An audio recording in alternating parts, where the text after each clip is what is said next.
You've died, Theo Ragnar. Your special trait has been activated. Returning to the regression point, a cold mechanical voice suddenly rang out, leaving the dazed teenage boy staring blankly at the scene in front of him, completely clueless about what the hell was going on. Just a few seconds ago, this teenage boy had been forced to watch his entire clan get wiped out right in front of his eyes. Along with the mother, he respected more than anyone else, turning into a cold, lifeless corpse. And right after that, he himself had followed the others into death. But when he opened his eyes again, he suddenly found himself face to face with the enemy who had murdered his mother. And the very first mission he was given was to smash his fist straight into the face of this damn old bastard, though all of this had to be talked about from a time before. Inside a magnificent and grand castle, unlike its usual appearance, today it was engulfed in blood and flames, with screams and cries of agony echoing everywhere. All of this was caused by a group of masked intruders who stormed into the castle and slaughtered everyone inside. In some corner of the garden, a long-haired teenage boy was struggling desperately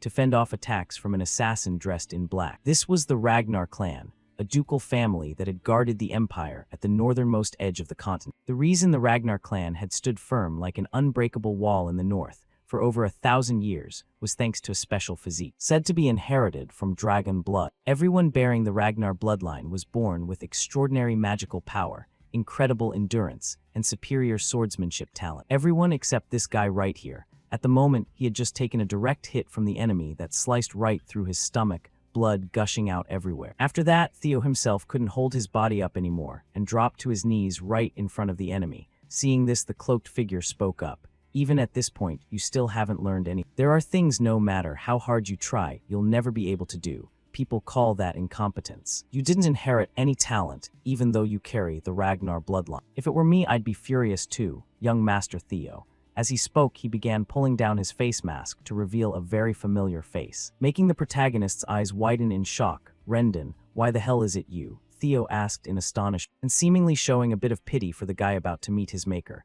The old bastard Rendon didn't finish him off right away, but calmly explained.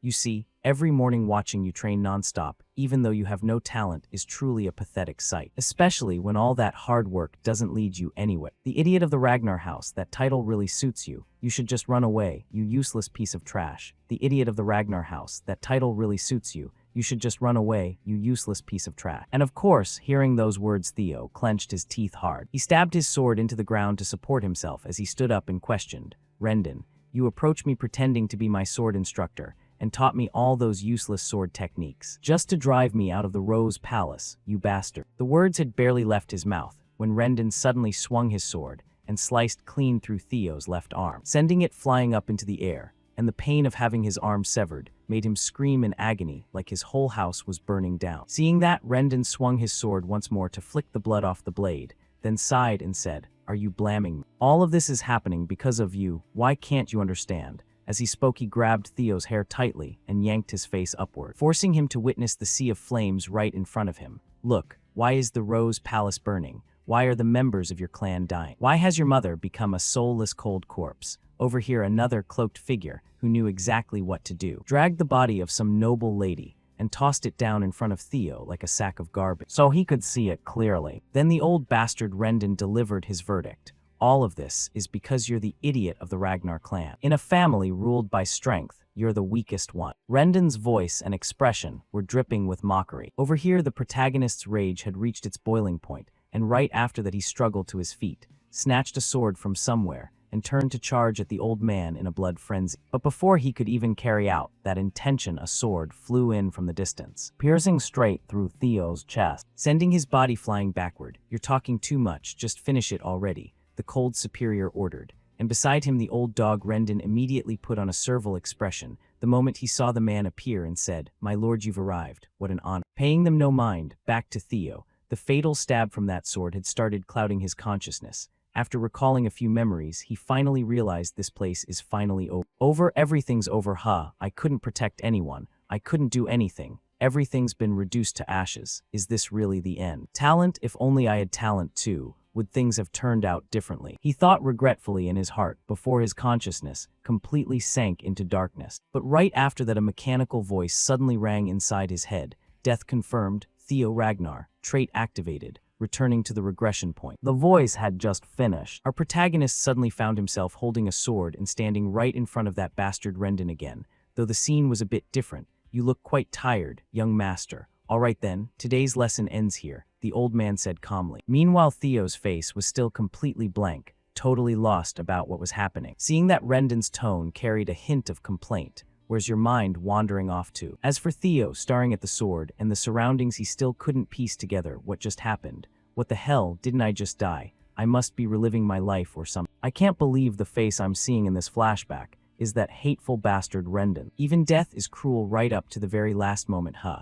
He let out a sigh like he was lamenting his own fate, before suddenly, a blue screen appeared right in front of him that read, "First guidance mission, punch Rendon in the face." This screen popping up out of nowhere made our protagonist even more confused. Huh, what is this? Guidance mission to punch Rendon in the face. What the hell is going on? Do people normally get flashbacks like this when they die? I don't think he can see this. The kid thought to himself while glancing at the screen, then turned to observe Rendon's expression. And this weird behavior of his made the old man across from him feel puzzled. "What's wrong with you?" he asked curiously. Without answering, Theo straight up tossed the wooden training sword to the side. "I don't even know what's happening anymore. Maybe this is some gift from the gods giving me a chance to vent my anger before I go. Even if it's a dream, I'm still gonna beat the crap out of it." With that thought, he didn't hesitate anymore and swung his fist, smashing it straight into the face of the person he hated most. But that punch of his was so weak it didn't even make the old man's body flinch. Rendon just stared at Theo with a baffled look, wondering what kind of madness this young master was throwing now. Smashing it straight into the face of the person he hated most. But that punch of his was so weak it didn't even make the old man's body flinch. Rendon just stared at Theo with a baffled look, wondering what kind of madness this young master was throwing now. Before he could even finish the thought, old man Rendon swung his sword and sent him flying like a duck, getting smacked away. "I thought the lesson was already over," the old man frowned and asked. And the pain from that hit helped Theo feel it more clearly. "What the hell is this? I can actually feel pain in a dream," he asked himself. As for Rendon, just looking at Theo's dumbfounded face made him sigh. "Ha, I understand your disappointment with the awakening ceremony coming up soon, and you still haven't improved despite trying so hard. But I can't forgive a student who dares to rebel against his own teacher. And since you're from the Ragnar clan, you should use a sword, not your fists. I'll see you at the next lesson." With that, he turned and walked off, leaving Theo behind with a head full of questions. "Wait, what the hell is this awakening ceremony?" Theo muttered to himself. Meanwhile, the trainee kids around them, seeing his pathetic state, didn't even bother hiding their snickers. Hee, that idiot. Why does he keep disappointing his teacher like that? Is this guy really from the Ragnar clan? He's way too pathetic, even compared to some illegitimate child. That's all he can manage even after putting in so much effort. What a disappointment. Mocking voices started ringing out one after another. However, our protagonist didn't pay any attention to those words, because right now he still couldn't tell whether this was a dream or reality. "I don't believe it. The pain I'm feeling right now is so clear, this real sensation. This isn't a flashback, it's real. The awakening ceremony is 2 years from now. That means I've gone back to the past. How is something like this even possible?" Theo thought in shock. But before he could find an answer for himself, the notification screen popped up again, grabbing his attention. "Congratulations, you have completed the first guidance mission. Reward activated, Ragnar's talent. Would you like to accept the reward now, yes or no?" Over here, even though he still had no clue what was going on, looking at the notification, it seemed to be something good. So Theo instinctively reached out and pressed accept. "You have received the reward. All of your stats will increase rapidly. Beginning the next mission." At that moment, a burst of light suddenly erupted from Theo's chest, leaving him completely stunned. "What the hell is happening?" Theo screamed inside his head. Time flew by quickly, cutting to a luxurious room inside the Rose Palace, where old man Rendon was also present, talking to someone about Theo's condition. "To be honest, I've never seen anyone as useless as him. But that's exactly why I'm here. This true teacher Rendon will teach the boy everything he possibly can. I'll make him strong enough to participate in the awakening ceremony 5 months from now. At least that's the plan," the old man said with a bright smile. "If it weren't for knowing in advance all the crap this bastard pulls in the future, pretty much anyone would fall for that friendly grin, hook, line, and sinker." Across from him, a beautiful lady pulled out a fat pouch of money as a thank you gift for the old man's efforts. She was none other than Cecilia, the mistress of the Rose Palace. "That's right, I'll leave the boy in your hands, Rendon. Please take good care of him." A little more, she said, while handing over the bulging pouch, and the old dog Rendon didn't hesitate to snatch it right up.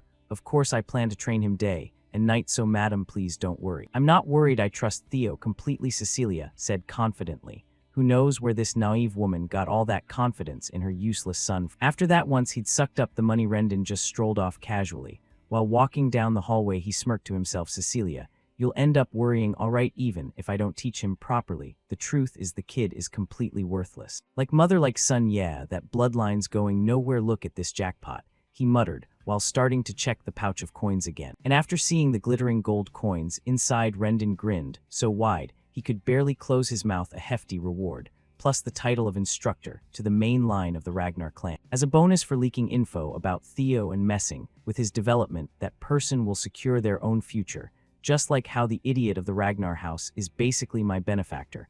The more he thought about it, the more disgusting his expression became, until he got snapped out of it by the sound of hurried footsteps coming from Theo. Right after that, the boy dashed right past Rendon without even bothering to greet him, making the old man's face twist in obvious irritation.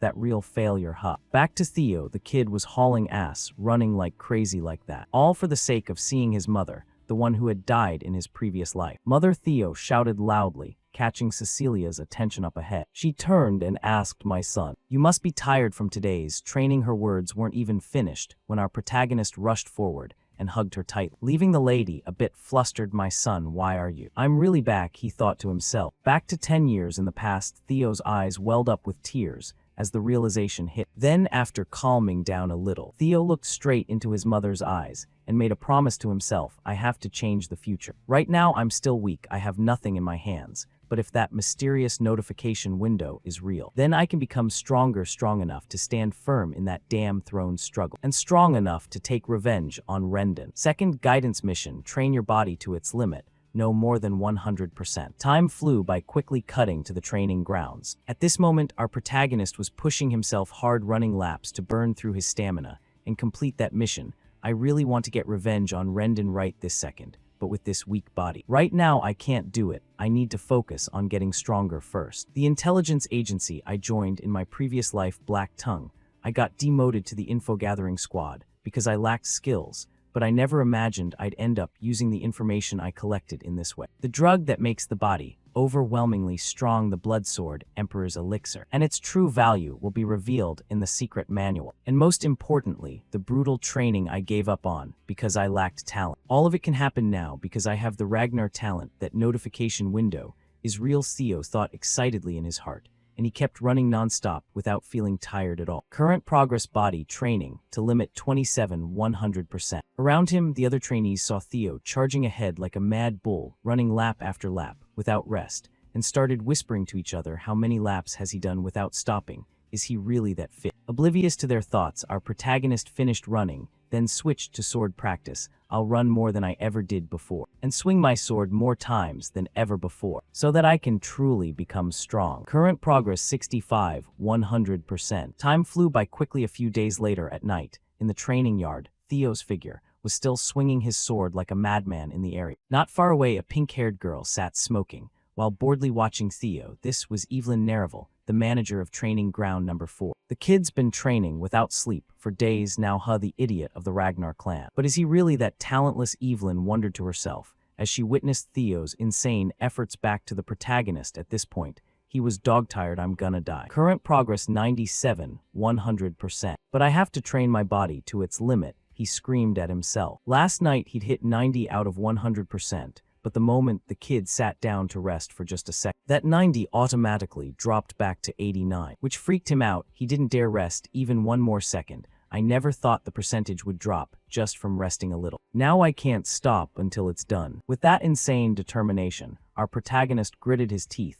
and kept swinging his sword relentlessly. I'm almost there. Just a little more until I can't even breathe anymore, Theo thought as he started sprinting circles around the training yard at his absolute maximum speed until the progress bar finally hit 100%. Congratulations, you have completed the second guidance mission. You have received Dragon Heart as a reward. Additional reward for speedy completion. You have received 10 years of magic from your previous life. Would you like to receive your rewards now? Back to Theo, even though he was gasping for air. When he saw the system's prompt, his trembling finger reached forward and pressed yes. And right after doing that, a powerful surge of energy erupted from his body, blowing away the dust around him. And Evelyn, from a distance, witnessed the whole thing. Who knows how much time passed but Theo eventually woke up again after passing out and found himself in an unfamiliar room. This as he muttered in confusion. Hearing his voice, Evelyn, with her usual cigarette, stepped in to explain, "Don't worry, this is the rest room for training ground, for even a Ragnar can collapse if you push yourself that hard." "Evelyn, right?" Theo asked cautiously over here. Evelyn nodded. "Yeah, you remember me, I'm the manager of training ground 4, Evelyn Narrow. You passed out while training alone this morning, so I brought you here." Hearing that he replied, "I see, thank you." Turning to Evelyn, she then handed him a glass of water to cool down, while adding, "But young master, you know that in the Ragnar clan, opening your mana core before the awakening ceremony is forbidden, right?" "Of course," Theo shrugged and answered. Still not sure what Evelyn was getting at seeing his innocent look, she went straight to the point. "So you also know what happens if you break that rule?" Hearing this, Theo's eyes narrowed slightly as he asked, "Why are you suddenly asking me that?" She emphasized, "Right before you lost consciousness, there was a wave of mana that matched opening the mana core. Did you already open your mana core or something?" "Young Master Theo Ragnar," she said, while staring wide-eyed at him, making the guy go blank. "What are you talking about? If I'd opened my mana core, I wouldn't even be alive right now." Theo wondered to himself, before he recalled the mechanical system voice that rang out right before he blacked out. "You have received the reward. Additional reward for speedy completion. You have received 10 years of magic from your previous life." Thinking about it, Theo started piecing things together. It's the dragon heart. Speaking of the dragon heart, it's a mana reservoir that can be placed inside a dragon's heart. Placing the mana reservoir in the heart makes it work way more efficiently, but humans who aren't dragons have to put it in their lower abdomen, because this human heart can't handle the mana reservoir. That's why every warrior in the Ragnar clan dreams of getting a dragon heart.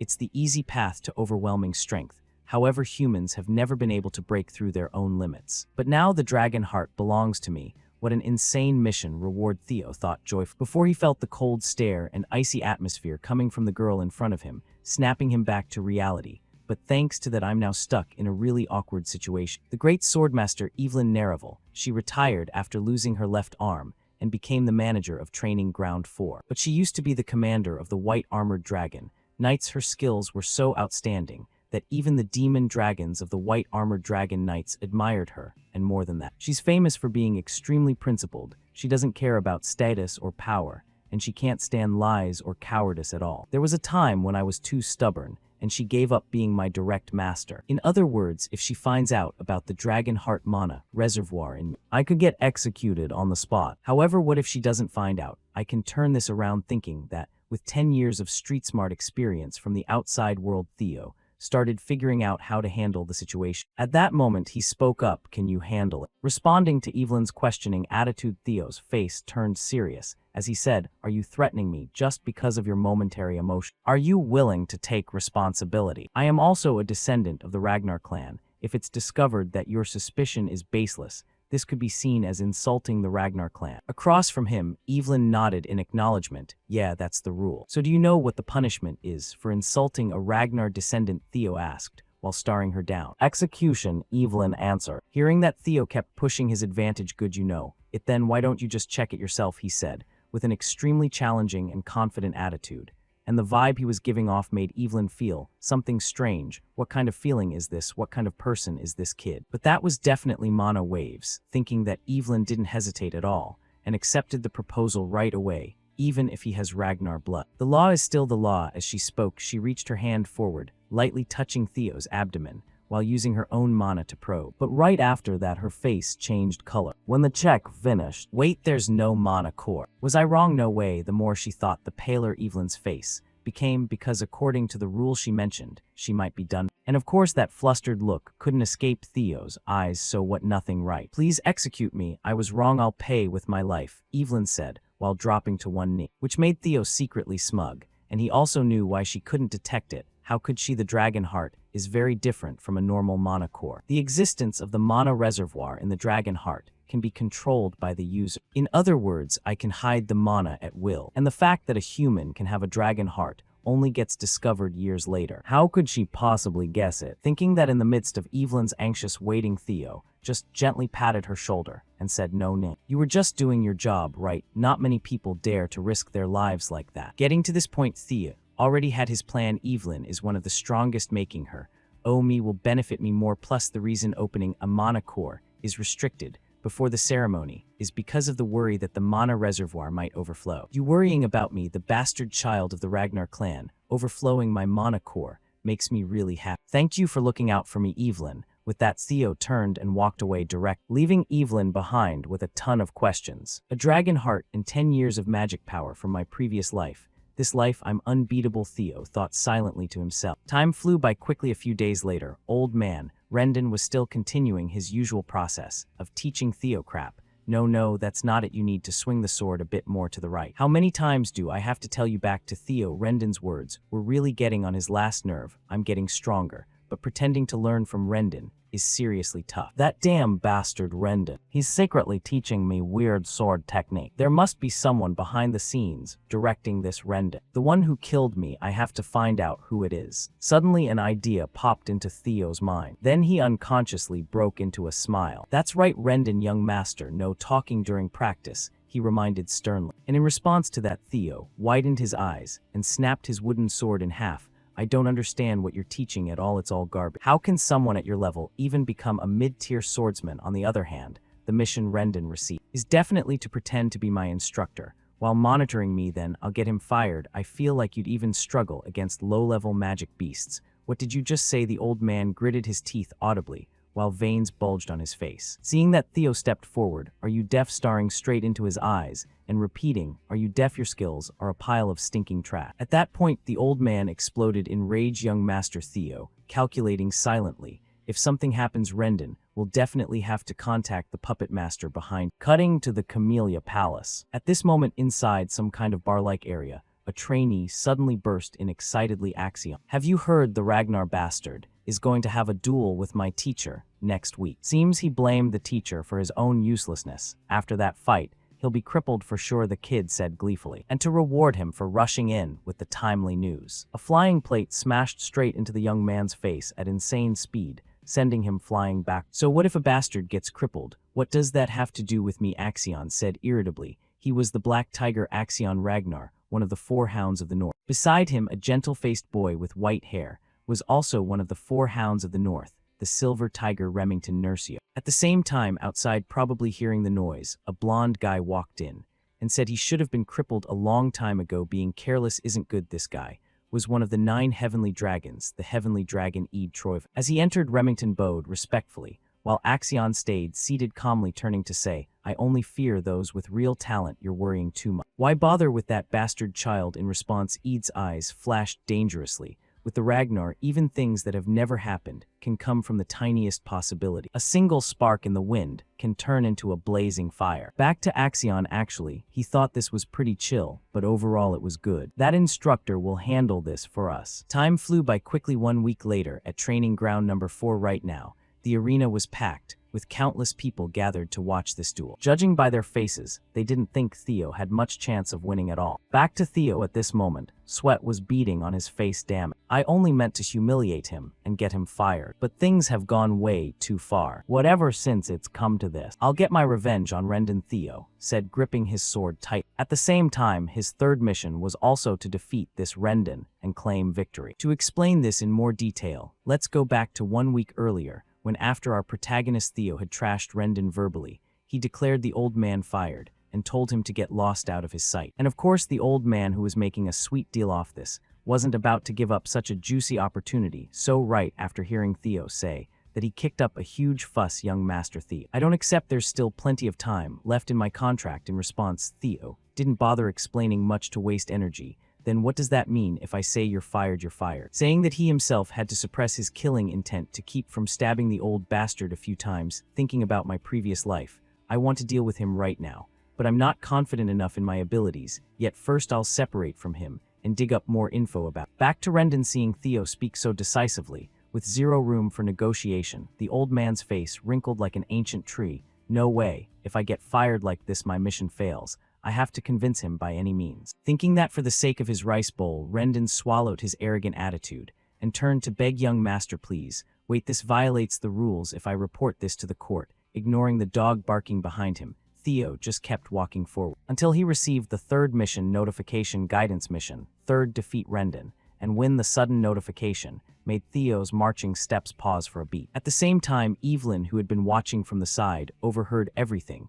and ran over suggesting, "Then, let's settle this the Ragnar clan way." "The Ragnar way?" Theo asked, puzzled. And she stated it plainly: "The strong decide, by a sword duel, no need for court. We just follow the winner's opinion." "Heavens helping me," Rendon screamed internally, and quickly agreed, "Great idea." Ignoring his words, Evelyn continued, "The duel will take place 1 week from now. Is that okay?" She smiled, while Theo's face turned pale as death, obviously not okay. "I still can't beat Rendon in my current state," he thought, while glancing at Rendon's smug look like he'd already won, although that was pretty much true. Back to the present. Up in the stands, the trainees started gossiping about the Ragnar clan's trash. "From what I've heard, he can't even swing a sword properly," the gray-haired guy said, and the curly-haired kid next to him gave a disbelieving sneer. "Huh, no way, and he's still a Ragnar." "If he were a normal Ragnar, I wouldn't say that. He's the crippled one of the Ragnar clan. How could he possibly beat a mid-tier swordsman?" The group shook their heads with zero faith in Theo. Down below, before the duel started, Rendon flashed a confident smile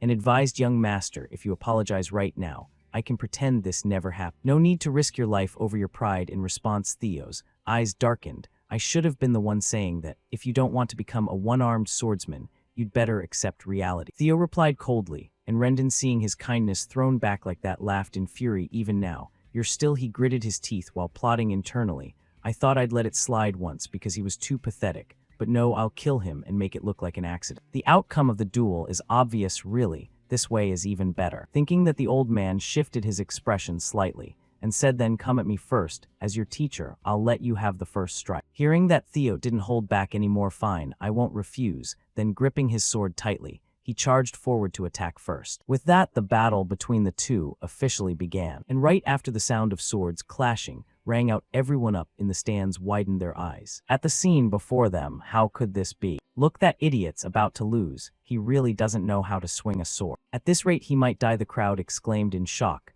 though rumors said Theo was trash. Seeing it with their own eyes, he was even worse than imagined. "What's wrong, young master? You can't do anything against a mid-tier swordsman. You look down on." Rendon taunted, while his sword never stopped swinging. "This is the obvious result. Theo Ragnar isn't even a low-tier swordsman. He's barely an apprentice. Lately his skills might have improved a bit, but it's still not enough. If he were at least at the level of the 4 hounds of the North, it'd be different. But there's no way this idiot Theo can beat me," the old man thought gleefully to himself. Going back a bit, right after Evelyn made the suggestion, Theo rushed to find her for a private talk. "Evelyn, what were you thinking suggesting that duel?" In response, Evelyn calmly sipped her tea and said, "I'm helping you. If you want to get rid of him, you need to be more decisive. Seems like he has backers, so just firing him won't solve the problem." From Evelyn's words, it seemed she knew something about old man Rendon, and of course, after hearing it, the protagonist was shocked. "How do you know Evelyn?" She shrugged. "Because he teaches you a bizarre sword style. I had someone secretly investigate." Recalling the scene of him teaching Theo, "Make a sharper right angle.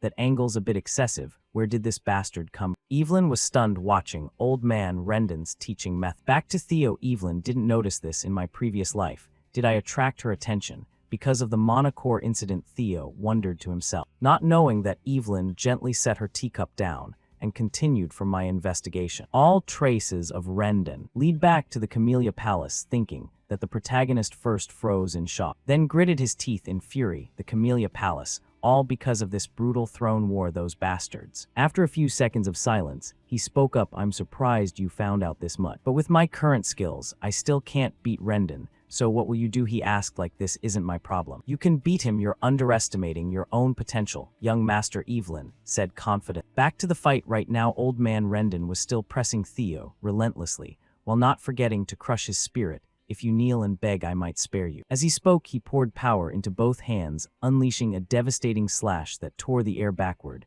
But right after the clash, the old man's face gradually changed, because he sensed something off. "Wait, something's wrong. He's blocked all my attacks for a while now. What the hell is going on? This isn't the Theo Ragnar I know. How did his skills improve this much?" the old man thought in panic. Meanwhile, not just the old man, but everyone up in the stands had also noticed something was off as the fight dragged on, until now what he's actually pushing him back. "Did you see him defending properly?" the crowd said in shock, hearing that Evelyn gave a meaningful smile. Going back to 1 week earlier at that moment, she suggested, "If I train you for 1 week, you could easily overpower someone like Rendon." Even though teaching you personally breaks the rules, Rendon is a bastard, who has no right to be an instructor. Back to Theo, hearing her say that made him thrilled inside. He couldn't believe things could turn out this way. It was totally worth making Evelyn owe him. However, there was one thing worrying him. Why is she helping me this much, is it? Because of what happened last time, Theo asked anxiously. And Evelyn casually admitted, yeah, partly. But also because there's someone I know who has his eye on you. This person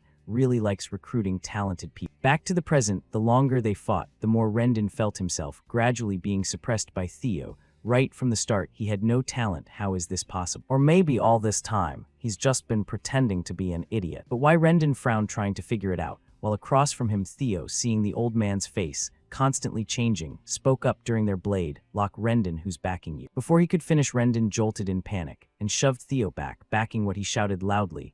"You think I don't know you've been teaching me garbage lessons all this time," Theo said coldly, while the old man still tried to argue stubbornly. "That's ridiculous. Do you know how much effort I've put into?" Not letting the old dog ramble on, Theo dropped the name. "Is it the Camellia Palace?" The word stabbed right into his guilty heart, making Rendon's face freeze for a beat. And that very expression confirmed Theo's suspicions. "You're honest, hug. Good job, Rendon. Do you know what it feels like to have your arm chopped off?" As he spoke, Theo seized the moment, while the old man was still stunned, and swung his sword upward, aiming straight for Rendon's left arm. And then with one clean slice, he severed that arm completely. Around them, the sudden turn of events left everyone stunned. It wasn't until Rendon's agonized scream echoed that people snapped out of it. "My arm, you damn bastard! How dare you!" The old man gritted his teeth, ranting, completely unaware of how dangerous his current situation was. Back to Theo at this point. He walked coldly toward Rendon with this, "I've definitely become stronger, and I can get even stronger." Thinking that, Theo began declaring to him, "What did you say to me last time? It was my fault things came to this. It's your fault that today you die here." With that said, without giving the old man time to protest, Theo swung his sword hard, sending him off to the afterlife. At the same time, the system's congratulatory voice rang out, "Congratulations, you have successfully completed the third guidance mission. For exceeding the objective, you have received an additional reward. Would you like to receive the reward now?" Up in the stands, everyone was still in disbelief, unable to believe Rendon had just died. Like that idiot actually won. An apprentice swordsman beat a mid-tier swordsman. "How is that possible?" The crowd stammered back to Theo, looking at the corpse still standing in front of him. He just found it ridiculous, so weak. How could I have been defeated by someone like this before? "But everything will be different from now on," Theo said silently to himself. While the system also displayed the reward notification. Observation skill has been activated as a reward. In addition, 1 year of magic power has been obtained. Hearing his rewards, Theo's eyes flashed with a bit of confusion. "Oh, it's magic power. But what is observation?" he wondered to himself. But before he could figure it out, a figure suddenly descended from the sky above. The landing was so powerful it cracked the entire arena floor. The man called out, "Theo Ragnar." Hearing the voice, our protagonist quickly turned to look. And this person was Julius Ragnar, bearer of the title Demon Dragon, commander of the White Armored Dragon Knights. Right now, he wore an extremely excited grin as he looked at Theo. But our protagonist couldn't feel happy at all. The Demon Dragon. Why is he here? How long has he been here? Theo thought in panic. And with his appearance, everyone felt terrified. That's the commander of the White Armored Dragon Knights. Why is one of the 9 heavenly dragons here? Speaking of Evelyn, seeing her boss make such a dramatic entrance, she just got a headache. "Sir Commander, you've destroyed the arena floor. Couldn't you land normally like usual?" she said wearily to her superior. Back to the arena area. Now Uncle Julius exuded an overwhelming aura as he walked toward Theo, making the kid freak out. "What the hell is this? Did I do something wrong?" he asked himself right after sending his teacher to the other world. But luckily for Theo, right after that, Julius burst into hearty laughter and slapped Theo hard on the back, making the kid cough up blood. "Haha,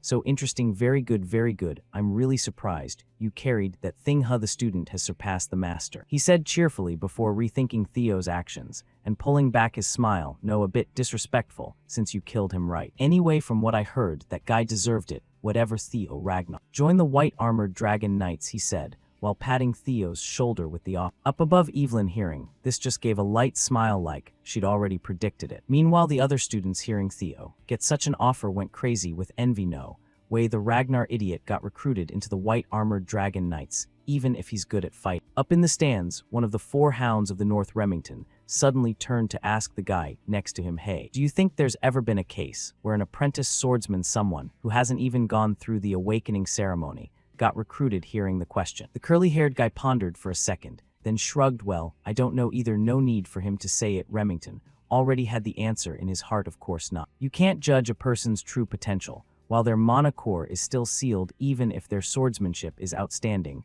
their magic power could still be lacking. And no matter how great Julius Ragnar is, even he can't be sure about everything. But could the demon dragon see that potential to bet on it like this? Back down below, everyone was holding their breath waiting for Theo's answer. But contrary to their expectations, right after he put on a cold face and said, "Sorry, but I have to decline." The unexpected answer made Uncle Julius's face wrinkle up, while Remington up above went blank. Even Evelyn had no idea what the hell Theo was thinking. Time flew by quickly. The story of Theo defeating Rendon spread throughout the castle. "Have you heard the idiot of no, I mean young Master Theo? I heard he killed his own instructor. Is that okay?" Well, that just means his instructor was too weak actually. The guy looked pretty useless. And after witnessing that the demon dragon tried to directly recruit him into the white armored dragon knights, however, the young master refused, saying he still feels his skills aren't enough. "A humble Ragnar, that's rare," the group marveled. Cutting to the Camellia Palace. At this moment, the lady of the Camellia Palace, Emil Ragnar, was frowning.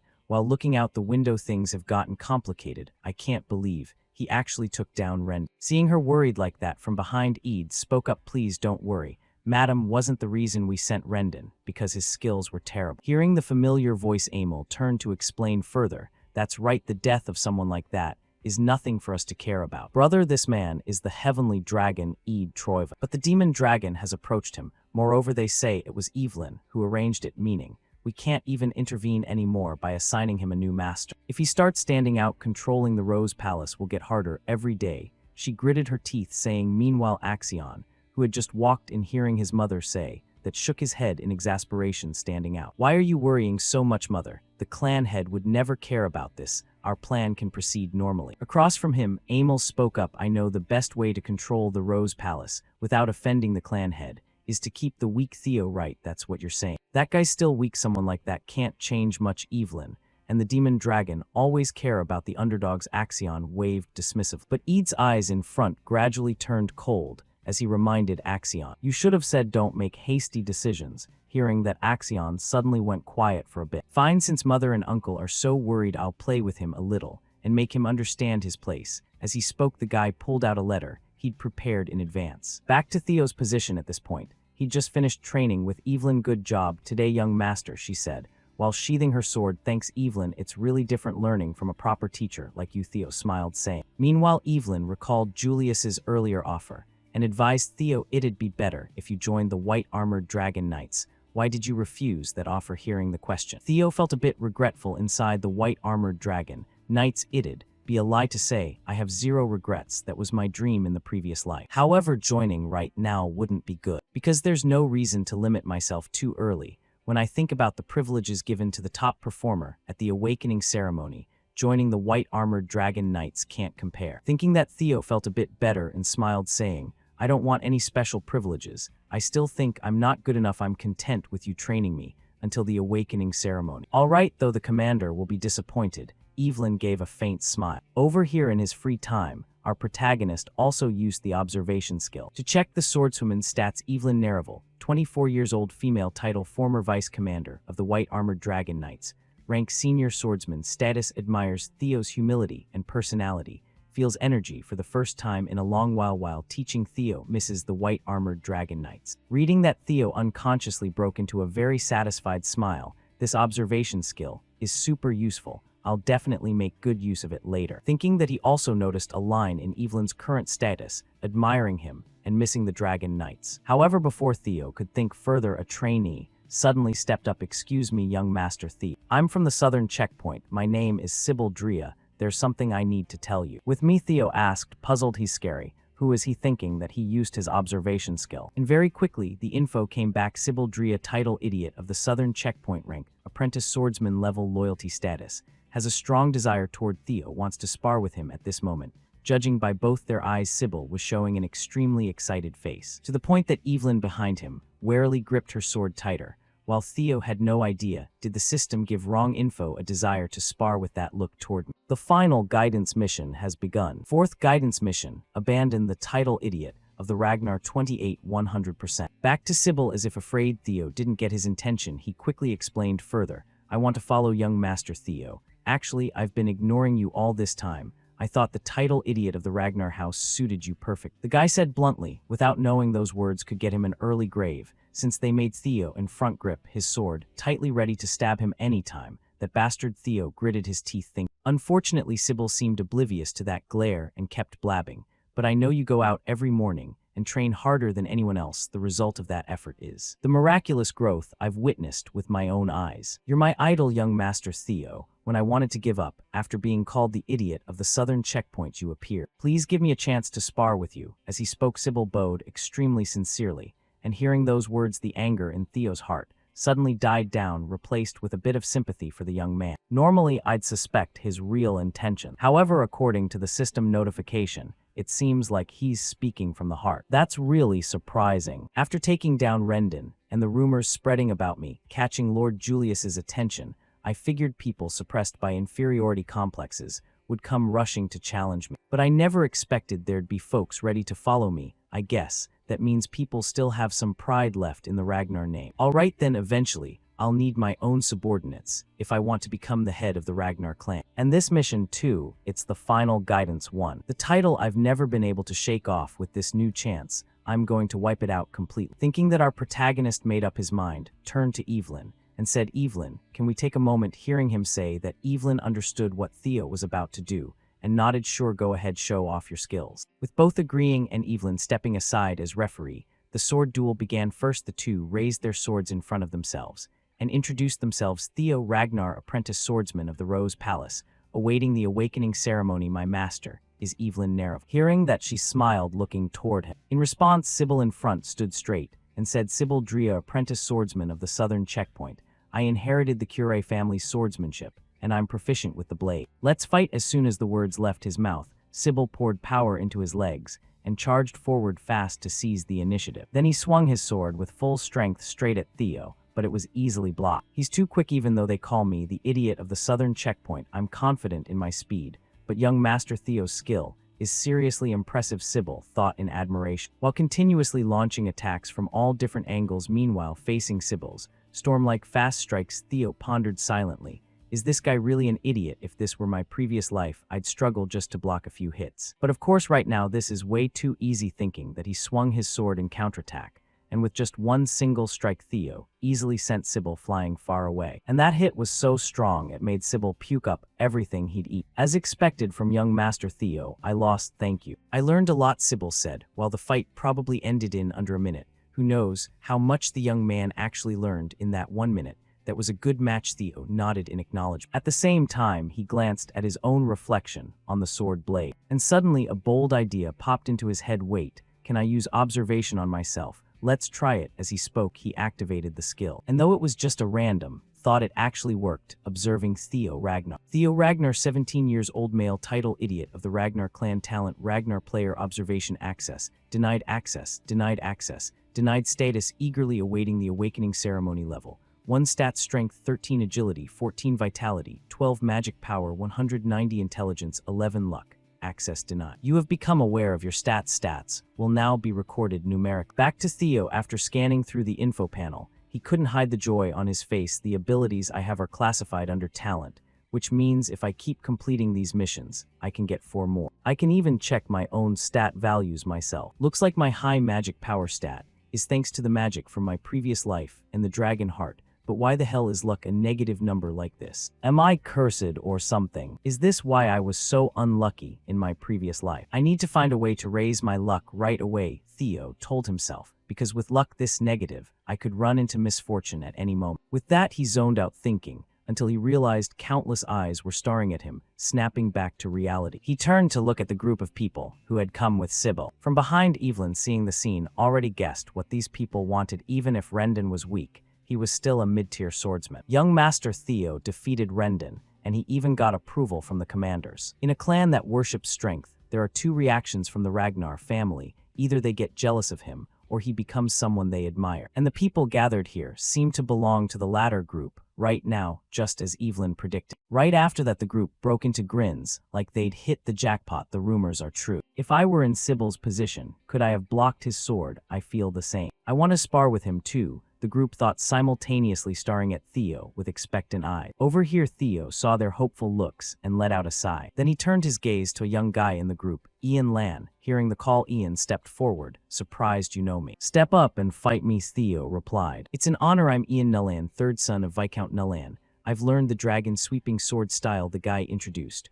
while Theo greeted back. "Theo Ragnar of the Rose Palace. I hope we have a great match." With that, both charged at each other, attacking simultaneously. But Ian struck first, with a dragon sweep slash aimed straight at Theo's neck. The attack nearly grazed his neck, but with superhuman reflexes, our protagonist managed to raise his sword in time to block, then poured strength into it, knocking Ian's sword flying. Basic sword mastery proficiency increased. Variable sword mastery proficiency increased. Seeing his weapon disarmed in just one move, Ian's face went blank, but then he accepted it. "I lost." "You have received Ian Nullan's approval. Luck increased by 1. You have gained some experience points." The system notification rang out, making Theo's fighting spirit surge. "Approval increases my luck. It tracks my reputation too." "If that's the case, I just need to keep fighting like this." After Ian, the others took their turns, one by one. "You have received B. at Ramiro's approval. Luck +1. You have received Eric Morin's approval. Luck +1. You have received Manfred Nonbert's approval. Luck +1. You have received Manuel Noir's approval. Luck +1. You have received Viro Perink's approval. Luck +1. You have received Daniel Rieman's approval. Luck +1. Who knows how much time passed by now? The training ground was littered with countless people lying exhausted on the ground,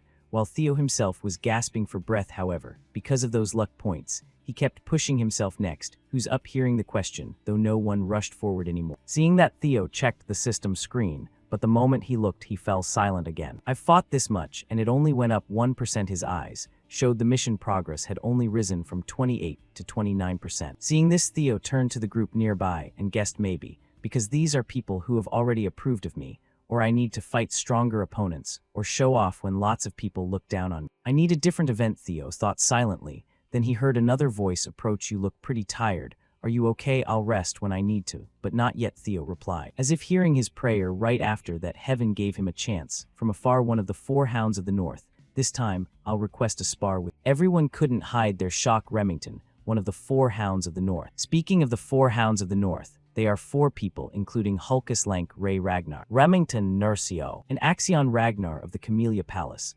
Those are the titles of the 4 strongest in the generation that hasn't gone through the awakening ceremony in the Ragnar clan. Back to Remington, stepping into the training ground, he proactively introduced himself. "Remington Nursio, I came early to see young Master Theo's swordsmanship before the awakening ceremony. I also thank you for accepting this request," he said, with a smile, while across from him, Theo was secretly using his skill to observe the young swordsman's info. Young swordsman Remington Nursio, 17 years old, male, title Vice, head of the Nursio clan, Silver Lion, one of the 4 hounds of the North, rank, apprentice swordsman, talent, swordsmanship, genius, sharp senses, extremely diligent status, surprised by the appearance of an opponent he never expected. Responding to the greeting, Theo raised his sword and introduced Theo Ragnar, son of the Northern Grand Guardian Kyle Ragnar, and an apprentice swordsman preparing for the awakening ceremony. Saying that even Theo himself didn't expect Remington to come challenge him. "I never thought I'd meet the swordsmanship genius Remington, whom I respect in this way. Putting the mission aside, I just want to fight him with everything I've got." Thinking that Theo spoke seriously, it's an honor to cross blades with the renowned Vice head Nursio. "I'm looking forward to a wonderful match," Remington nodded in reply. At this moment in Theo's mind, there was only one thought: can I right now defeat Remington, one of the 4 hounds of the north? With that, the battle between the two officially began. But contrary to everyone's expectations, right after the first clash, Theo's sword snapped in 2, while Remington's blade rested right against his neck. Seeing the scene, Sybil bitterly said, "Young Master Theo lost huh?" Unbelievable. Behind him, another guy wasn't too surprised. That's the obvious outcome. No matter how much the young master has improved, he still can't beat one of the 4 hounds, the strongest of this generation. But the fighting spirit the young master showed, Sybil shouted, trying to cover for Theo. However, right after that, Remington's voice suddenly rang out. "I lost. Thank you for the match. The sword you're using is already worn out, plus you're completely exhausted. This match is my defeat." Hearing that, Theo looked back at the broken sword in his hand and shook his head. "On the battlefield, no one makes considerations like that. I lost the moment I lost my sword." With that said, both shook hands cheerfully. "I hope we can have a proper match another time." Remington smiled, saying, "I feel the same," Theo replied. And hearing those words from both of them, the people around admired Theo. Even more, he got acknowledged by one of the four hounds. See, young Master Theo is different. At the same time, thanks to Remington's approval, Theo's mission progress jumped to 35%. Beside him, Evelyn, seeing the result, gave a light smile. Meanwhile, Theo didn't feel disappointed with himself. That guy is really strong. By gaining talent and secrets through these missions, I've become much stronger, way stronger than my previous life. But the moment our swords clashed, I could feel it. I'm still far behind. Too bad the match ended so quickly, but I still learned a lot. Not only did my luck increase by 10, my reputation improved a ton too. Too bad the mission progress didn't rise much, but I can find other ways. What stage will get me? The approvals, Theo thought silently to himself. Back to Remington at this point, he pulled out an invitation card and offered young Master Theo, actually, I didn't come here today just to spar with. I want to invite you to join the Serpent Dragon Society. Over here, Sybil, hearing the name Serpent Dragon Society, gaped in shock. Serpent Dragon Society, that elite social group, only the chosen ones can join. And Lord Remington personally came to invite him. Invited to the Serpent Dragon Society, Theo thought in surprise for a moment, then asked aloud, can someone like me really join your group? Is so famous, Theo said, worried. But Remington quickly waved his hand to explain, nonsense, you're more than qualified. Moreover, it's not some super serious group. It's simply a social club for people our age preparing for the upcoming awakening ceremony.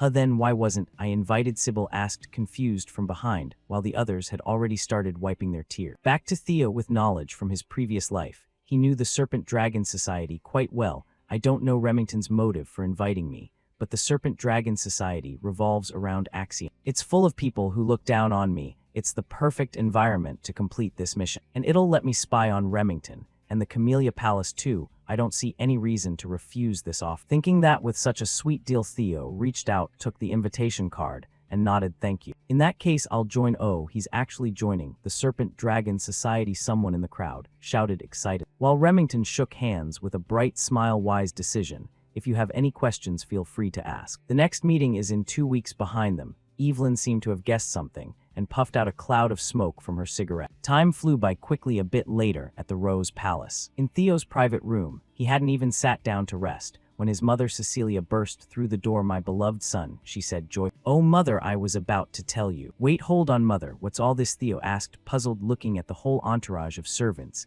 carrying various items standing beside him. And at this point, Cecilia revealed why she'd rushed here. I heard you were invited to the Serpent Dragon Society. The Serpent Dragon Society, that includes Remington's son of that cunning Amel and talents like him. They even catch the council's attention. Everything from how you dress to how you behave will be scrutinized closely. Mother knows you won't slip up on etiquette, but clothing and demeanor are completely different matters. Luckily, this is something Mother can help you with. Don't forget your mother used to be an actress. I'm so happy to help my beloved son, she said, while personally taking out a measuring tape to take Theo's measurements. Back to Theo, hearing his mother's words. He thought a bit, the bastard son of a concubine, a commoner mother. Mother always feels guilty for giving me such a bad title, even though it's not your fault. In the cold Ragnar clan, I wonder how hard it must have been for Mother to have such a weak son. My beloved son, she said, hugging her child tightly. Your mother believes in you. You can do it, she said, with an emotional voice. And Theo gently hugged Cecilia back, comforting her mother. You don't have to worry anymore. Your son is joining the Serpent Dragon Society now, Cecilia said, moved. And with those words, Theo silently promised himself he'd crush that pack of dogs barking at him in the Serpent Dragon Society. Time flew by quickly. 2 weeks later, today was the day of the Serpent Dragon Society's party. At this moment, Remington, in elegant attire, was standing by a carriage like he was waiting for someone. And the person he was waiting for was our protagonist Theo, who was walking out in luxurious clothes, with the cheers of the servants behind him. Farewell, young master. You can do it, young master. Endless words rang out, making the guy blush a little in embarrassment. Over here, looking at Theo's new appearance, Remington was stunned for a few seconds. Is that really you, young master Theo? You look like a completely different person, haha. Even you're teasing me, Remington, Theo replied. Haha, I'm serious, come on. And the young swordsman said, gesturing toward the carriage. Back to Theo. In the past 2 weeks, he'd shown clear physical improvement, which is why his appearance had changed so much. He was right. Not only am I taller, my muscles have developed more. This is the result of 2 weeks of hard training. During that time, Remington visited every day now. The two were quite close. Not to mention all the followers I gained there, being trained by Evelyn too. I only wanted to teach the young master for a short time. How did I end up dealing with this kind of hassle? she complained, making Theo not know what to say. It really has been an exhausting 2 weeks, he sighed, saying. Then the guy brought up, I heard this is your first official party. Yeah, that's right, Theo nodded, admitting. Seeing that, Remington advised, don't be so tense, I know you'll do fine. The only thing is my friend Axion, he can be a bit mischievous. But actually, Axion was the one who gave me the invitation saying he wanted to meet you, so I hope you won't judge him too harshly. He even prepared this whole party just for you. Remington explained, and to someone as experienced as Theo, he knew full well something fishy was waiting for him. But this was exactly what Theo wanted. It wasn't Remington who invited me, it was Axion Hut. Look at that, everything's going way too smoothly. I'll probably get humiliated badly. Then I'm really looking forward to it, Theo replied. Meanwhile, Axion was eagerly waiting for Theo, the idiot of the Ragnar house. I'm so excited to have a new toy, he said, with a thrilled grin. Time flew by quickly. Soon enough, the carriage carrying Theo and Remington arrived at the party venue.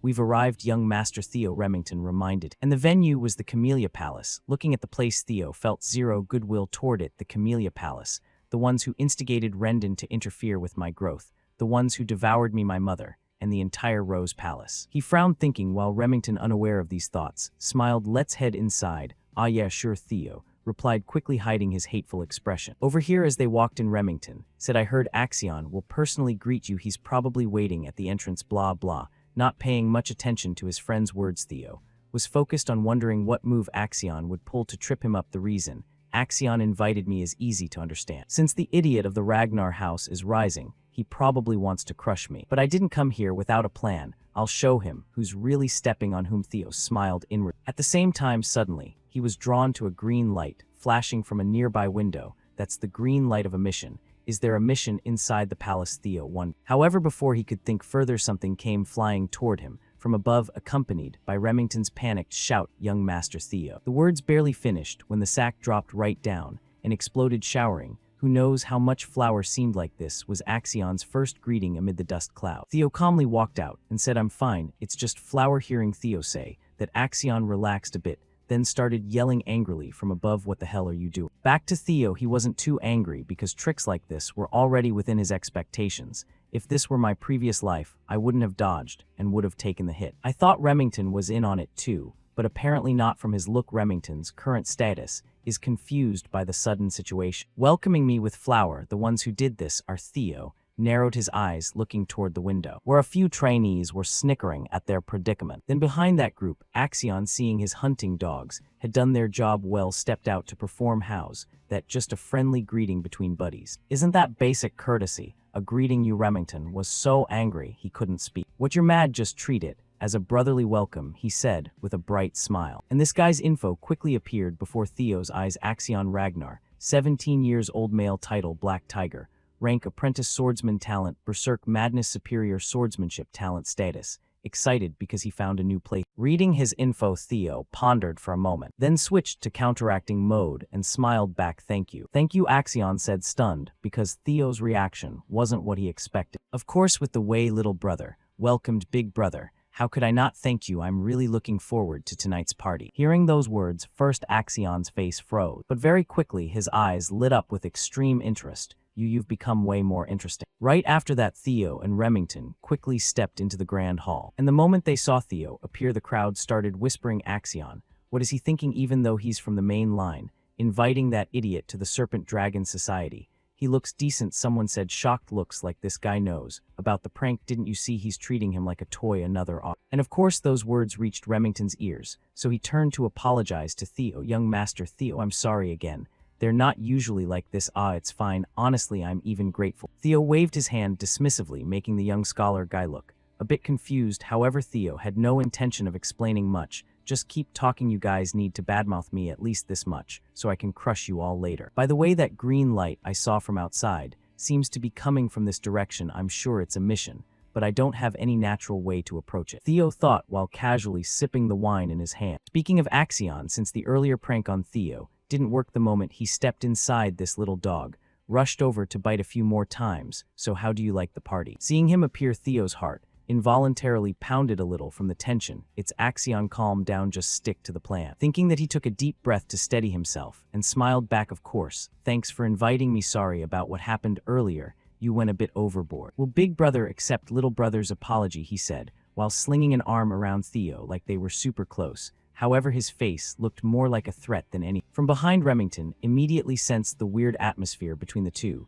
and spoke up. Axion, however, before he could say more, Theo cut in. Why apologize? I remember you said it was just a greeting, Theo said, turning to look at Axion with cold eyes. And that response once again caught him off guard. What? The guy blurted out instinctively before slapping Theo's shoulder and bursting into laughter. Oh man, look at our Theo. He's so interesting. I never knew you were like this. You've changed so much compared to before. I like you now. Around them, the remaining trainees snickered without hiding it. Look at him. He just stands there grinning like an idiot. A bastard with no background can't stand against the noble blood of Troyven. Haha. Exactly. Even among Ragnar, there are different classes, no comparison between Troyven, the noble Eastern swordsmanship clan, and some random commoner woman. But why is Remington hanging around that idiot? Actually, if you look closely, Remington's a bastard too. Hey, watch what you say, someone quickly warned, since Remington was still right there. Oh right, that's a forbidden topic, they startled, saying. However, those words couldn't possibly escape Remington's ears. Hearing them,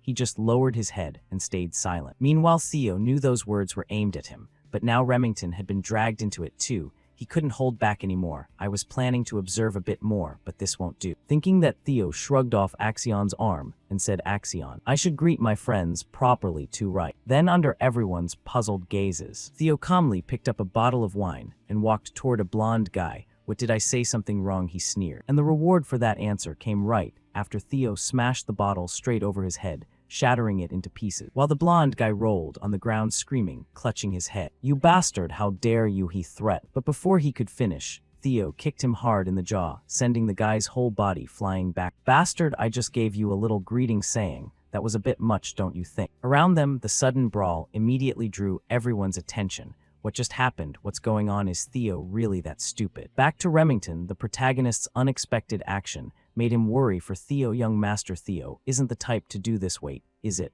Because of me? Remington thought in shock. Back to Theo, his punishment of the blonde guy wasn't over, yet I've greeted him properly now. Should I say goodbye properly too? As he spoke, he grabbed the guy's wrist while planting his right foot on his forearm. This was an extremely dangerous position, because if Theo applied just a little force, the arm would be done for. Wait, the blonde guy yelled, but it was too late. Because right then, a sickening crack rang out in the stunned eyes of everyone present. And that action pushed Theo's mission completion progress up to 59%. Done. Theo brushed his hair back confidently. Anyone else want to say hello? At the same time, out of nowhere, 4 knights rushed in, surrounding Theo from all sides, and immediately pointed their swords straight at him. The crime of harming a young master must be paid with death. They threatened Theo as if it were only natural, unaware that their action was putting them in danger, exactly as planned. This is exactly why I came to the Serpent Dragon Society, a place full of enemies, Theo thought silently, and asked aloud, who is this guy? The third young master of the Hanabi clan, young master Ian Hanabi. Oh, one of the 6 clans supporting the Ragnar family, the Hanabi clan. But so what? In his heart he thought, these guys won't just stand by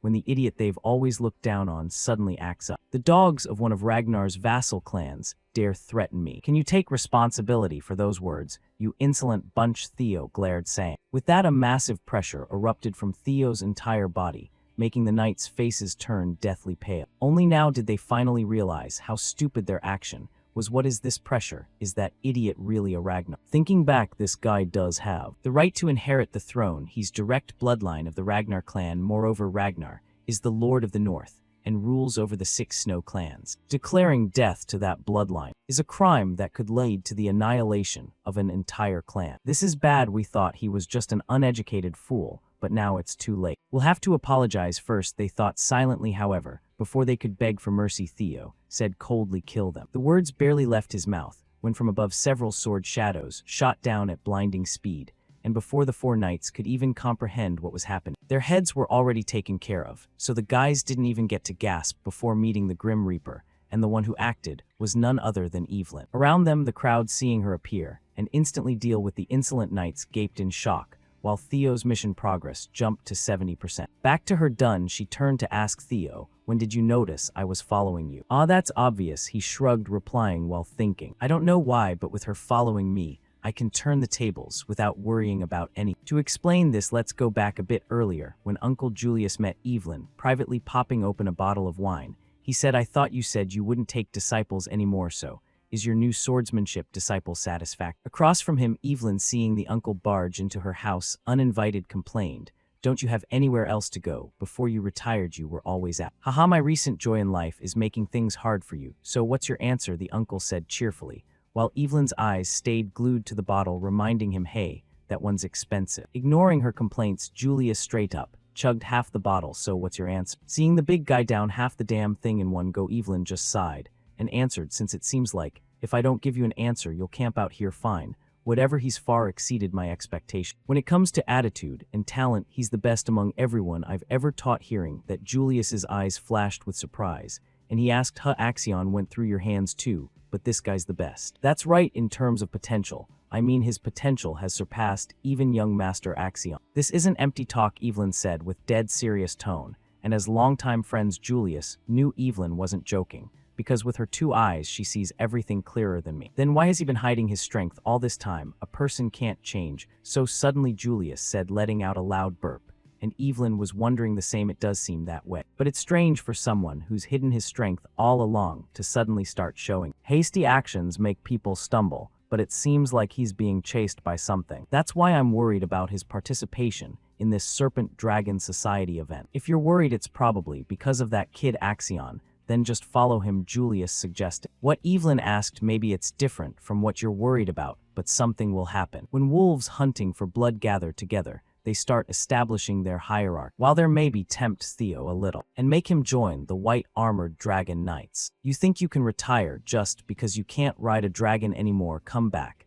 and take responsibility for the one you recommended. I'm off, this wine's really good." With that, the uncle left immediately, leaving behind a familiar white armored dragon knight's uniform, and hearing those words, Evelyn pondered a bit, muttering, "Because it's expensive." Back to the story. Looking at the current situation, Evelyn knew she'd been played by Theo. He'd noticed her following and deliberately set up this situation. Maybe he joined the Serpent Dragon Society with this purpose from the start. He's someone I don't need to worry about. But when did he notice my presence? Definitely not an ordinary person. Back to Theo. He'd sensed Evelyn's presence the moment he stepped onto the carriage, because as the owner of the Dragon Heart, he could enhance his perception abilities, also called the sixth sense. But anyway, most of the stage has been set now then. Thinking that, Theo spoke up, "Evelyn, almost everyone here has shown disrespect toward an heir. What is the punishment for such a crime?" he said, while scanning the surrounding. At this point, the trainees were sweating bullets, and toward that question, Evelyn answered straightforwardly, "According to clan law, immediate execution is possible. Since they're kids who haven't gone through the awakening ceremony, taking one arm from each and ending it, there is sufficient." "I understand," Evelyn said calmly, and immediately charged toward the group to carry out the punishment. "Wait a second," the crowd shouted in panic. But Evelyn's movements didn't slow at all. She precisely targeted their arms and severed them clean. The second son of the Pereng clan, the eldest son of the Red-White Mercenary Corps, the fourth daughter of the RS Caravan Guild, the third son of the Class clan, the eldest daughter of the Wok clan. She announced each name of those who'd insulted the heir while slashing, and at the same time Theo's mission progress kept climbing steadily. Seeing that, one trainee dropped to his knees in front of Axion, begging, "Axion, please save me." Please, in response to that plea, Axion just showed an extremely cold face. "Why should I? That's just a greeting after all." What the guy exclaimed in shock at Axion's blunt refusal, and before he could say another word his arm was sliced clean off. This guy was the eldest son of the Behennik clan, and he was the last one remaining. "I didn't expect to meet you like this," Evelyn Axion greeted. "Long time no see, young master." Evelyn nodded back. Then Axion scanned the people writhing in pain on the ground, thinking she only targeted those who'd commented on bloodlines. She made it so even I, as an heir candidate, couldn't intervene. He frowned, thinking, while Evelyn, after finishing the punishment, turned back to report, "I severed the right arms of the 14 people you ordered. Good job. How are they now?" Theo nodded, asking, "If they get to a priest right now, they could reattach them, though whether their lives as swordsmen continue is another matter." Evelyn shared her thoughts. "Excellent," Sybil said quietly, "seeing those guys' paths to high-tier swordsmen pretty much ended at the same time." Remington, seeing everything wrapped up, rushed over, asking, "Young Master Theo, are you all right?" From behind, Axion, witnessing the scene, laughed out of sheer rage. "Haha, Theo, Ragnar, the idiot of the Rose Palace, has really changed. I want to trample you," he thought silently. Meanwhile, after teaching the trash here a lesson, Theo left that suffocating area. "Let's go, Evelyn." Remington, then as he passed Axion, Theo lightly brushed against and smiled, saying, "Fun party, Axion." And with that lesson taught to the group, Theo completed the 4th guidance mission, abandon the title idiot of the Ragnar 100%. See you later. His voice carried full mockery. Congratulations, you have completed the 4th guidance mission, along with Evelyn. All guidance missions are now complete. No one will call you the idiot of the Ragnar anymore. The mission is done, but my real revenge is just beginning. Receive the reward, Theo thought silently, and the reward for this mission was Experience Growth Potion. Effect increases level by 5 requirement under level 30. Time flew by quickly. Cutting to the Camellia Palace. At this moment, Amel and Ede were hearing reports from their subordinates about what happened at the Serpent Dragon Society. And of course that woman Amel could hardly believe her ears. Say that again. Axion got taken down by that idiot Theo, she said, dazed. Meanwhile, Theo, along with his followers, was celebrating somewhere else. Haha, to celebrate young Master Theo's explosive debut at the Serpent Dragon Society. Cheers, Sybil shouted loudly. Looking at the group's excited state, Theo gave a light smile, something he'd never felt in his previous life. Back to the Camellia Palace, after hearing what went down at the Serpent Dragon Society, Amel immediately summoned her useless son Axion and slapped him hard across the face. Not only did you give that idiot an excuse, but you let your own subordinates get their arms chopped off. Yes, Mother, Axion answered softly, and that attitude only made Amel angrier. Listen to yourself. Mother warned you over and over not to underestimate him. Forget forcing him to submit. You've just handed him a perfect excuse to cause chaos. Mother told you once that bastard Theo Ragnar starts standing out. Taking the Rose Palace will become much harder, she said furiously. Mother, don't worry, Axion promised. But after that action, Amel had zero faith left in his words. Mother doesn't want to hear it. Go reflect on what you've done. You nearly ruined our grand plan, just chasing shallow thrills. Hearing that Axion could only accept yes, I'll remember that. With that, he quietly left the room. And once he was gone, Amel spoke to Ede, who was hiding in the shadows. I don't know who that boy takes after being so impulsive. In response, Ede shrugged. Well, he takes after his younger self, Matt. You think that's funny? Amel frowned, saying, don't get so angry. This incident might not be as bad as it seems. Ede smiled, making Amel curious why. At this point, Ede calmly explained the Rose Palace originally belongs to the clan head's harem, so seizing it is difficult. Even though the clan head ignores it as a gathering spot for nobodies, it still has his back. Therefore, what we need is an excuse. Luckily, he created a huge mess at the Serpent Dragon Society. Theo is gradually becoming the representative of the Rose Palace, so we can use this as ground. Then crush him legally. Over here, Amel, hearing Ede's words, started scheming rapidly. The reason I worried when seeing Theo get stronger was fear that the Rose Palace's influence would spread if the clan head paid more attention. But by using Theo, who's growing more powerful, if we from the Camellia Palace use proper legal procedures to eliminate, the Rose Palace will have no choice but to submit to Troyven. We can manipulate them without effort. She smiled inwardly, then folded her fan. So how long to prepare? Amel asked eagerly. We're already fully prepared. Tomorrow morning, when you wake up, you'll hear wonderful news. So tonight, enjoy your bath and sleep well. I even prepared a scented candle from the southern Argon volcanic region. As he spoke, he took out a small wooden box. And in response to that gift came a passionate hug from Amel, as expected from my brother. That's why I can't help but love you, she said, in a way that made it feel like Theo's father might have unknowingly grown horns. And whether that Axion even carries the Ragnar name becomes a big question mark. Back to Theo's group party, while everyone was still toasting, Remington quietly sat beside him and said, actually, I was pretty shocked. I didn't know you cared about me that much, young Master Thief. Beside him, Theo, hearing Remington suddenly ramble like that, was puzzled. Huh, what are you talking about? I'm talking about the Serpent Dragon Society, Remington replied. And hearing that Theo already knew, this guy was starting to get drunk, even though he'd only been drinking orange juice. Ignoring Theo, Remington continued thoughtfully, while you endured insults about yourself, the moment they started slandering me, a friend, you stood up without hesitation to protect me, young Master Theo. I couldn't do anything, it's embarrassing. Saying that, Remington turned to look at Theo with admiring eyes. Exactly, the more I look at him, the more surprised I am. He endured being looked down on, seen as a useless bastard, but eventually became strong. Moreover, even against opponents he couldn't beat, he had the unbreakable will to win completely. Against the Camellia Palace, where no one dared oppose, he drew his sword without hesitation. All for me. The more he thought, the more Remington couldn't hold back his emotions, his eyes starting to well up. At the same time, the notification screen popped up, reminding the current status of the white-haired young man, deeply moved, believing Theo cares greatly about. Looking at that notification, our protagonist broke into a sweat. Haha, seems like he misunderstood something. He laughed awkwardly inside. Meanwhile, Remington came to an important decision.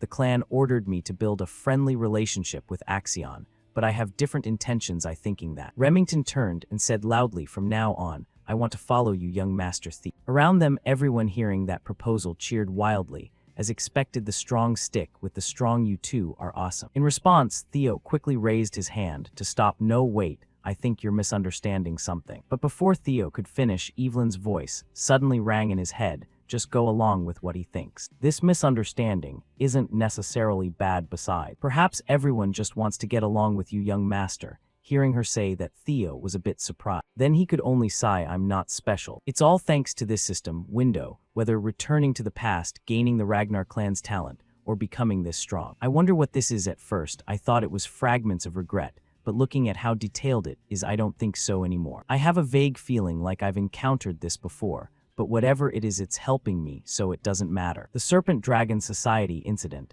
ended. My level also increased. Seems like each level up gives points to boost stats, so I think I can freely enhance my ability. Terrifying, I'm scared of the brilliant future this stronger me will bring, the guy fantasized, while giggling, making Evelyn behind him shiver a little. Alright, first I should prepare for the Camellia Palace's counterattack, Theo reminded himself, and spoke. Remy, by the way, can you help me with some? Ah, of course, young Master Theo, just tell me. Ah, but earlier you called me Remy so intimately, the young swordsman said excitedly. But not wanting to waste time, Theo took out a piece of paper he'd prepared earlier and said seriously, the battle for the throne between me and Axion will intensify soon. To prepare for that, please help me. The sudden request made Remington drop his carefree attitude. Meanwhile, our protagonist, when making these requests, had already calculated ahead. In the future, Remington will become head of the Nursio clan, and their forces are strong enough to rival the Ragnar clan.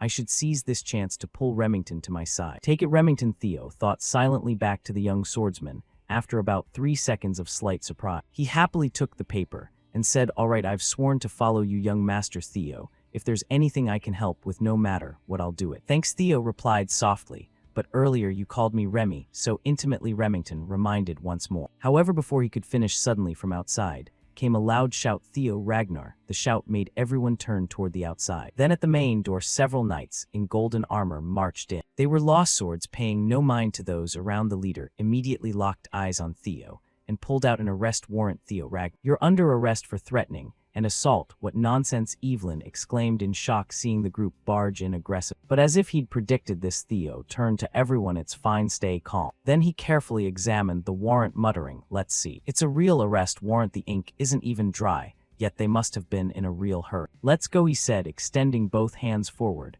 after verifying the warrant's authenticity. And the leader quickly slapped cuffs on Theo's wrists and led him away. Young Master Theo, the group called out worried, and in response to their words, Theo just turned back with a smile, making both Remington and Evelyn startle. Then Remington looked at the paper in his hand, as if realizing something. At the same moment, back at the Rose Manor, Lady Cecilia had just received the news from the butler that Theo had been taken away. What? Where did they take Theo? The courthouse. As soon as she said it, her legs gave out completely, and she sank to the floor, startling the old butler, who quickly called out in worry, Matt. Oh, I'm fine, but what exactly are they accusing the boy of? Cecilia asked again. It seems to be related to the Serpent Dragon Society. They're charging him with inciting rebellion. The butler stammered out the words, and this news left Cecilia utterly shocked. You really think they'll actually bring this to trial? I believe they will. Because he completely wiped out the Serpent Dragon Society, this matter won't end so easily, the old man said with a furrowed brow. After hearing the old man finish, all the joy she felt from Theo crushing those people completely vanished.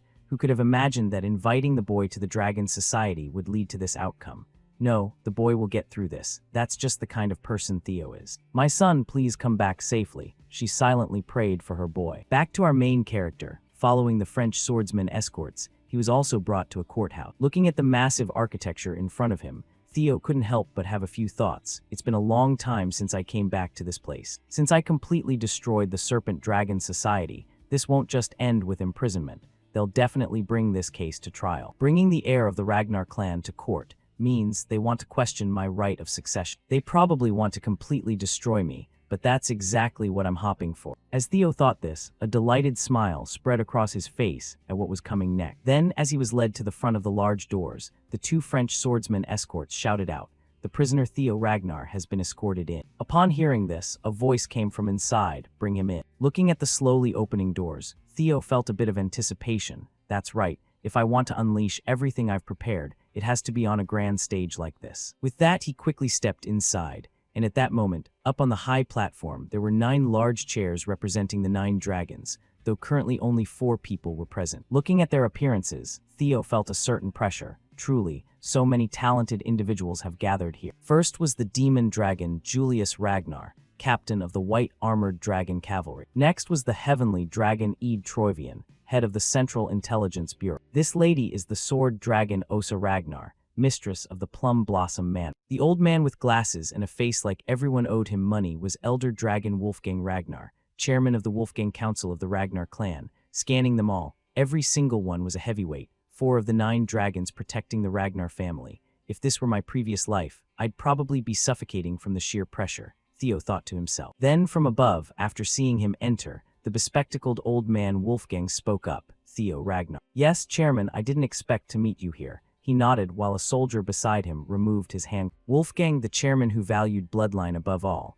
to him a bastard like me must be utterly repulsive. He didn't even bother hiding his disgust, Theo silently assessed. And just as he thought, the old man cut him off without giving him much chance to greet. Enough with the long-winded pleasantries. You already know why you've been summoned here to answer for your crimes, correct? The Byron clan, the Starrett Merchant Guild, the Red and White Mercenaries, and even the Hanavi family, because of your foolish actions, all of them are now screaming to sever ties with the main family. Can a bastard like you bear the losses you've caused? That's why I'm holding you responsible for dragging the honor of the Ragnar clan through the mud, the old man said, his face flushed red like he was ready to fight at any second. And in response to these words, Theo simply nodded in agreement right away. Yes, everything you said is completely correct. I was far too careless. I should have cut off their heads instead of just their limbs, Theo said in a cold voice. And that statement made the group above flinch in surprise. What? Continuing on this side, Theo added, they were our subordinates. The master grants them land and honor, and in return subordinates offer loyalty in their lives. That's the way of knights. Yet they dared to threaten their own master. If I'd known they were this insolent from the start, I would have beheaded them right away. They deserve punishment, and the principles of knighthood must be restored. How could I stand by and watch the honor of the Ragnar clan, maintained for over 1,000 years, be trampled like this? Theo spoke with such powerful conviction that it left Eid and Wolfgang speechless. Meanwhile, Uncle Julius over here cracked a wide grin, impressive, as expected. This won't end with some ordinary punishment. As for old man Wolfgang, after a few seconds of being stunned by the protagonist's words, his face twisted into a scowl as he shouted, "You dare mock me with such flowery rhetoric." Before he could finish, Lady Osa on this side spoke up. I've heard your opinion, and logically speaking, you're right. However, no matter how powerful the Ragnar clan is, it's not invincible. If we don't listen to the voices of our vassals and knights, we will collapse. Because you can't rule this world with brutality alone, the lady said gently. Yes, I'll keep that in mind. Theo nodded in response while secretly breathing a sigh of relief inside. The chief wife of the clan leader, the strongest swordswoman in the north, the sword dragon. Fortunately, she doesn't seem hostile toward me. But why would she? Theo furrowed his brow, thinking back to some future event. Unaware of his thoughts, up above Lady Osa continued, I hope you understand that the punishment you're about to receive is justified. May I ask what that punishment is? Theo asked back. And to that question, old man Wolfgang answered, 3 months of house arrest. But the awakening ceremony is only 2 months away. Theo countered, making the bespectacled old man slam the armrest in fury. How dare you say that? Ignoring the old man's anger, Lady Osa explained, I've taken that into account and decided to allow you to participate in next year's awakening ceremony. I've also decided that the 15 children you injured will participate in next year's awakening ceremony. Over here, although things weren't exactly as predicted, Eid was still quite satisfied. Thanks to the demon dragon's intervention, the punishment was much lighter than expected. Still, this isn't bad at all. Delaying the awakening ceremony is a huge humiliation for anyone in the Ragnar clan. And having the representative of the Rose Manor bear that humiliation will create an opportunity for our Camellia Manor to surpass them. Once our plan goes into motion, he won't be able to do anything anymore. He'll just have to accept it. If he's foolish enough to appeal, we can deal with him. But I don't think he's that stupid, Eid thought to himself. Unfortunately for him, Theo was exactly that fool I want to appeal, he said coldly, shocking all 4 of the 9 dragons present. But right after, Eid over here burst into a grin he couldn't even contain, even covering his face with his hand. Are you an idiot? Your arrogance really knows no bounds. This just makes everything easier for us. Up above, Uncle Julius said worriedly, Do you even understand what appealing means? Of course, Theo replied while thinking to himself. I know this can't be settled with just 3 months of house arrest. It's barely even a slap on the wrist. The demon dragon must have pulled some strings. But I have no intention of accepting even that light slap. On the contrary, I'm expecting a reward. With that thought, he spoke seriously. In a proud and mighty Ragnar clan, an appeal means war. In the end, only the victor has the right to speak. And at the same time, a notification rang in Theo's ear, entering the main scenario. Through this scenario, you can uncover many hidden secrets in this closed-off world. Good luck. First scenario quest, The Path of the Air. In another development, at the secret northern branch of the Sears Merchant Guild, the place was now engulfed in flames from someone's attack. And after the last soldier fell under the assault of the cloaked figure, a voice suddenly came from behind, so they really were hiding here. Just as young Master Theo said, the voice belonged to Remington, and the cloaked figure was none other than Evelyn. It seemed this was the task Theo had asked Remington to handle earlier. Looking at the box in his hand, he shook his head and said, "The Troyvian Camellia Manor has completely collapsed." Back at the courthouse, after hearing Theo's proposal, Old Man Wolfgang was slightly stunned before asking to confirm. You're trying to turn something that could be resolved with 3 months of house arrest into a war. You're truly arrogant. Do you really think one person can stand against the forces of 15 clans? In response, Theo bluntly shut the old man up. That's something I have to handle myself. In cases with such a massive power disparity, isn't fighting through a representative battle the normal way? He said while turning to look at the group. Normally, an appeal means deciding winner and loser through war, however, when war is practically impossible due to overwhelming power difference. Each side sends a representative, and the victor is decided in a one-on-one sword duel. That's the representative battle, which means the defendant's representative will be Theo, while the plaintiff's representative will most likely be Axion. If that happens, Theo will almost certainly lose, but then why would he choose this path? Does he have some scheme? If he thinks Evelyn or I will step up as his representative, he's dead wrong. Julius furrowed his brow, wondering what the hell the kid was thinking. Back to the protagonist unaware of his uncle's thoughts, he continued with the rules.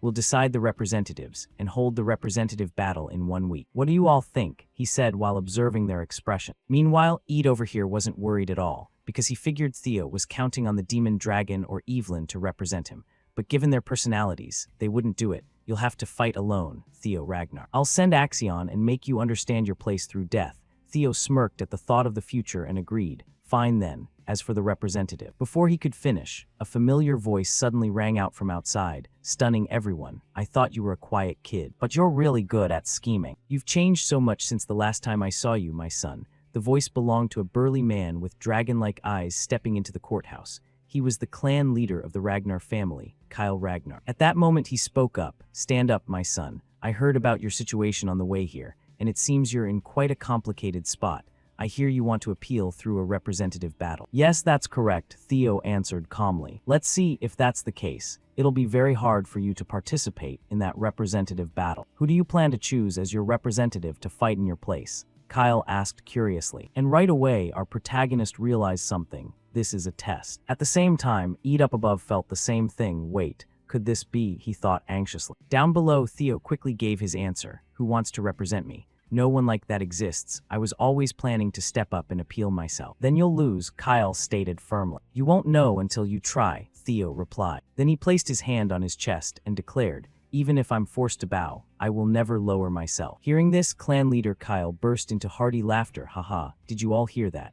My son's words. Even if forced, I will not lower myself. No sentence describes the Ragnar clan better than that. Your attitude truly pleases me. Thank you, Father, for the praise. Theo quickly bowed his head while secretly rejoicing inside. The representative battle was just bait. I never intended to fight, so it's great that I can tell the truth without having to hide anything. The job I assigned to Evelyn and Remington, the evidence of Camellia Manor's rebellious plot. If I have that, I can win without even needing to fight, he thought to himself. Before Kyle could speak again, he continued, then I will personally give you a chance, as the master of the Ragnar clan. I, Kyle Ragnar, want to test you with a single strike. Forget the trial. If you can withstand one single blow from me, I will erase all charges against you. Let's go outside right now, he said excitedly as he strode out, while Theo was still stunned by his father's proposal. However, right at that moment, Ede jumped in recklessly. Clan leader, this cannot be allowed. He hurriedly spoke up, because he knew that testing with a single strike meant Kyle was acknowledging his opponent. If he survives, he'll become the one accepted by the clan leader. I don't think that damn Theo can withstand. But just in case he does, no, I have to stop him from gaining the clan leader's favor. Thinking this, Eid quickly tried to dissuade. How dare those vassals and soldiers comment on your son's bloodline? According to the rules, we should hold a representative battle. As for Kyle, having his fun interrupted made his face turn cold as he warned Eid, Heavenly Dragon, shut up. If a vassal dares speak like that, you just eliminate. Seeing Kyle's terrifying demeanor, Eid shrank back and reluctantly accepted. I understand, clan leader. Over here, Kyle noticed something and turned to Julius. Do you have something to say, Demon Dragon? You've been chuckling for a while now. Oh, nothing really. It's just been a long time since you showed this much interest in someone. Clan leader. The uncle shook his head and said, what nonsense are you spouting? Kyle grumbled before turning back to Theo. All right, enough chit-chat. So what do you think, son? Will you do it? Hearing his words, our protagonist was racking his brain weighing the pros and cons. A single strike from the clan leader. Everything had shifted in a direction I couldn't even imagine. My plan has collapsed. But this change isn't bad either, Theo thought to himself and replied. That would be too heavy for me. How could I compare a single strike from father to a representative battle against vassals and soldiers? So you don't dare, he asked back. No, I just mean this exchange isn't fair. Not fair, Kyle said with interest. Yes, since the trial has become more severe, shouldn't my compensation also increase? Oh, for example, Kyle asked curiously. And at that moment, Theo turned to look at Eid and stated his price. For example, the Camellia Manor. Hearing Theo's demand, Eid's eyes bulged with rage as he gritted his teeth. That bastard, he muttered involuntarily, while old man Wolfgang broke out in a cold sweat.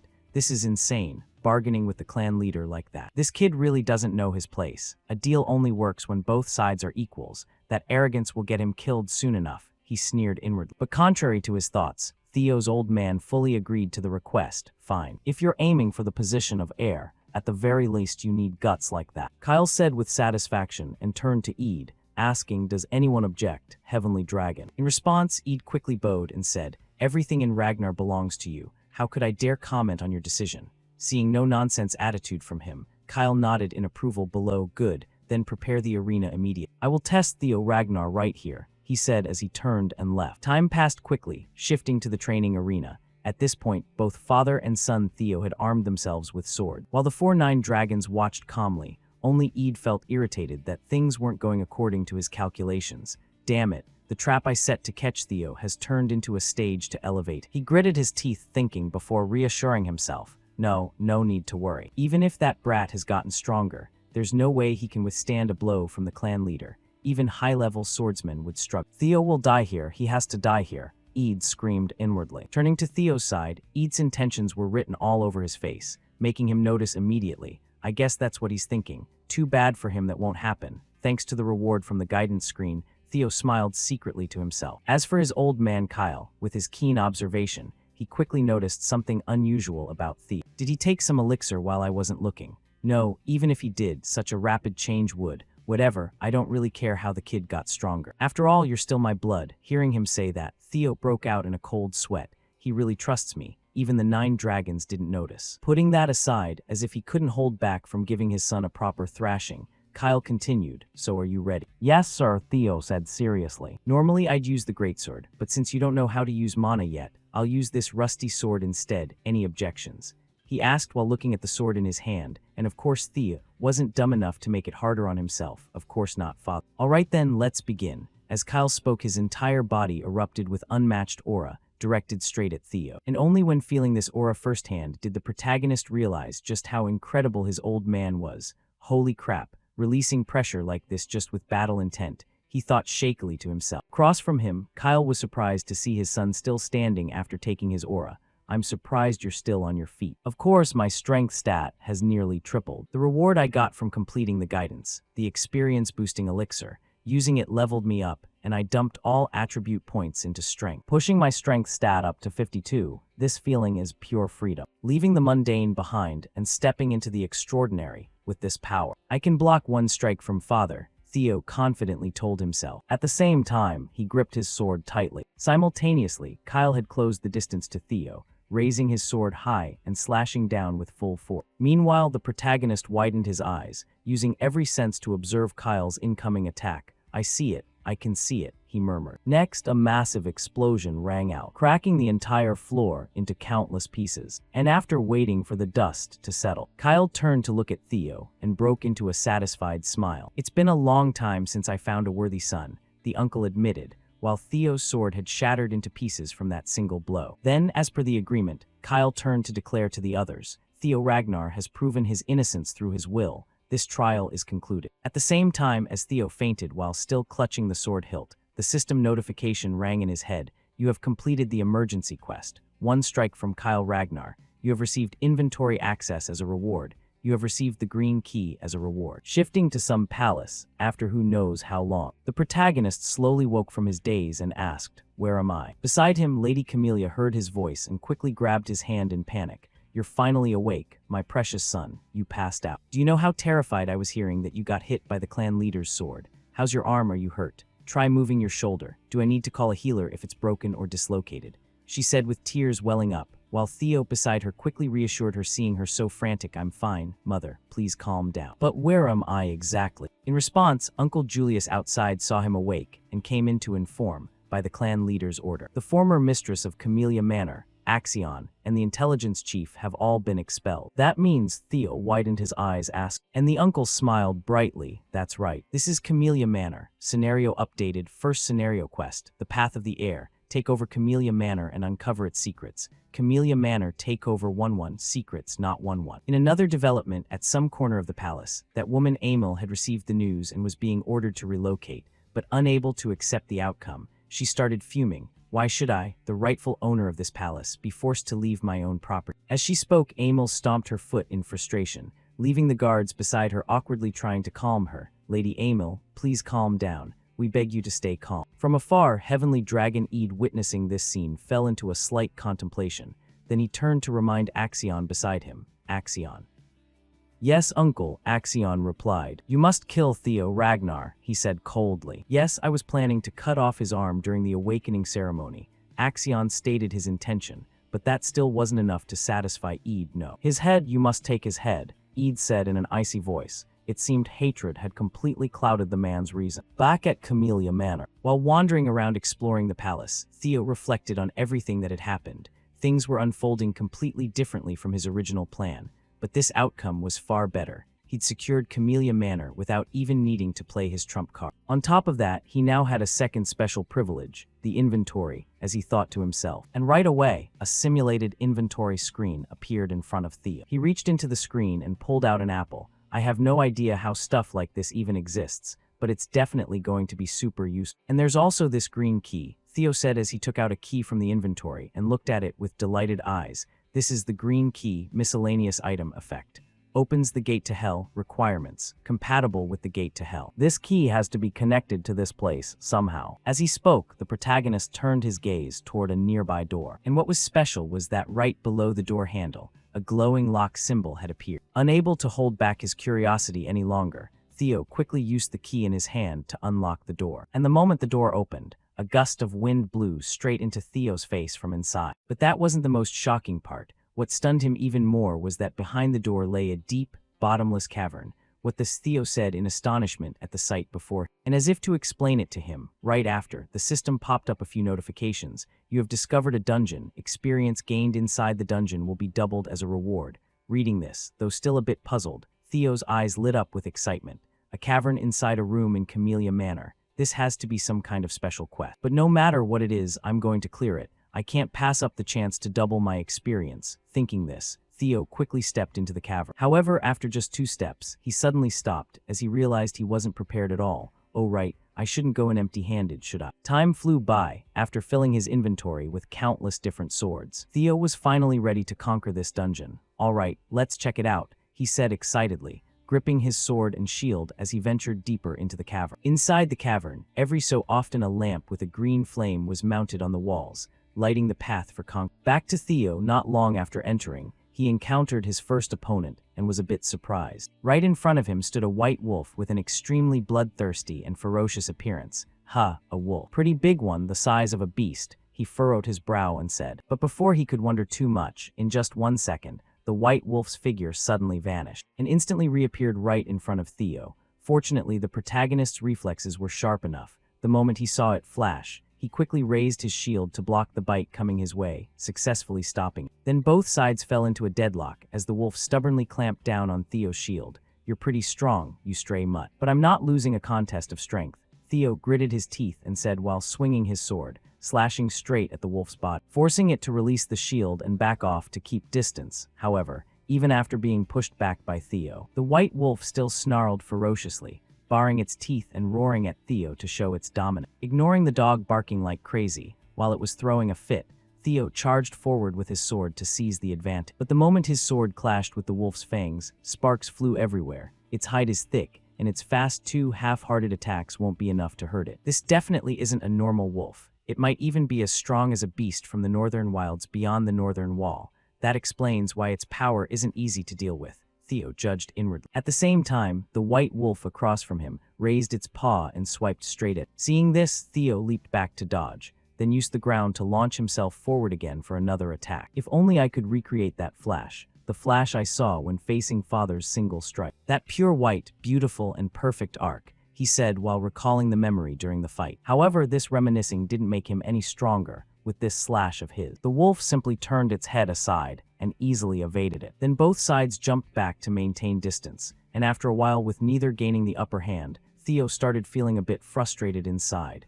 "Of course copying it wouldn't be that easy," he said dejectedly. "The single strike, a shorthand way to say one ultimate blow that delivers instant death, if its key is putting everything into one single sword strike. I'll focus on sword techniques and secret arts, using the speed Evelyn taught me in thrust." Thinking this, as if to challenge himself, Theo tossed his shield aside. And right after, with his body now lighter without the shield, Theo's figure flashed once and instantly vanished from the wolf's sight, leaving it momentarily stunned. And by the time it snapped back, Theo's sword tip was already right in front of the wolf. The result was a pitiful, agonized howl from the wolf right after, as its left eye was pierced blind by Theo's sword. Seeing this, a smile spread across his lips. "Nice. I can do this." With that said, both sides charged at each other once more. Time passed quickly. 2 months later, at the 4th training ground, just like any other day, Theo's subordinates were training there. But today seemed a bit special when one guy looked around and said, "There are way more people now." In response, Sybil nodded and agreed, "Yeah, at this rate we should switch training ground." Now the rumor that the clan leader personally taught the young master the single strike has spread, so more and more people keep coming to spar with. Even though the young master, at this point, Sybil felt a bit annoyed as one after another came challenging Theo, and right after he finished speaking, sure enough some arrogant jerk from behind piped up, "Hey, you lot. When is your so-called super elite young master showing up? It's been 2 months, where the hell did he run off to? I thought he never missed a single day of training. I bet that coward ran away after his fake story spread too far. Maybe it's all a lie because he won the trial, but with no witnesses, probably exaggerate. And the news about him defeating the Serpent Dragon Society is the same." The owner of that voice was Henry Modred, an apprentice swordsman from Plum Blossom Manor, and before his mocking words could fully leave his mouth, young Sybil charged forward and landed a punch square in his face, caving it in. Then by momentum, the idiot's body flew out like a sack of trash, making the short black-haired guy beside him turn in panic and question Sybil. "Henry. Sybil, how dare a lowlife like you?" he said furiously. And in response came countless cold stares from Theo's subordinates, silencing him instantly. Next it was Sybil's turn to argue heatedly with them. "You ugly-faced bastards, you're nothing compared to the young master," he shouted, making the brown-haired friend beside him roll his eyes and remind him, "Sybil, you really shouldn't comment on other people's looks. Whatever, I hate these jerks coming here to stir trouble. But now they're even insulting young Master Thief. Draw your swords, this is war," Sybil yelled, and at his command the whole group gripped their swords tight. Meanwhile, the guys from Plum Blossom Manor seemed eager for a fight too, so they drew their weapons in response. "These lowborn idiots really want to die, huh?" the short black-haired one shouted. However, before the two sides could clash, suddenly a wave of cold air swept over the crowd, instantly freezing the swords on both sides. And somehow, a girl had silently drawn her sword and stood between them, and this cold air had come from her all along. "Ray Ragnar," they shouted in unison. As this girl was one of the 4 hounds, Ray Ragnar. At the same time, a loud laugh suddenly rang out from behind, drawing everyone's attention. "Haha, how could you leave me out of the fun like this?" The owner of that voice was a burly dark-skinned guy with red hair, wielding a greatsword and dressed in a completely wild style. He was also one of the 4 hounds of the North, Black Bear Hulkus land. Seeing him appear, the crowd grew even more shocked. "Even Hulkus is here, 2 of the 4 hounds." Back to Hulkus after scanning the group, he looked a bit surprised and asked, "Huh, just you guys. Where's the mysterious tiger?" "Who?" the short black-haired guy asked back. "You deaf or what?" I said, "The mysterious tiger, the owner of this training ground. I came here to fight Theo Ragnar," Hulkus roared fiercely. Back to our protagonist. At this moment, he was still training inside the secret dungeon. "You have leveled up, you have leveled up. You have hunted 170 beasts remaining in the dungeon. 171. At this point under Theo's feet lay the corpses of countless white wolves. And here was his status after 2 months of grinding. Theo Ragnar, 17 years old, male, level 15, stats. Strength 91, Dexterity 25, Magic Power 198, Luck -6, Vitality 20, Intelligence 19, Attribute Points. None, access denied. The protagonist took out a recovery potion from his inventory, and the moment he drank it, his entire body was enveloped in a red glow, rapidly healing his wounds at an astonishing speed. "I almost died a few times, but this saved me," he murmured. "This is a beginner recovery potion, consumable effect. Restores 10 vitality points and heals wound." Looking around at the wolf corpses once more, Theo muttered, "It was pretty tough at first, but things got easier after a while. Time really flies, 2 whole months already. Now there's only one left. Usually that means the boss is about to appear." As he spoke, he looked toward the staircase at the end of the cavern. Then after resting up, the protagonist decided to head toward that staircase to deal with the final monster. Entering the 5th floor, the system alert sounded, while Theo looked at the broken sword in his hand and tossed it aside. "Looks like this one's done." As he spoke, Theo reached into his inventory, pulling out another sword, and it was his last one. "This is all I have left. A ceremonial sword Mother gave me for my birthday. In the previous life, there were so many conflicts between me and Mother before the awakening ceremony, so I just threw it aside in my room and let it rust." Looking closely now, it's a fine sword forged from white snow steel, he evaluated while gazing at the gleaming blade in front of him, at the same time recalling some past memory, when Lady Cecilia led countless servants carrying all sorts of big and small gifts to meet him.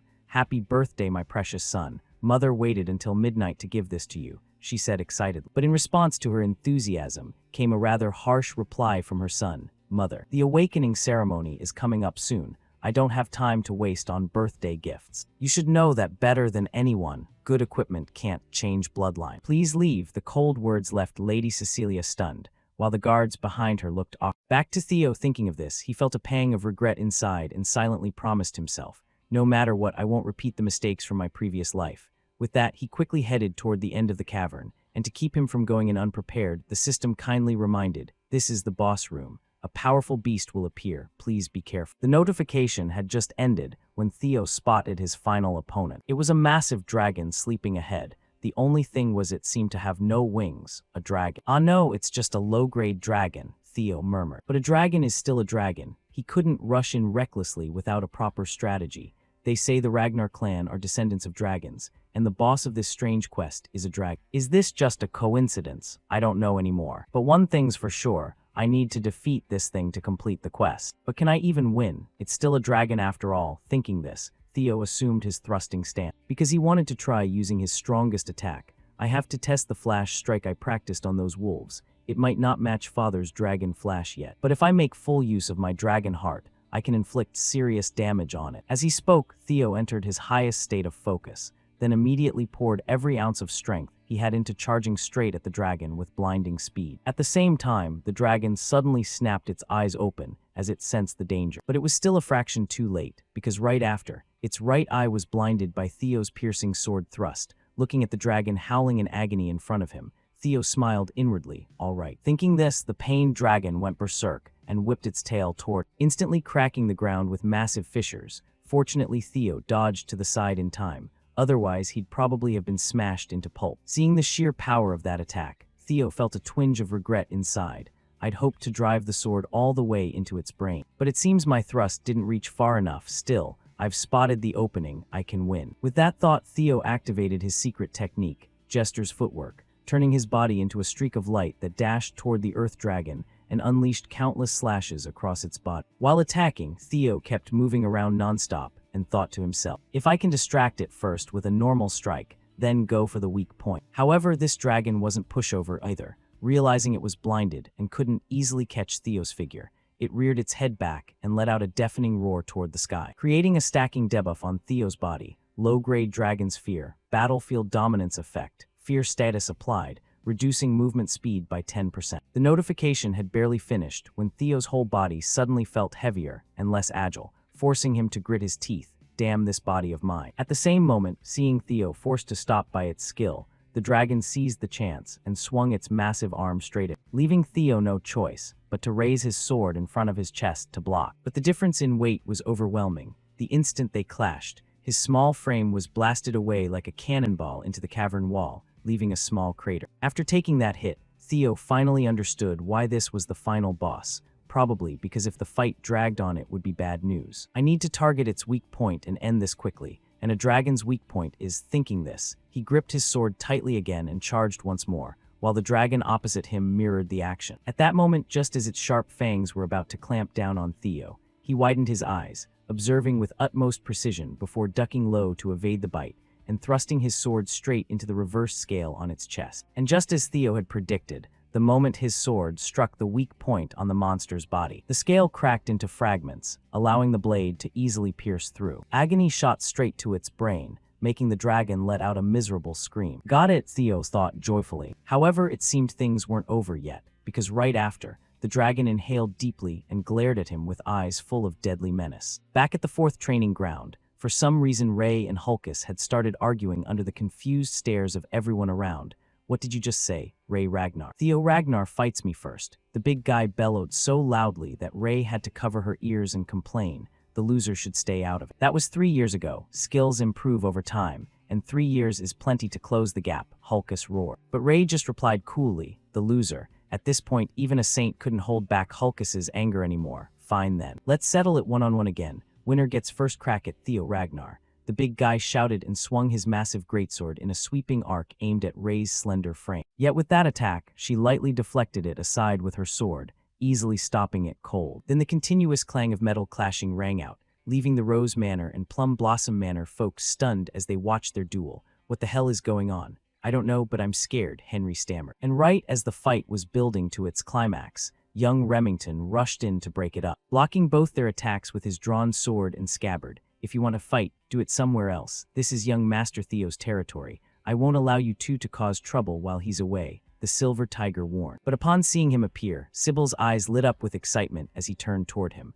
Oh, it's Remington, perfect timing. I've been wanting to spar with you too. Hey, Hulkus, didn't you hear me? Remington grumbled. But right after, all three suddenly froze, as they sensed an intense aura heading their way. What is this killing intent? Remington wondered inwardly. Then all three turned toward the source of the pressure, where a dark figure was slowly approaching the group. This pressure, what's going on? Remington said in confusion, while Hulkus broke into the widest grin imaginable. Finally, the man himself has arrived, Theo Ragnar. At this moment, Theo was unleashing the low-grade dragon's fear skill to blanket the entire training ground. Back a few minutes earlier, finally, due to the severe wound at the reverse scale, the monster had died with its tongue lolling out. The moment it collapsed, the system's final congratulatory message rang out. Congratulations, you have successfully hunted a low-grade dragon. Over here, seeing it finally down, Theo let out a long sigh of relief. It started thrashing wildly when I hit the reverse scale. I really thought I was done for back then. Luckily, over time, it wore itself out.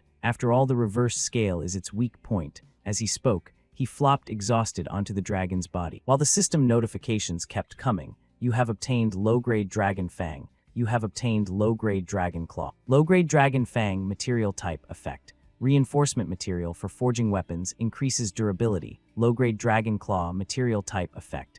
Reinforcement material for forging weapons increases sharpness. As the notifications played, 2 items appeared before Theo, making him jump up to inspect them. Forging materials, huh? I should use these to repair my sword. After all, it was a gift from Mother. Hunting that dragon really wore it down a lot. As he spoke, Theo looked at the birthday gift from his mother. But now it was chipped and battered from all the abuse, however. It wasn't over yet. After the dragon died, it gifted Theo a few more rewards. You have obtained the skill Low-Grade Dragon's Fear. Low-Grade Dragon's Fear skill, D+ rank, Mastery 1% effect.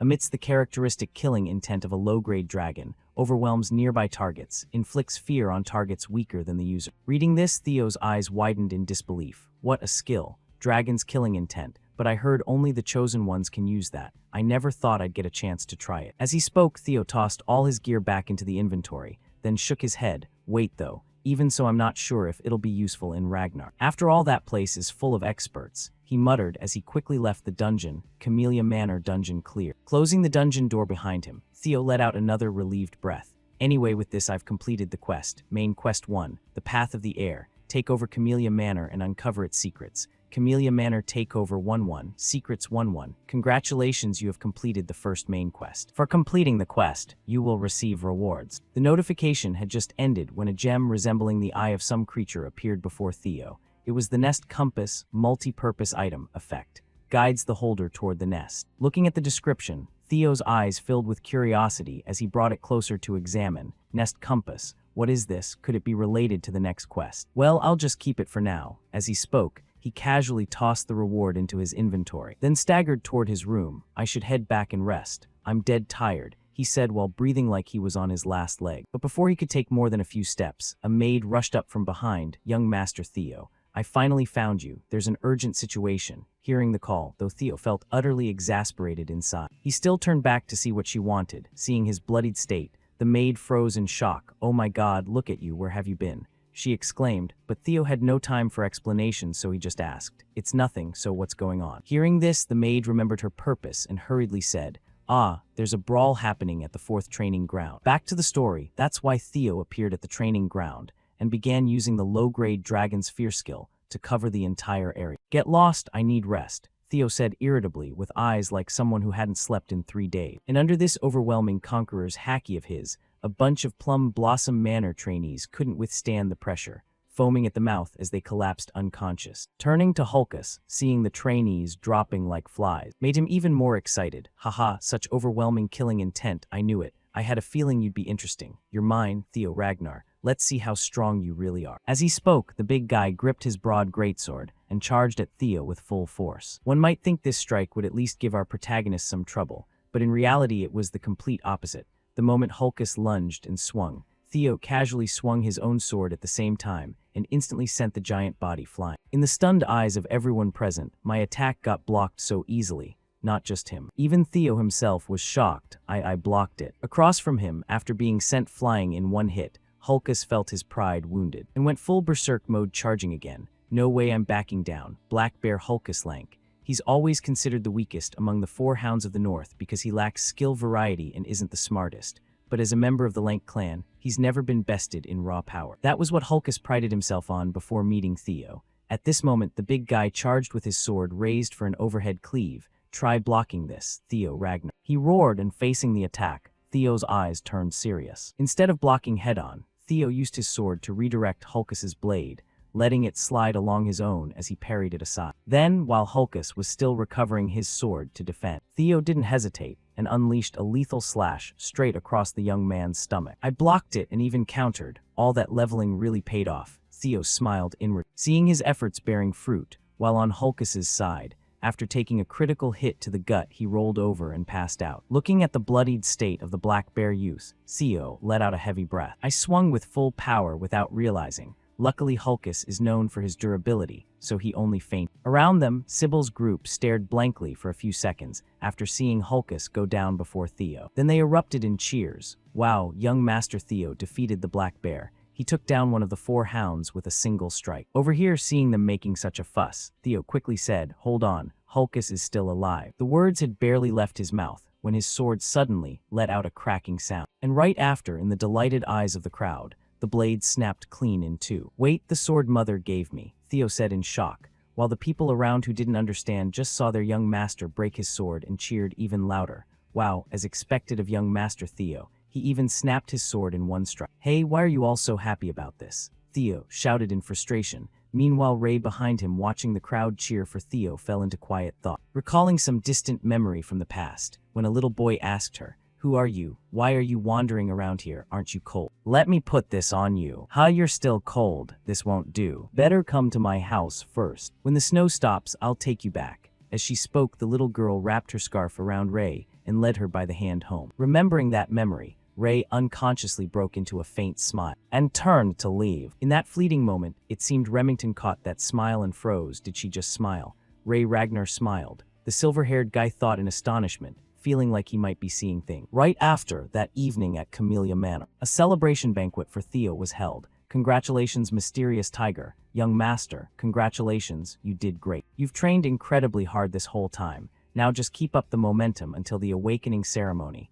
You can do it, the servants said, joyfully seeing their young master achieve such results. And the happiest of all was none other than Lady Cecilia. To celebrate her son, she brought out a whole basin of abalone. Placing it in front of Theo and feeding him like a machine, my son, try this abalone. These are limited catch abalones from the sea, slow roasted with butter we only get from farms around the Fuha Mountains. We gradually increase the temperature to, try this too. This is chicken raised solely on western Lazirian desert dates. These chickens are carefully slaughtered at just the right age, then stewed with ginseng imported from a far eastern country called Jusian. As she spoke, her arm never stopped for a second, forcing Theo to swallow before he could even chew properly. Mother, please stop, he thought desperately inside. But thinking back to some sad moments from his previous life, Theo widened his eyes, swallowed hard, and said, "It's delicious, mother." Time passed quickly. After his stomach was bloated like a drum, he finally brought out the broken sword and confessed to his mother, "My son, what happened to this?" she exclaimed, seeing the birthday gift she'd given Theo snapped in half. "It broke during training. I'm sorry, it was the precious sword you gave me for my birthday, but now,"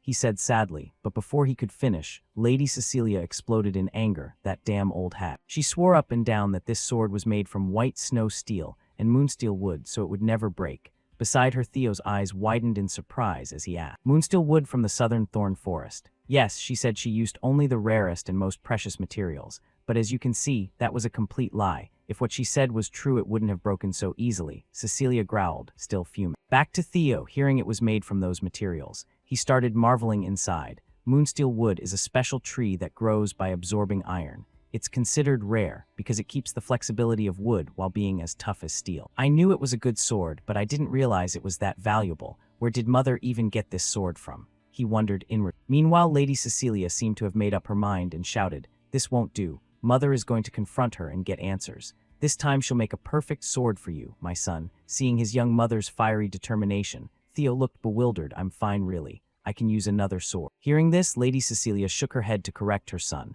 "No way. People are finally recognizing your true worth. We need to prepare more carefully than ever, especially now. And besides, the awakening ceremony is less than a week away, right? I can't let you go to the ceremony with an old sword. Speaking of which, let's go right now." As she spoke, she strode out the door, leaving Theo dumbfounded. "Mother, where are you going?" "To the best forge in Winterra." "Pasquare Forge," Cecilia said with a smile. Back at the Basque Forge, one of the 3 major weapon production workshops in Winterra, its reputation was tied to its colossal scale, more like a factory than a traditional smithy, but that wasn't all. The most striking thing about Basque Forge was its master, a figure ranked special by the intelligence agency, and a blacksmith bearing the title of Master Craftsman, a title held by only 2 other Ragnar artisans. People also called her the goblin incarnate of capitalism. The demon blacksmith Curson. At this moment, both mother and son Theo had arrived here to meet this master craftsman.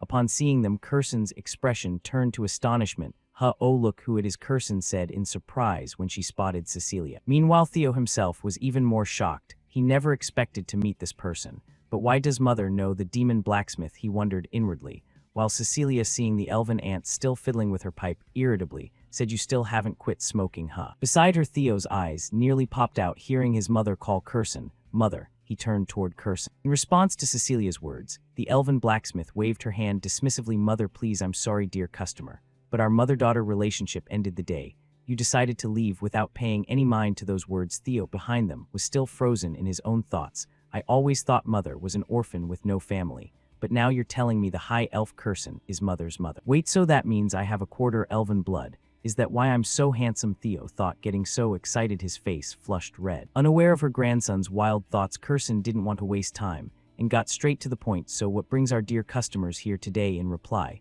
Cecilia tossed the sword straight at her and demanded return a defective product. Across from her, Curson caught the sword irritably. "What defective? Ha! How dare you call a sword forged by my own hands defective?" Before she could finish, the elven aunt's voice stiffened the moment Curson drew the sword from its sheath.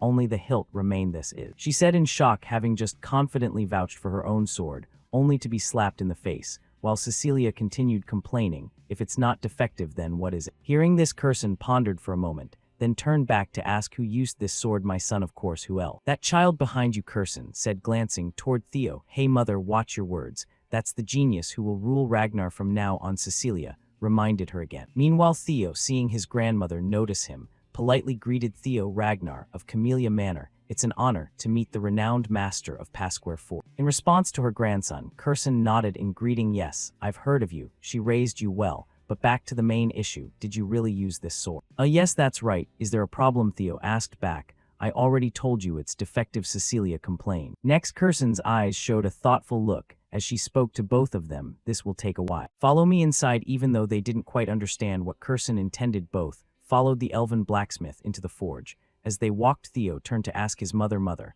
what exactly is your connection to the demon blacksmith?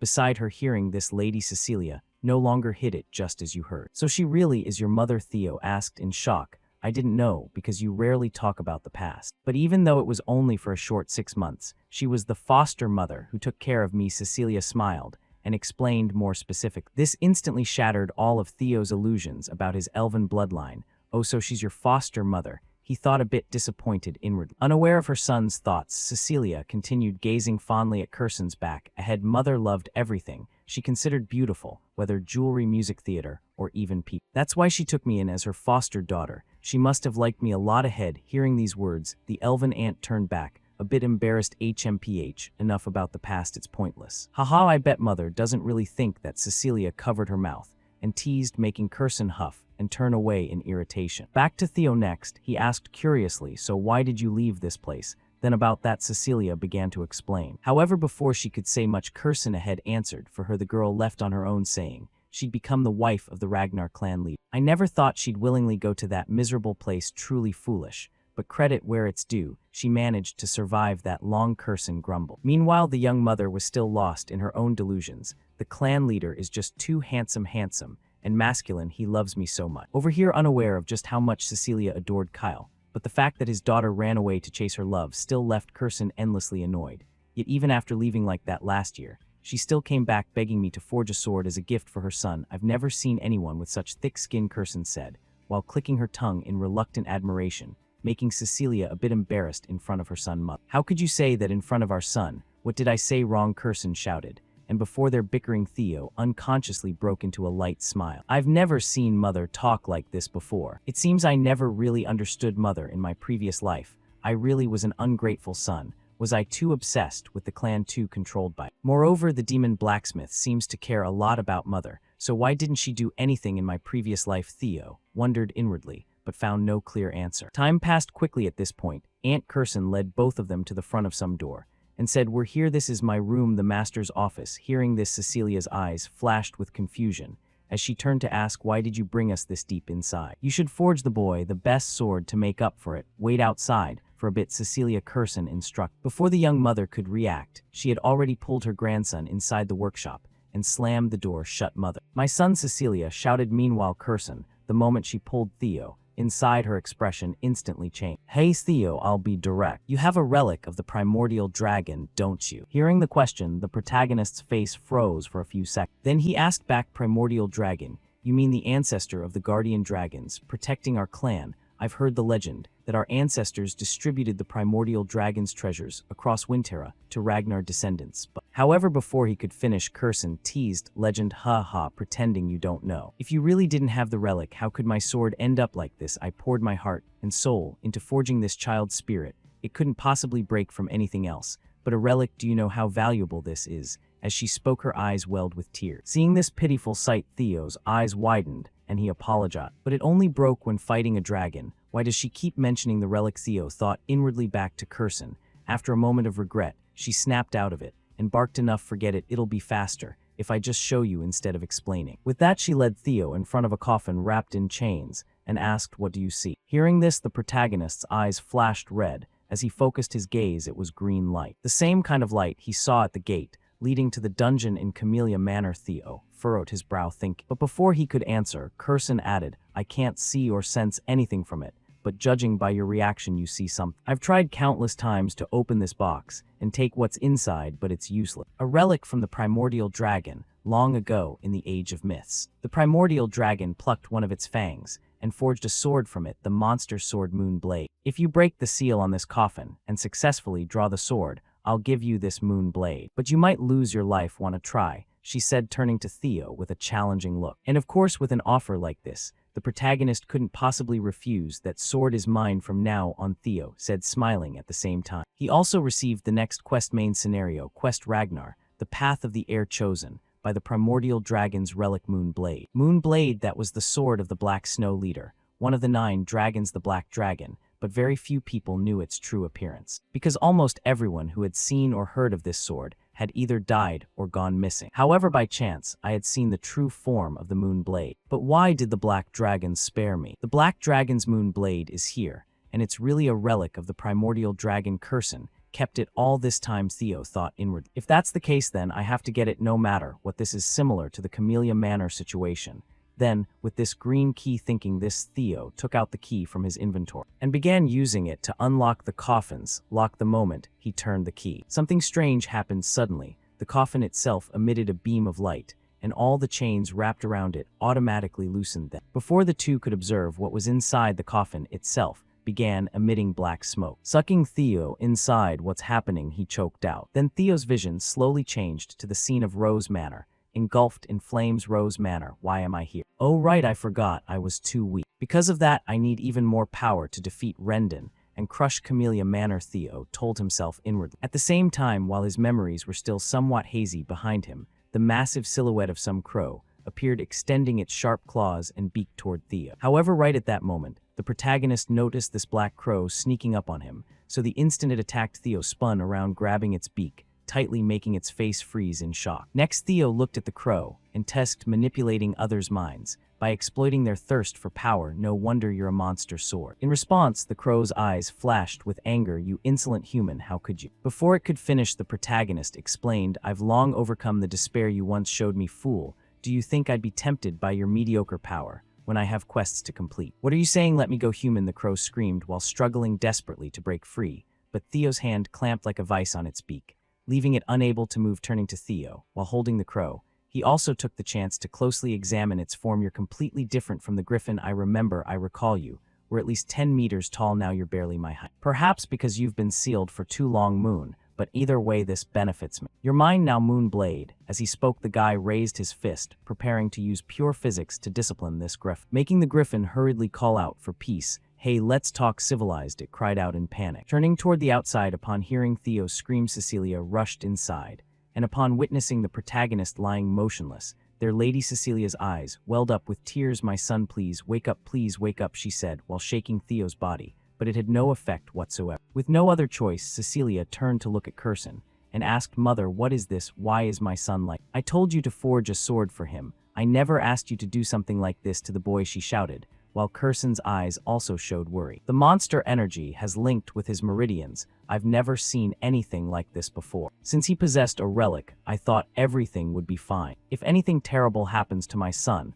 I will never forgive you, Cecilia said in an extremely furious voice. But fortunately for both of them at that moment, Theo's hand began to move and tightly gripped the sword in his hand. Then suddenly countless black energy bands, like whirlwinds, appeared around him, slowly converging at Theo's chest and slipping straight into his body. Once this was over, Cecilia anxiously called out once more. Theo, hearing his mother's call, the protagonist slowly opened his eyes, making her overjoyed as she hugged her son tightly. My son, Cecilia said while shedding tears. Meanwhile, Aunt Curson, seeing Theo safely awake, also breathed a sigh of relief inwardly. Looks like I worried you a lot. I'm fine. No need to panic, Theo reassured her. At the same time, the system's final congratulatory notification rang out. Congratulations. By hunting a griffin, you have successfully completed the second scenario quest. Reward obtained, Moon Blade. Hearing this, Theo finally paid attention to the sword in his hand and thought, I'm really lucky the griffin was easily defeated because it had just been unsealed, and also because its psychological attack no longer works on me. The guy sighed at his negative luck stat,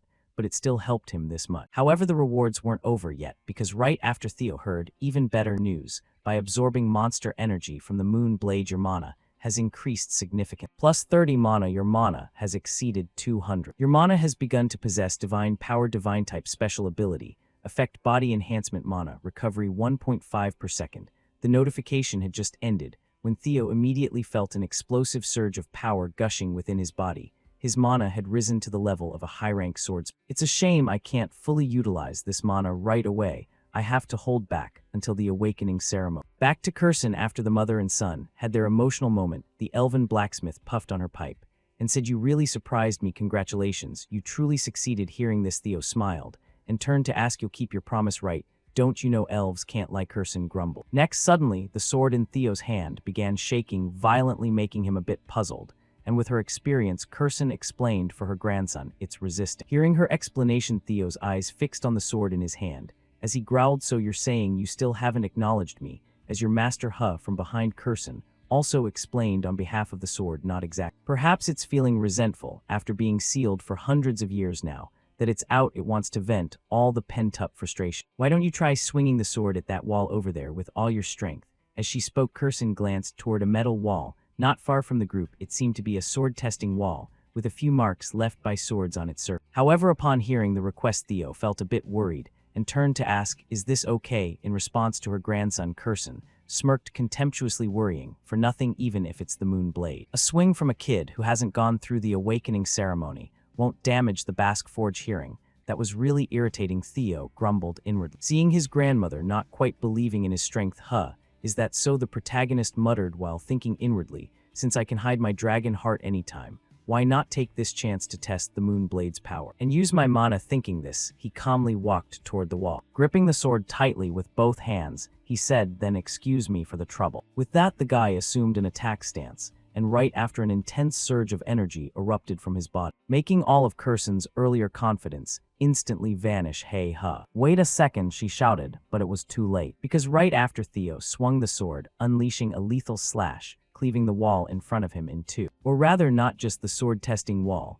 but an entire section of the workshop was sliced apart, making Lady Cecilia's eyes behind him sparkle in disbelief at the scene before her, while Aunt Curson's eyes also sparkled, but in a regretful way. "My workshop, my money!" Curson shouted loudly, upon seeing the massive hole Theo had created. Patching this mess up would cost who knows how much of her money. Ignoring this, Theo began looking back at the sword in his hand in shock. "This thing is probably a bit too dangerous. It absorbed all my mana." Just as he thought this, suddenly Curson appeared in front of Theo, reaching out to touch his abdomen to check, since when she's so fast, Theo thought in a day. Meanwhile, after checking, Curson could only force a wry smile. "Good heavens, you really have zero proficiency in magic. You really did this just relying on the blade's sharpness."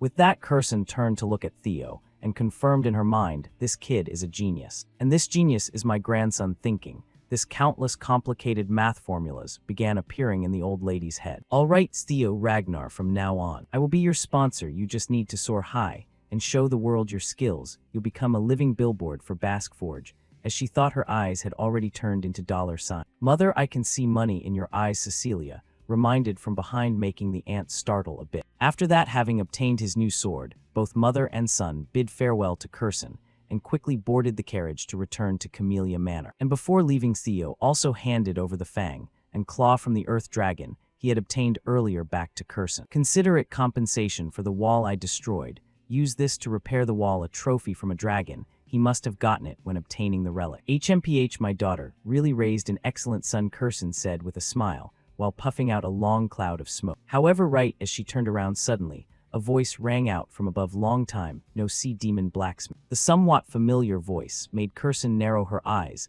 and turn her head. "Why are you here?" Following her gaze at this moment, that voice was coming from atop some crow. Time passed quickly. 5 days before the awakening ceremony. At this time, Theo was still actively training hard with Evelyn to improve his skill. And the more they fought, the more surprised Evelyn became. "Your swordsmanship has become much stronger and more agile," Evelyn praised. "It's great to hear Master Evelyn praising me," Theo said with a smile. Meanwhile, the group of trainees, seeing Theo sparring head-on with Evelyn, were practically stunned, speechless. On the other hand, Evelyn was delighted to have trained such a disciple. It's been half a year since the young master started changing, and now he's strong enough to push me back. Moreover, if in a few days he awakens his mana, that will be the birth of a monster." Thinking this, Evelyn stopped the training session and said, "You're doing very well. You could aim to be the top of the awakening ceremony, young master." "I'll pray for your success," she said with utmost sincerity. Turning to Theo, he didn't forget Evelyn's teaching efforts and thanked her. "Thank you. It's all thanks to you, Evelyn. If I become the top, I'll mention your name in the speech in front of everyone," the guy promised. But this promise didn't seem to make Evelyn very happy. Why would you?" she asked, puzzled. Meanwhile, some other trainees, hearing Theo talk about mentioning names in the speech, also volunteered. "Oh, me too, young master, please mention me too." The enthusiastic group made Theo both delighted and annoyed. Gosh, being loved by so many people is really troublesome, he said, with an extremely smug face. All right, I'm off, he waved his hand and said. Time passed quickly. Scene shift to the central headquarters. Today was the day of the awakening ceremony, so Theo had dressed up nicely and arrived early. Theo Ragnar of Camellia Manor, he announced to the gate guards. The awakening ceremony is an important annual event for the Ragnar clan. Every participant hopes to achieve good results at this ceremony, and as swordsmen of the Ragnar clan, this is the first place they can receive recognition and honor. Because the entire Ragnar clan is watching, including the clan leader, the 9 dragons, and even the former clan leaders of the 2 previous generations, Lady Hilda Ragnar. Looking at the youthful woman seated on the chair, Theo truly found it hard to believe his eyes. The more he looked, the less she seemed like someone 150 years old. Anyway, it's a relief that she's here to attend. Up on the high platform, after seeing all the trainees had gathered, the referee swordsman Dragon Gate, Vahana Ragnar, struck the gavel beside him hard and shouted loud, "Attention, we will begin with the preliminary test." The preliminary test requires grasping a sword placed on the ground and leaving a mark on the steel wall with your abdomen. To inform you, the wall is forged from white snow steel. Ordinary steel swords cannot scratch it at all. But everything changes if you infuse mana into the attack. I will distribute Soma to you. 1 Soma will provide you with 10 years of mana. It's a kind of elixir that will help you open your mana meridians. Swallow the Soma and open the mana meridians in your danshin. Only then can you cut the white snow steel wall with these swords. The depth of the cut will determine your result. From now on, participants whose names are called will take a Soma and step onto the platform. First participant Theo Ragnar stepped forward, he shouted loudly. And upon hearing his name, the protagonist confidently stepped forward, receiving the elixir from a soldier's hand, while thinking in my previous life Axion was the one at the top. But this time it won't be, he told himself. At the same time, the 3rd scenario quest was also issued by the system. The winner of the awakening ceremony becomes the top of the awakening ceremony leaderboard. At this moment, Theo casually picked up a sword stuck in the floor and silently advanced toward the wall. Meanwhile, former clan leader Hilda, seeing him step up, curiously said, "Oh, so that's the boy Kyle, the one you mentioned before." Hearing this, Kyle nodded and turned to reply, "The boy must have caught your interest. Of course, I became curious after you said you were keeping an eye on him. Then let's watch and see just how talented this kid really is," Hilda said with a smile full of interest. Back to Theo. Although he had gone through this once in his previous life, doing it again, he still couldn't hide his nervousness. The awakening ceremony hut. "I'm a bit anxious since it's been so long since I last did this," he said with a sigh. Meanwhile, to make sure Theo didn't forget, referee Vahana also reminded, "Now swallow that elixir." "Yes, I understand," Theo nodded and quickly tossed the elixir into his mouth. "In my previous life, I swallowed Soma, but couldn't control the mana, causing severe damage to my danshin. But this time that won't happen," Theo smiled, thinking, and right after swallowing the elixir, his entire body erupted with intense mana, making Vahana behind him a bit worried about that idiot causing such a huge mana wave. He can't control it properly. When swallowing Soma, you need to be extremely careful to stabilize the mana pathways in the danshin. But Ragnar clan members have more talent than mana,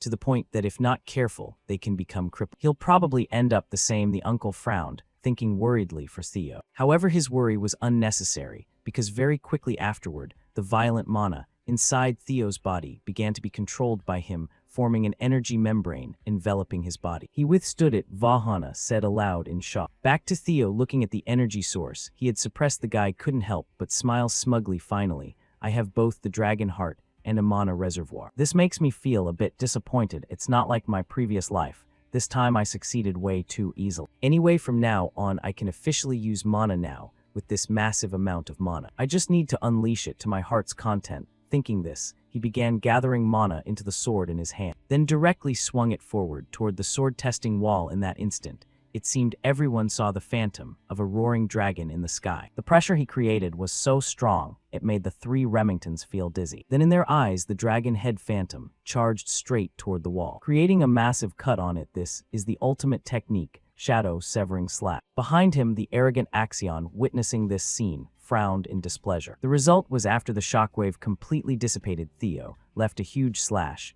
nearly spanning the full height of the wall, making referee Vahana stunned for several seconds before declaring the result. Theo Ragnar passes." The surrounding crowd gaped in astonishment, exclaiming, "Impossible. Since young Master Thorkel, we haven't seen anything like this. is this really a slash from someone awakening mana for the first time? After excellently completing the preliminary test, the system displayed notification, luck stat 0 curse of misfortune, has been lifted now, your fame begins to spread across the world. Reading the notification, Ragnar felt delighted finally. Now, I can truly reach the starting line. Like everyone else, many people expressed interest in Ragnar's spectacular performance. Also, Ragnar Plunus wants to take him. As a disciple Julius, Ragnar is displeased with the attention he's receiving. Robber Ragnar becomes where he turns out. He is the crow that appeared at that bizarre alchemist's Basque workshop the night before. Lady Hilda Ragnar shows interest in Ragnar. Looking toward Lady Hilda, he thought inwardly, but most importantly, I'm thrilled to have caught Hilda's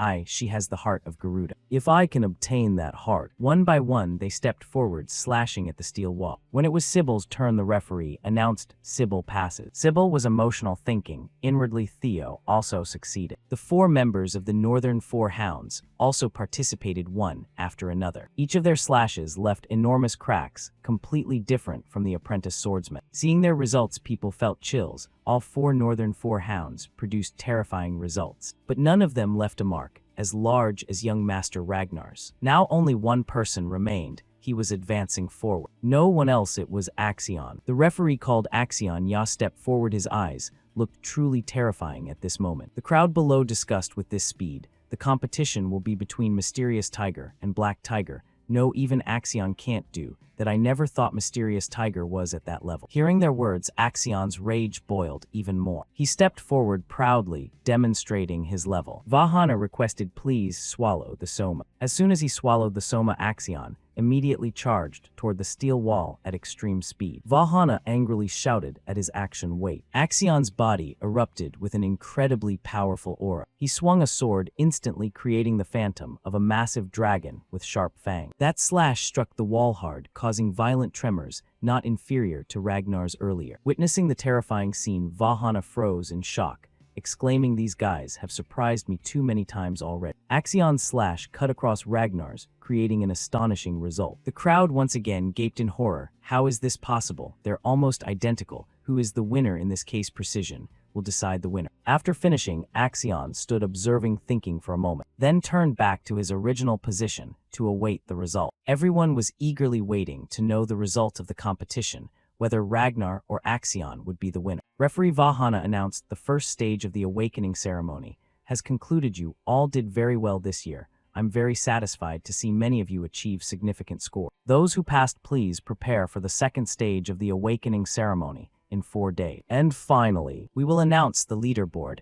everyone has been waiting for. The top of the first stage leaderboard in the awakening ceremony is Theo. In the first awakening ceremony, the person ranked first is Theo Ragnar. He stood there stunned, unable to believe he had actually taken first place. The referee announced his score as 10-10, magical technique, speed control, nothing was wasted. The result left the crowd in shock as they kept shouting names. Axion. Axion isn't first. Axion lost. Even the depth of the sword mark is almost the same as Lord Theo's. What? Similar to Lord Thorkel. Theo Ragnar is now one of the top 5 candidates, considered the closest to the position of heir. The referee announced second place is Axion Ragnar. Regrettably, he also achieved a perfect 10, but the length of his sword mark was shorter than Theo Ragnar's, so he was ranked second. At this moment, he was furious beyond word. Third place, Remington Nazio. Fourth place, Ray Ragnar. Fifth place, Halkus Rank. Sixth place, Erica. Rang 32nd place, Lizzie Ziegler. 33rd place, Rico Edit. And 87th place is Sybil Drea. Everyone performed very well in the first preliminary round. The second awakening ceremony will be held 3 days from now at the Eastern Mountain Range. All 87 outstanding participants this time prepare thoroughly. Alright, today's ceremony concludes here. Returning home, they held a celebration banquet for Theo Ragnar's victory. Congratulations to the top 2. This is the true power of our training grounds. Cheers to Theo and Remington. Theo raised his glass, thanking everyone for their congratulations. But this isn't the end yet. Our goal is to conquer the second awakening ceremony together. Theo put his arm around Remington, then said, we'll claim both top spots. Evelyn was also present, joining the celebration with everyone. She sent her congratulations to both of them. You two will definitely do it. Congratulations on taking first place, Theo Ragnar. I'm happy your hard work paid off. But at the same time, I feel ashamed for falling so far behind. Seeing Remington look dejected, Theo humbly said, hee hee, This time, I just got lucky with friends' rankings, don't matter right. Hearing him say that, Remington felt somewhat comforted inside. Thank Theo, the heavy feeling in me is gradually lifting. The two clinked glasses, toasting their close friendship. We'll give it our all in the second ceremony. Scene shift to the eastern mountain range, where snow-covered peaks stretched endlessly. Theo Ragnar had arrived here. He walked forward step by step while saying, I took first in the first awakening ceremony. In my previous life, that was an achievement I never even dared to dream of. Even though this wasn't a real battle, beating Axion is something I still find hard to believe. Theo Ragnar clenched his fist tightly, but this is only the beginning. Taking down Randon before was just a small matter. My real enemies are Axion and the Heavenly Dragon. I'll use every plan to repay them tenfold for what they did to me in my previous life. He reached into his pocket, pulled something out. It was the compass he received from the previous quest nest. Compass, a multi-purpose item that guides the holder toward the nest. The compass was pointing toward the eastern mountain range. In the second awakening ceremony, I'll find out what the nest really is. Suddenly, at this moment, he noticed someone behind him. Immediately, he vanished, making the other person confused and exclaim, "Huh, who is it?" Before he could react, Theo Ragnar's sword tip was already at his throat. "Who are you?" he panicked. Wait, please calm down. I'm not suspicious. I'm Gatsby Yachten from the Wind Sword Unit. My captain watched the awakening ceremony and sent me here. Theo finally breathed a sigh of relief. A scout, huh, I guessed as much, but I didn't expect them to be this fast. Theo Ragnar asked him specifically what it was. He said, Theo has been offered the opportunity to participate in the unit entrance exam. Theo spoke up, not scouting, but requiring me to take a test. That's right, you must know the reputation of the Wind Sword Unit, just being invited. Before he finished, a voice rang out from afar. I think the entire Wind Sword Unit is a bunch of idiots. The newcomer was a girl with a great blade on her back. She said, Prince Theo Ragnar isn't like those fools. Yachten, hearing her, spoke up. What did you say? Who are you to talk like that? She ignored him and spoke only to Theo Ragnar. We're inviting you to join the Black Iron Cavalry. What do you think? Her name was Ayan Sasari, Vice Commander of Black Iron, nicknamed Fire Demon. Yachten muttered her name. Fire Demon. She replied, yes, now you've recognized me. Get out of my way. Suddenly, a group of people rushed past her at extreme speed, heading straight for Theo Ragnar. They spoke up. Honored to meet you. I'm from the Black Sword Unit. We guarantee you'll have a captain position within 3 years. This is the legal bureau. The captain personally came. The security bureau is here. If you agree, we'll provide full support. The numbers are quite large. They overwhelmed Sasari, leaving her breathless. She grew angry, shouting loudly, hey, line up, don't crowd. What line? You're the one who should stand back. Whoever drags him back first wins. Got it. Theo was dumbfounded, thinking inwardly, this is ridiculous. Best to leave before things get more annoying. At this moment, another person arrived looking for Theo. He was surprised by the sudden appearance of that person. She approached Theo Ragnar and said, I know this might seem ambitious, but to obtain such talent, do I really have to stoop to that level? She was the mistress of Plum Blossom Manor, Sword Dragon Osa Ragnar Prunus. Those around looked at her in shock. The mistress of Plum Blossom Manor. She personally came here. She looked at Theo and said, I'm the same as you all. I came to meet Theo Ragnar, to take a stroll and see that child. Scene shift to training ground number 4. Axion had slaughtered everyone here. Not a single survivor. He sensed someone approaching from behind, immediately swung his sword, continuing to attack with full force, launching his sword like a bullet. With just 3 fingers, the person caught his sword successfully. The newcomer was Heavenly Dragon Troyvan. He spoke, truly pathetic. Venting anger in the wrong place won't change anything, will it? Axion now recognized his uncle. He threw his sword to the ground, turned his back, and said while walking, in a moment like this, you need to stay calm and plan. Axion, follow me. The second awakening ceremony. I'll show you how to turn it into Theo Ragnar's grave. He walked away with eyes full of killing intent. Back to the scene, Sword Dragon Osa Ragnar Prunus approached Theo. Those around were extremely surprised by her appearance, saying, the mistress of Plum Blossom Manor personally here. This makes our side look too weak. Fire Demon Ayan Sasari shouted loudly, Mistress, please wait. Before she finished, a sphere of power enveloped the two of them. Inside, impossible, the space has been disconnected. Could she be planning to personally teach him? The sphere gradually vanished into space. Theo Ragnar had now stepped into the Sword Dragon's spatial imprint. The two looked at each other. He thought inwardly, I've entered the imprint of Plum Blossom Manor's mistress. A space completely isolated from the outside. I never thought I'd witness something. I've only heard about it. Seems my reputation has truly taken shape now. Sword Dragon spoke at this moment. The Dragon Lord will surely be furious, but who can stop me when I want to give someone a gift? Theo asked, puzzled. A gift. She drew her sword and said, the Dragon Lord's sword is very strong, like dragon breath falling from the sky, burning everything to ashes. The space immediately transformed into a poetic flower-filled forest. But I'm different from him. I infuse my sword with countless transformations. Theo watched her in a daze. The dragon I pursue is one that contains every possible transformation. As soon as she finished, Plum Blossom Manor's mistress unleashed her techniques continuously, teaching Theo Ragnar. Theo Ragnar watched her every move intently, trying to absorb everything into his mind. All within a single breath. I called it Plum Blossom Swordsmanship, the first rain of heavenly flowers. Theo Ragnar, hearing her speak, his hands and feet trembled as he thought inwardly unbelievable 120 steps and sword techniques all in a single breath. Could the Dragon Lord really have to retreat before her swordsmanship? If I can combine what I've just seen into a single slash and unleash it all at once.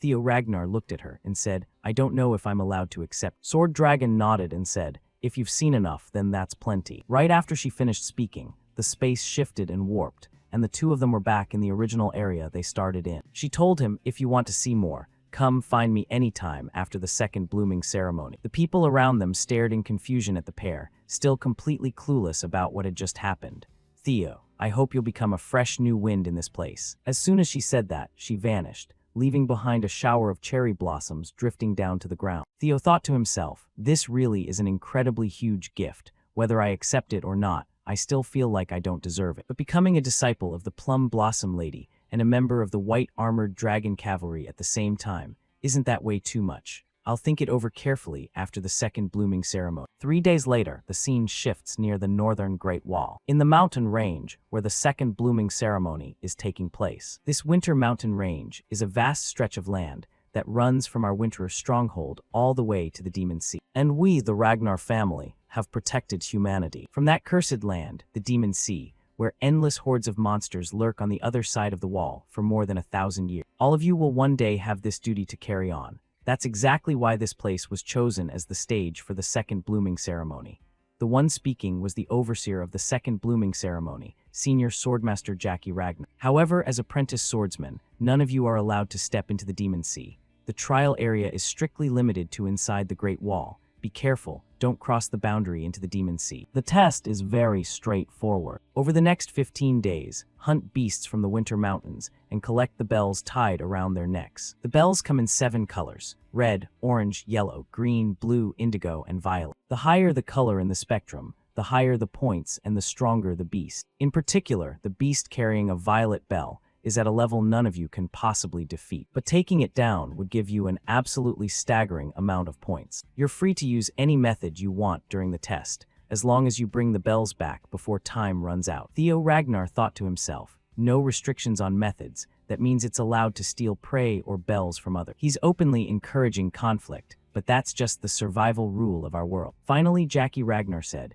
we've set up supply outposts at various spots to keep monsters from breaking through. Supplies are hidden in those safe zones, so use them wisely. Now the test begins. Everyone scattered after hearing the overseer's command. He thought to himself, since the test lasts 15 days, securing supplies is top priority. We need to stock up first and make sure we support young Master Theo. The black bear charged forward excitedly, shouting, this is gonna be fun, really fun. Axion recalled the instructions his uncle had given him. Stick to the plan, Axion, and that place will sooner or later become Theo Ragnar's grave. Sword Dragon followed behind Axion, keeping a close eye on his actions. Theo Ragnar started moving, with someone trailing behind him. The person called out, young Master Theo. It turned out to be Remington. He looked at Theo and said, you once said we're friends, right? Theo asked, what's up? Remington replied, after thinking it over for the past 3 days, I realized I see you as both a friend and a rival. So I've gotten ambitious. I really want to surpass you, young Master Theo. Hearing that, Theo Ragnar gave a small smile. I get that feeling. I see Remington as a friend and a rival too. Remington burst out laughing. Haha, that's such a relief. I was worried I was the only one thinking that way. That's why I can't hold back in this second blooming ceremony.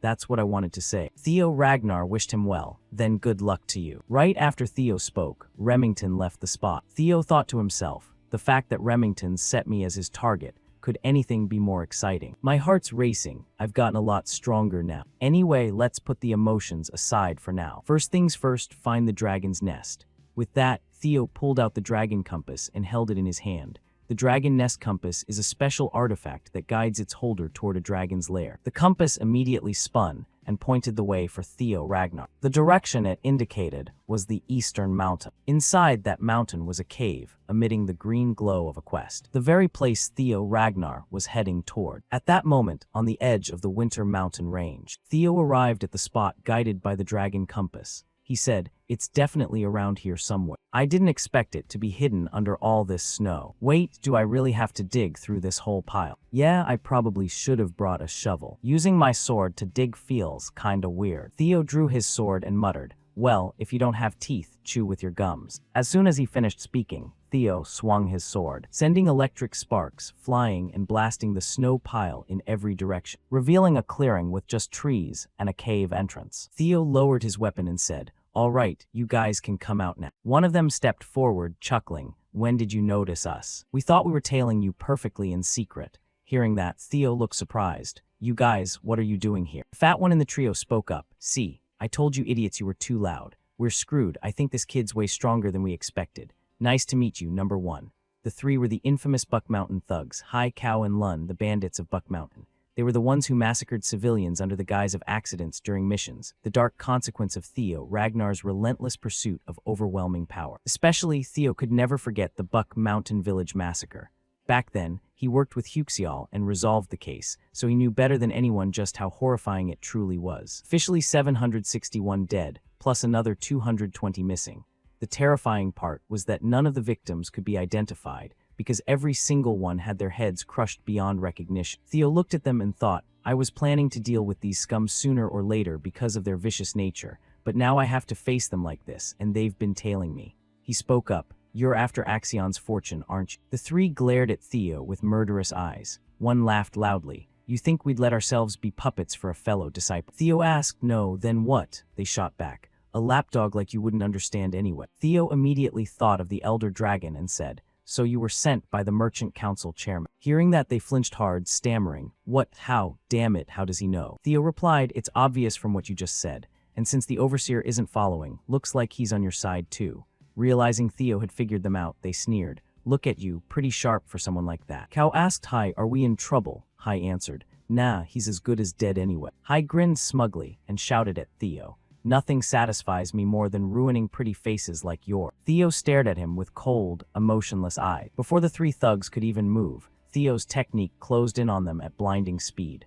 The scene happened so fast they couldn't react, their eyes wide with shock and terror. In an instant, the strike took one arm from each of them. That single slash shattered the surrounding rocks and earth into ruin. Theo Ragnar said in an icy voice, "I'm not going to be like you guys. Instead, I'll leave your heads intact." With a second slash, Theo Ragnar took their heads clean off, killing them before they could even close their eyes. And just like that, in a matter of moments, he swiftly cut down the three arrogant thugs. Theo said aloud, "Guess since they're still young, they were that hard to handle." He thought to himself, the heavenly cherry blossom technique from the plum blossom lady. After 3 days of practice, I can finally pull it off 3 times in a row by drawing curves with circles and arcs, allowing flexible transformations and applications. Of course, I can't do 120 consecutive ones like she can. He grabbed each severed head and said, "Time to clean up their mess. I need to figure out how to get into the basement." With that, Theo tossed their heads down the mountain. As he turned away, a strange sound came from below. Theo wondered, what's that noise?" He approached and looked down to find a hidden staircase. The system displayed a hidden quest: find the invisible staircase and explore the green actions, discovering the entrance. Theo jumped down to continue uncovering whatever secrets lay hidden inside. At the same time, Robber Ragnar was silently watching Theo Ragnar from behind. Current number 1, Axion Ragnar, had captured 41 demons with a team of 21 people. Number 2 was Remington Ragnar. In the Demon Dragon meeting room, a soldier spoke up. "What about Theo Ragnar?" In the Demon Dragon meeting room, another soldier asked, "What about Theo Ragnar?" He reported Theo Ragnar currently has 0 demons and no teammates. Hearing that, the Demon Dragon looked shocked and said, "What? I bet he's either hiding or setting up an ambush." Sword Dragon spoke softly, "If it's just a guess, that means there's no confirmation." "Ah, yeah, that's right." The Elder Dragon thought to himself, Just because he stood out in the first round doesn't mean he'll shine in the second. Maybe he'll hesitate when facing real combat. He laughed out loud and said, haha, especially since he's just a bastard child. In his mind he thought, looks like those thugs did their job right. Heavenly Dragon looked at him and transmitted his voice. Could the upper council be involved in this? The Elder Dragon replied, yes, I couldn't give any advance warning. Heavenly Dragon said, yeah, as you can see, everything's going smoothly, so don't worry. Heavenly Dragon was startled, his eyes widening in shock, cursing inwardly, damn it, this crazy old man just went ahead and did it without asking me first. Heavenly Dragon thought, after the Camellia Hall was taken over, I took the chance to check out the Crimson Flower Hall, but I couldn't find any records of the ancient dragon. The clue leading to the Crimson Flower Hall must be held by that Theo kid. I have to kill him after I get the clue. Heavenly Dragon turned and transmitted to one of the soldiers. Tell Axion to hurry up. Sword Dragon noticed their gestures and grew suspicious, saying to the Demon Dragon, the upper council and the secretary are probably plotting something. We should set up our own safety net too. The Demon Dragon replied, no, Theo isn't the type to fall for tricks so easily. He's definitely up to something, so interfering in the test won't help at all. Besides, I can't overlook the fact that you met with Theo without telling me. Sword Dragon chuckled and said to him, when it comes to that matter, is Theo's feelings the most important thing? Back with Theo Ragnar, he was gradually venturing deeper into the mysterious cave. In front of Theo were piles of eerie, dried-up skeletons. Theo walked past each one and said, these have incredibly strong mental attack traps. Ordinary people would lose their minds completely. After passing the Blue Moon Sword's trial, this is nothing to me. I didn't expect the compass to lead me here. Theo placed his hand on the cave wall, and instantly his vision expanded thanks to his divine power. Divine power is a special ability that alters physical capabilities, using mana to extend the sense. Before Theo now was a cave entrance glowing with a mysterious golden light. That's right, that's the direction. Theo looked ahead and smiled. This place is the lair of a young dragon. In 3 more years, this is where Huxial will hunt the young dragon and find the legendary item.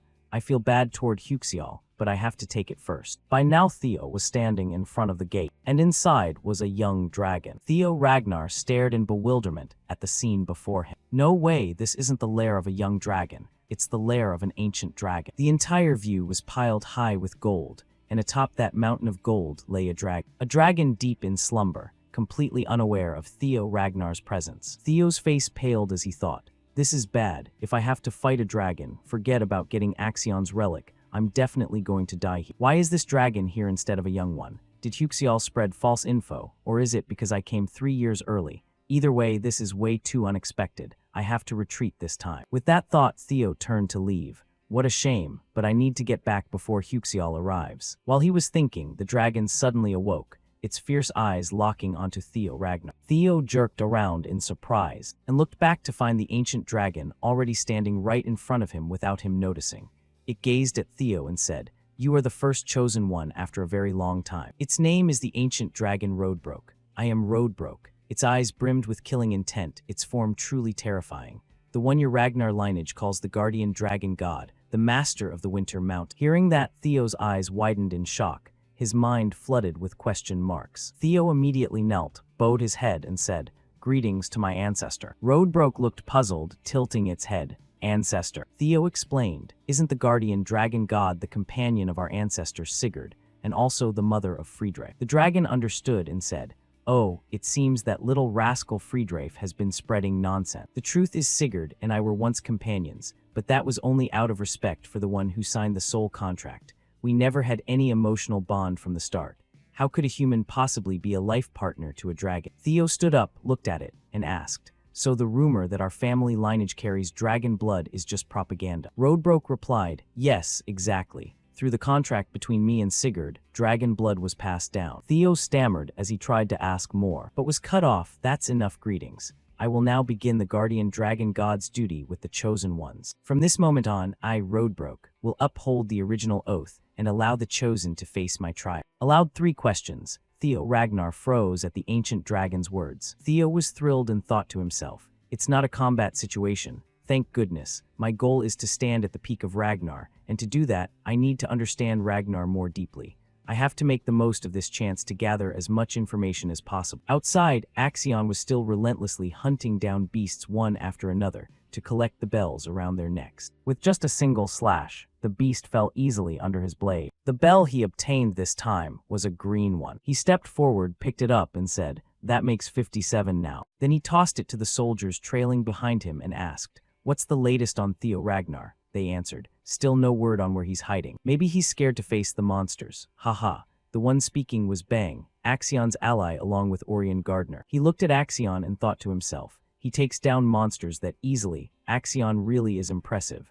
I have to stick close to him no matter what happens. Even if he gets stronger, he still lives like an idiot. Even if he gets stronger, he still lives like an idiot." Axion suddenly lifted him up and said, "You don't know because you've never been strong. Have you ever seen me fear anything? With power, you fear nothing at all." His eyes filled with murderous intent, he growled, "What are you scheming?" Axion's fury terrified him, and he screamed, "No, I'm sorry." One of the soldiers approached and said, "Pardon me, Lord Axion, there's a message from above, urging you to carry out the plan quickly." Only then did Axion release him, dropping him, and replied, "Got it. Tell my uncle to stop rushing me. The one who wants to kill that bastard the most is me. I'll strike him the moment he shows up." Axion spoke with eyes full of killing intent. Back inside the secret staircase, Theo Ragnar stood pondering the questions posed by the ancient dragon. "Now I will ask the first question." Theo Ragnar took too long thinking, making it sigh and complain. "I've been waiting for you forever. What do you want to know?" Theo Ragnar asked it, "Why are you here?" It said, "You're asking basic questions to dig for hidden info." That's a good one. "The reason I'm here is because there exists a monster at the very edge of the world, beyond the sea, called the Nameless King. For 1,000 years, I've stayed here on the mission to protect the world. The Winter Mountain is just a rumor." Hearing that, Theo thought to himself, "My gut feeling was right." The look in Rodebroke's eyes just now was definite. Fear. The existence of that Nameless King brings terror even to an ancient dragon who's ruled for over 1,000 years. "I want to ask about that, but there are more important things I need to learn first." Theo spoke up. "I'll ask the second question. What is the relic of the ancient dragon?" Note: from now on, the ancient dragon's divinity will be renamed to Ancient Dragon Relic. It answered, "Oh, there are about 3 relics, but I don't know the details well. You seem quite lucky." Theo asked, "There are 3. Theo thought to himself, "One is the Camellia Hall dungeon, the second is the Moon Sword, so what's the last one?" That's the Ancient Dragon Relic, the result of the ancient dragon's soul being split into 31 parts, given to humanity to protect you from the Nameless King. The Ancient Dragon Relic has no fixed form.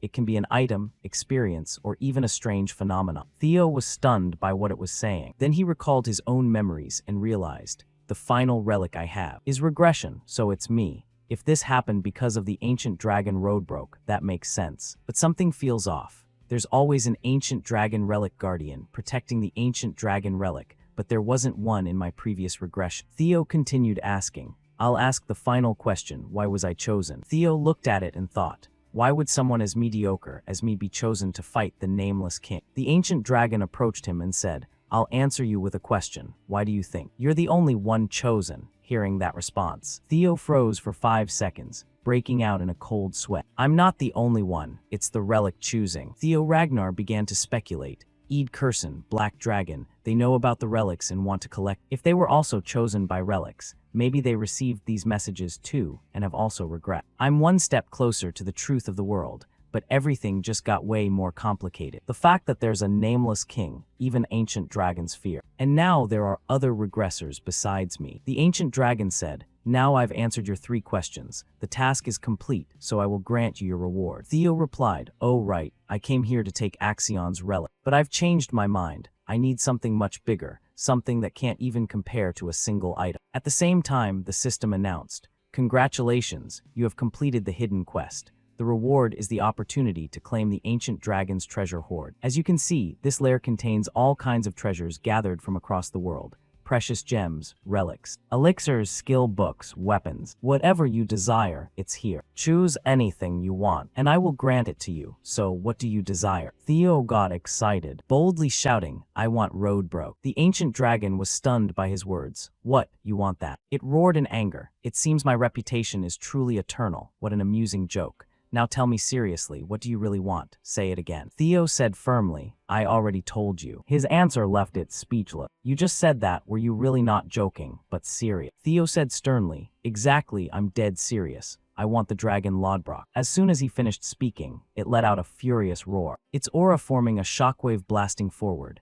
It was enraged. "You insolent brat, it bared its jagged fangs. Bellowing, "Are you trying to seize all my treasures and knowledge with just a few words?" The dragon's released aura carried the terror of the guardian dragon. Theo Ragnar coughed up blood, but he had to stay resolute to the end. Without hesitation, he activated the low-level Dragon Fear skill to counter Roadbroke's power. It shouted, "You fool. Do you really think a mere inferior dragon skill can stand against me?" Theo, mouth full of blood, yelled right in its face. "You, the guardian dragon, declared that I could take any treasure of yours. You never said Lodbrok couldn't be one of." He thought to himself, "This is a gamble where I've bet my own life. But if I win it, the reward is absolutely worth it." He looked at it and thought, "The guardian dragon once stood with our ancestor, Sigurd, to build the Ragnar family. Nothing proves legitimacy more than becoming her companion. That way, the past I've lived through won't repeat itself, and the Ragnar clan won't be destroyed. This is an opportunity I can't pass up." Theo shouted again, "Please grant me Lodbrok. You've already sworn your sacred oath. So stand by, no, fight alongside me." Its eyes fixed on our protagonist, seeing the image of the Ragnar lineage's ancestor come alive. His aura was strikingly similar to that man from long ago. The great dragon sighed and relaxed. "Very well, I accept." The aura around its body began to steam and dissipate, transforming into human form right in front of him.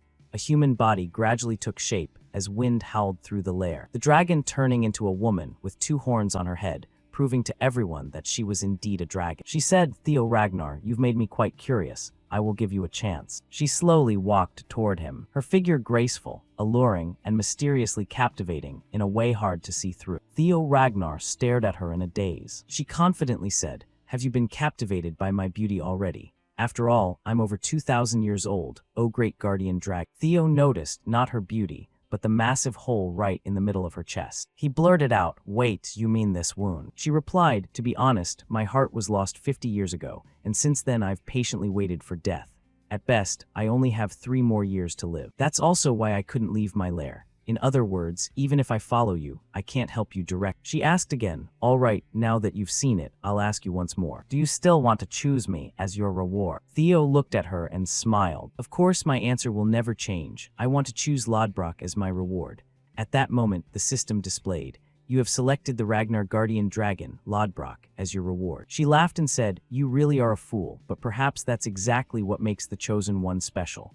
The system announced again, "The title companion of the guardian dragon has been created. The title descendant of the ancestor has been created." He looked at the guardian dragon and declared, "I will become stronger than anyone else, and I will claim even more ancient dragon relics." A soul link with Lodbrok was established. Through it, Theo also gained a massive amount of experience. Theo looked at her and said, "I'll find it for you, something that can replace your lost heart. Among the relics of the ancient gods, there's bound to be one that can do it."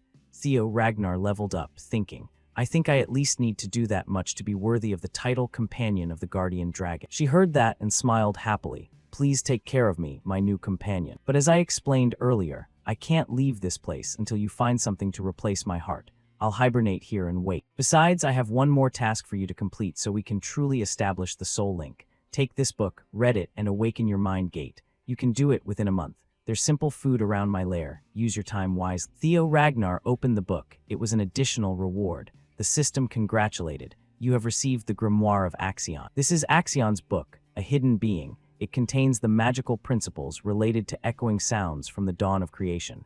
Sacred sound holds the entire truth of the universe." He thought to himself, "It's amazing that I could get this book." Theo replied, "That's right. The second phase of the awakening trial is ongoing, but the whole test only lasts 15 days. I've got less than half a month left." She looked sharply at Theo Ragnar, thinking, even so, that might be possible. "But I won't allow it," Theo exclaimed in surprise. "What?" She said, "It simply wouldn't be interesting if I let you go now.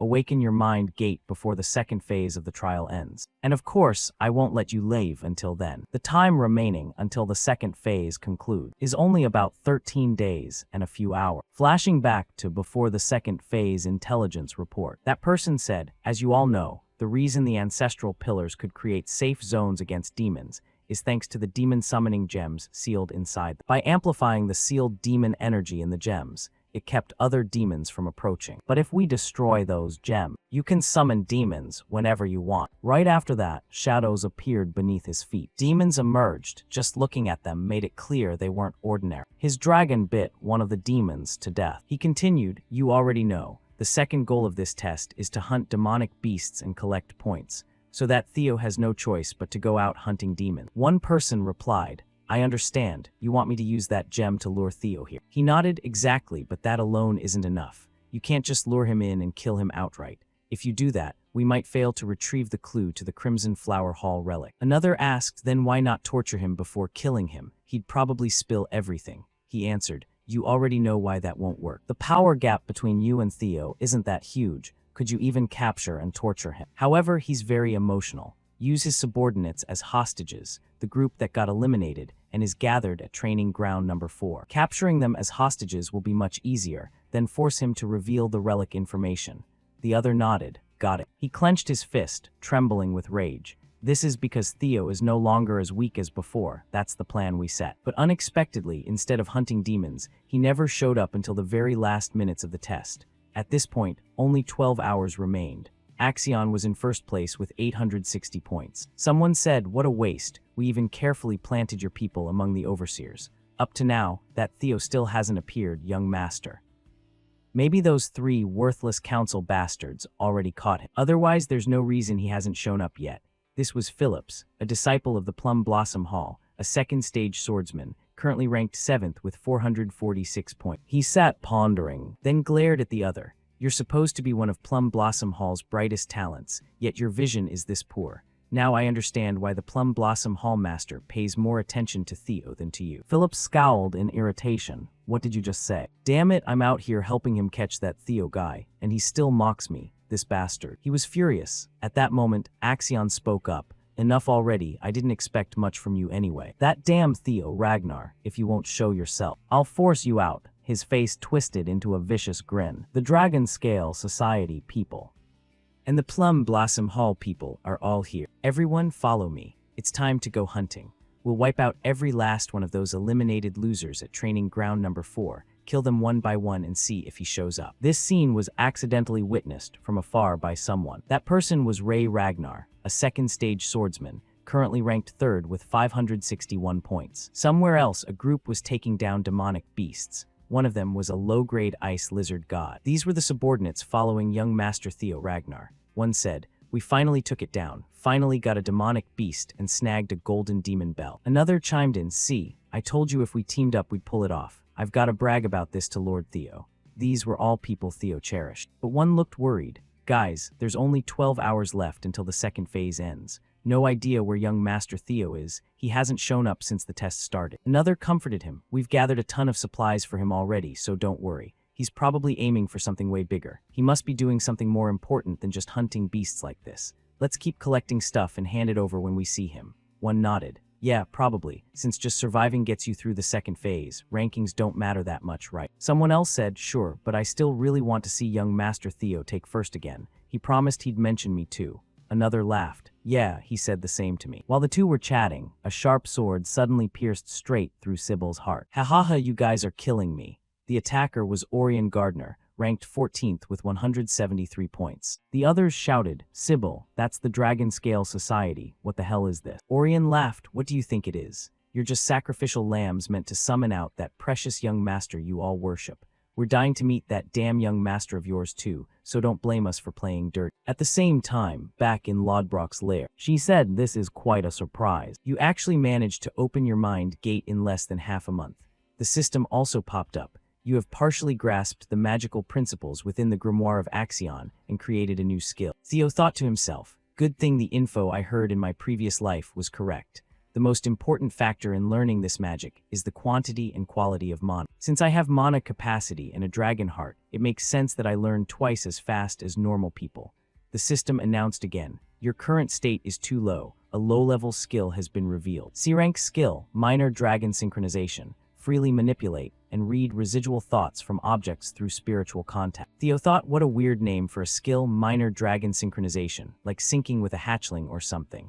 Lodbrok spoke. I figured you'd at least reach this level before you could be called my companion. With this, you've mastered the basics. The rest you'll only improve through real combat. Once you reach a higher level, you might even hear my voice from anywhere. And you could even borrow my power, a power like our ancestor. Theo Ragnar was thrilled. And she continued, of course, to do that, my recovery has to come first. Don't forget, I only have 3 years left. Theo replied. Don't worry, I'll finish it before the 3 years are up. I'll definitely find something to replace your heart. Lodbrok smiled happily, looking at him. I hope you won't disappoint me in the future. Then she reached out toward Ragnar to do something. She said, with this, I declare the original contract between us has been formed. I'll wait until our next meeting. My new companion after 1,000 years. Turns out she had used magic to send Theo Ragnar outside. He said aloud, that's great, really great that I've formed a contract with the guardian dragon, but I haven't made any progress on the awakening ritual yet. Now I've only got 12 hours left. It feels like I'm making things harder on myself. Starting to earn points after everyone else has had over 10 days is brutal. If I just hunt demons the normal way, there's no way I can hit first place in 12 hours. In that case, there's only one strategy: robbery from anyone. In my previous life, Axion took first, so this life he'll probably do the same. In other words, the fastest way for me to take first is to take him down. Even so, beating him won't be easy at all. Right at that moment, someone was behind him. The figure slowly stepped forward. Theo stopped, turned toward the person, hand gripping his sword. I've finally found you. Theo was startled, staring blankly at the other person in confusion and asking, You. The person's mouth was full of blood. Theo looked at her in alarm. You are. It was none other than Ray Ragnar. What happened to you? Were you attacked by a monster? Theo said in shock. What kind of monster could possibly beat you up this badly? Theo suddenly froze. Noticing the wound on her body, it was a clean sword slash. She had been attacked by a human. Ray, what the hell happened? She collapsed to the ground, gasping weakly. Go head west first, hurry. As soon as she finished speaking, she fell completely into our protagonist's arms. Careful. Theo grasped her sword and read the most recent memories using the minor dragon synchronization skill.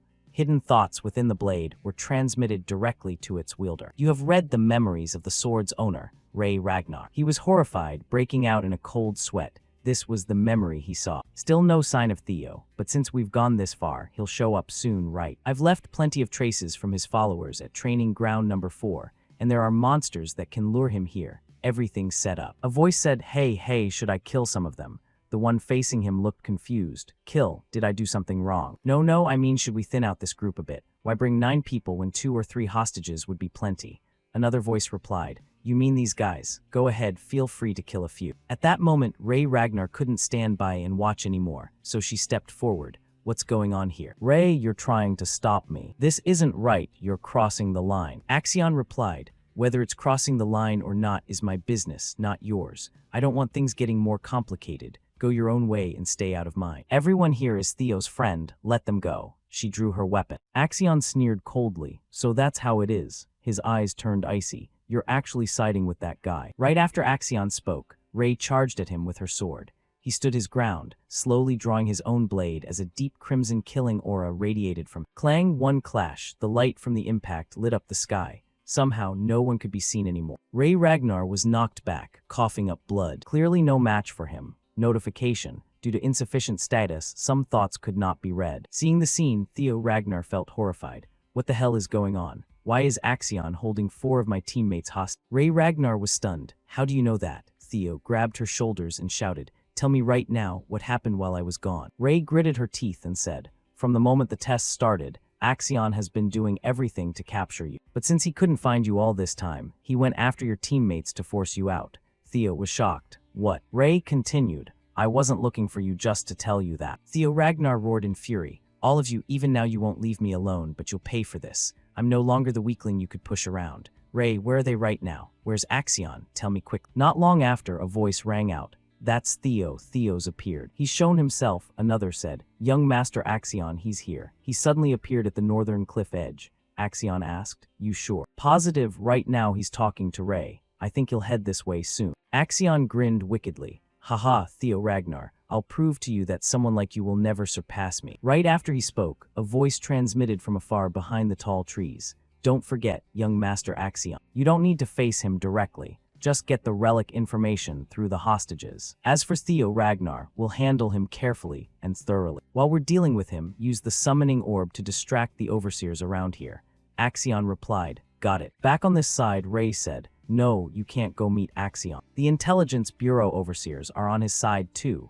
You have no chance of winning. No matter how strong you are, you can't hold out against that many for long. They're everywhere. Ray cried out in anguish. This isn't a fight, it's a massacre orchestrated by him. It's a trap to kill you. You can't go alone, that's suicide. Let's find other overseers, convince them, and go together. Theo gritted his teeth. There's no time left. I'm really grateful for your help. But while we're hesitating here, something bad could happen to my teammates. Tell me where they are right now. I have to go immediately. Ray shouted, are you crazy? Don't go. If you go, you'll die. What's the point if you die? Even if it means sacrificing a few people, you have to. Before she could finish, Theo yelled right in her face. I don't want to lose any more teammates. Do you understand? I won't. Recalling the time before the second test began, Theo had said, our goal is to get through this blooming ceremony together. Ray remained adamant. Remember, this is the Ragnar family. Sacrifices are inevitable. She added, didn't I also intervene to try saving them? And that's why I'm this badly injured. Do you really want to just stand by and ignore it too? Theo replied, I'm sick and tired of always enduring things miserably. He looked at Ray and poured out, I can't repeat the mistakes of the past. His face suddenly turned deadly serious, and behind him faintly appeared the silhouette of the guardian dragon. Now tell me where that damn Axion is. The scene shifted to somewhere else, where items were scattered everywhere. Someone approached and picked up a carefully tied box. These are the things Sybil's group collected, along with a golden bell and bloodstains. Something terrible happened to them, didn't it? He said while glancing at the two remaining members of the Northern Four Hounds. If you've forgotten, this big guy was Hulkus, one of the Northern Four Hounds, ranked 5th with 499 points. Erica with 521 points, ranked 8th. Hulkus said, I'm really sorry, but could you help me with something? The one he asked was Wellington, currently ranked 2nd with 688 points. Back to Theo Ragnar. He was being attacked by a massive snow ape. Our protagonist drew his weapon. I really don't have time for this. Get out of my way. With one slash, Theo struck and finished it instantly. Taking it down, he immediately headed straight for the place Ray Ragnar had mentioned. He wanted to rescue his captured comrades alone.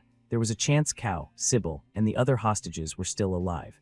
Eid was the one guiding Axion, so he probably arranged everything to kill him cleanly without causing chaos. Since this was during the test, the path to Axion was blocked by many large snow apes. He couldn't take a detour, as that would waste too much time. The fact that overseers were with Axion was proof. They were Eid's people too. One slash from Theo quickly cleared the pack of apes, without taking much time. Ordinary monsters simply couldn't trouble him anymore.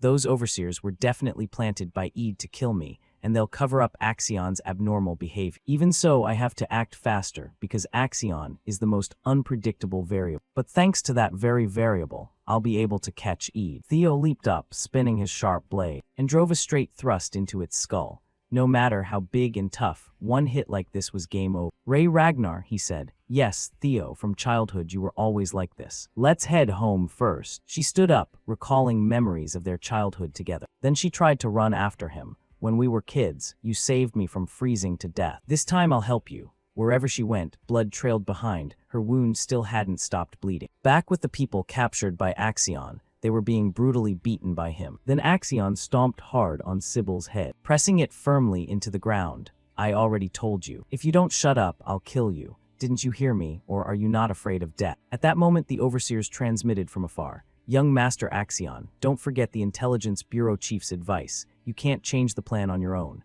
HMPH, Axion was annoyed but complied. He sheathed his sword, then sat down right on top of Sybil. He sat there, staring ahead, where the overseers were watching. 4 prosecutors have been sent to kill that Theo. Does that mean my uncle doesn't believe I can beat that useless thief? He thought angrily to himself. How could that idiot be so highly regarded by my uncle? He trembled with rage. Right then, a foot stepped forward, and seeing who it was made, these guys panic in shock. Axion immediately changed his attitude right after that. You finally showed up, Theo Ragnar. The one who arrived was our protagonist, his body covered in bloodstains that sent chills down anyone's spine just looking at him. His gaze shot out, locking intensely on his teammates, seeing them in such a pitiful state, clearly having been brutally beat. Theo shifted his eyes to the right, where Axion's followers stood, having massacred so many people, including those who wanted to kill him. Theo just gave a light smile, his eyes ice-cold, radiating killing intent. In front of him was an entire gang. Axion spoke up. You kept me waiting way too long. Theo looked toward Sybil, lying unconscious, his anger making his hands and feet tremble. Axion stood up, hand resting on his katana, just about to charge when the overseers reminded him. He stopped. You must already know the situation before coming here, right, Theo Ragnar? So I'll get straight to the point. If you want to save your friends, then you have to. Before he could finish, Theo cut in. Are you scared of me? Axion was stunned. What did you say? Theo continued. Are you afraid of losing to me? Theo put on a provoking attitude, and his words successfully struck a nerve.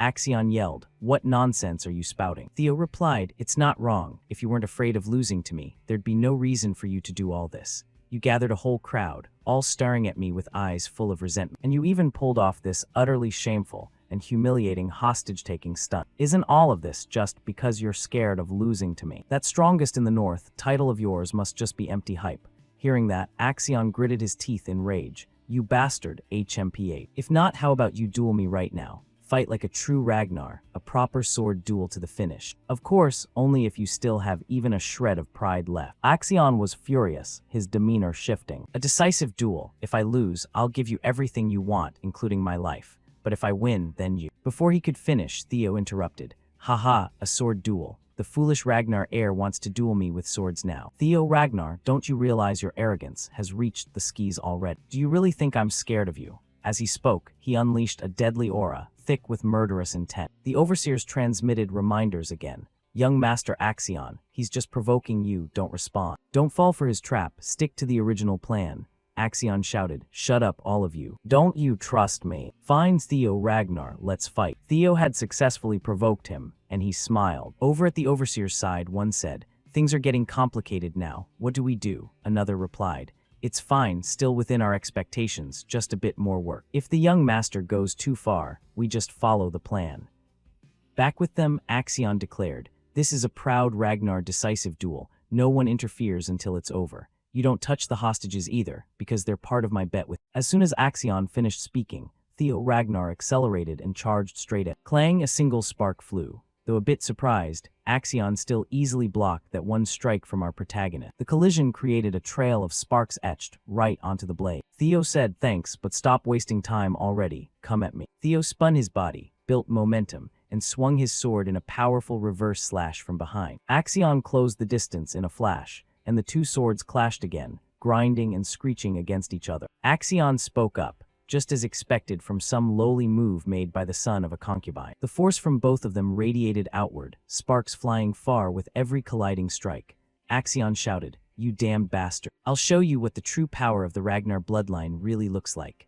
With one swing from Axion, came the roaring form of a red dragon charging forward with its jaws wide open. Facing it head-on, Theo felt a surge of shock. How the hell was he supposed to deal with something like this? But with the power our protagonist had recently gained, he didn't hesitate and unleashed a strike of his own, meeting force with force. His sword erupted with blue light, slicing straight into the dragon, and the dragon gradually shattered apart. This left Axion with nothing but question marks in his head. Theo stood there staring at him with a mocking smirk, gripping the precious sword he'd obtained last time in his hand. Do you even have what it takes to lecture me? Orion Gardner, witnessing the scene, was utterly stunned. He was the president of the Dragon Scale Guild after all. Back in the early stages, I still had my doubts about him, but is Theo really this skilled? That last strike he landed carved 3 deep claw marks. This is getting way too complicated. Axion might actually lose here. Should I betray him and switch to Theo Ragnar's side? That arrogant prick Axion has always been so damn insufferable. He sank deep into his thoughts. No. The Imperial Intelligence Bureau's judges are right here.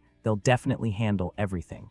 All I need to do is focus on distracting the other judges. Right after that, he turned and shouted loudly, Dragon Scale Guild, scatter from this place. We don't want to get dragged into this mess. We'll move out individually and leave. Let Axion deal with it here. The scene cuts back to when Axion was still a small child. An adult said, Axion, you absolutely must seize the Ragnar throne, for your mother and your uncle, for the prosperity of the Troivan family. The name Ragnar is just a shell for you. You are truly a Troivan, do you understand? At that moment, Axion gritted his teeth, looking truly shocked. He leaped up, shouting loudly, Theo Ragnar. He unleashed a powerful downward slash. Theo raised his sword to block. Clang, sparks flew.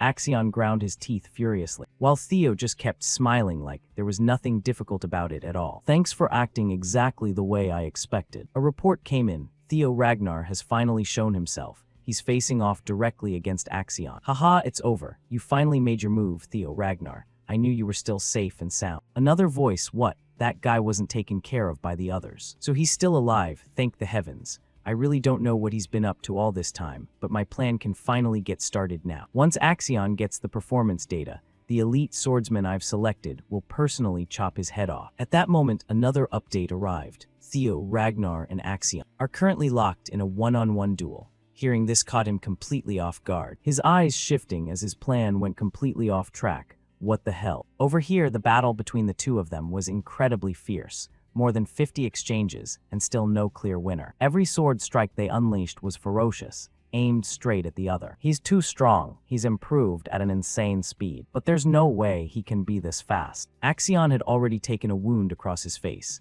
His eyes locked on Theo Ragnar with pure killing intent. He watched every single movement Theo Ragnar made. I've already read all the moves of this trash. He hurled his sword forward with full power, sending it flying straight toward Theo, who was now in grave danger. It was the sword-throwing technique. Theo suddenly recalled his own death in his previous life, and that move looked exactly like the technique Axion was using right now. Axion sneered.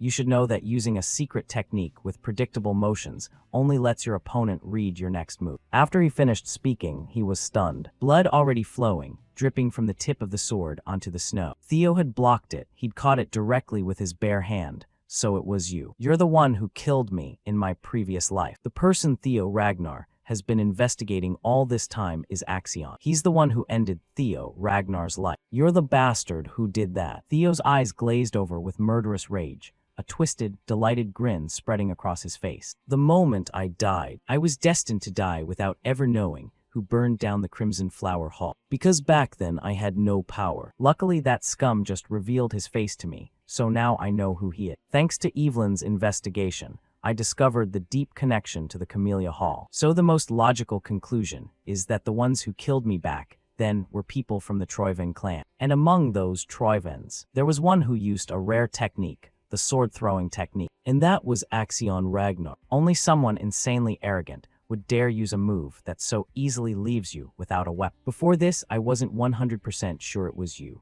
but now that I've seen it with my own eyes again, this time I'm 100% certain. Theo Ragnar, furious, crushed the sword in his grip. Back then and even now, why the hell do all of you bastards want to kill me so badly? Axion froze at the sight. He just crushed the sword barehanded. What? This isn't anything like my previous life. This time I'll save myself and all my comrades. Theo gripped his sword tightly, his eyes razor-sharp, suddenly more serious than ever before. With that said, he hurled Axion's sword right back at him, the blade flying like an arrow straight toward Axion's face under the force of Theo's throat. Axion barely tilted his head and dodged it effortlessly, then mocked. Hey, where the hell are you aiming? What kind of half-assed imitation is this? Theo glared at him with eyes that looked ready to tear apart the man who destroyed House Ragnar in his past life, the one who plunged the Crimson Flower Hall into flames. Rage boiled over, his killing intent erupting in a terrifying way. Even though Axion was quite far away, he instinctively took several steps back. What the hell is this? This killing intent is no joke at all. Power surged within swirling rings of murderous aura,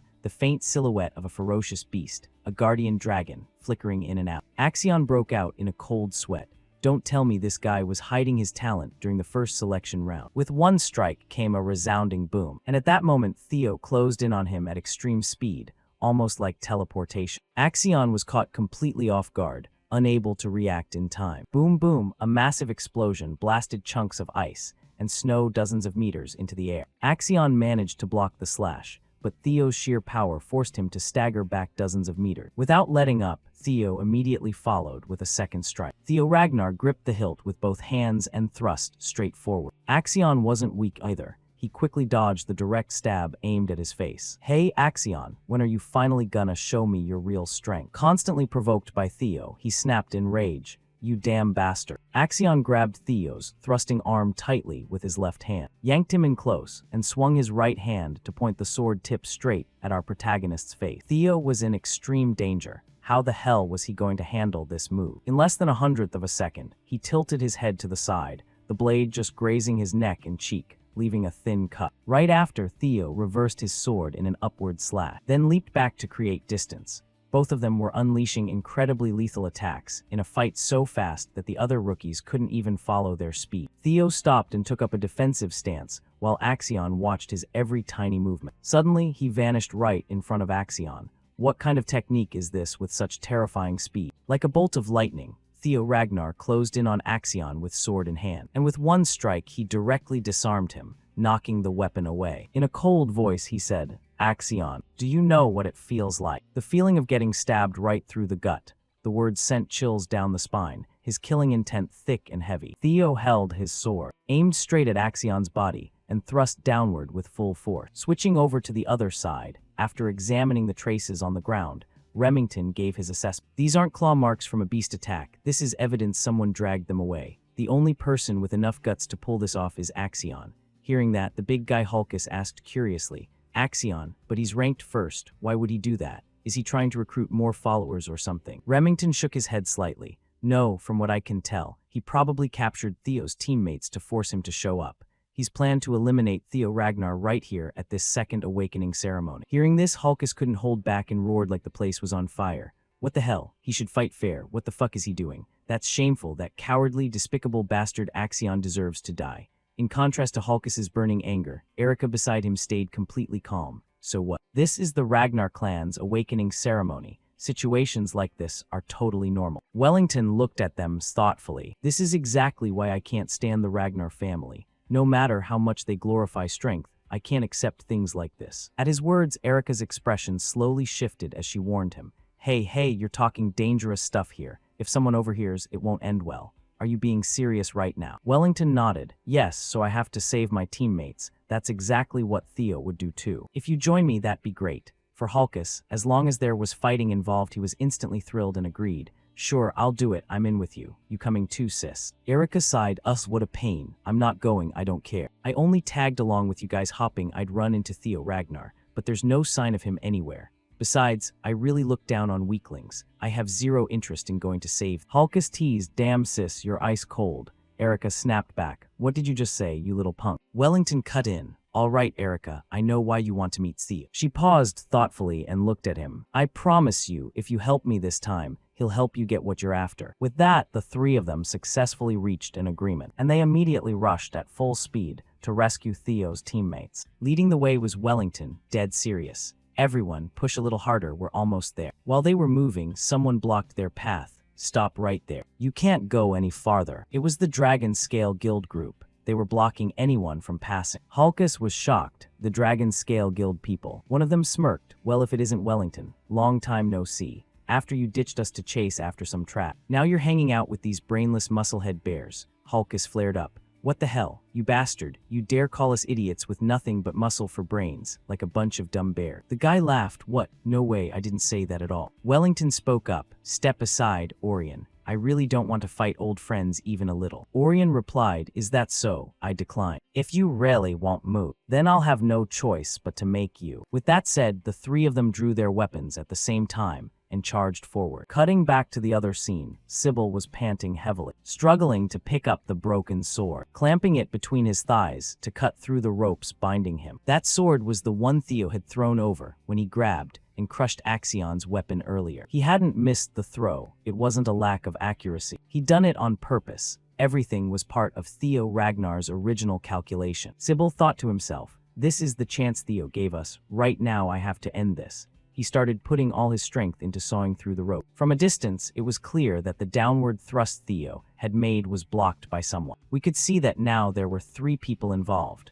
What kind of new variable was this? While Axion was in danger, a stranger appeared, intercepting that sword strike. He was probably one of the overseers Eid Troivan had planted. He said, "You've finally shown up," Theo thought to himself. "I'm sorry, young Master Axion. I'll take my punishment after the awakening ceremony ends." This guy was the high-rank swordsman overseer, Liam Troivan. He swung his sword and sent Theo Ragnar flying backward, then shouted loudly, "Everyone escort the young master now." Right after, he charged forward, attacking relentlessly. "My lord, young Master Axion, you fought enough. Leave the rest to us to clean up. We picked up the sword you dropped." Axion took his katana, gripping the hilt tightly. Axion looked toward the 2 who were clashing. That guy was a high-rank swordsman with real power, launching ferocious, deadly strikes at Theo. One clean hit, and it was over. Theo Ragnar was basically completely outmatched, overwhelmed to the point where he could only desperately defend. In a split second, he spotted an opening. His eyes shifted instantly, and he swung his sword. Clang, one clash, sparks flying between the blades. Liam blocked it effortlessly,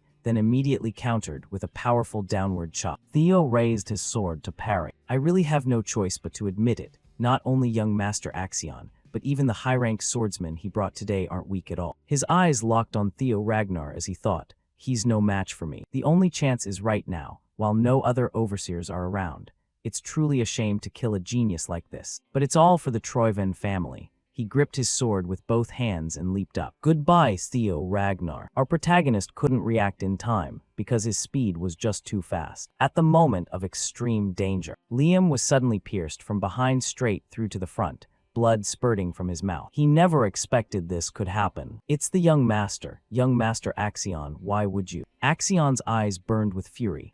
I already said, no one is allowed to interfere. And just like that, the guy was done for. Bro, a clean sword through the chest. The scene left even Theo Ragnar stunned. Axion coldly withdrew his sword, and the overseer collapsed forward. The people behind were shocked by his action. Young Master, what are you doing? Axion glared at them furiously. You interfered. That means you think I'm not his match. You think I'd lose to some illegitimate bastard like him. This is a huge insult to me, the heir. Theo Ragnar thought to himself. This guy's seriously insane. He's willing to kill his own people. Truly ruthless. Axion then turned to Theo Ragnar and said, I acknowledge you're really strong. He recalled what his uncle once told him. The weak are just useless trash, but you, Axion, you have real talent. Crush everything and stand at the top. Only then can you claim the Ragnar throne. Back in the present, veins bulged on his face. You're strong, but you have to stay weaker than me forever. That's the natural order. I was destined to be the strongest. I'll take the throne, and there's no way I'll lose to someone like you. He gripped his sword tightly,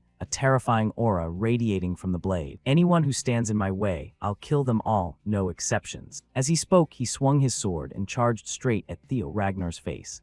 Our protagonist narrowed his blood-red eyes and stared him down. Boom, one slash shattered the ground into pieces, clear sword energy ripping through. He was surprised to see only rubble in front of him. Theo Ragnar was gone. He was up above Theo. Ragnar had jumped high to dodge, weapon in hand, ready to face him again. Using the momentum of his fall, Theo Ragnar unleashed an incredibly powerful downward slash with the razor-sharp Than, NGU-Y-1E-C7-TK, I-1E-BFM in his grip. He cut straight through Axion's sword, then carved a long gash across his body, fresh blood spraying out. The guys behind quickly rushed to where Liam had been impaled earlier. Senior Liam, are you all right? Liam coughed violently. Damn it, I knew he was reckless, but I never thought he'd go this far. Liam shouted, what are you all hesitating for? Forget about me, go help young Master Axion. Kill him now. Kill Theo Ragnar immediate. One of them worried, but he's resisting so fiercely. I'm afraid if we... Liam roared, what are you thinking? If young Master Axion dies, do you think we'll survive? Hurry up and kill Theo Ragnar. Back on this side, Axion let out a furious yell, swinging an upward reverse slash that pushed Theo backward. Ha, no way, this is impossible. Absolutely impossible. His eyes glazed over as he remembered earlier. Even with the faintest glimmer of hope against Ray Ragnar, I still couldn't predict what was happening. Even a weak candle in the wind can suddenly burst into flames. Snapping back to reality, Axion broke out in a sweat and muttered, this can't be happening. Why do you keep worrying about that damn bastard? He's just a useless, talentless worm. You can definitely handle him easily and make him realize his place. You know that, right? The gap in strength between you and Theo isn't as wide as it used to be anymore. He recalled what his uncle said before setting out, and in rage, he rolled his eyes white. Trash like you can be torn apart and killed in an instant. I am Axion Ragnar, the one destined to rule the North and the rightful heir to the Ragnar throne. He charged forward like a ferocious beast unleashed from its chains, attacking Theo Ragnar once more. Facing Axion head-on, Theo showed zero fear. You talking about that damn throne? Because of your ambition, do you even know how many of my people have died? If you won't give up that obsession, I'll crush it myself with my own power. He gripped the Than NGU-Y-1E-C7-TK I-1E-BFM tightly and channeled every ounce of power he had, pouring everything he'd learned into this one strike. The form of a guardian dragon faintly appearing along the blade, thick sword aura swirling around. He roared loudly, dragon claw. Axion was horrified at the momentum of that strike. His eyes said it all. I'll become even stronger and wipe out anyone who dares threaten my clan. Axion's red dragon was shattered into pieces, and everyone around them stared in stunned silence. That one slash from our protagonist sent shockwaves so powerful that even Wellington felt it clearly from afar. Axion's mouth hung open. He took the full force of that strike with no way to counter. The two stood about 2 meters apart, Axion clutching his broken sword in hand, frozen in place. Then boom, a earth-shaking impact. His body was sliced clean across by Theo Ragnar's sword aura, and our protagonist claimed his head. The shockwave from that single dragon claw move didn't stop there. It rippled out hundreds of meters behind, kicking up clouds of dust and snow. Axion dropped to his knees, streams of blood dripping onto the snow-covered ground. And he breathed his last, the end of an arrogant, overconfident fool, his severed head tumbling through the air several times. Before thudding down to the ground, Theo stepped forward and kicked the head of the man who'd killed him in his past life, Axion. He stood tall like a war god, the proud stance of the victor, a gentle breeze blowing through his long hair, making it flutter light. Liam stood frozen for 5 full seconds. Young Master Axion is dead. After decapitating Axion in that previous clash, Theo's blade was drenched in blood, which dripped steadily onto the still furious face of Axion's severed head, rolling across the white snow. The overseers around them, witnessing the scene, couldn't believe their eyes. Liam's eyes widened in sheer horror, fixed on Axion's mangled corpse as he stammered, "Why, young master?" At this point, he was like a cornered dog, with nowhere left to run. Liam roared in fury, "Kill him for me. Hurry up and kill that bastard now." All 4 overseers charged forward without a moment's hesitation. Theo remained standing there, completely unshaken, even as enemies burned with intent to take his life. His face stayed calm, a faint smile lingering on his lips that hid the growing worry scorching his mind. "Looks like I'm in deep trouble now. From here on out, it's all just one big gamble. Even at my absolute best, it'd be tough to hold off 4 high-rank overseers, let alone in my current state, where everything feels even more hopeless." His stamina had hit its absolute limit, and his mana was nearly depleted after that last attack. His eyes locked intently on the overseers rushing toward him, their sharp blades aimed straight at his neck, brimming with killing intent. But hasn't it been about time for him to show up already? From behind came the sound of hurried footsteps rushing in, and it was Wellington's group. They'd broken through the Dragon Scale Guild and arrived just in time to help. Theo's eyes widened in shock. "You guys." Right in front of Theo now were 3 people desperately holding back the Overseer's attacks. Turning toward Theo, he asked in confusion, "How did you all get here?" Wellington glanced back and replied, "We're saving a teammate in danger. Isn't that just the obvious thing to do, young Master Theo?" Erica chimed in beside him with a grin. "In real life, you look even more impressive than I imagined." "Damn it, Theo. This is the first time I've met someone as strong as you. No way you're dying." Theo's freed subordinate stood up and joined the fight. "We'll back you up with everything we've got, young Master Theo. We can't just run away after causing all this trouble." Wellington's sword clashed powerfully against one of the overseers. He shouted, "Direct interference from overseers is strictly forbidden. You know, intervening personally in a candidate's fight is a grave crime, right?" His eyes were stern, his voice cold and resolute. Hearing that, the overseer's face twisted in panic, and he immediately transmitted a message to the leader. "Lord Liam, what do we do now? This has gotten way too serious. Should we just eliminate them all?" "Please give the order." Liam struggled to stand with his severely wounded body, his face darkening in utter despair. "We're finished. We couldn't find any information about the Crimson Flower Palace relics. We couldn't even take out Theo Ragnar. And young Master Axion has fallen here too. Right now, the situation is beyond salvage. There's no way to recover or fix this failure. So the best course of action now is..." His voice rang out with menacing finality, like a man with nothing left to lose.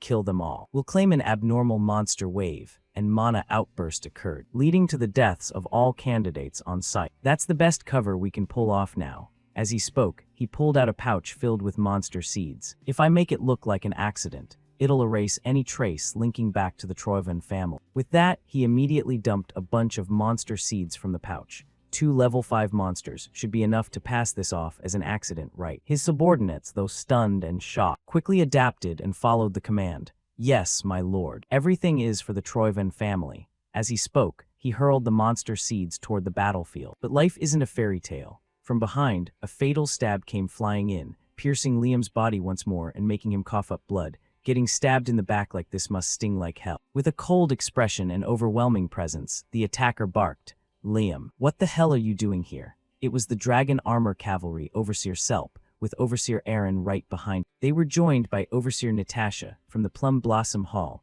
and Sally from the Waterwheel Hall. Liam, taking the direct stab, sprayed blood everywhere. "Damn it, why does one after another keep showing up to block my way?" He collapsed to the ground, dying in utter frustration and rage. Selp warned the 3 remaining, "You lot stay right there. If you value your lives, surrender quiet. Or if you want to end up like Liam, go ahead and keep resisting."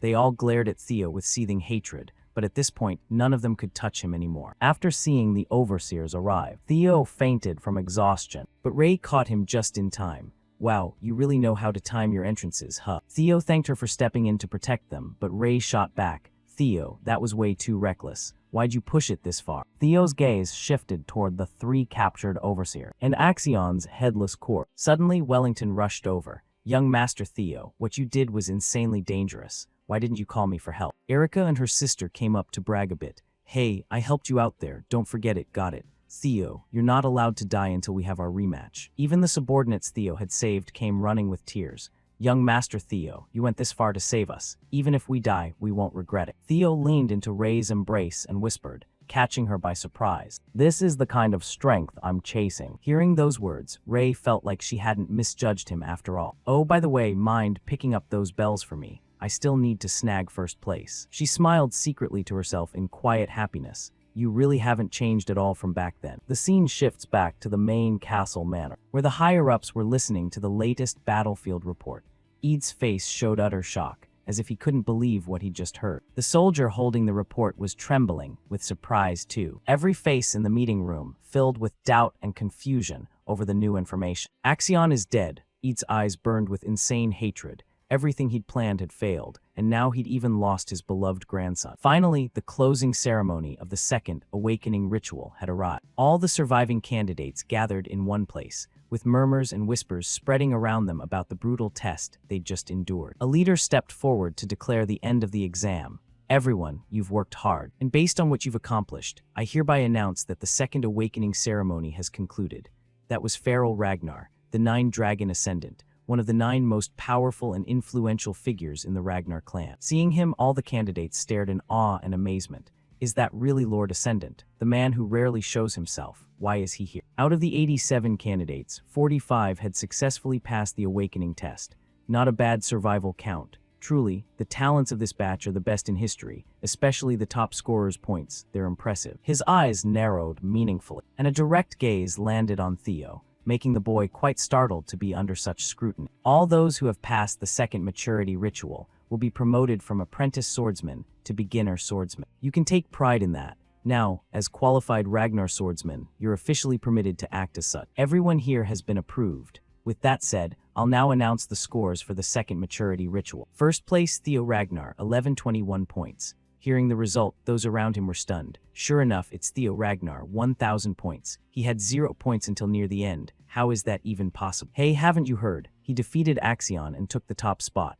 Theo's face remained calm despite the waves of gossip surrounding him. From up high, the 9-Dragon continued reading the list. Second place, Remington Nasio, 926 points. Third, Erica Lank, 843 points. Fourth, Ray Ragnar, 789 points. Fifth, Hulkus rank. 45th, Ayan Layman, 28 points. That's everyone who passed. You've all worked hard. However, the ceremony isn't over yet. There's still the final part, the third awakening ritual. His eyes turned icy and extremely stern. Those who have earned the right to participate in the third awakening ritual, raise your hands. Remington asked, did you collect enough of them? I see quite a lot, but I don't really get what they mean. One by one, Remington raised his hand, followed by Erica and Ray, who had also gathered enough and managed to decipher. Finally, Theo slowly raised his hand, a quiet affirmation of his top position. Farrell explained, the hidden piece of the second maturity ritual is the attribute-based breathing technique.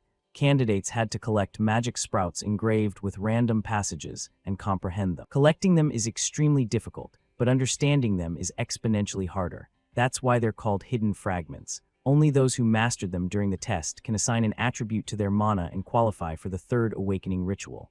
In his previous life, Theo had struggled to comprehend those passages, but now, with his cheat ability, things were different. Synchronization with the young. It allowed him to read the thoughts of objects, and vivid images of fierce battles flashed clearly in Theo's mind. The core of those passages was a recounting of the ancestors' ancient battle, the war against the dragons, so Theo could instantly grasp everything, even without fully understanding the text's literal meaning. The 9-Dragon immediately burst into loud laughter. What a surprise. Even one success would be great news, but here we have 4. Theo smiled inwardly. In my previous life, neither Ray nor Remington achieved the attribute breathing technique. Is this the butterfly effect I caused? But it's really interesting. He continued, all right then, each of you, show the judges what you've collected. Starting with Theo Ragnar. Now that Axion was gone, everything was going to change dramatically. Theo stepped forward with calm, unshakable confidence, his smooth, silky hair gleaming like threads of silk. But there's no need to be afraid. This will definitely lead to a better future than before. Suddenly, a powerful magic circle appeared beneath Theo's feet. What I've achieved is lightning. Surrounding Theo were fierce bolts of electricity crackling. But this is only the first step in the 5 stages of attribute mana control. First, channeling mana with the lightning attribute, then manifesting it externally.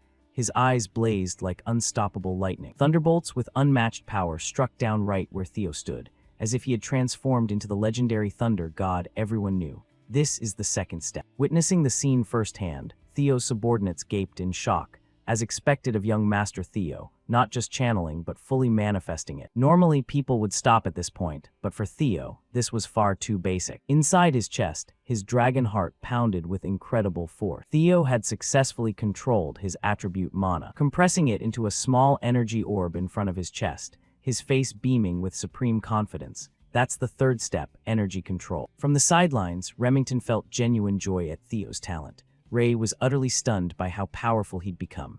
Even Erica couldn't help but praise and marvel. That musclehead back there has probably turned into a hardcore fan already, haha. That's seriously amazing. I never expected you'd reach the control stage, just like the rumors said. But before she could finish, Theo continued, leaving even the 9-dragon wide-eyed once more. His heart beat even more powerfully than before, radiating fierce energy all around. The entire area was enveloped in light from the energy he released, looking incredibly intense. Theo's eyes widened with murderous intent, like a dragon staring at its prey. Attribute breathing technique, Thunder Light. With that, Theo instantly drew his sword, unleashing a single strike packed with full power. Aimed straight ahead, its name is Thunder Dragon. A dragon born of lightning swept away everything in its path, charging straight toward the judges. Shocked gasps rang out again. He's daring to attack the Overseer, facing the unrelenting Thunder Dragon charging at. The 9 dragon's face remained perfectly calm. Haha, interesting, you've already reached the expansion stage. His hand slowly rose toward the incoming attack. Attribute breathing technique, water pressure cross. An effortless counter strike sliced the dragon into 4 equal parts without breaking a sweat. You've made me far more interested now, Theo Ragnar. If you wanted to test the judge, here's my answer. The crowd below could only gape in disbelief. What kind of monster level is he at? The 9-dragon laughed. Well done, Theo Ragnar, I'll add 1,000 points for you. Theo replied. Thank you, my lord, the crowd murmured. As expected from the Ascendant, he's always generous with bold candidates. The scoreboard now showed a massive gap, with Theo ahead of second place by 1,000 points. 2,100 points, that's total domination. At this level, is he really on par with the ancestral bones? Could it be? Farrell continued, all right, you 3, show me what you've got. Right after came the performances from Remington, Ray, and Erica in turn.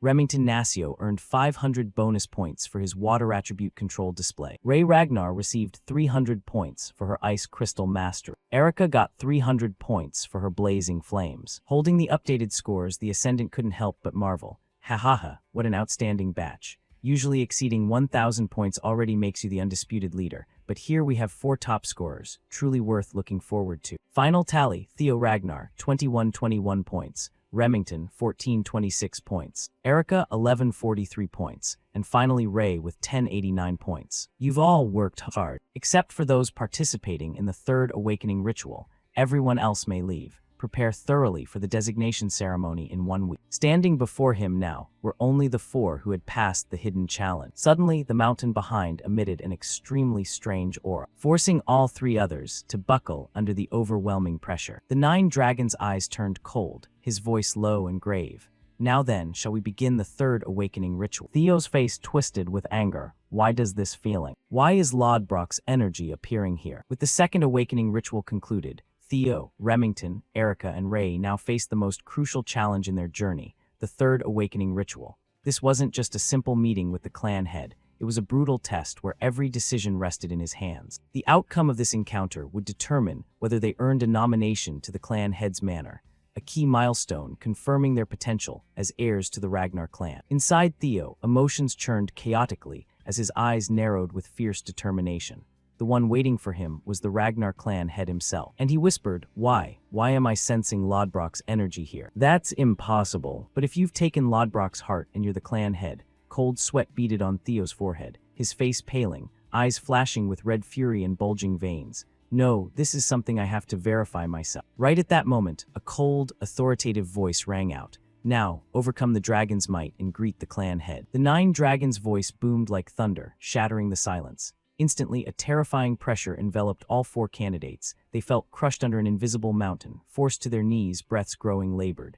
"Damn it," Erica gritted her teeth, eyes blazing with rage. "How the hell are we supposed to climb that mountain in this condition?" Theo stayed silent, regulating his breathing while feeling the pressure crushing every muscle. "I think I know how to overcome this trial." He spoke calmly, breaking the tense atmosphere. "Everyone needs to sync with the mana wavelengths if you want to go any farther." Hearing that, Erica's face went blank, brows furrowing. "Wavelengths? What are you talking about?" Beside her, Remington didn't hesitate and quickly explained. "He means we need to create counterphase waves to interfere with and cancel out the pressure, right?" Theo nodded, eyes sharp. "Exactly. You're always so sharp, Remington. But theory is one thing, actually doing it is another. This is how they select those truly worthy. Anyone who can't control their magical power has no right to meet the clan head."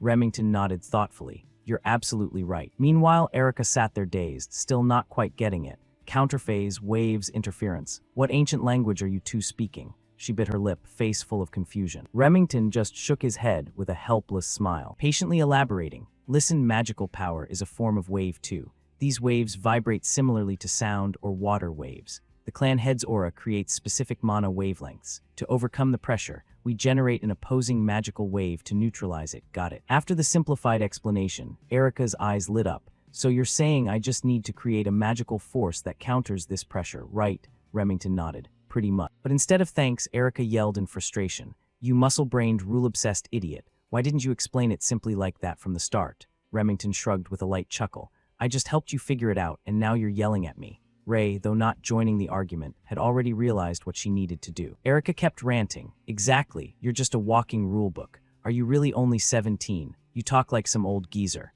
Despite the ongoing bickering between Erica and Remington, Theo remained fully focused on controlling his mana. Powerful yet fluid streams of mana flowed out, forming a stable energy field around. Both Erica and Remington stared in astonishment at what was happening. "He's already done it." Theo not only neutralized the clan head's pressure, but did so with such finesse and mastery that it commanded respect.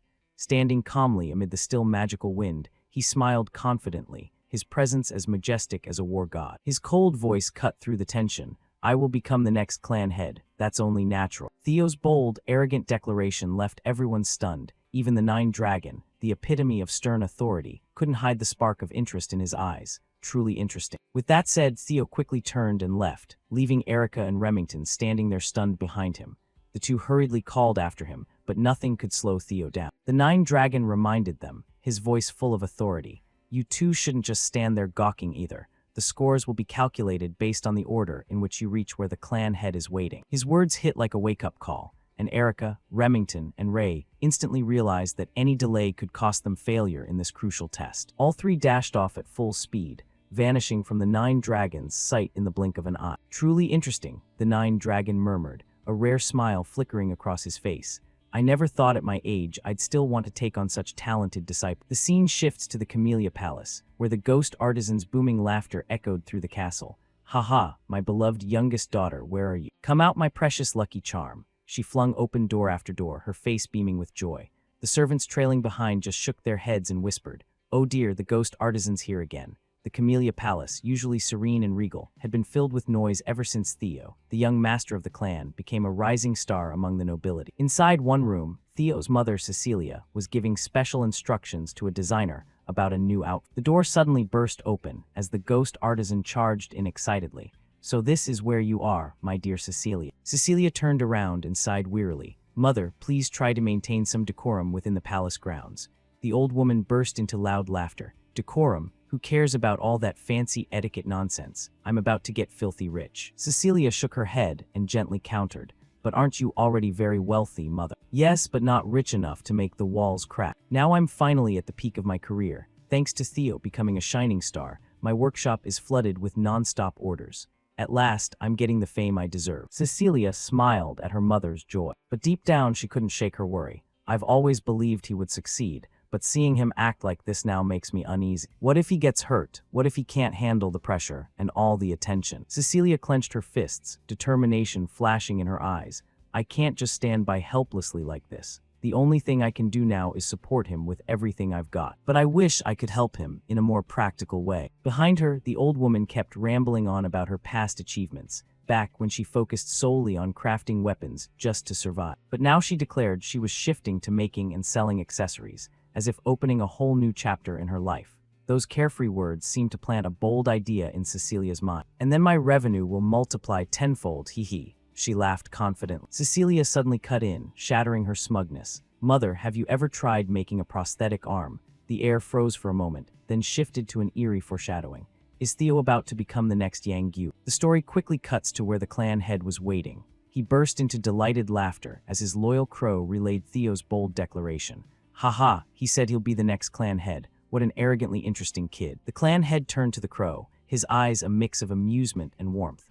I know what you're worried about, but even parents have no right to stand in the way of their child's dreams. Youthful ambition is unstoppable, understand. Back in our day, we were just the same. He pointed toward the sword graveyard, a place filled with endless challenges, thousands of swords embedded thickly everywhere, vivid proof of life and death battle. Despite the reassurance, the crow still couldn't hide its irritation. It clearly disliked Theo and made no effort to conceal it. The clan head just smiled, his voice steady like an underground river. I told you not to worry. What I want is the prosperity and growth of Ragnar. Anything that stands in the way of that, I'll deal with, just like this. A sharp glint flashed in his eyes, then softened like a passing breeze. Nothing's happened yet. We still have time to observe the boy, even if my son, Theo Ragnar, is a regressor. After the second awakening ritual, the clan head had a quiet conversation with his crow. He'd been sitting in the sword graveyard, waiting for the worthy children to overcome the final trial. When Theo finally arrived, the clan head's face lit up with a broad smile. You've finally made it, my son. His eyes narrowed with caution. On the opposite side, after pushing himself to get here, Theo was quite exhausted. Standing before him now was an overwhelmingly powerful figure. The aura radiating from the man alone was enough to make breathing difficult. The clan head's strength was on a completely different level. The pressure the clan head exerted was truly terrifying for candidates still in the awakening phase. The clan head suddenly asked, first things first, do you know what these are? After glancing around for a moment, Theo easily recognized it. This is the sword graveyard. I've heard these are the swords of everyone the clan head has defeated. The clan head closed his eyes, his voice echoing Theo's earlier words. That's right, the position of clan head demands exactly that. It's a place where you face countless threats and challenges alone, a position where you can't rely on anyone else. A position that follows the law of the strong. You must stand above everyone through your own power if you want to lead this clan to prosperity. The clan head's eyes cracked open. Do you believe you have the right to claim such a position? Theo's face remained perfectly calm, his voice brimming with confidence. Of course, sir. In response came the clan head's dissatisfied expression. Don't answer so lightly. I had to slaughter thousands upon thousands of lives to stand here. Can you still give that answer after feeling their hate? With those words, the accumulated grudges in the sword graveyard surged forth, rushing toward Theo. I'll curse you forever. How dare you do something so cruel? I'll tear you to 100 pieces. Facing the lingering hatred, Theo's resolve remained unshaken. He stood calmly before them without the slightest waver. Why? What's your reason? The clan head's simple question carried deep implications, forcing Theo to think carefully. A flood of thoughts raced through his mind. To avenge his past life, to become clan head and end this cursed fight for the throne, Theo was ready to overcome any trial to fulfill his mission. Slowly, he drew his sword, though right now he wasn't sure if this was the answer the clan head wanted. If that's the case, then there's only one way. He gripped the sword tightly with fierce determination, pointing it straight ahead. I'll answer with my sword. The words struck right at the clan head's soft spot. He smiled broadly, utterly satisfied, his cold gaze enough to send chills down anyone's spine. Excellent, from now on I won't treat you as my son, but as an arrogant challenger. Let's see what you've learned from her teaching. Hearing that, Theo's face instantly filled with shock. Did the clan head just say her? Just as he suspected, the clan head was the one who had taken, before he could finish the thought.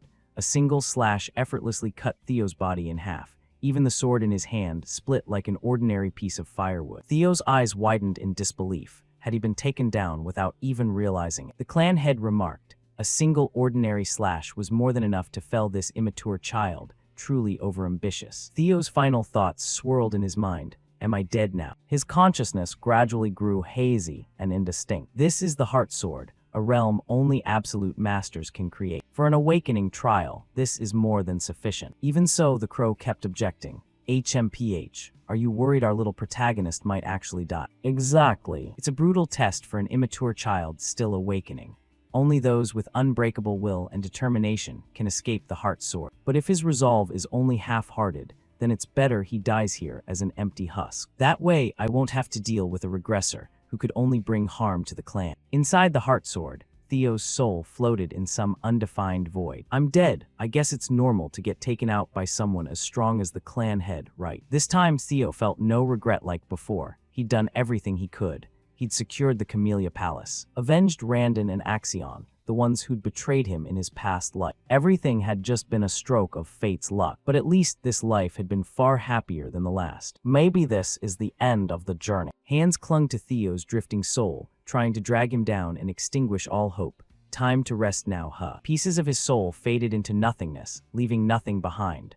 Suddenly, a bird appeared from somewhere and spoke. Hey kid, that's enough, get up already. If you're going to collapse over something like this, then you might as well have let me swallow you back then. Those words acted like a stimulant, snapping Theo awake. His determined eyes returned. You're right, thanks. Once again, his hands gripped the sword, but everything felt different this time. Theo couldn't let this be the end. After struggling so hard to reach this point, how could he give up now? He'd promised himself, even if this body shattered, even if this soul was crushed, his unbreakable will would never vanish. This second chance at life was for revenge. A single slash infused with all his power and unyielding faith, built across 2 lifetimes, was unleashed straight ahead. It acted like a key, guiding him out of the darkness. The heart sword's barrier officially shattered, and Theo returned to the world he desired. The sword in his hand swung down, proving the path he'd chosen, one full of thorns and hardship. On the opposite side, the clan head slowly approached his son. Satisfaction clear on his face, eyes filled with expectation for the future.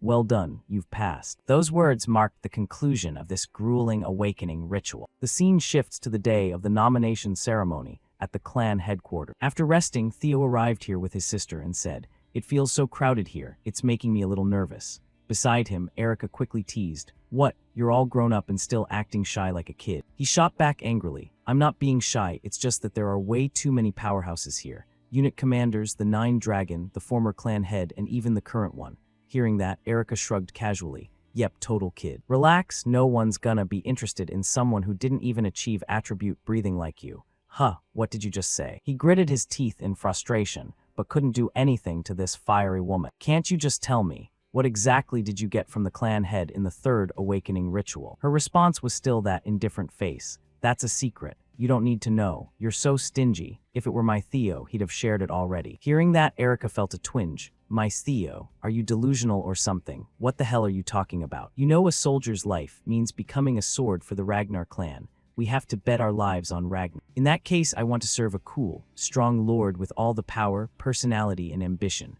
Only Theo Ragnar fits that perfectly. I'm betting my life on him. So that's why I call him my Theo." Huh, so he already agreed to that. Hulkus replied with a deadpan face. "He has to agree. So, I'm planning to join the same unit as him. I don't know why, but the clan head said he won't bring Theo to the clan head's manor, so I can follow him into some unit instead." From the stands above, a drum sounded, signaling the start of the ceremony. "Attention, everyone. The nomination ceremony will now commence. The top performer of the awakening ceremony, Theo Ragnar, please step forward." Around Theo now were cheers and shouts of encouragement from all directions. He'd successfully won over the crowd. Standing in the vast plaza under a clear blue sky, a place his past life self wouldn't have dared dream of, Theo's face radiated joy, his eyes filled with belief in a bright future awaiting him. "This time, I won't let things end in regret." Up in the stands, Evelyn looked overjoyed. "Everyone's watching you, young Master Theo. Where will you choose to go?" She'd be thrilled if he chose to join the White Dragon Cavalry, but Evelyn knew that was just a selfish dream. "Congratulations on achieving the highest overall rank, Theo Ragnar. Your extraordinary abilities across all fields are something for other candidates to aspire to. Now, your choice is." Before the words could finish, Eid Troivan stood up, shocking the announcer. He was one of the Heavenly Dragons, the director of the Central Intelligence Bureau. Eid Troivan's sudden move left the candidates below stunned. What's he doing? Is he trying to avenge Axion? No way. Even the clan head was closely watching Eid's every move, and the unit commanders didn't take their eyes off him for a second. "Central Director, I don't know what your intentions are, but please sit down." Ignoring everything around him, Eid spoke calmly. Theo Ragnar, the Central Intelligence Bureau. Theo's face showed suspicion. A heavenly dragon. He's likely still reeling from Axion's death, but even he wouldn't dare cause trouble at the nomination ceremony. Contrary origins, however, Ead's warm smile and gentle voice contrasted with everyone's expectations. I'd like to offer you the position of Deputy Director of the Central Intelligence Bureau. What do you think? In Theo's past life, he was seen as a failure, so his top ranking after the awakening ceremony was extraordinary. Even among the Ragnar family, he was always at the bottom. It seemed a new dragon had just awakened its hidden power. His rise to the top was a story that shook many apprentice swordsmen, a journey so many envied and dreamed of achieving. Even if he'd grown stronger, who could have predicted he'd kill Axion? They say he even took down an overseer. If no one had intervened, did he really have that kind of power? They said Theo completely dominated Axion. These stories spread like wildfire through the clan, and more people began to admire and want to follow Theo. It was truly a positive shift. Now no one looked at him with disdain anymore. Instead, their gazes were filled with envy and admiration. Theo was no longer the Ragnar clan's failure. He'd claimed first place in the awakening ceremony. A system notification sounded. Congratulations, you've completed the main storyline mission, Victor of the Awakening Ceremony. Your reward is 1 ether core. The reward has been stored in your inventory. Theo glanced at the system panel, curiosity on his face. Oh right, I had a mission. What's an ether core? Since it's a long-term mission, it's probably something really good. Suddenly, Ead's voice broke through, interrupting his thoughts. The Central Intelligence Bureau wishes to appoint Theo Ragnar as Deputy Director. His fake smile was obvious to anyone watching. Theo stood there, deep in thought, calculating. What's this guy plotting? Theo immediately activated his observation skill, targeting Ead Troivan. The system displayed all of Ead's information. Ead Troivan, 46 years old, title, Heavenly Dragon, talents, scheming, strategy, tactics, a hidden dagger full of ambition, aiming to use Theo Ragnar as a hunting dog to uncover the secrets of the ancient dragon's relic. Of course that's it, he's after the ancient dragon's relic. He must have learned I have it from some intelligence source. But from now on, things won't go his way, Heavenly Dragon. Theo's fists clenched, rage surging. The Troivan family, I'll destroy them all myself. The grudge from my past life. This time I'll repay it tenfold, just wait and see. Nearby, the ghost dragon immediately objected. What's that supposed to mean, Central Intelligence Director? I'm just recruiting talent per the nomination ceremonies process. Is there a problem? His voice grew sharper, clearly irritated. Do you think everyone here is an idiot? Even a 3-year-old could tell you're trying to avenge your grandson's death. Ead's face remained calm. Haha, understandable. But you're mistaken, Ghost Dragon. As a grieving uncle, I may be furious, but as the Central Intelligence Director, I only want to recruit exceptional talent. What's wrong with that? Hearing this, the Ghost Dragon gritted his teeth in anger. This venomous snake, he's only out for his own gain, even after his grandson's death. Both paused as the judge below spoke up.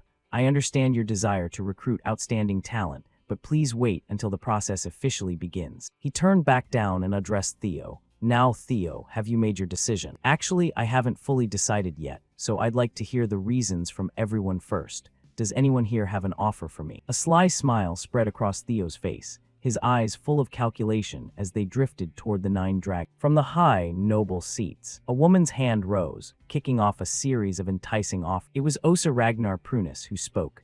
Theo, I want you to become my disciple, and I promise you the position of young lord of the Plum Blossom Palace. Hearing this, the crowd below erupted in excitement. Young lord of Plum Blossom, the palace head has no children. Does that mean they'll adopt Theo Ragnar? If that happens, he'll become the heir to the Sword Dragon, one of the most powerful sword techniques among the very top. Even Remington couldn't hide his amazement. 2 of the 9 dragons have made recruitment offers. That's seriously impressive, young Master Theo. Erica added, with this, other team captains and leaders won't dare speak up. Suddenly, a giant bird's silhouette appeared in the sky, its voice booming.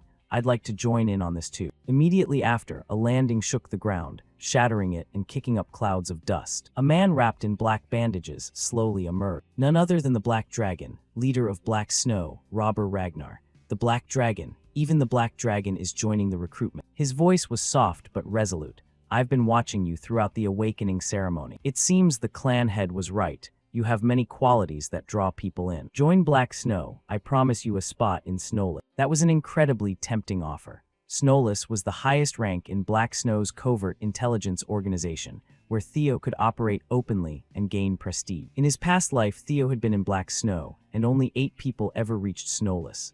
No matter how hard he tried, he could never touch that rank, but now it was being offered so easily. Right after, the next to speak was the Ascendant Dragon. Master of the Ascendant Dragon Hall, Feral Ragnar. His voice was calm and gentle. Theo, your performance in the Third Awakening ceremony was truly impressive.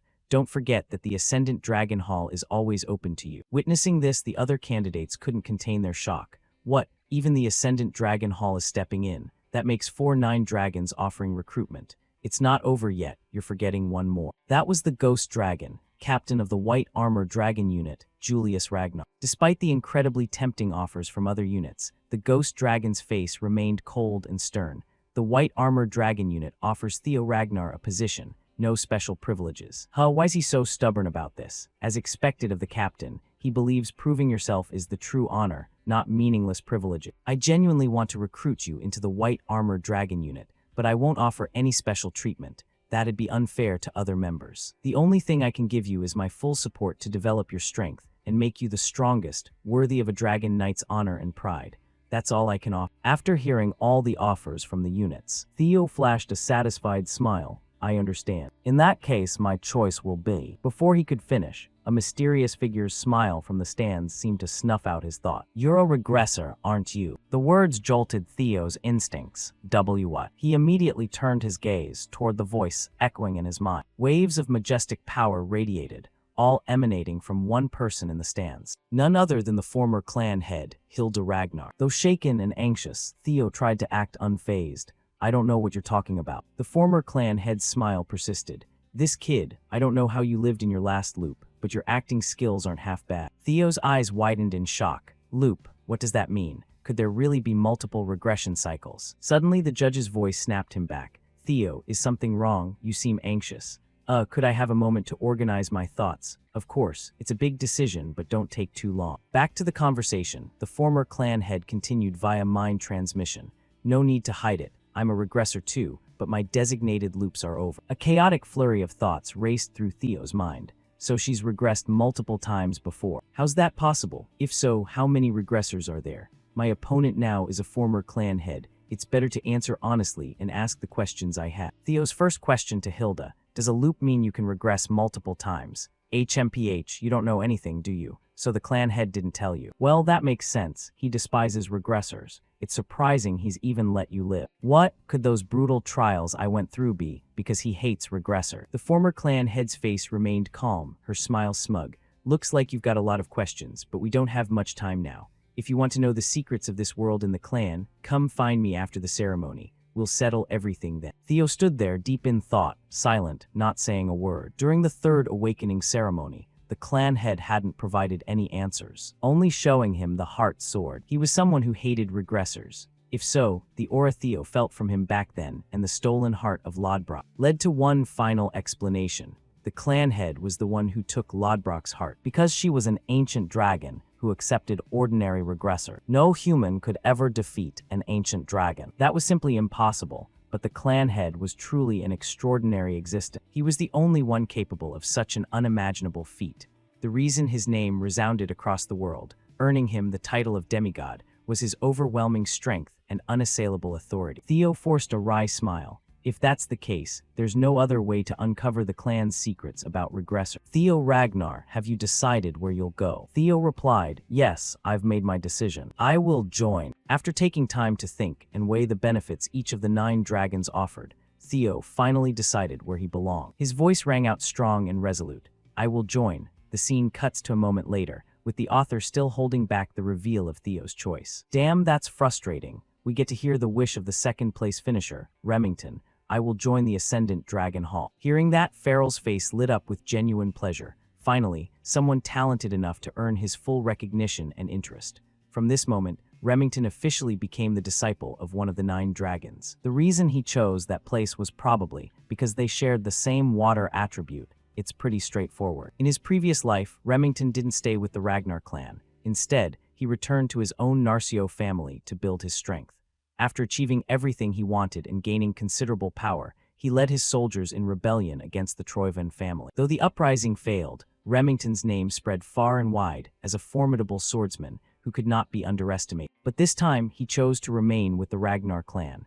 This is undoubtedly the butterfly effect caused by Theo's presence. The two stepped forward and exchanged a farewell handshake. Looks like we won't see each other for a while. Do your absolute best and let's meet again when we're both even stronger. Of course, young Master Theo, I look forward to that day. Remington's eyes burned with determination, a happy smile spreading across his face. Across from him, Theo bid farewell to his friend with the same expression.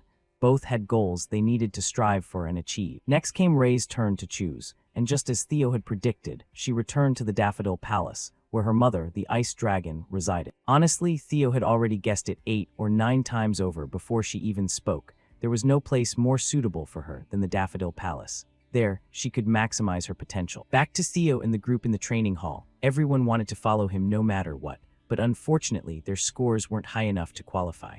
Even Theo felt regret at parting with his loyal subordinates, but it was fine. As long as they remained within the Ragnar clan, they'd meet again somewhere down the line. That wrapped up the main content of this year's nomination ceremony. The event came to an end. Everyone, you've worked hard. Return to the units you've chosen. From this moment forward, give everything you've got for the dreams you pursue and for a brighter future. While Theo was still lost in thought, a familiar voice suddenly called out, snapping him to attention. Hey Theo. I didn't expect we'd end up in the same unit. It was Hulkus and Erica. Both had joined the same unit as Theo. It really wasn't a coincidence at all. Hulkus walked over with an awkward grin, while Erica beside him just sighed at her foolish little brother. Well, at least Theo's got some new friends now. Theo stepped forward, his face bright with excitement and joy. Great to see you both, Hulkus, Erica. I'm truly grateful for your help in the second round. You guys really came through for me big time. Yeah, don't forget that, Erica said, blushing slightly for her. Strong people were incredibly attractive. I really like you too, young Master Theo.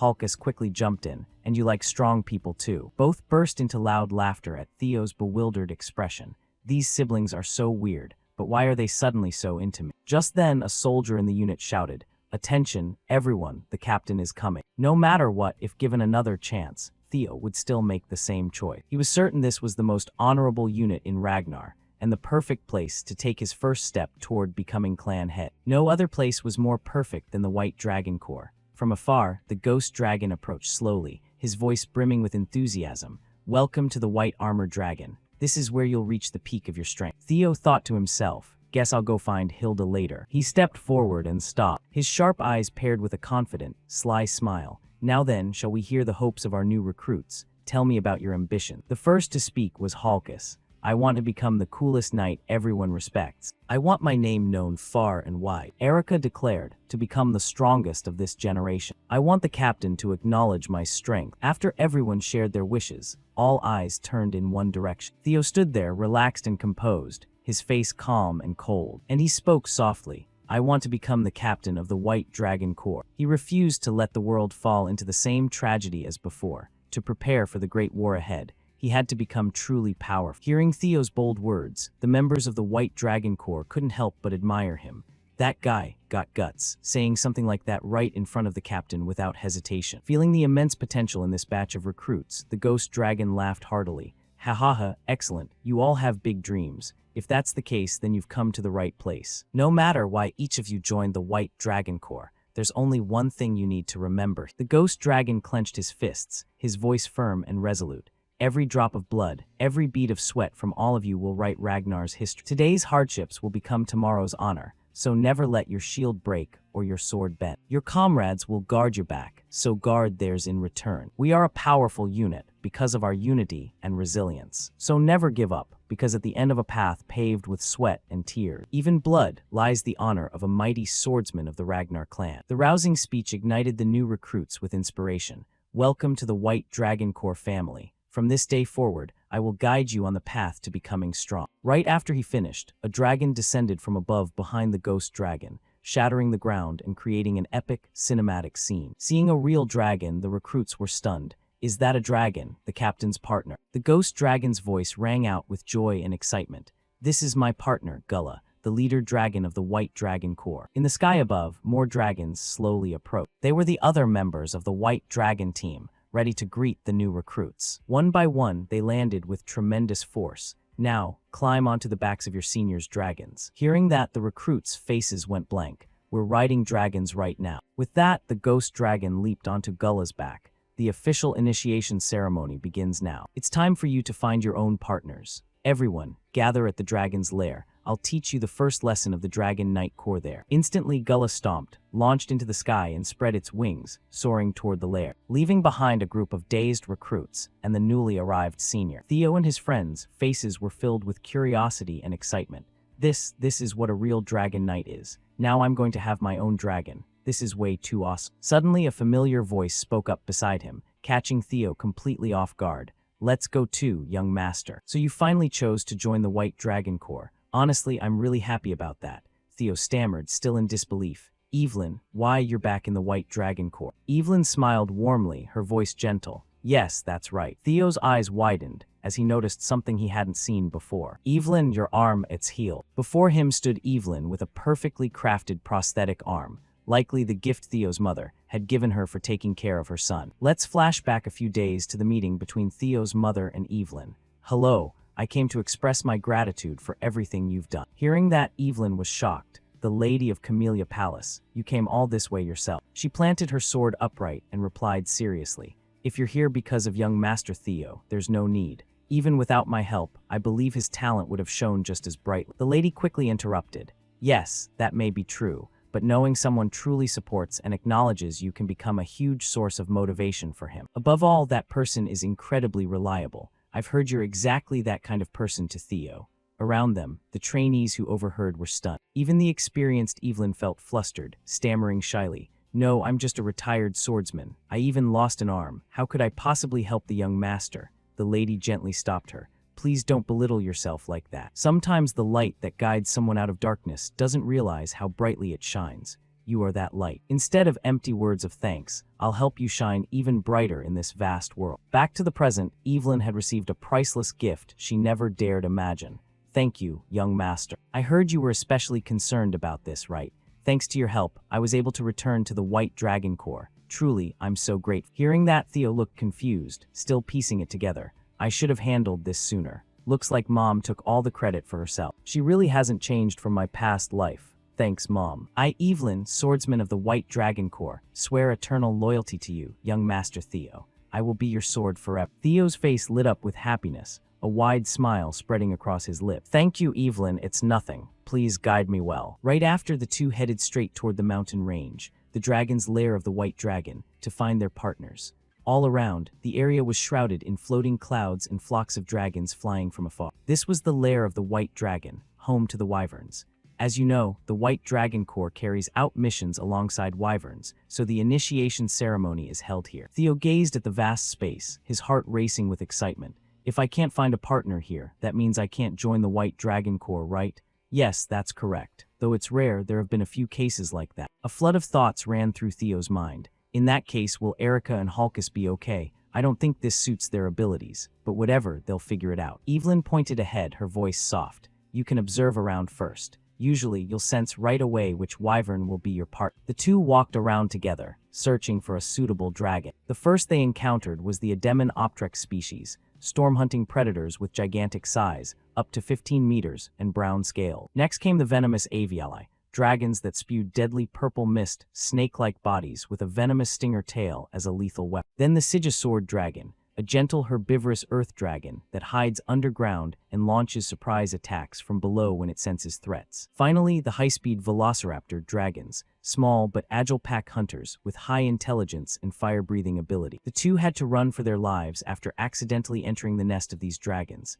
We almost got roasted. Those are the wyverns currently managed by the White Dragon Corps, mainly divided into those 4 types. So, have you sensed anything with any of them yet? Theo looked puzzled, sensed, not yet. Theo had his eye on one particular dragon before coming here, but he couldn't find it. Recalling memories from his past life, after the cataclysmic dragon war, a mutated wyvern had invaded the White Dragon Corps lair. Alone, it massacred hundreds of carefully raised wyverns. Its name was Shadow Black Dragon. That day, 8 villages were burned to ashes and dozens of swordsmen slaughtered. No one could take it down quickly. The entire Ragnar clan classified Shadow Black Dragon as a second-tier disaster and ordered its immediate extermination. In the end, it was defeated only after the Black Dragon and Sword Dragon arrived in time. Its death was a great loss, but there was no other choice. The name Shadow Black Dragon was its nickname, earned from its extraordinary ability to hide in darkness. If I could have a partner like that, it would be incredible. The traits I saw in that dragon back then are beyond question. Suddenly, Theo's eyes widened in shock. Found it. Far off in the distance, there are 4 or 5 dragons gathered doing something. That must be the one I'm aiming for. The scene shifts to a certain cliffside, where the ghost dragon and his partner were still casually sitting, observing the recruits searching for their own dragon. Abruptly, a shadowy figure appeared and spoke. "You look awfully pleased with yourself, captain of the White Dragon Corps." The ghost dragon turned to the woman with a smug grin. "If I didn't look happy, I wouldn't have a single dragon under my command, one that everyone desired." "That's good then. I was just about to talk to you about that very thing." It was the lady of the Plum Blossom Palace, approaching slowly with a gentle voice. "Captain of the White Dragon Corps, you're planning to make Theo Ragnar the future center of the unit, aren't you?" The ghost dragon narrowed his eyes suspiciously. "As I thought, you're very careful with your words, my lady." "Of course, words are the root of all trouble. If I'm not cautious, things get complicated fast. It seems you're aiming for a much bigger picture, aren't you?" In response, the ghost dragon answered coldly. "I don't recall saying anything like that." The Plum Blossom Palace lady stepped closer. "Don't worry, I came here to make an offer for that boy." "HMPH, what exactly are you scheming?" "Theo Ragnar has already chosen the White Dragon Corps. That kid won't be going to the Plum Blossom Palace. What kind of offer could you possibly have in mind?" Ignoring the ghost dragon's suspicion, the Plum Blossom Palace lady continued. "Let him come with me." "What do you think of that proposal, Ghost Dragon?" His eyes widened in astonishment. What the hell is she talking about? Back at the cliff with the dragon flock, 4 dragons were now circling a white one in the center. Both Evelyn and Theo rushed over to intervene. "It's starting again. HMPH, do you know about that wyvern?" "Yes, it's been isolated for a long time. I've tried to do something to improve the situation, but it was useless. It's not originally a wyvern, so the others probably reject." "Huh? It's not a wyvern." "That's right, it was born from a female wyvern and a male biffer." Hearing that, Theo was stunned, his eyes widening. "Isn't a biffer a first-tier sea-bottom monster? How could?" Evelyn turned and explained. "That's the mystery. It shouldn't be possible at all. First-tier monsters have power on par with natural disasters like storms or tsunamis. Even one breaking through human defenses would cause massive damage. Biffers are powerful, shadowy creatures that live hidden in the depths of forests. They rarely appear, but their strength is not to be underestimated. If everything is as suspected, the abilities of Shadow Black Dragon must have been inherited from its father, a Biff. When it was born, it became a huge problem for the White Dragon Corps. At first, we planned to observe it after letting it stay in the lair, but the other wyverns refused to accept the little one and isolated it from the herd. Still, that wasn't a good solution, so we've been very worried." Feeling a shared sense of fate with the dragon before him, Theo felt a pang of sympathy. It's being rejected just for being different from the others. "What's the little one's name?" Its name is Umbra. In an ancient language, that name means shadow." Theo's smile shone brighter than ever, giving him even more reason to choose this little one as his partner. "Shadow, huh? That's a really cool name." Theo spun around, ready to leap straight down, startling Evelyn. "Young master, what are you doing? Looks like I've found my part." With that, he jumped decisively, ignoring her protests. What do you mean?" "I'm going ahead." Theo plunged straight down without hesitation. He had already made up his mind. From above, Evelyn still didn't fully understand and called out, "Young Master Theo." As he fell, Theo thought to himself, "This time, I'll give you a different life, Umbra. A different life, just like the one I have now." A massive explosion rang out as Theo crashed straight into the cliff, dramatically rescuing his future partner in an epic display. He reached into his inventory to pull something out. Immediately, Theo hurled several short swords forward. His eyes widened as he activated his synchronization skill. You can use psychokinesis to move designated targets. The short swords he threw were instantly enveloped in powerful energy sources. Theo stomped the air to propel himself forward like a master cultivator, resembling sword flight. Every movement was incredibly fluid and agile, his strides long and graceful through the air like a true master. Each step wasn't just precise but carried terrifying power.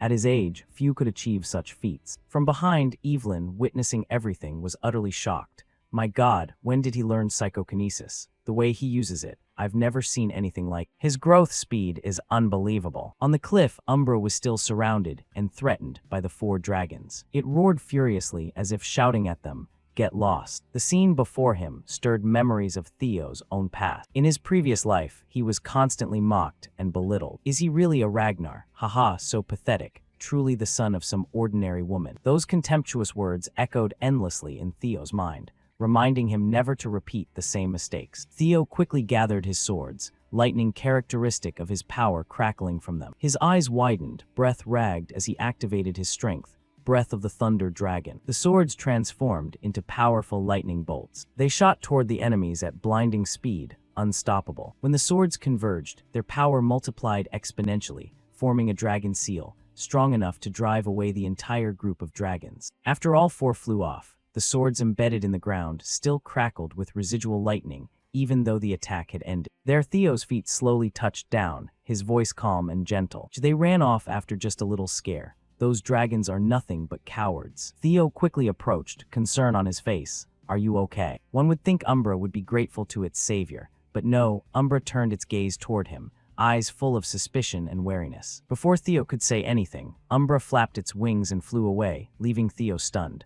Ah, wait. Theo braced himself, a bit disappointed. HMPH didn't even get a chance to speak. From behind, Evelyn landed and advised. It's under a lot of stress right now, so approaching it won't be easy. Maybe wait a bit and try again. Theo turned back and countered. No, this is the perfect moment. Why do you think it keeps lingering near the nest even after being ostracized? The answer is simple. It's lonely. Mental wounds hurt far more than physical ones. It's definitely hurt and can't go far. Help me chase after it. Evelyn looked bewildered, clearly not fully convinced. Just as Theo predicted, Umbra had returned to its nearby nest. Its breathing rapid. It seemed the injuries from the earlier dragons were causing it pain. Both Theo and Evelyn quickly caught up. She warned, many knights have tried to tame it, but none succeeded. Umbra is extremely cautious around others, and its current state makes things even worse. Theo turned away, ignoring the warning. Can you get me some food? While you do that, I'll try to understand it.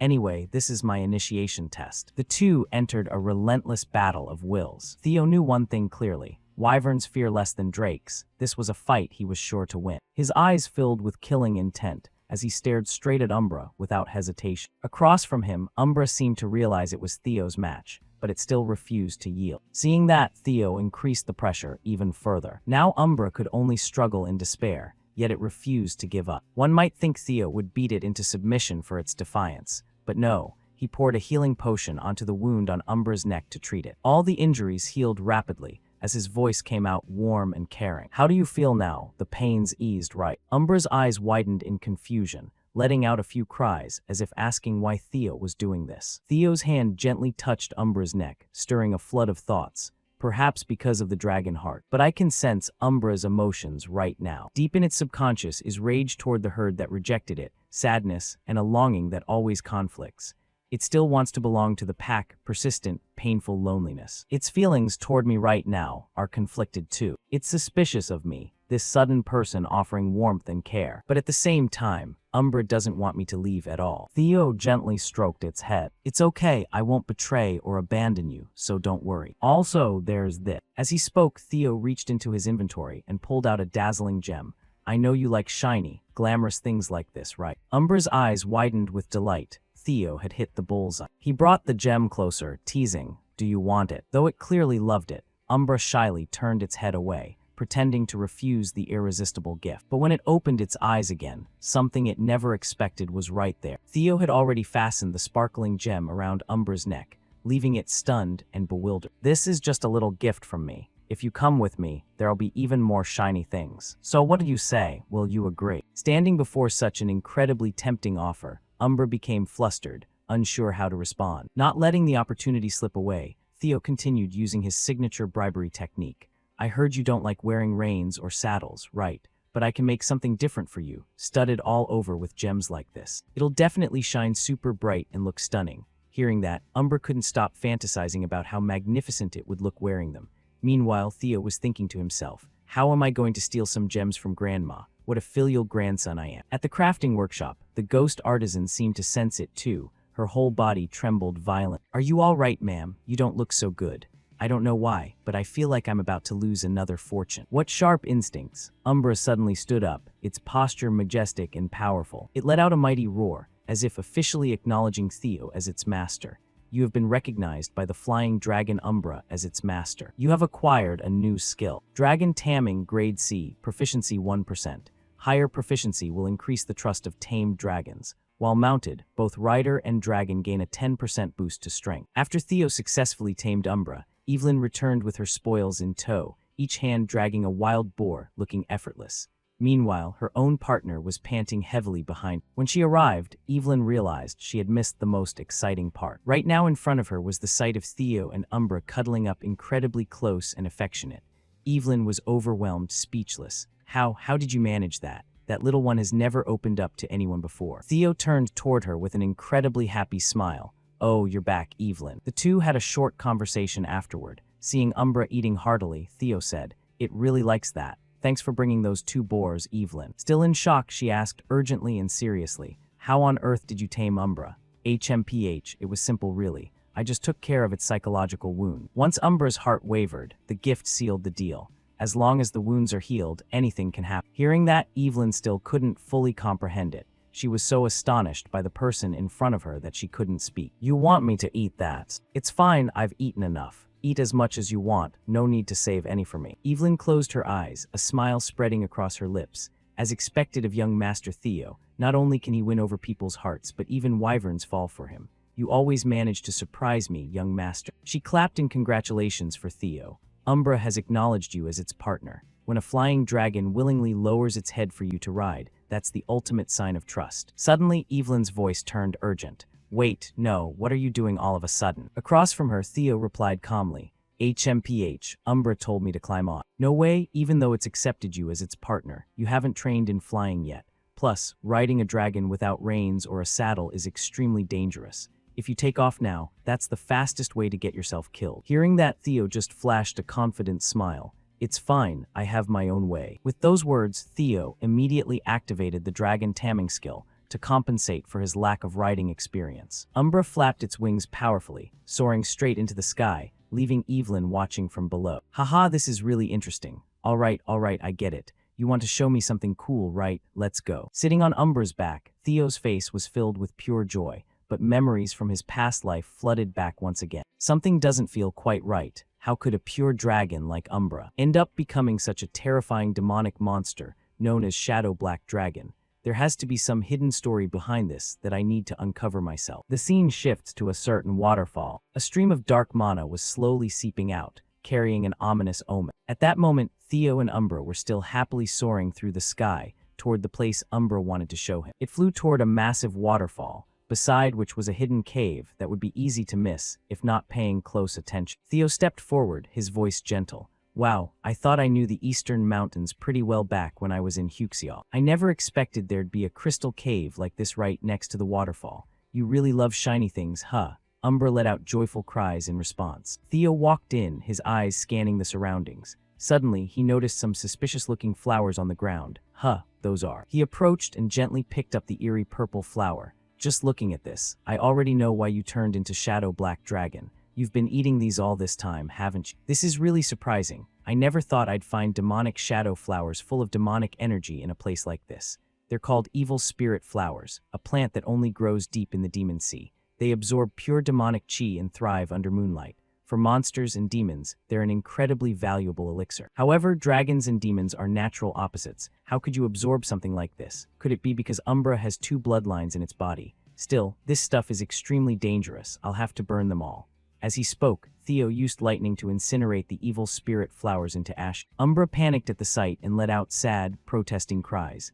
Theo stood up, his voice cheerful. "Don't worry, I won't touch your pile of crystal." With that said, his gaze drifted to something ahead. Right now in front of Theo was a corpse bound to the distant wall. It looked extremely dangerous. Theo approached, his eyes filled with shock. A human. No, more like a corpse. This body has been here for a very long time. As he got closer to the corpse, countless thoughts raced through his mind. Even after all this time, the body is still perfectly preserved. The low temperature here is one thing, but that's not enough. This person must have had tremendous mana while alive. What on earth happened? Why was someone this powerful locked up here to die miserably? Something's seriously off. When I get back, I'll have to investigate this later. Theo turned away, his voice calm. "First things first, I should get rid of all these evil spirit flowers." Before he could finish, the seemingly dead corpse suddenly flared with hatred. It opened its mouth wide, its empty eye sockets pitch black, yet brimming with immeasurable rage. Caught off guard, Theo's eyes widened in horror. "Damn it, I let my guard down." Fortunately, from behind, Umbra charged in and kicked the corpse hard. saving Theo's life. Theo's face lit up with joy. Umbra. It let out a powerful roar. Having finally found a worthy master, Umbra would protect him with everything it had. Across from them, the pinned corpse seethed with fury. It opened its mouth again, trying to bite Umbra to infect it with deadly poison. Theo's eyes flashed with alarm. This is bad. He rushed forward and used his own arm to block the monstrous bite.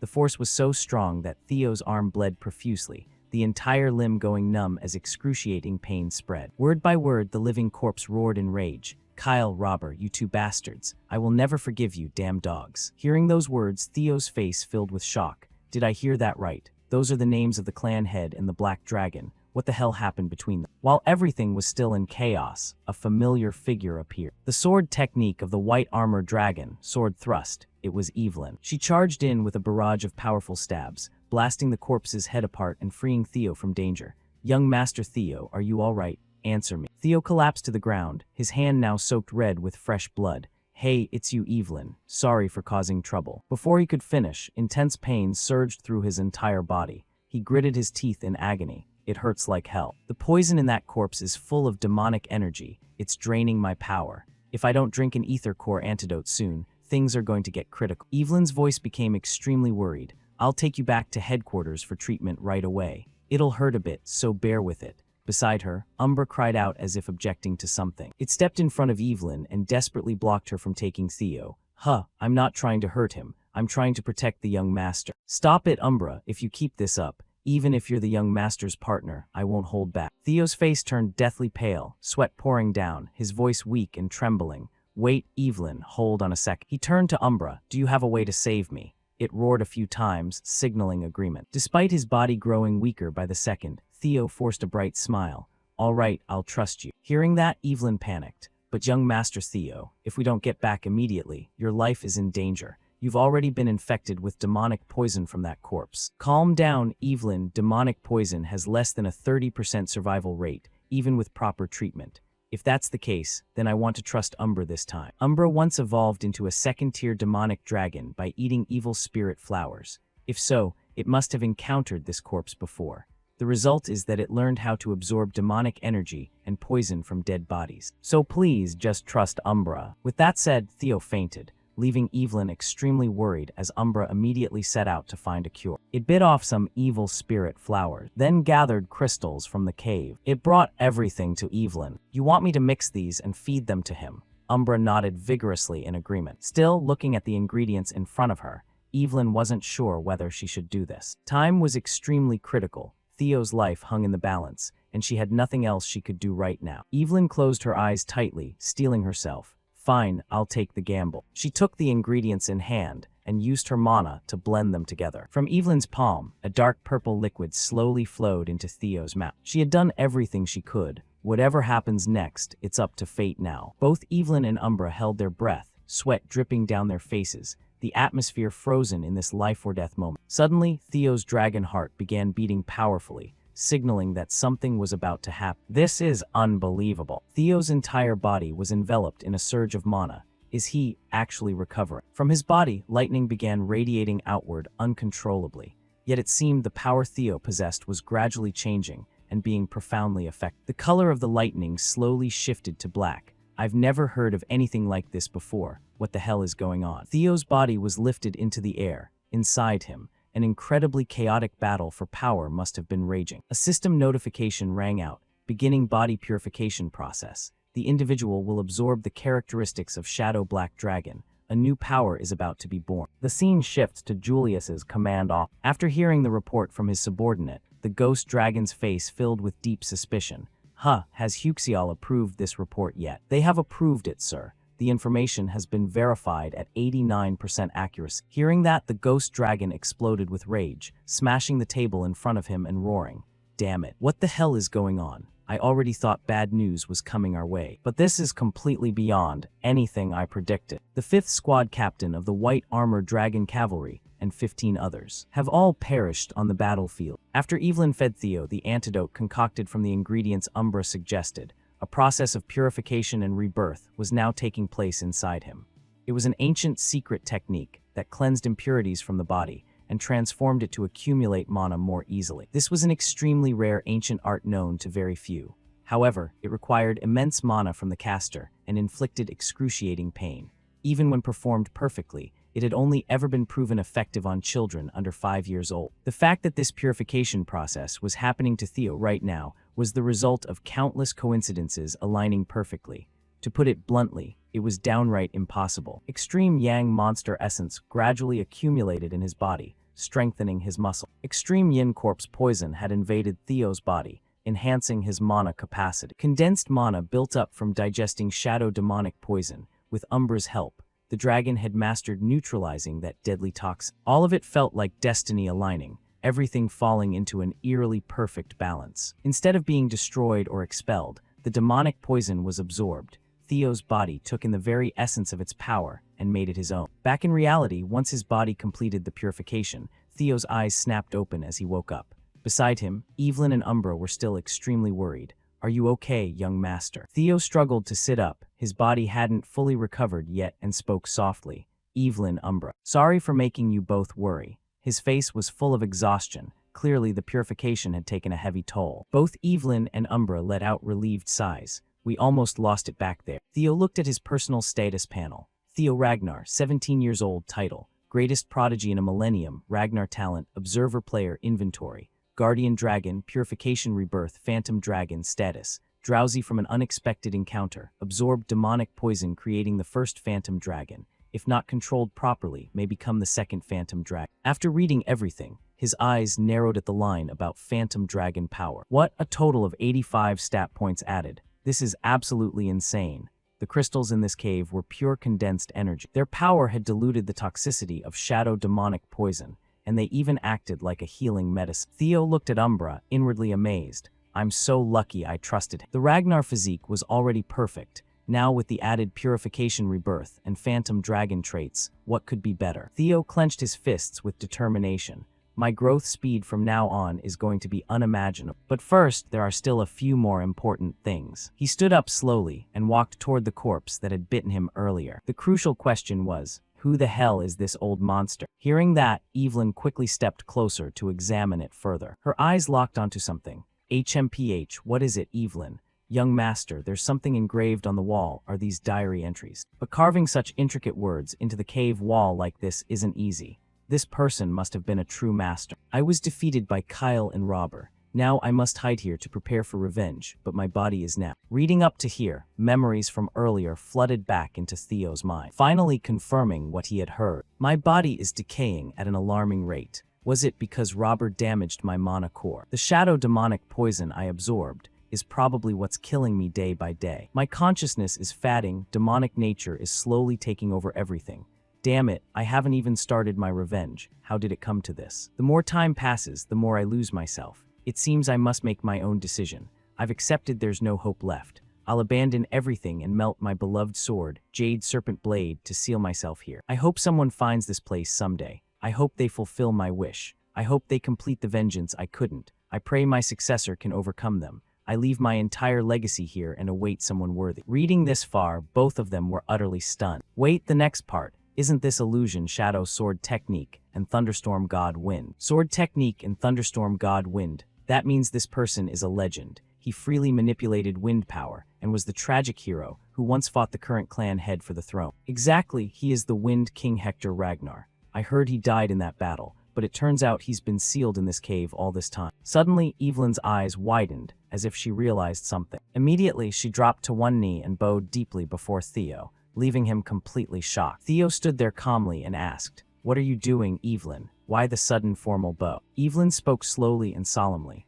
"Though he was defeated by the clan head and exiled here, he is still the Wind King, a legitimate heir of Ragnar blood. For a clan subordinate to harm a rightful heir is utterly unacceptable. This is a grave crime punishable by immediate execution." Before she could finish, Theo cut in to stop her. "Don't talk nonsense. The one you just killed is no longer a Ragnar. He's just a maddened corpse. Besides, you did it to save me. Was there any better choice? But the rule. It's fine. Everything that happened here will remain a secret forever." Theo turned back, his voice firm. "If you're still worried about that, then take the Wind King's secret techniques, Evelyn. You're the most suitable person to inherit them." Hearing that, Evelyn's face filled with shock. "Are you serious? The Wind King's secret arts are on par with the 9 dragons' ultimate techniques. Why would you give them to me? HMPH, isn't it obvious? Become the Wind King's successor and grow even stronger. And you must inherit his legacy. If you do that, the Wind King can finally rest in peace, right? Now that you've become his heir, no one can call it a crime anymore. Theo looked straight into Evelyn's eyes, his gaze urging forward the courage she had always kept hidden. Didn't you say you'd become my sword? Those words unlocked something deep within Evelyn. Thoughts flooded through her mind. I, Evelyn Naravel, senior swordsman of the Ragnar clan, swear eternal loyalty to you as your permanent subordinate. I humbly beseech the great and noble lord to accept this oath of allegiance. Theo smiled. You really haven't changed at all. You're still so rigidly rule-bound. He stood up, drew his sword, and prepared for the ceremony. I, Theo Ragnar, accept the oath of loyalty from Evelyn Naravel. I engrave it into my heart and soul, and on the long road ahead, I swear to turn you into my vanguard sword. Both of them shared satisfied smiles. It felt like an unbreakable bond had just been forged. Umbra, though probably not fully understanding, looked quite pleased as well. The scene returns to the white armored dragon headquarters. Many recruits had already returned after finding their part. Hulkus was brimming with confidence and shouted joyfully, "Ha ha ha, Theo Ragnar still hasn't come back. Looks like I'm the most talented one in the White Armor Corps now." Before he could finish gloating, footsteps slowly approached from the distance. Hulkus and his partner's smug expressions vanished, replaced by utter shock. Theo Ragnar, what the hell is he bringing back? Right in front of everyone now stood the majestic Umbra. Theo's arrival instantly silenced any bad rumors about him. Even the instructors were stunned. What? Don't tell me that's Umbra. How could he possibly tame that ferocious dragon? So this is why Theo is called the greatest prodigy in a millennium. Seriously, even this is talent. What the hell? Hulkus collapsed to the ground, finally realizing just how vast the gap was. Evelyn stepped forward and reported, "Senior Knight Evelyn and apprentice swordsman Theo Ragnar, we have completed the aptitude test and returned. But where is the captain? Why isn't he here?" He just received an urgent letter and went back to his office. Another swordsman replied. HMPH, an urgent letter. What's going on? Suddenly, something appeared in the distance, kicking up clouds of dust. It was the captain of the white armored dragon. He arrived with his partner, looking extremely rushed. I know everyone just finished the initiation ceremony, but sorry, this is an emergency. I have an order for all of you. The entire unit is being mobilized to Jackie Fortress for a live combat mission. Hearing that, murmurs erupted everywhere. Mobilizing us into battle right after joining. What the hell is happening? Among the confused crowd, only Theo remained calm and cold. He had already known this was coming. So it's finally here. The series Merchant Guild hostage crisis at Jackie Fortress. A plot to steal the dragon-slaying sword Bamung and launch a rebellion. Of course I know who's behind it. No one else but Eid Troiven. The White Dragon Corps captain appeared with a serious, furious expression. His voice was calm yet commanding. Everyone present will be dispatched to Blanky Fortress. Hearing that, the faces of the swordsmen in the corps grew anxious. Whispers spread rapidly. Commander, what's going on? What kind of mission is so urgent that we're deploying even recruits who haven't finished basic training? The ghost dragon clenched his fists, his voice bitter. 5th Squad Captain Triner Isbin and 14 of his subordinates have gone missing without explanation. Theo caught every single word. He knew exactly who the captain was referring to. Triner Isbin was the oldest knight in the White Armored Dragon Corps. Even the Ghost Dragon often sought his advice. Though his strength wasn't at the level of the 9 dragons, he was definitely not someone who could be taken down easily. Theo thought to himself, could this be another butterfly effect caused by my presence? The Ghost Dragon continued, according to Huxial's report, there's an 89% chance they're dead. Even if they're still alive, they can't continue the mission. The current forces will form a temporary 5th squad to carry out their duties. The temporary 5th squad captain will be Evelyn Naravel. Since the mission is being deployed immediately, complete basic training right away. He gritted his teeth. I don't believe they're dead, but if they are, we will avenge. The ghost dragon's face was filled with fury, veins bulging in his eyes. With that, he immediately left, leaving Theo standing there deep in chaotic thoughts. Looks like things are about to get really tough. Memories from the past flooded back into his mind once again. The Black Skull Bandits' kidnapping of the series Merchant Guild was an event with 0 casualties thanks to the White Armored Dragon cavalry's efforts. It should have been that way, but this time things had changed. Yes, but this time it was different. The real target of the event was elsewhere, stealing and transporting the dragon-slaying sword Bamung. Eid Troiven used the stolen Bamung in a coup to overthrow the Ragnar clan. But now everything had shifted differently from his previous life. If all of this is my fault, then there's only one way to fix it. I have to see it with my own eyes. A hidden mission panel appeared before him, collect the dragon-slaying sword Bama. The scene shifts to a watchtower in the frigid mountains. A guard was complaining. With this weather, it's freezing. I can't get used to this climate. His eyes drifted into the distance as he muttered, HMPH, why does the moon look so strange today? It was the white armored dragon cavalry. They were charging forward at breakneck speed, led by Evelyn, the temporary captain of the 5th Squad.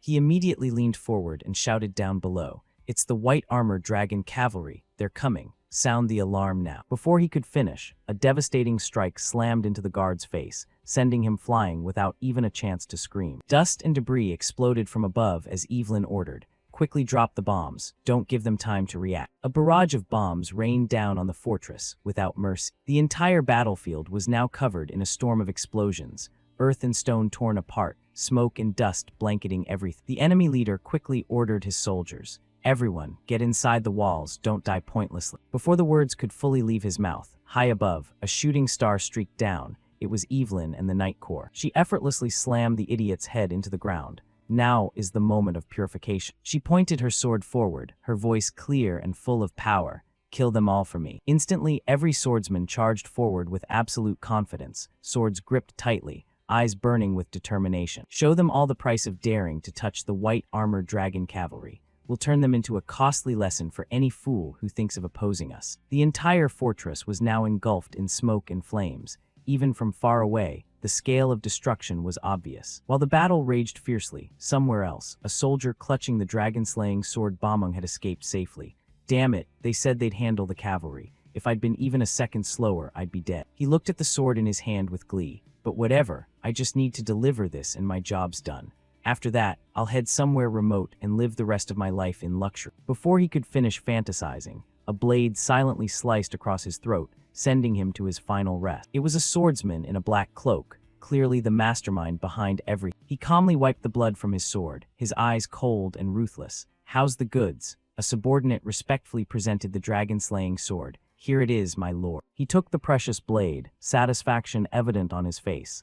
Excellent, this is exactly what we needed. He turned and ordered his men. We've secured the objective. Prepare for the next phase of the plan. Yes, sir. Now only one final step remained. As he spoke, he glanced toward the burning castle. I'll wipe out every last insect. Behind him, soldiers slowly pushed forward massive cannons. It seemed this was the trap he had set from the beginning. Back at the fortress, the white armored dragon cavalry had completely taken control of the situation. All resisting soldiers were carefully bound. Haha, that was way too easy. You were right, everything went too smoothly. Theo's eyes narrowed with suspicion. It's hard to believe a squad led by a veteran like Triner Ispin was wiped out by these guys. Not to mention, he slowly lifted the commander's head and activated synchronization to read the memory. He knew they'd stolen Bamung, but he never saw it with his own eyes. What the hell happened between them? The small fry don't matter, but how could even the fortress commander know nothing? Did I miss some crucial detail? Suddenly, a senior approached from behind. What's wrong, Theo? Something bothering you?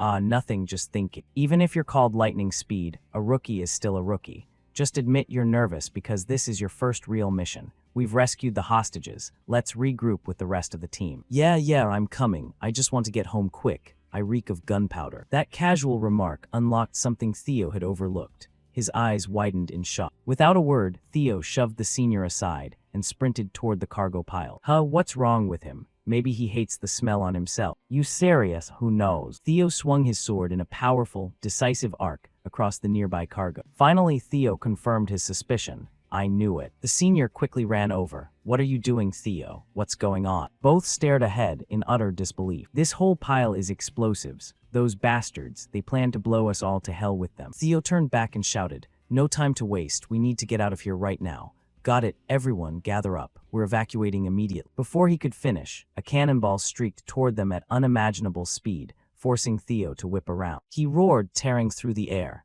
Everyone run. Explosions erupted one after another across the fortress. The mysterious swordsman's bombardment had begun. On the other side, following the man's orders, his subordinates reloaded the cannon. Continuous barrages rained down relentlessly, sweeping across the battlefield and leaving only ruins in their wake. His face showed smug satisfaction. I'll wipe them all out. Not even an ant will escape. This is all for him. The scene shifts back to the Ragnar clan castle. Inside a luxurious room, a woman cradled something under the moonlight. It was the clan head's wife, Axion's mother. She seemed to have gone mad after her son's death.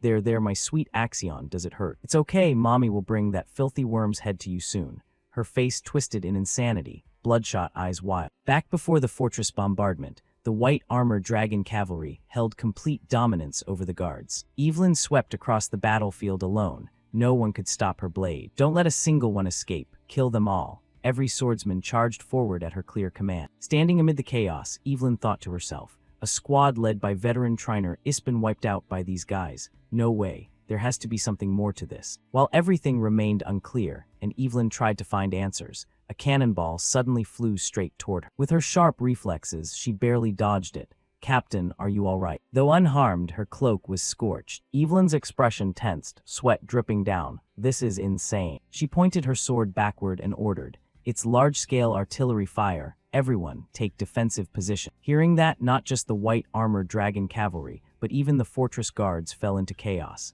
They fled instinctively to save themselves. Unfortunately, a cannonball slammed straight into one guard's face. He didn't even have time to scream. The fate of side characters, huh? At that moment, Theo's swordsmen rushed over to regroup. Captain, how's the situation over there? Evelyn turned and replied, you came at the perfect time. This is heavy bombardment. We need to get out of here fast. If we don't, everyone dies. Theo agreed. Understood. Head to the outer wall in the opposite direction of the artillery. Before he could finish, a system panel suddenly appeared. You have unlocked the mind gate, activating full brain food processing function. Seeing that, Theo was stunned. A new skill unlocked at a time like this. It boosts thinking speed and eliminates doubt, a vital skill on the battlefield. Instantly, his eyes were flooded with information. Maps and fortress structures appeared before him, as if reminding him of something. Now it was information processing time. He'd use everything he had to choose the optimal path. While still analyzing, Evelyn ran up and grabbed his shoulder. Why are you standing there, young Master Theo? We have to escape now. Snap out of it, or everyone's in danger. In response, Theo quickly grabbed Evelyn's hand. She was shocked, unable to understand. What are you doing? We really don't have time. Theo's face turned serious, mixed with worry. No, we need to go deeper inside. Evelyn froze, unsure if she'd heard correctly. Debris continued collapsing as the two slipped through every nook and cranny deeper into the fortress. The swordsman behind them couldn't help but question. He wants us to go deeper into the place we almost got blown up. Our 21 lives are in his hands now. Damn it, shouldn't we just run outside? Now Theo carried the lives of his comrades on his back. He explained, if we run outside now, we'll walk straight into another bombardment or ambush. That's exactly what they're counting on. While running, Theo used synchronization to read lingering thoughts around him. They must think we can't survive inside the fortress during a large-scale bombardment. But right now, with my abilities, we have a real chance to make. With mind gate open, synchronization spread rapidly. Around him, he scanned every position. Left side rigged with explosive. Right side under artillery fire. In that case, we take the stairs downward. The group sprinted at full speed, explosions roaring behind them. A single moment of delay could mean death for any of them. Evelyn stayed at the rear to ensure no teammate was left behind. They thought the path would lead to some exit, but no. What awaited them was a solid wall. Wait, this is a dead end. Theo, you told us to trust you and follow. You have a plan, right? We can't go back now. Time was running out. The ceiling above them began to collapse. Evelyn shouted clearly. Everyone brace for impact. Every face showed panic. They were now in a life-or-death moment. Theo gritted his teeth, eyes blazing with fierce determination. I won't let anyone die in a place like this. His body erupted with power. He was betting everything on his decision. The entire fortress was swallowed in flames, completely collapsed under the mysterious swordsman's bombardment. He stood there, eyes cold, observing everything. Report, Commander, all artillery has expanded its range. He slowly drew his sword and spoke. Always keep this in mind. This is revenge for young Master Axion, so we must act with utmost caution. No mistakes will be forgiven. Whether they're crushed or not, bring me their heads. Beneath the rubble, something struggled to rise. It was the white armored dragon cavalry. They had survived the collapse. I thought we were dead for sure. Just as expected, Theo, you really had a plan. You destroyed the floor at the last second before the bombardment hit. If not, we'd all be gone by now. While they celebrated their survival, enemy guards suddenly rushed in from somewhere. What? Who are you? How did you get here? Theo stood up, dazed. Black Skull remnants. Why are they here? We investigated this place before and found nothing. Before he could finish, what appeared before him left Theo stunned. Behind the guards, slowly coming into view, no one else but the 5th Squad Captain, Trainer Ispen. He was tightly bound, beaten and covered in wounds. The group quickly rescued them without much resistance. "I'm glad you're still alive, Triner. But this is truly shocking. I never expected the mastermind behind everything to be the Ragnar Intelligence Bureau." Evelyn spoke calmly. The fifth squad captain looked surprised. "You say that, but you don't seem too shocked. He had lost a leg. The other swordsmen had lost arms or similar." Evelyn slowly stood, her voice lowering. "I suspected something like this. A place this chaotic was bound to have insiders, but I never imagined they'd stab their own comrades in the back." Behind her, senior swordsman protested. "This is blatant betrayal. We can't just let it go." "Exactly, we need revenge." In response, the fifth squad captain remained calm. "Don't let emotions cloud your judgment. Acting rashly now is the worst thing we can do. They were fully prepared to capture us from the start. With our current forces, we can't gain the upper hand in a direct fight. The best option is to report this to Huxial outside." "No, that's impossible." Theo quickly interjected. "The truth is we got no support from Huxial earlier. That means they've already wiped out the Huxial ambush team outside. That's why we went deeper into the fortress, instead of rushing out recklessly. But that doesn't mean we'll lose. There's still a way to win this tough battle." Both Evelyn and Triner looked at Theo expectantly. He pointed at the guards. "They buried all their comrades under that opening bombardment. They're trying to end this fast and can't drag it out. That means they'll come back soon to check our corpses, convinced of their victory, the moment they drop their guard. If we ambush them from the rubble, victory will belong to the white armored dragon cavalry. That will be the end of this battle." Hearing Theo's bold declaration, Triner's eyes narrowed slightly. He thought to himself, he unlocked Mind Gate at that age. He smiled and nodded. "Maybe I've gotten old, thinking of giving up my life in a place like this. Looks like we've got some outstanding new talent in this operation." He reached for a nearby staff, then slammed it into the ground. "You're right, the white armored dragon cavalry won't sit idly and take this. We'll follow the plan as laid out. White armored dragon cavalry, assemble. We're ready for battle." After carefully discussing the plan, the white armored dragon corps immediately set their ambush into motion.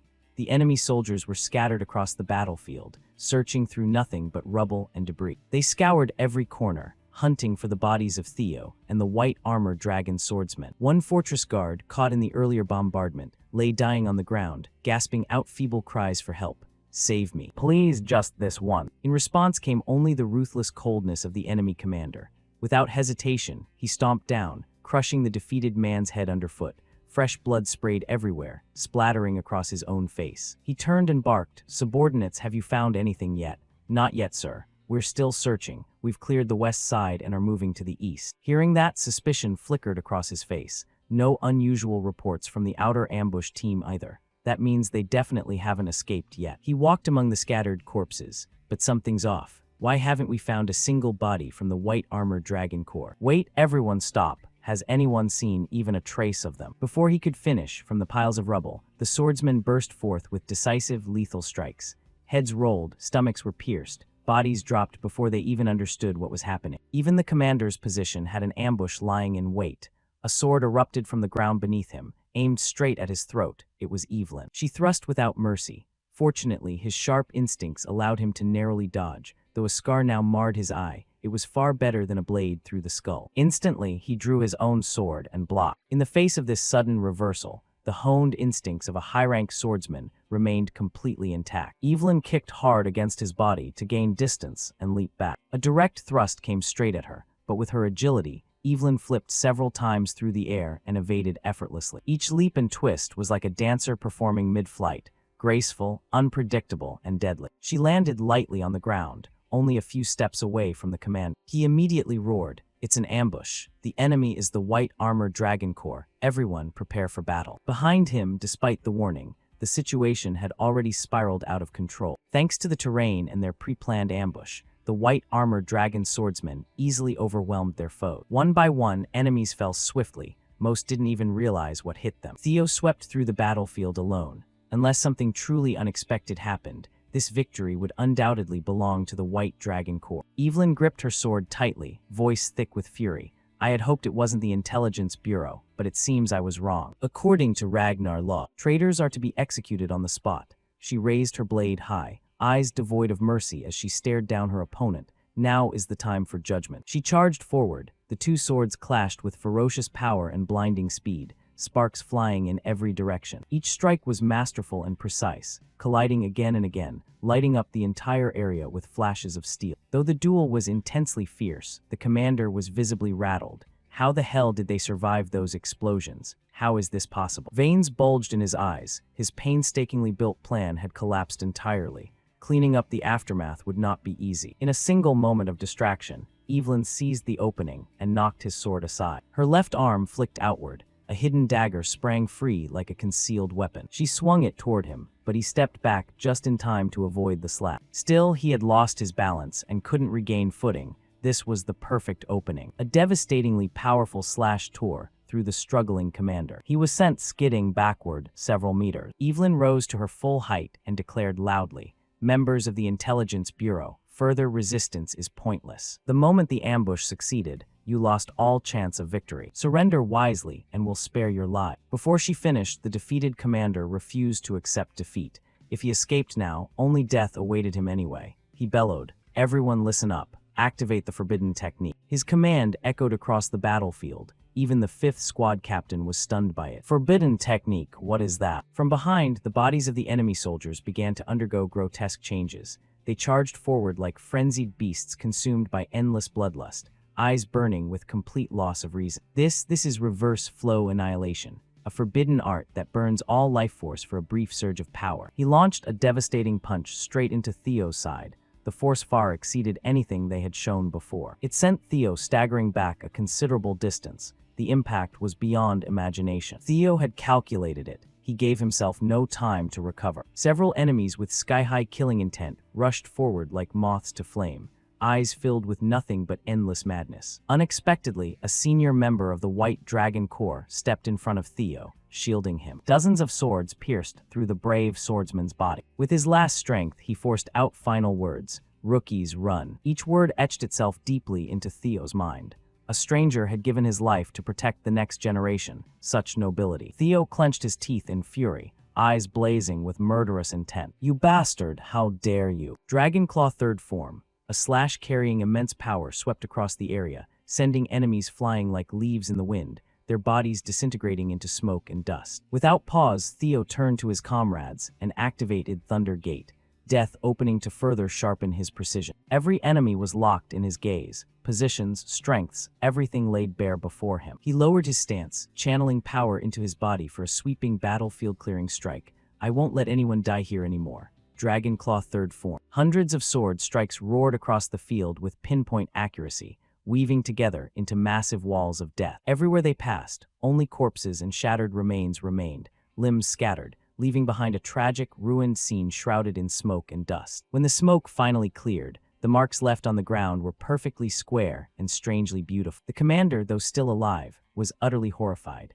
How could he neutralize reverse flow annihilation so easily? "My entire force has been wiped out. No, this can't be. I won't let that bastard live." With that, he charged straight at Theo without hesitation. The senior swordsman in the Corps, having witnessed that earlier strike, couldn't hide their astonishment. "Theo, when did that kid learn to do something like that?" "I don't know either, but looks like we've got to step up our game." After unleashing that sweeping strike, Theo's body ached intensely. "I forced Thunder Gate to amplify my power, but it seems it's still a bit too much for me right now." From behind, the commander had also activated reverse flow annihilation. He charged with suicidal intent. "Theo Ragnar, I'll drag you down to hell with me no matter what." Theo turned back, eyes filled with alarm. His mana core is distorting, no way. The commander's face had lost all reason. He was clearly intending to self-destruct. But things were never that simple. Evelyn appeared instantly, shielding Theo. Wind Thunder, Divine Art, Furious Storm Fury. His arms were severed like autumn leaves. His body launched into the air, suspended helplessly. Evelyn stomped hard against the ground,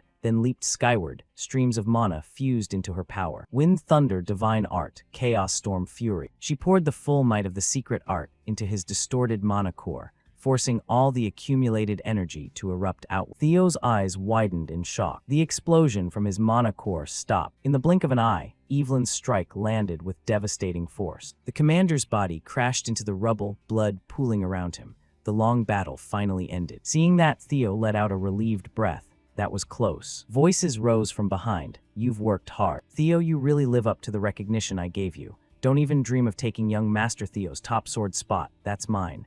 Thanks to you, we survived. Thank you so much. The senior reached out toward Theo. Theo turned back, still a bit dazed, but his expression quickly melted into a satisfied smile. Maybe this is something I never got to experience in my past life. It's called camaraderie, right? The group turned toward the 5th squad captain and the surviving members. By the way, when did you learn those techniques? That's something you shouldn't know about. You might get in trouble. The whole group embraced tightly, filled with camaraderie. The scene felt strangely familiar. It was likely the beginning of a truly formidable corps. Watching the sight, the 5th squad captain felt a warmth in his heart.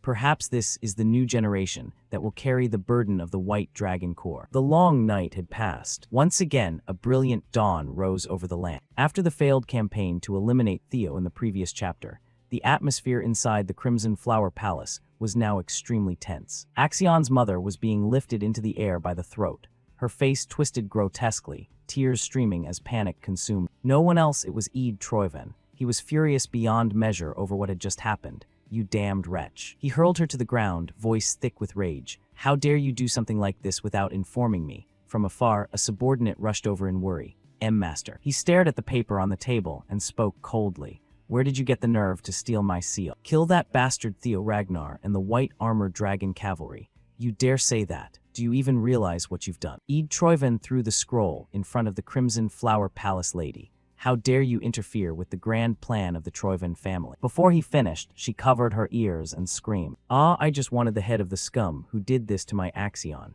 Is something that simple really too much to ask? As she spoke, she sobbed in utter despair. That bastard and everything connected to him. I'll tear them apart, burn them to ashes to soothe my rage, so Axion's soul can finally rest. Only then will I feel even a little relief. Hearing that, Eid Troyven's face filled with fury, but he said nothing. Just because one brat died, you've forgotten your own role. Instantly, Eid Troyven kicked down, crushing the rotting corpse of Axion right in front of his mother. A bunch of useless trash. You lot really amount to nothing at all. Eid Troyven turned to glare at his sister with utter contempt. You lost the dragon-slaying sword, the key to the entire plan. From this moment on, you are no longer a member of the Troyven family. That look, it was painfully familiar. Yes, it was exactly the same gaze her father had once used on her. Pure disdain for something utterly beneath. With those words, Eid Troyven turned and walked away without a backward glance. She's useless now. Lock her somewhere no one can see her. Eliminate every insect connected to this mess. Make sure not a single word leaks out.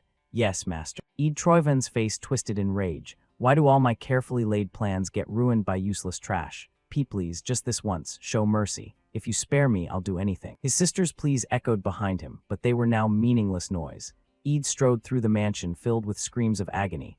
Please, spare me. The rebellion he had painstakingly orchestrated had turned to act. All this disaster was because of that damned Theo Ragnar. I swear on my life, I will end you with my own hands. Back in Theo's room, he was now examining his own status panel. The dragon-slaying sword he had obtained after the recent great battle was truly a priceless trophy. Dragon-slaying Bamung, heavy mysterious greatsword, level 82, requirements unknown, effects unknown, current status, sealed. The seal must be broken, and its hidden mystery solved before it can be used. Holding it in his hand, Theo couldn't help but marvel at the legendary blade's exquisite craftsmanship and razor sharpness. It truly lives up to its name. Suddenly, a surge of power erupted from the sword. It instantly wounded him, forcing him to drop it to the floor. As expected, it's not called the dragon-slaying sword for nothing. There has to be a reason behind it. His hand was covered in countless cuts, even though he'd only held it for a moment. It's clearly a hard counter to the Ragnar bloodline. If that's the case, then the information I had in my previous life was correct. I won't be able to use it unless I unlock the mystery sealed inside. It was a relic from the ancient mythical era, mysterious like an illusion, not something easily wielded by mortals. But if someone could unravel the secrets hidden within the blade, it would grant them legendary power, an incredibly mighty treasure. In his previous life, Eid Troyven must have unlocked Bamung's mystery, which allowed him to carry out the coup. If he recalled what that man had done back then, one particular place immediately came to Theo's mind. For now, I should store it in my inventory. Until the mystery is unlocked, it's just a useless lump of iron. Suddenly, someone knocked on the door outside. Who is it? Theo quickly opened the door to find Evelyn standing there. She bowed respectfully and spoke. Forgive me for disturbing you at this hour, young master. Do you have a moment? The commander wishes to see you. Meanwhile, in his office, the White Armored Dragon Corps commander was speaking with the recently rescued 5th squad captain. It's good to know you made it back alive. His expression suddenly darkened, But is what you said true? You really want to retire. It's embarrassing to admit this to you, sir, but as you can see, I've lost my legs and Rocinante, my closest comrade in that battle. Besides, with this old body, I won't last long on the battlefield anyway.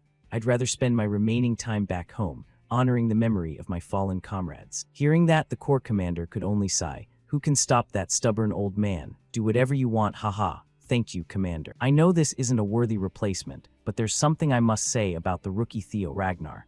Go ahead. At such a young age, he has already opened the Thunder Gate. The ghost dragon's face lit up with excitement. What? The Thunder Gate, that boundary separating ordinary people from transcendent beings. Honestly, I was shocked when I first saw it. Clearly, he wasn't born with it. It felt more like he forced open a door that was always meant to stay shut. The sensation was unmistakable. That door was violently pried open. No matter how it happened, the potential space within him has suddenly expanded enormously. Compared to what he currently possesses, there's still an absurdly vast amount of hidden potential left to unlock. Haha, if that's the case, isn't this great news? We need to fill that newly opened space. He could become a pillar of the White Dragon Corps in the future. Yes, that's all an old senior like me can say to the next generation. The rest depends on him alone. At the White Dragon Corps training arena, the commander met Theo as summoned earlier. From now on, you must learn everything and grow in your own way. Theo looked somewhat anxious. He still didn't fully understand what the ghost dragon meant. At that moment, the two stood facing each other in the arena, under a high moon and cool breeze,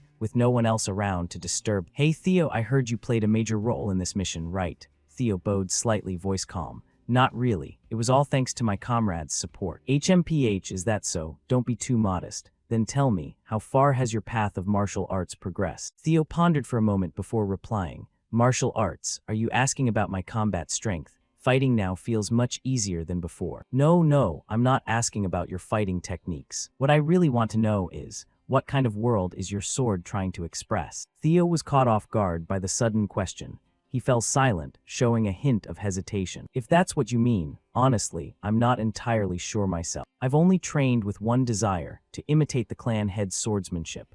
The ghost dragon nodded in satisfaction and drew the sword from his back. That's how everyone begins. Instantly, the ghost dragon unleashed his domain. Waves of aura exploded outward, carrying an overwhelming pressure that was nearly impossible to resist. The entire surrounding space was quickly engulfed in the crimson color of blood. The river beneath his feet became a literal sea of enemy blood. So this is the ghost dragon's domain. Theo recalled the images from the Second Awakening. It was completely different from the domain the sword dragon had once shown. What he just said, could it be that this world is shaped by each individual's martial path? Every word from the ghost dragon carried terrifying pressure. My sword represents the demon. A terrifying pillar of power shot straight into the sky. If it were an attack, no one could possibly stop. Theo tried to observe closely everything happening before him. So this is the ghost dragon's power. Without wasting more time, the ghost dragon began unleashing a series of his techniques. Each slash carried destructive power capable of annihilating everything. They were exquisite, masterful, and flawless in every strike. Every swing of the sword displayed accumulated experience,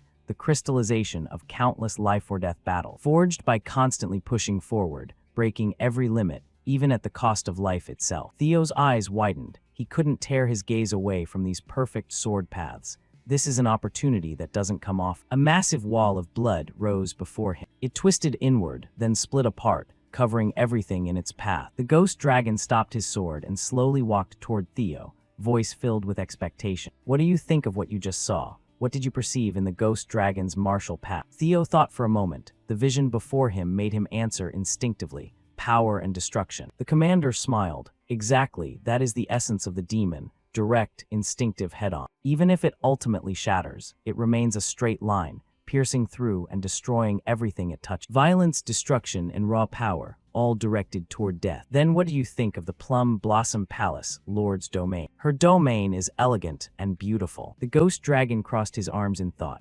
Beautiful, huh? The Plum Blossom Lord's swordsmanship embodies the essence of life, so that makes sense. A seed sprouts, grows, and blooms into a flower. That is life. It's slow, gentle, ever-changing, never ceasing. It never stops its own development. That is martial arts. Hearing that, Theo tried to organize his thoughts. So this is the martial path she once mentioned. Even though both were among the 9 dragons, their interpretations of swordsmanship were so different. Life and death, existence and extinction. Do you think the meaning of these two swords is completely opposite? Oh, isn't it? Haha, if I told you now, where would the fun be? As he spoke, he dispelled his domain. Right after, the ghost dragon tossed Theo a strange book. It looked like some kind of secret manual. Here, what's this? It's a conversation between me and the Plum Blossom Palace, Lord, about the truth of swordsmanship. Theo's face filled with shock. You're serious. Though this is extremely rare. Theo Ragnar, you have now become the disciple of both the ghost dragon and the sword dragon. Demon dragon and sword dragon are chatting on the edge of a cliff. In the previous exam, Demon Dragon had recorded their entire conversation in a notebook that he handed over to Theo. Holding it in his hand, Demon Dragon's expression darkened with deep thought, as if he had his own private concerns weighing on him. After a moment of silence, Demon Dragon grumbled, "Come on, seriously. That kid's already one of mine, but now you want me to share him like some kind of joint disciple." Hearing that, Sword Dragon burst out laughing. "Don't be so stingy. The whole point of this is for Theo's benefit in the end, right? You're not gonna turn down my offer, are you? I'm sure you already know, but Theo's starting to draw some serious expectations from a lot of people. The boy's ready to compete with anyone to become the next candidate for family head. Just look at his talent. The speed he's growing at is completely unprecedented. That also means the kid's gonna hit a wall way sooner than most people, that bottleneck everyone trying to break through has to face, and he'll slam into it a lot faster than normal." Holding the notebook in her hand, Sword Dragon spoke with full confidence. "This thing will help Theo get past that wall, so this partnership is definitely gonna mean something big." Suddenly, Demon Dragon's voice cut in like he was trying to stop her. "But what happens if Theo ends up becoming the head of the Ragnar family? Wouldn't that make him an enemy of the Ragnar family at that point? And who's gonna take responsibility for it?" Hearing that, Sword Dragon's face showed real shock, like the lady had never even considered that possibility before. This kind of thing has happened plenty of times in the past. Almost everyone who grows that fast usually ends up with a pretty bad out. Exactly. If history repeats itself with Theo Ragnar, then everything we're trying to pass down to the kid will turn into a deadly blade that brings ruin to the entire Ragnar family. Sword Dragon gave a light smile. "You actually surprised me there, Demon Dragon. I thought your head was only full of nice things for the boy. But after hearing the fear in your mind, now I'm more convinced than ever." She spoke with complete trust. "Julius, you're really the best person to hold on to this. Watch the kid very carefully, and when you feel the timing is right and you're absolutely sure about your decision, then give it to him.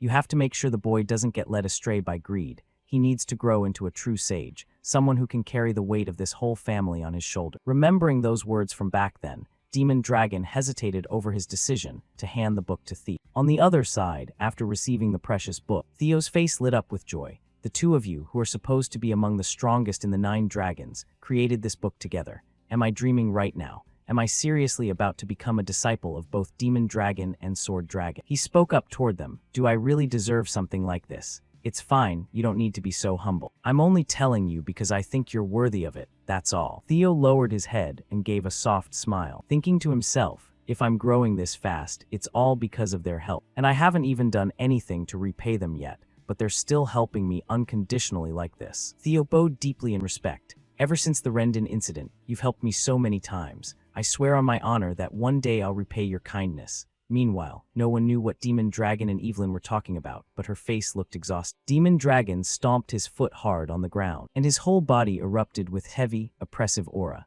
"Haha, there's a way for the kid to repay that favor right now." As he spoke, he walked toward Theo. "Come here and let's have a match, Theo Ragnar. It's been way too long since I had a fun toy, an outstanding disciple like this. I can't just call myself a commander and sit around doing nothing, right? Ha ha ha, the real lesson is only just starting now." Theo looked stunned. "Do I seriously have to fight him?" He charged forward with everything he had, the sound of impacts echoing everywhere. "Good, faster, even faster." Behind them, Evelyn quietly slipped away in silence. She quickly locked the gate shut. "Looks like she got bought off by the commander. Help me, Evelyn. I'm really sorry, young master, but this is the commander's order. I can't go against it."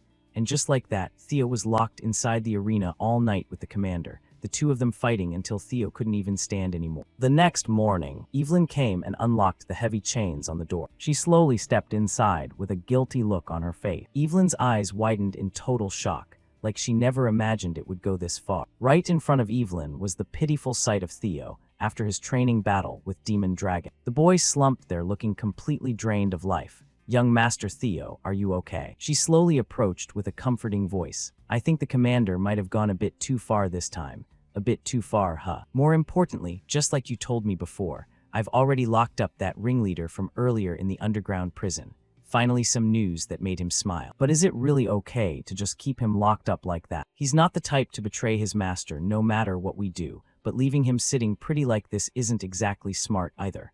Don't worry, everything's already part of my plan. Theo leaned close to Evelyn's ear and whispered something. Clearly, he already knew how to make use of this pawn. Even though she didn't know what it was, Evelyn's face still showed surprise after hearing it. Scene shift to the Rose Palace. Theo slowly walked into the training area. Welcome, Theo. Theo bowed low in respect. It's an honor to meet you, Lady of the Crimson Rose Palace. Sword Dragon slowly descended with perfect elegance. I've been waiting for you quite a while. Did you receive the gift that Demon Dragon and I prepared for you? Theo answered calmly in a gentle voice. Thank you so much. The book has really helped me a lot. Hearing the answer she wanted, the lady used her inner energy to pull a sword that was resting in the training area toward. Instantly, she leaped straight to where Theo was kneeling, the whole space filled with fluttering rose petals, just like being on Flower Mountain. Sword Dragon's feet landed lightly and gracefully, her voice warm and soft. I'm very glad to hear you say that. As she spoke, she slowly walked toward Theo. I want to keep teaching you about sword techniques that most people overlook so easily. This is the true root of the original swordsmanship, the foundation for all future development. We'll start with this and finish with how to make the flower bloom through swordsmanship. The Lady of the Crimson Rose Palace pointed her sword toward Theo. Now let me ask you one more time. Theo Ragnar, do you truly want to become my disciple, Sword Dragon? Before I answer your question, may I ask one thing? What you're saying right now, are you asking as a heavenly dragon sword master? That reply left Sword Dragon quite surprised. Oh ho, I didn't expect you to know a secret that very few people are aware of. She planted the sword into the ground and began to explain briefly. Yes, I won't deny it. The Heavenly Dragon Sword is a secret school that only passes its teachings to a single disciple. I'm the only one who inherited it, and I am the Heavenly Dragon Sword Master. You want to know my real intention for wanting to take you as a disciple, right? I'm sorry if I made you uncomfortable. It's fine, I won't blame you for something like that. Honestly, I don't have any deep ulterior motives. From the technique that makes plum blossoms shine to the Heavenly Dragon Sword's worldly grace. Right from the beginning, I planned to pass it all on to you. Theo's face filled with shock, speechless. Is she serious? Scene shift to a little later. Theo slowly walking away from the Crimson Rose Palace, with elegant pink cherry blossoms lining both sides of the path. Incredibly beautiful. Suddenly a voice rang out from somewhere, making Theo stop. There you are. Someone standing in the distance shouted arrogantly. You're the new recruit of the white-armored dragon knights, Theo Ragnar, right? Theo turned around. You're not exactly someone who lets these guys push you around. It's me, what's the problem? The captain's eyes narrowed in annoyance. That's your reaction. You can't even bother with a proper greeting. Now that you're part of the Crimson Rose Palace, a disciple under Sword Dragon, you should at least show the bare minimum respect to your seniors, right? Hearing that, Theo gave a mocking smile. I thought it was something serious, but it turns out it's just a childish act to protect your fragile little pride. Seniors, you're not even my direct superior, so what rank are we even talking about here? He roared in fury after Theo hit him with that spicy comeback. What did you say? We're not your superiors. You're already a disciple of the Lady of the Crimson Rose Palace.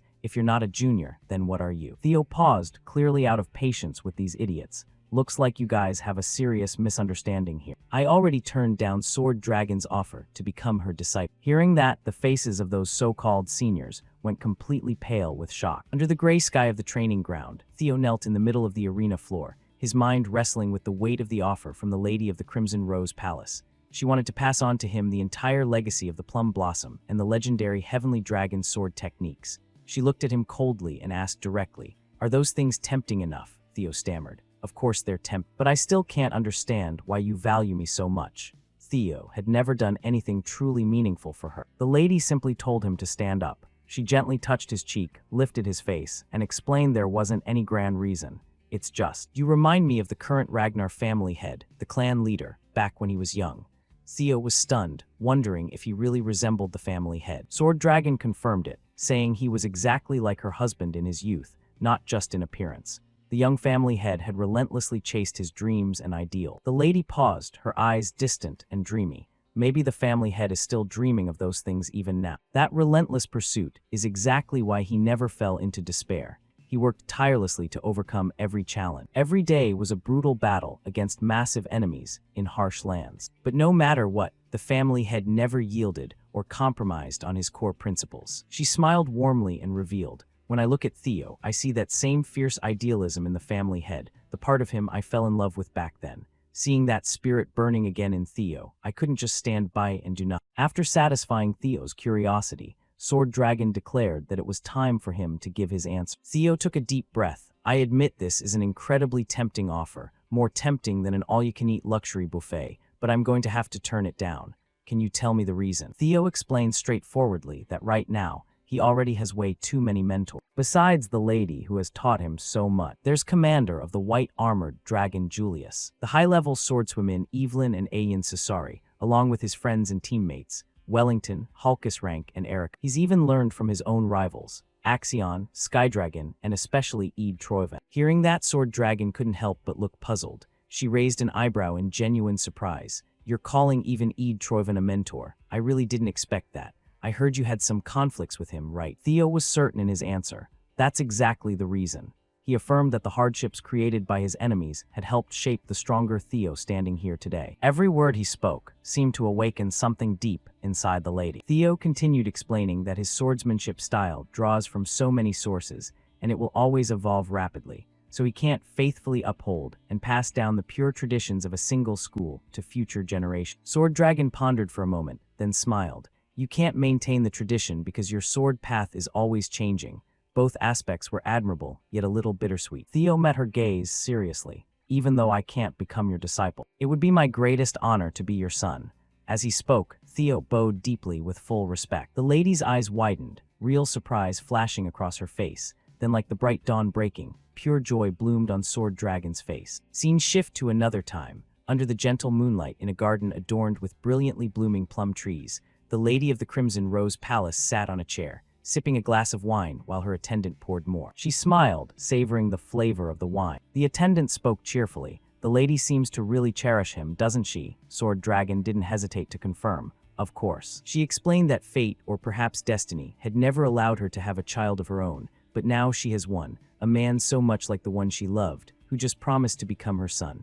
How could she not be overjoyed? The attendant smiled, expressing her happiness at seeing the lady so joyful. "Knowing you're this happy makes me happy too, Lady Osa. You should thank Theo, because in the end he made you a mother." Right after that, Sword Dragon asked the attendant to prepare a letter to her husband to inform him of a few things. "What would the lady like me to write?" "It's about Theo's promotion exam." Hearing that, the attendant's face showed surprise. "Excuse me, but Theo is still just a fresh recruit who recently completed the initiation ceremony. If he draws too much attention at such a young age, I'm worried Theo might face lurking dangers. The lady must surely understand that." Sword Dragon set her wine glass down, her expression turning resolute. "That's exactly why I need to act quickly, before the big storms hit the Ragnar family and swallow everything. I want to give Theo as much power, knowledge, and support as possible, because he will be the key to this family's future." Deep beneath the white-armored dragon headquarters, in a cold underground prison, the captured commander, Sigurd, slumped against the wall, heavily chained at the neck and limbs. He had already lost one arm. His remaining eye widened as the sound of footsteps echoed louder and louder down the corridor. A cloaked assassin wearing a cold mask and sharp claws stood outside the bars. Sigurd recognized his visitor and spoke, "Finally here." The masked assassin advised Sigurd not to hold resentment. "Everything is according to his will. I would never question anything he does." He pulled up his collar and ordered the assassin to kill him immediately. The assassin hurled daggers straight at the prisoner, without hesitation. Everyone thought the crucial lead had been severed, but no, right as the daggers reached Sigurd's throat, streams of green energy appeared from nowhere and shielded him with solid barrier. The assassin stepped back in shock. What is this?" From above, Evelyn swiftly smashed through the ceiling and leaped down. She dashed toward him with her voice ringing out. "I've been waiting for you here for quite a while, you little rat." The assassin hissed, realizing who she was, but it was too late. The whole situation was a trap. Immediately, he blocked her relentless barrage of attacks. Stunned in his heart by Evelyn's astonishing skill, he cursed his misfortune. Is she always this strong? With just a few sword strokes, Evelyn easily overpowered the assassin in moments. Though regretting that he couldn't eliminate Sigurd to tie up loose ends, he knew getting captured would bring far worse consequences. He had to escape and plan for the future. Sensing his intention, Evelyn wasn't about to let him leave easily. A gust of swirling wind energy shot straight into his escape path, blocking his advance. She declared coldly, "He won't get out of here that easily." Without hesitation, Evelyn summoned another technique from Halkus Ragnar, the secret art of the Tempest God. A whirlwind erupted, an emerald storm of wind exploding outward. It swept away everything in its path and slammed the assassin hard against the cold stone wall. He struggled, throat choking, blood gushing from behind his mask. In panic, he began gathering energy in his palm, preparing to self-destruct to erase all evidence. But Evelyn had anticipated it. With razor-sharp reflexes, she grabbed his cloak and struck him square in the stomach to disperse the bursting energy. Why do you guys always do this whenever your plan fails? Evelyn hurled him down the corridor, declaring, "That trick won't work on me a second time." Scene shift to another place. In a secure cabin deep in the snow-covered forest, far from the Ragnar complex, an important meeting was taking place right now. Evelyn Naravel had captured an assassin who infiltrated the prison. A swordswoman with a mask pointed at the map. She presented her findings. This assassin belongs to an organization called Serpent Demon, under the Troyven family's command. This is clear evidence that the Troyven clan is involved, most likely with a direct connection to Troy. Demon Dragon Julius, sitting at the head of the table, declared gravely, "This pretty much fully confirms our suspicions of a mole inside the Ragnar ranks." Cleve agreed. She emphasized that this meeting was held in a remote location, to prevent any further intelligence leaks. Based on our intel, the Serpent Demon's base is in an ancient castle in a harsh region. Within the next few hours, if the assassin doesn't return, they'll consider the Sigurd assassination mission a failure. They'll definitely burn all evidence and flee. So the objective is clear. Ambush the enemy base before they can escape and seize every piece of information possible. This is the core of our newly assigned joint mission. Finishing her report, Cleve stated her name and rank. "My name is Cleve, a Snowless." Hearing that, Theo couldn't help but be shocked. He never expected to meet a spy of this level here. Demon Dragon cleared his throat and added one final point. This mission will also serve as Theo Ragnar's official promotion exam. Both Cleve and Evelyn looked surprised. Theo himself wondered if he was really ready for such a challenging promotion test. Julius sighed and confirmed, "Theo meets the criteria, but be warned, this isn't a path of roses and glory. In this mission, every challenge is tied to blood and real danger." The difficulty of Theo's promotion exam has been significantly increased. Even though promotion tests are normally adjusted to rank, assigning a mission that could spark an internal war as a test for a mid-level swordsman is extremely rare. Demon Dragon leaned forward, revealing, "I know Theo ordered Evelyn to monitor the prison because he predicted an assassin would be sent to kill the prisoner." Evelyn coughed lightly, looking quite awkward. Since Theo had initiated this chain of events, Demon Dragon demanded he see it through to the end. Theo apologized for acting on his own initiative. He accepted the apology, but warned, even as the heir, acting without consulting superiors is unacceptable. Now that things have come this far, Theo must complete the mission flawlessly. He leaned in, grabbed Theo's collar, and knocked his head lightly with a firm voice. "Pass the exam and officially get promoted to mid-level swordsman. Then you'll have the right to take on solo missions." "Got it." "Yes, sir." Theo regained his composure, affirming with a resolute tone. A faint smile appeared on his lips as he realized this whole situation was revolving around him more than he thought. Suddenly, a familiar blue screen appeared in his vision. Quest number 4, Dark Ties from the Previous Life. Objective: this is your chance to sever those dark connections from your past life and stop their sinister scheme. Theo reflected on the notification, wondering if some invisible thread had bound him to these people across timelines, leading to all this chaos. Noticing his distraction, Cleve asked, "Is something wrong, Theo Ragnar?" "No." He answered with a determined gaze. "I won't just do this mission. I will complete it at any cost." "Good, if you're ready, then let's get started. It's time to put an end to everything." The snake hunt officially begins. In the forest where a palace loomed in the distance, surrounded by dense woods, Evelyn and Theo crouched low to the ground, hiding in the shadow. Cleve turned back to face them, her voice serious and urgent. "There's a chance there's a snake in our own team, so this mission is limited to just the 3 of us. You 2 who are already involved and me." She narrowed her eyes, speaking with firm confidence. "Our target is an assassin organization. As swordsmen, we'll have the advantage in direct combat, but we're at a disadvantage in number." She glanced toward the assassin's hideout in the distance, the weight of the mission clear in her voice. "No matter what happens, never let your guard down." Theo nodded, full of determination. "Understood." Scene shift inside the assassin's hideout, where 2 figures hunched over a table, examining documents. One of them squinted at the papers, tone urgent. "We've finished sorting all the documents." "Yeah, let's leave as soon as he gets back." "But how long has he been gone?" "About 2 hours. He should be back soon." While the conversation continued normally, from the corner of the room, a small orb rolled in out of nowhere. Before the assassins could react, The orb released thick smoke that engulfed the room in seconds. One assassin's eyes widened in shock, covering his mouth to stifle panic. This is an ambush. Before he could finish, a figure emerged from the darkness, moving at supernatural speed. She flashed through the room like lightning and killed them all, each strike precise and ending everything with graceful motions. Two other assassins were gravely wounded before they could even react, their weapons barely raised in defense. That was Cleve. The masked assassin was stunned by the incomprehensible speed of the attack. How were we discovered? Blood dripped from the wound on his neck. He muttered in pain, "Damn it, how is this possible?" Cleve's gaze swept over the assassin trying to flee, cold and determined. She glanced down at the table in front of her. With a powerful kick, she sent the table flying and charged straight at the escaping assassin. Cleve effortlessly snatched the documents floating in midair, her eyes scanning the entire room once before declaring, "This area is cleared. Evelyn and I will handle everything here. Theo, you take the basement." Theo nodded without hesitation, voice firm. Yes, he couldn't help but be amazed at Cleve's swift and decisive actions. She had taken down 3 assassins in the blink of an eye. Wasting no time, Theo rushed down to the basement, ready to eliminate any enemies lurking there. His mind raced with details from the earlier meeting. If the blueprint is accurate, the stairs to the basement should be straight ahead. Determination drove his steps. But as he neared the entrance, his thoughts were suddenly interrupted. Theo didn't notice a tripwire stretched across the ground. His foot caught it. Before he could realize what was happening, Theo's eyes widened in shock. An arrow shot straight at him, missing his face by mere centimeter. His body reacted on instinct, gritting his teeth. He tilted his head at the last second, dodging the arrow by a hair. But before he could regain balance, multiple arrows rained down from every direction, aimed straight at Theo. Theo realized the danger lurking, his attitude shifting instantly.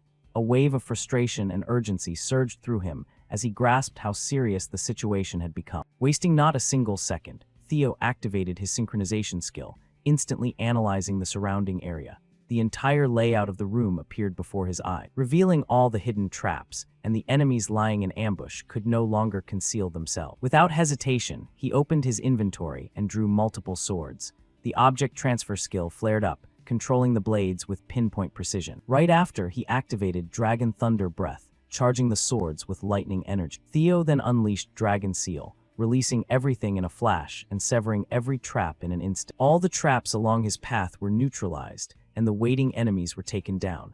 Everything was handled in the blink of an eye. One of the assassins, still dazed, weakly muttered, How is this possible?" Theo pressed forward, leaving the fallen assassin behind on the ground. Each step downward made his thoughts grow tenser. If security is this tight, there has to be something extremely important in the basement. But before he could finish thinking, he reached the bottom of the stair. Theo's eyes widened in shock as his gaze locked onto the scene before him. The floor was soaked in blood, and in the distance, a figure in red stood motionless. The moment the man sensed Theo's presence, he spoke with twisted excitement, his voice laced with dark delight. "Oh my, I can smell the stench of corruption all the way over here. I can't believe a massacre is happening right in the middle of this sacred prayer." The man wore a hood that obscured most of his face as he turned to face Theo. The aura radiating from him was overwhelmingly powerful and terrifying, like that of an evil priest. Behind him, piles of skulls lay stacked, and a grotesque symbol drawn in blood was clearly visible on the wall. "You're quite the impatient believer." Theo gritted his teeth, his heart pounding with tension. A name echoed in his mind, the Demon Holy Church. Memories of the Demon Holy Church flooded Theo's mind, sending a chill down his spine. The Demon Holy Church, an apocalyptic cult proclaiming the end times were near, and that a savior would descend. A fraudulent religious organization that specialized in luring the gullible. His thoughts darkened. They're the ones behind the Great War that destroyed an entire empire. The evil priest grinned widely, looking at Theo with gleaming eyes. "You seem to know who I am." He spread his arms wide, his voice filled with joy at being recognized. Theo's expression grew even more strained, sweat beading on his forehead, as the weight of the situation pressed down on him.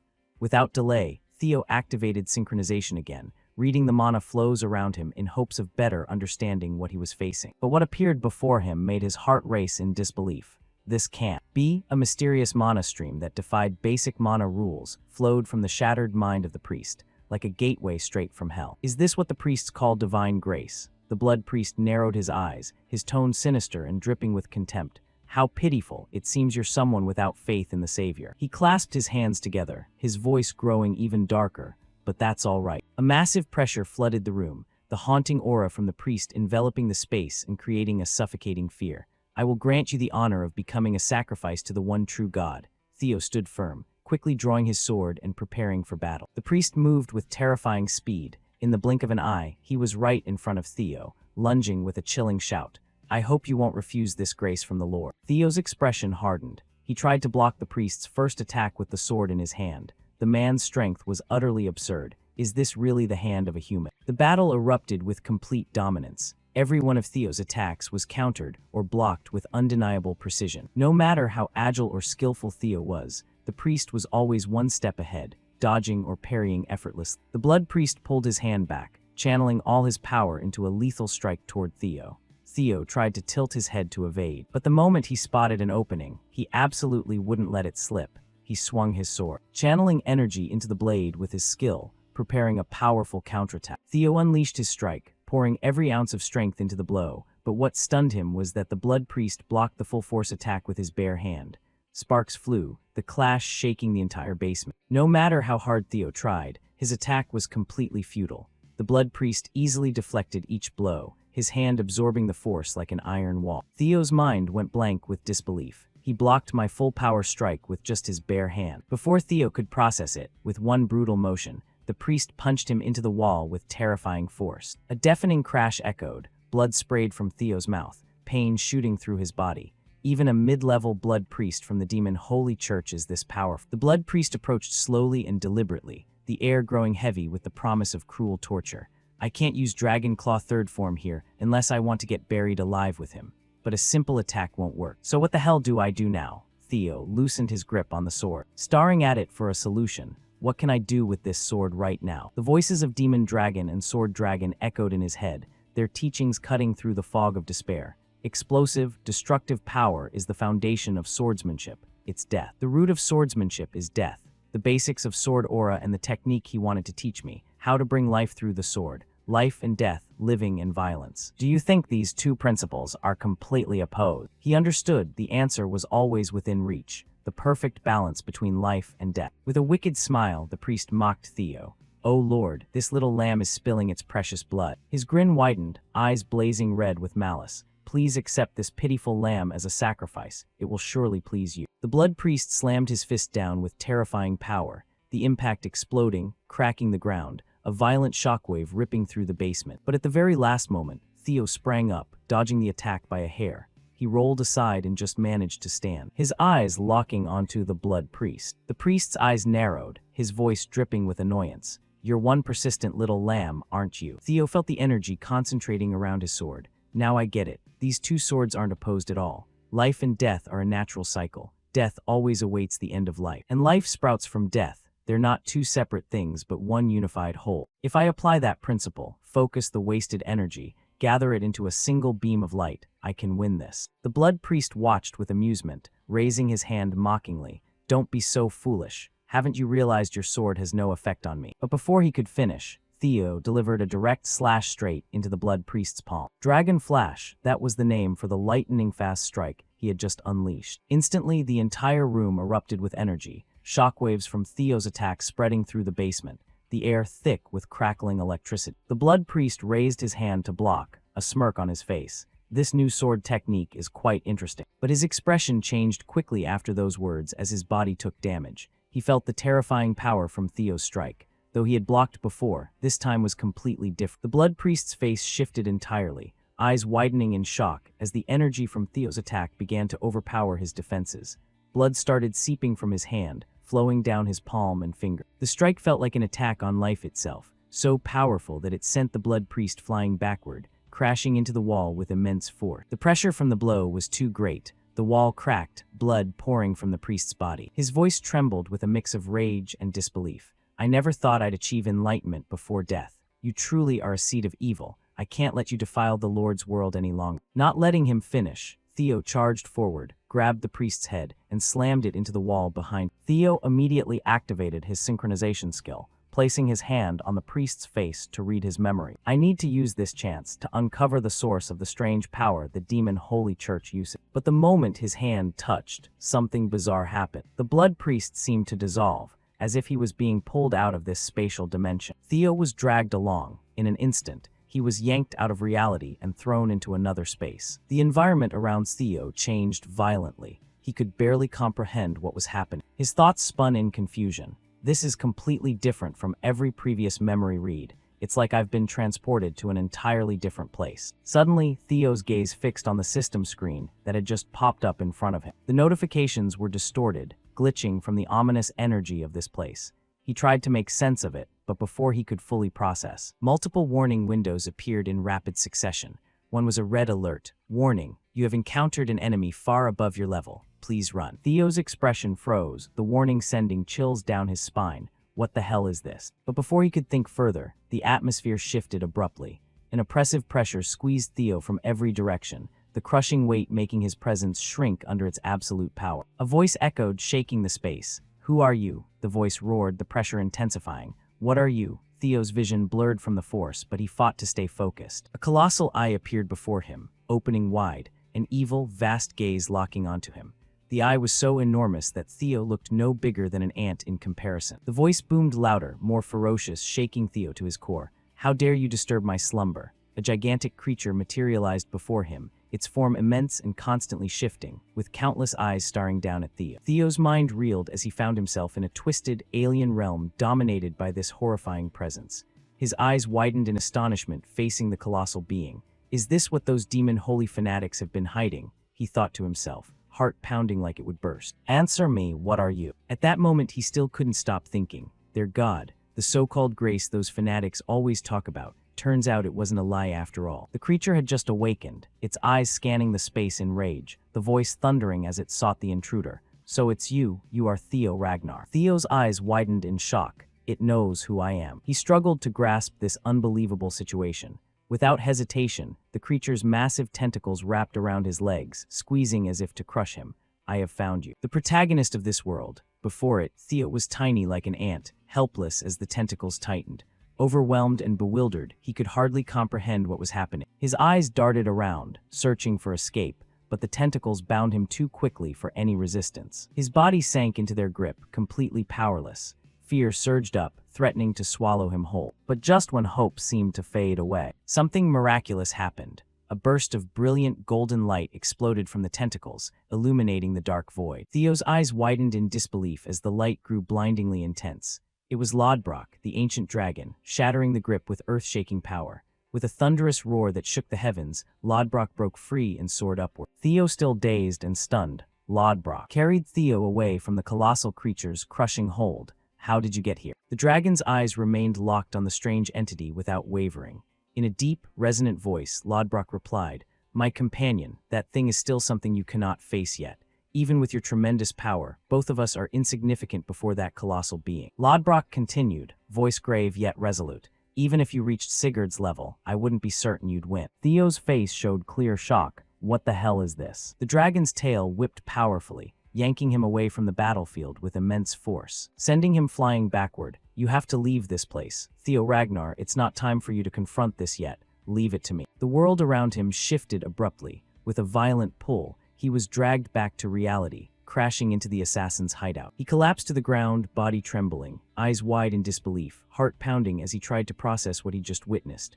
Theo's hand instinctively went to his head, mind in chaos. What was that? I'm back. What just happened? His thoughts spun wildly. Lodbrok is facing that thing alone. But when his eyes landed on the blood priest in front of him, reality slammed back. The priest dropped to his knees, clutching his head, face twisted in pain, rage, and utter disbelief. He muttered in agony. How could an atheist meet the Lord? His hands clawed at his own face, mind fracturing as he screamed in madness. I sacrificed my entire family to the Lord, yet an atheist gets to meet him. But before he could say more, in that very instant, the blood priest's life ended with a swift, clean slash. Theo's eyes turned icy cold, expression resolute. Even I would reject a god like that. He muttered under his breath, mind still reeling, body shaking from the intensity of the encounter. Was that really the god those demon holy fanatics have been hiding? Could that be the nameless King Lodbrok once mentioned? He recalled the conversation during the exam when Lodbrok explained that, for 1,000 years, she had been tasked with guarding the world from the entity sealed in the solitary cave. But having lost her dragon heart, Lodbrok only had 3 years left to live. Memories from his previous life flooded his mind in disarray. 5 more years, until the great war sparked by the demon holy fanatics. The death of the guardian dragon, the rise of the evil cult, and Troiven's rebellion.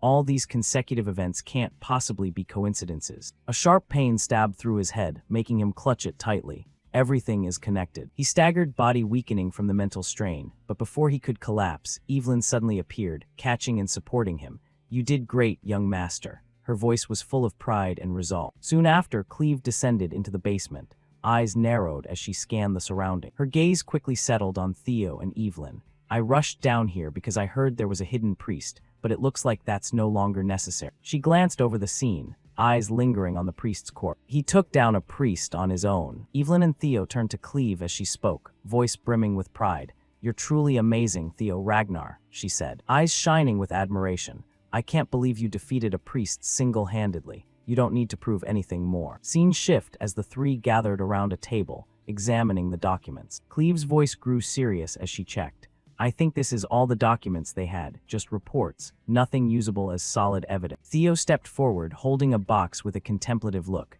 "I found this in the basement, take a look." Evelyn's eyes sharpened with gravity when she saw the box, recalling the memory of retrieving it with Remington on the young master's orders before the awakening ceremony.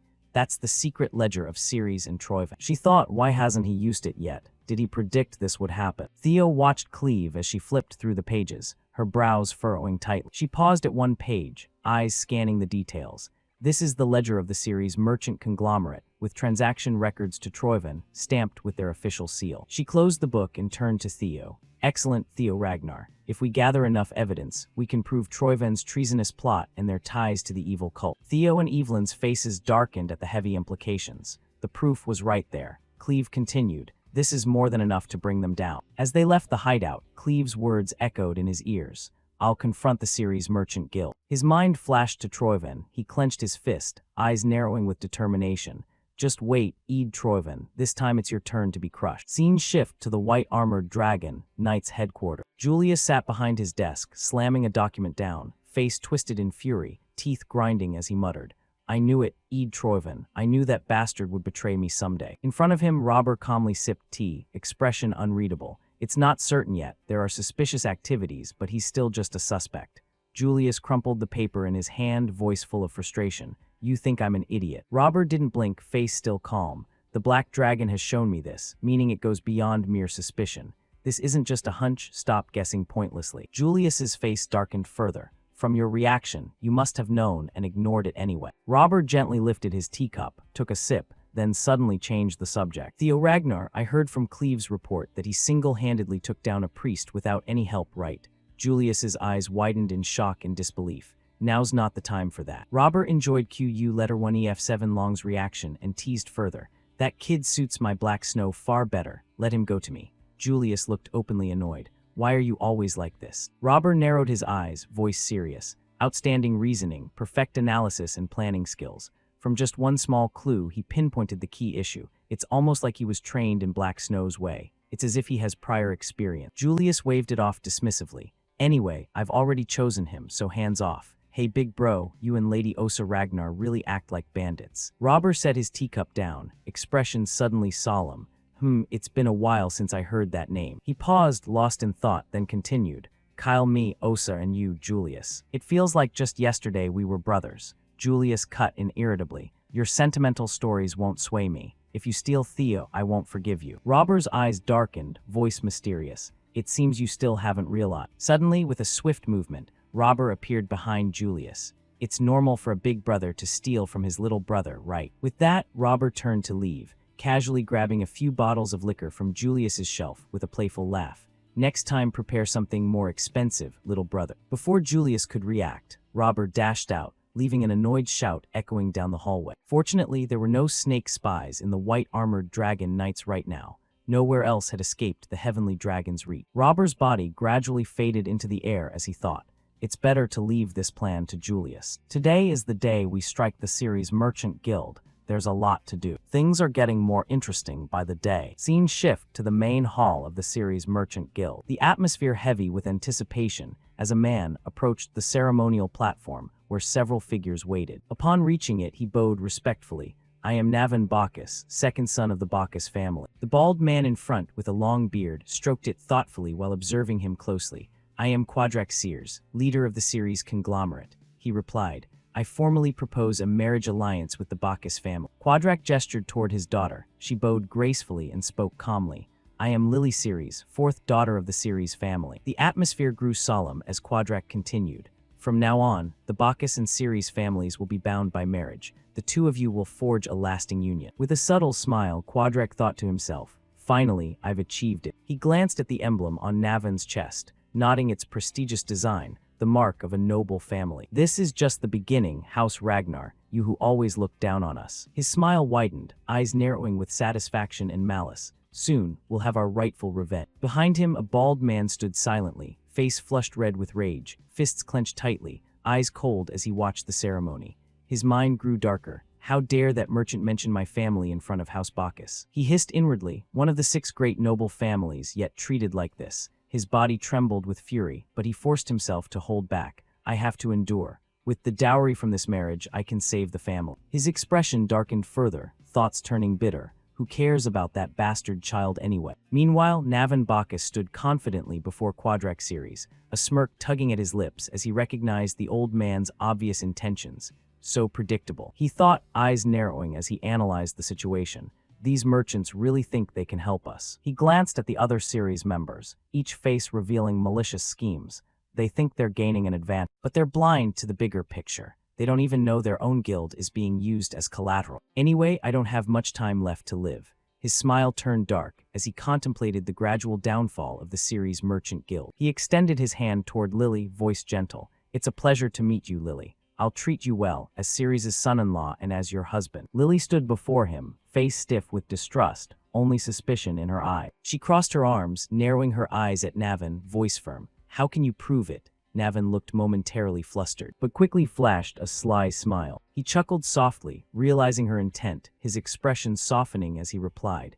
It seems you already have a plan. My family is bankrupt, and even I'm being sold off in marriage. But if you, my bride, wish it, I can offer you the daughter of House Bacchus. The bald man witnessing the exchange nearly exploded with rage, eyes flashing with fury. Damn bastard child, what the hell does he think he's doing? Lily slowly rolled up her right sleeve, revealing a scar on her arm, her voice trembling with rage as she shouted loudly. Bring me the head of Theo Ragnar, the one who did this to my arm, right here. Navan's smile widened, eyes narrowing with intrigue. She's asking me to publicly kill the heir of another family. The murmurs from the large crowd grew louder, shock evident in their voices. Quadrak Ceres, Lily's father, stepped forward, placing a hand on her shoulder and whispering, Lily, I told you not to say such things in public. Lily bowed her head in silent acceptance, then suddenly turned back, her face lighting up with excitement. Seeing Navan standing there with a confident smile and determined eyes, he stood tall, voice serious and authoritative. My young bride wants it, so I'll bring his head to her. Outside, the sky blazed with the silhouette of dragons circling above the city. People looked up in astonishment, voices full of confusion. What is that? I think it's a wyvern, right? Before they could comprehend, the dragons began descending, and 3 figures leaped from their backs. What? People are jumping down. Shouts of surprise echoed across the square. With a earth-shaking boom, the 3 landed perfectly, striking heroic poses. The crowd froze in stunned silence, eyes widening as they recognized the emblem on the flag. That's the Ragnar crest. The realization sent chills down spines. The flag wasn't just cloth, it was a declaration of war. Cleve, face stern, planted the Ragnar flag into the ground, her voice low but commanding, ringing out over the crowd. From this moment, we will deliver justice in the name of Ragnar. She paused, eyes sweeping the crowd. We have discovered that attackers on Ragnar are deeply connected to the Ceres Merchant Guild. The investigation begins immediately to trace acts of treason. Anyone who obstructs will be considered complicit and executed on the spot. The crowd gasped in horror, faces tense, breaths caught. Execute on the spot. Someone whispered. Cleve's voice rang out again, echoing into the guild building. If you claim innocence, allow Ragnar forces to investigate. Inside, Quadrak Ceres felt his blood run cold, face twisting, jaw clenched. Damn it, they've figured everything out. No, impossible. I have to stay strong, no weakness. As Quadrak tried to compose himself, the bald man stepped forward, voice heavy with worry. Treason. What is this about, Ceres? Outside, the voice cut sharply, unrelenting. Quadrak Ceres, come out now. Inside the building, sweat poured down Quadrak's forehead, the pressure crushing him. In panic, he began clawing at himself but quickly suppressed it, focusing. Clan leader, what do we do now? Quadrak clenched his fists, face contorted in fury, roaring. Don't joke around. A single piece of paper can easily be forged. His eyes burned with rage as he shouted loud enough to carry outside. Someone is framing us, no matter how dirty your tricks. How Ceres will prove our loyalty to Rey Ragnar. Your lies will soon be exposed. Ceres soldier. Eliminate anyone who dares disrespect Ragnar. Anyone who dares point a blade at Ragnar and the loyal. Tension hung thick in the air as both sides prepared for the storm about to erupt. Hearing the guild leader's words, the bald man's face tightened with anxiety. He placed a hand on Quadrak's shoulder, voice low and worried. Lord Ceres, do you mean you won't cooperate with their investigation? Quadrak jerked his hand away, face darkening as he snarled. This wedding is off. He pointed directly at the bald man, frustration clear. You're truly foolish. Do you think we'll let you leave after everything that's happened? The charges emerging are treason, do you understand? Quadrak leaned in close, inches from the bald man's face, teeth grinding, smile devoid of warmth. You, a member of the Six Pillars, should know exactly what treason means. Did you think I'd face this alone? Glancing out the window at Cleve, Evelyn and Theo standing firm below, Quadrak's eyes darkened. Think about it, if they had solid proof, there wouldn't just be 3 people down there. An entire army would blot out the sky. Confidence returning, Quadrak turned to the bald man and his entourage. Got it. They're not even certain of their evidence. If we hold them off this time, we'll come out clean. Before the bald man could reply, a sharp voice cut in.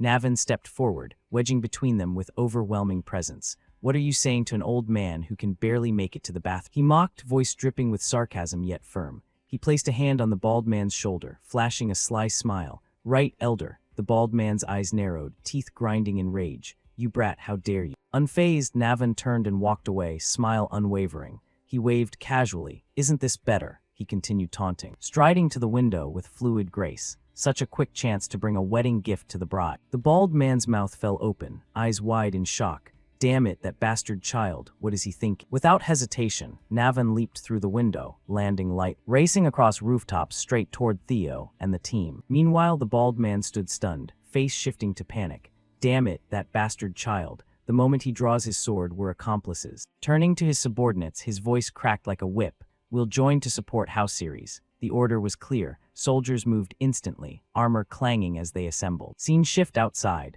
Ceres soldiers formed a terrifying encirclement around Theo, Cleve, and Evelyn, spears leveled and aimed precisely. Meanwhile, the 3 stood firm, swords drawn, ready to retaliate. Cleve, face stern, pointed her sword at the soldiers and shouted, "This is your final warning. Stand down, or you'll be executed on the spot for treason." Her words hung heavy with the promise of death. The soldiers hesitated, tense, standing frozen for a moment, sweat streaming down their faces, teeth clenched, unsure what to do. From above, Navin observed, closing in on the group. With a precise leap, he landed right in the tense boundary line, leaving the 3 Ragnar members stunned. His confident smile in place, voice mocking. Ragnar people really love executing others, huh? Evelyn and Cleve's eyes widened in shock. How did this swordsman slip through the line and insert himself right in the middle of their formation? Before they could react, Navin struck. With a fluid motion, he swung his sword in a full 360-degree arc, the force pushing Theo, Cleve, and Evelyn back, feet skidding across the ground. Navin's voice almost teasing, eyes gleaming with delight. A pleasure to meet Ragnar's entourage. Especially you, Theo. Never thought I'd say this on our first meeting.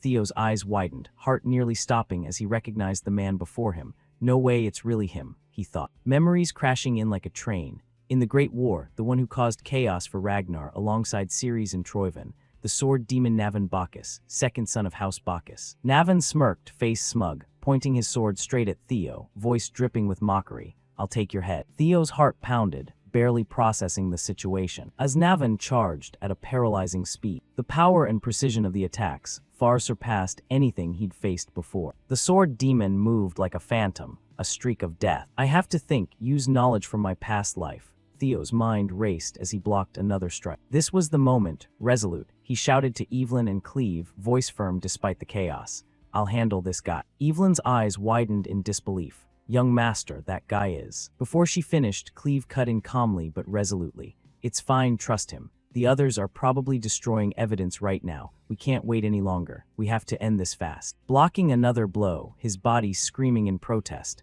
I'll catch up with you later. Navin's laugh echoed, dark and provocative. I don't mind if they interfere, but are you sure? Even looking like this, I'm pretty strong. Theo gave a faint smile despite the danger. I could say the same. He muttered, eyes narrowing at Navin. Can I ask you something? Navin's eyes sparkled with interest, posture relaxed as he closed his eyes and nodded lightly. go ahead. Theo's smile widened. Pointing a sword at Ragnar is clear treason. Are you the traitor, or do you want to destroy House Bacchus? Or is this revenge for your mother? At the mention of his mother, Navan's face hardened, his grip tightening on the sword. Oh, that's really something, young Master Ragnar. You're dragging up the memory I want buried the most. His eyes flashed with rage and pain, voice ice-cold and venomous. Now I have even more reason to take your head, Theo. Don't worry, I'll cut it off nice and clean. Sweat streamed down Theo's face, breath short but voice steady. Hear me out for a second. With confidence and warmth, he lowered his sword, extending a hand toward Navan, expression calming despite the tension. Let me help you get your revenge. I can help you bring down House Bacchus. In front of Theo, Ragnar stood Navan Bacchus, the man known as the unofficial strongest sword of House Bacchus, a title adorned by the proud, ferocious wolf emblem of his family. He wasn't just a brilliant swordsman, he was the embodiment of tragedy, a story etched deeply into every cold, sharp strike of his blade. Theo knew Navan's painful history all too well. Despite possessing talent rivaling the greatest ancient warriors of House Bacchus, Navan had never been acknowledged by his clan. The reason lay in his origins, a bastard child born in a brothel, an indelible stain on their noble bloodline. Instead of nurturing his extraordinary power, the family saw his existence as a threat. His mother, the pitiful woman who had sacrificed everything for her son, was forced to leave this world, leaving young Navan kneeling beside her cold body, tears mingling with the dirt. That profound resentment had ignited a burning flame of revenge in Navan's heart, one ready to consume all of House Bacchus, even himself.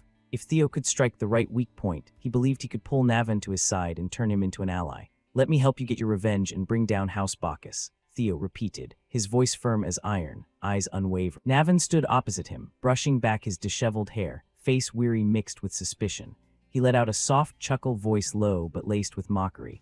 I don't know where you got your information about my mother, but one thing is certain. Before the words finished, Theo's eyes tensed like a drawn bowstring, bracing for an attack ready to pierce through anything. Without hesitation, Navan swung his sword, unleashing a long-range slash that tore through the wind, hurtling toward Theo at terrifying speed.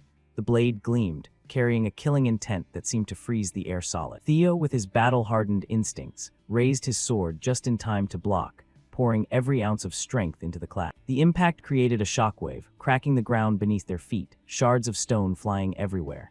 The sheer force of Navan's strike pushed Theo back, his feet skidding across the broken earth, leaving deep furrow. Navan stood motionless, face cold as ice, voice dropping low. I have no reason to accept your offer. Even without your cooperation, House Bacchus will fall for treason anyway. Theo listened, eyes narrowing as the truth hit him. That's right, even without my help. House Bacchus will destroy itself, but you, Navan, you'll vanish along with them. Navan sighed, rolling his eyes with casual indifference, voice almost bored. Pointless worry. I have nothing left to regret in this world. I don't mind disappearing with that cursed family. But before he could finish, Theo's voice cut in sharply. That's dragon vein fever, right? A disease that appears when a young body can't handle overwhelming talent. If treated early, it can be easily cured. But if the golden window is missed, it becomes a terminal illness, cruelly shortening lifespan. Navan's head dipped slightly, jaw clenched tight. Theo's words stabbed straight into the deepest wound in his heart.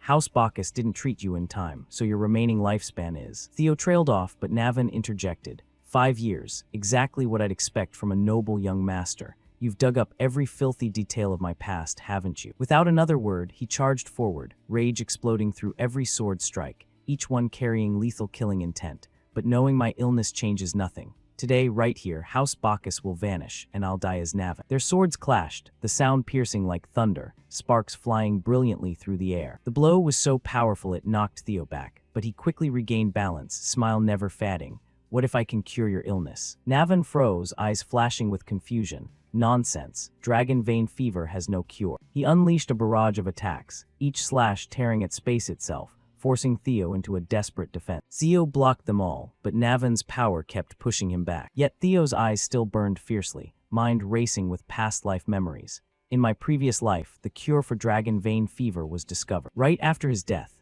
an arc reactor-like device was the key to solving it all. Right now, only I know that secret. He stood firm, voice brimming with confidence. No, it can be cured. His smile turned into an arrogant smirk, eyes narrowing and glinting red in the dim battlefield light. I'm absolutely certain. Navan stood stunned, eyes wide, mind reeling as he tried to process the word. Theo pressed the advantage, reminding Navan that House Bacchus would fall even without his cooperation.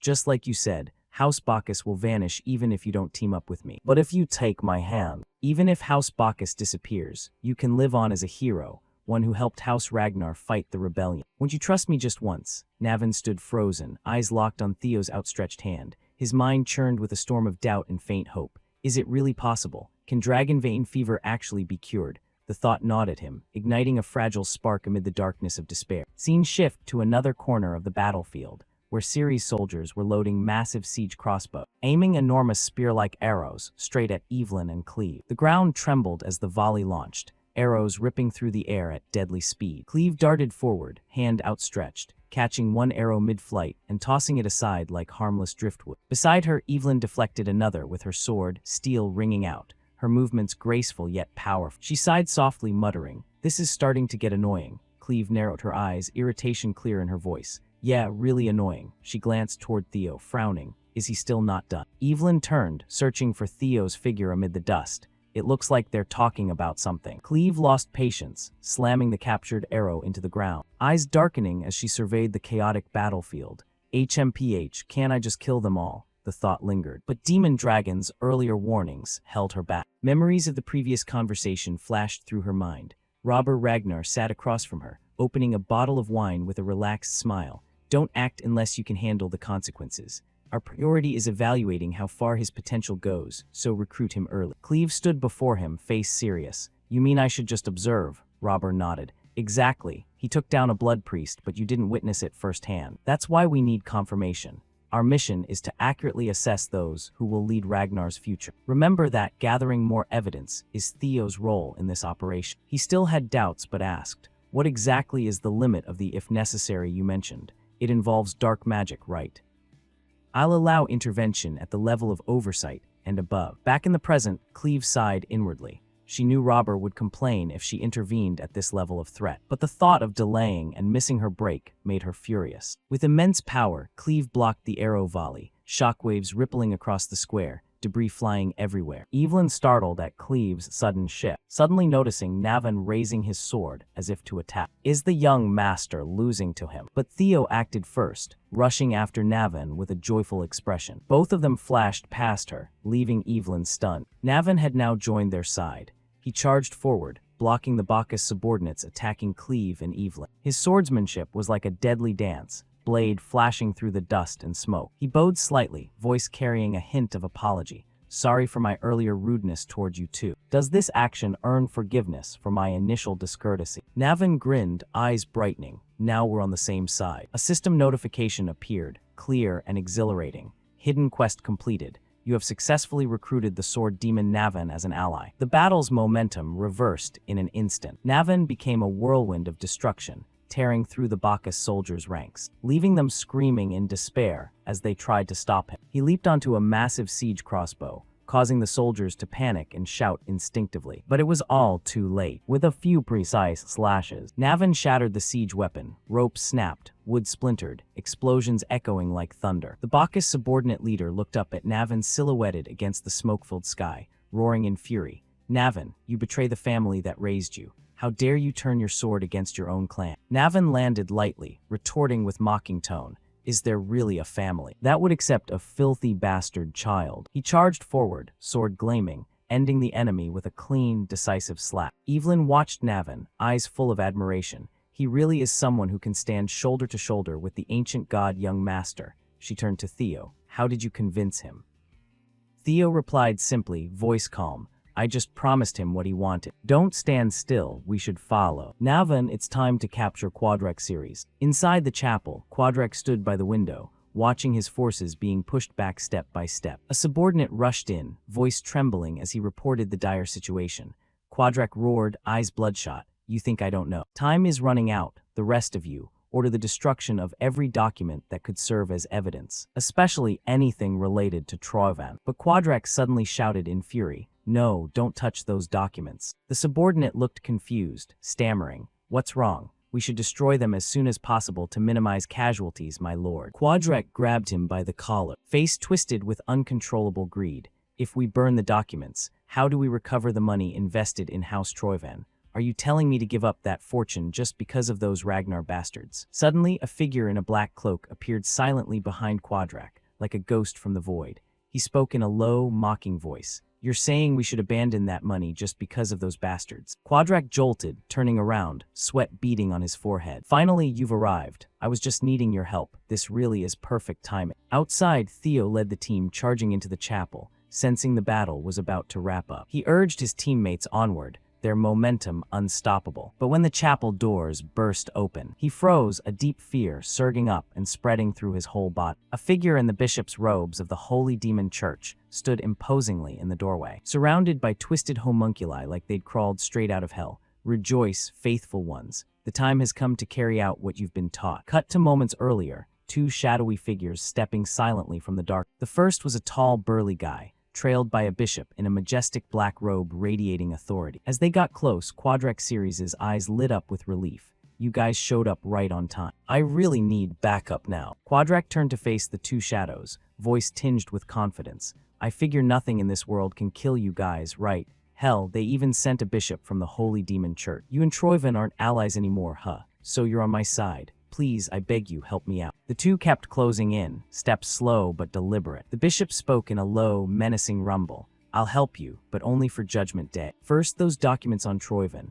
Quadrak's eyes narrowed, suspicion flaring. He locked eyes with the bishop, voice icy and guarded. Why do you want them? Those docs are my cash cow. Think I didn't hide them good enough. If you want my money, just do your damn job. But before he could get another word out, the bishop's goon shot forward like lightning, grabbing Quadrak's face and squeezing hard. Quadrak's mug twisted, breath snagged in his chest. The bishop leaned in closer, eyes flashing malice. You arrogant dumbass. You really gonna defy the great lord's plan, you pathetic heretic. With a bored calm, the bishop turned away. Enough, kill him. He tossed over his shoulder. Plenty of suckers lined up to cough up the cash already. The goon clamped down on Quadrak's throat right away, the crushing force making it damn near impossible to breathe. Vision blurring, body shaking, blood dribbling from his mouth. In his last gasping moments, Quadrak's voice cracked with desperation. I'm sorry. The bishop halted, catching the raw despair. Wait, hold up. I'm sorry, I was way too rude to you, bishop. If you kill me now, Troyven will suspect you even more. You can't let that happen. With a casual wave, the bishop signaled his goon. The chokehold eased off Quadrak's neck, dropping him to the floor in a gasping heap. The bishop spun back, tone flat but lethal. Burn every damn document on Troyven right now. Don't even dream of running. The Lord's watching it all. Better hustle if you want to keep breathing. Quadrak went ghost white, the threat burrowing into his bones. Every gut instinct screaming for him to bolt. Scene shifts outside, Theo's eyes razor sharp on the chaos ahead. He's finally here. Gaze locked on the distant Holy Demon Church bishop. Lips twisting into a wicked grin, words booming with power. From our blood, the Lord descends on this place. The air thickened with bloodlust as the bishop's fanatics roared in unison, voices thundering over the battlefield. Worship our Lord, worship our Lord. Theo's heart hammered as the full Holy Demon Church army surged at him and his crew, eyes feral and empty. Theo plunged into the melee, sword blazing like lightning, carving through followers with deadly precision. I figured the Holy Demon Church was pulling strings, but damn, sending a bishop to the front lines. Wild. He dropped a whole squad in one slick move, barely slowing as replacements swarmed in, piling on him without end. Dead set on one thing, ending him. One after another, they got hacked to pieces. But the horde never thinned out. Meanwhile, Evelyn was smack in the middle, voice dripping irritation. You fucking lunatics. Navin struggled to hold the fanatics back, worry creeping into his tone. They just keep coming. We good if this drags on. In the heart of the madness, Cleve hung back behind Theo, Evelyn and Navin, eyes cool and scheming. She watched them scrap, their grit shining as they took on the army solo. She shot a glare, face flickering disbelief toward the bishop in the building. So the bishop's really here. This'll be messier than I figured. Her hand drifted to her sword hilt. Wait, actually this might work out better. And in one fluid draw, the blade caught the dim light, ready to roll. She eyed Theo and the rest. Now I've got a real reason to mop them all up. Blink and you'd miss it. Cleve blurred into motion, too fast for anyone to clock. Boom, enemies right in front of Theo, Evelyn, and Navin exploded into chunks. Blasts hurled cultists everywhere, some diced to shreds. No pause with a mighty leap, she rocketed skyward, dual blades gleaming. Explosions hammered the field, ripping the cult's formation apart. She touched down soft, power surging around her. I'm leading now. Eyes slitting at the enemy swarm, face hard and locked in. We ain't standing around for these trash to block us. I'm tearing this place down. But bucking Cleve's play, Theo yelled to halt her. Whoa, don't forget why we're here. Gotta snag those docs before they torch him. Cleve froze a beat, sighing with bored disappointment. Theo, I think I gave you too much credit. She twirled her sword like it was nothing, slashes flying. Holy Demon Church showed their hand. We don't need Jack for proof now. Theo charged right up beside her, face pure steel. Nah, it's the total opposite. Them jumping in this hard means there's something they don't want us near. The cult's moves ramped up desperate and deadly. Whatever they guarded, no way they let it go. Cleve's eyes narrowed. Got it, so what's your move? Enemy ranks kept pushing, but Theo's squad held firm. Every swing dropped more zealots. Cleve pressed. Whatever, we gotta bust through first, yeah.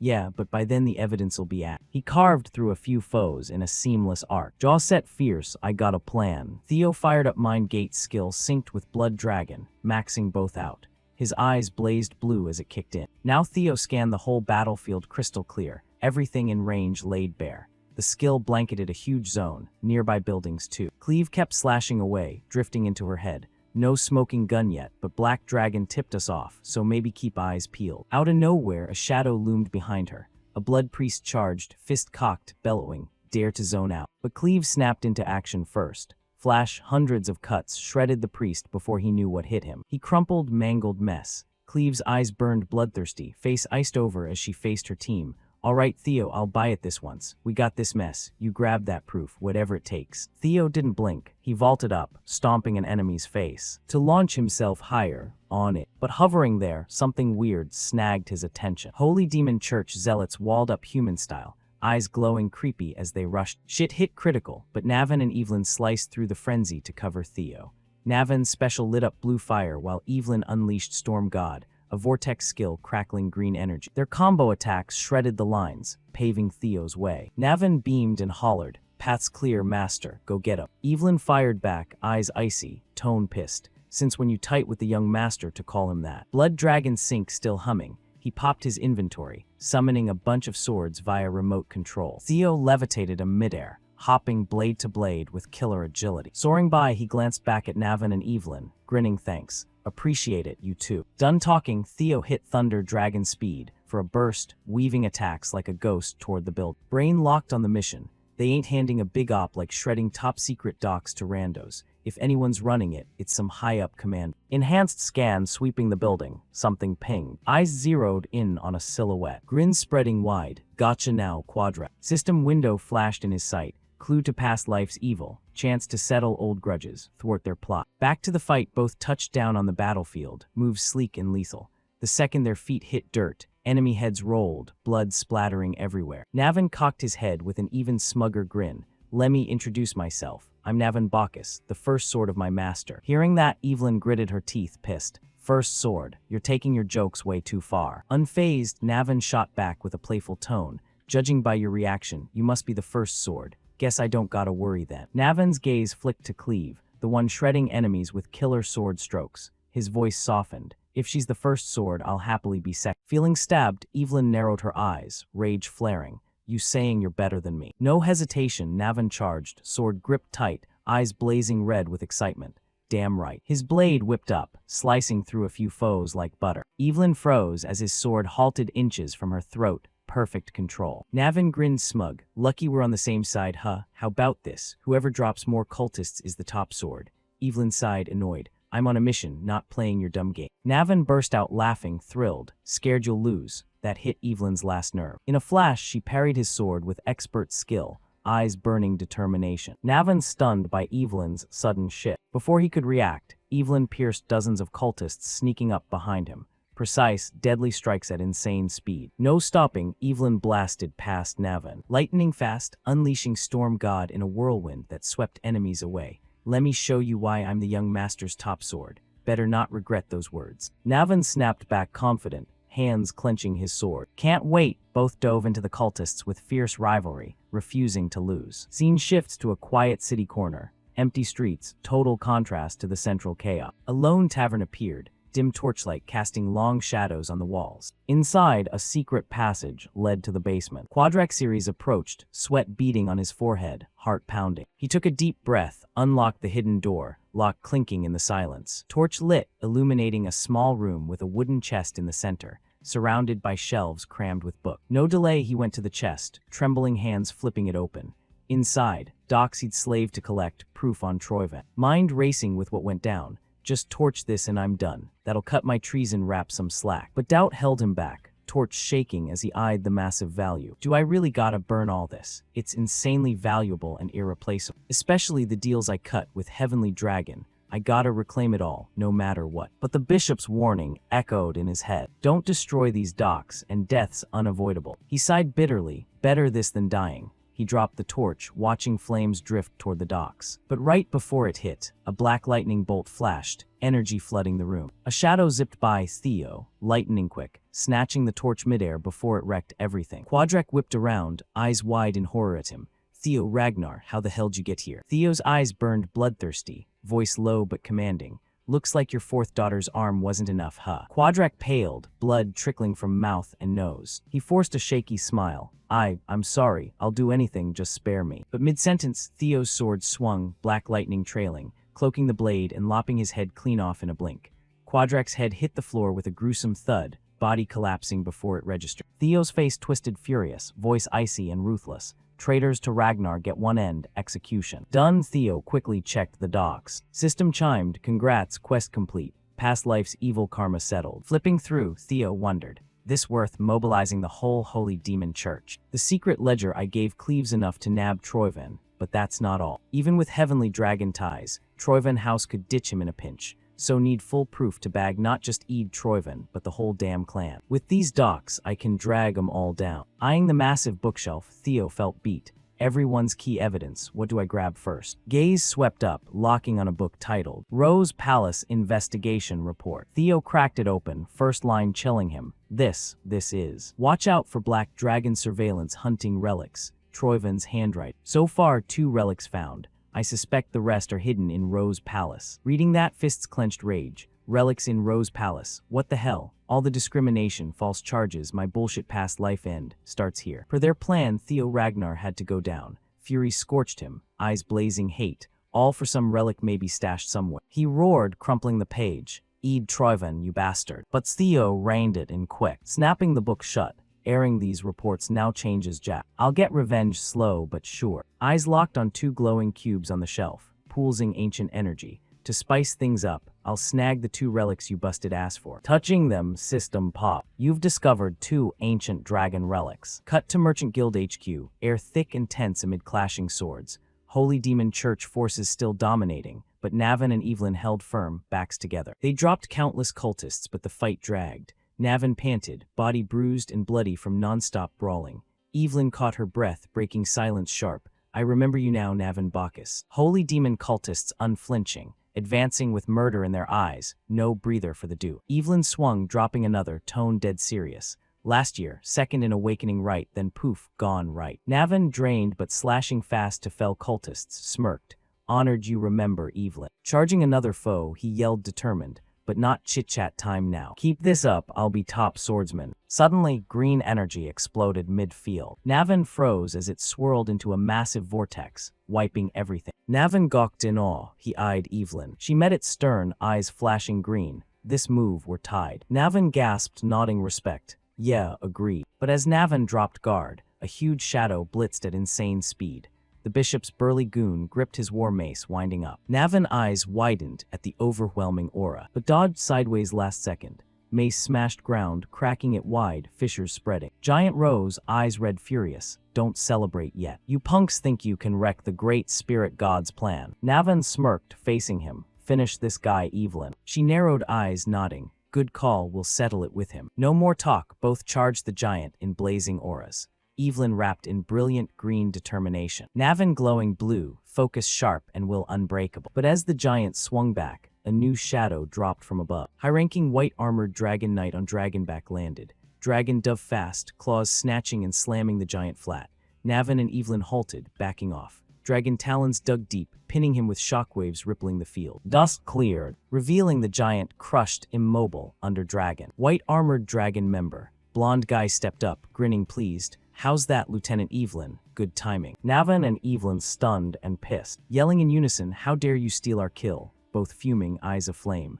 Guy paled, flustered. Thought I was helping. Suddenly, sky darkened as dragon swarms appeared. Full white-armored dragon knights rained on rooftops, diving in. Impact crushed cultists instant. Another high rank bellowed orders crisp.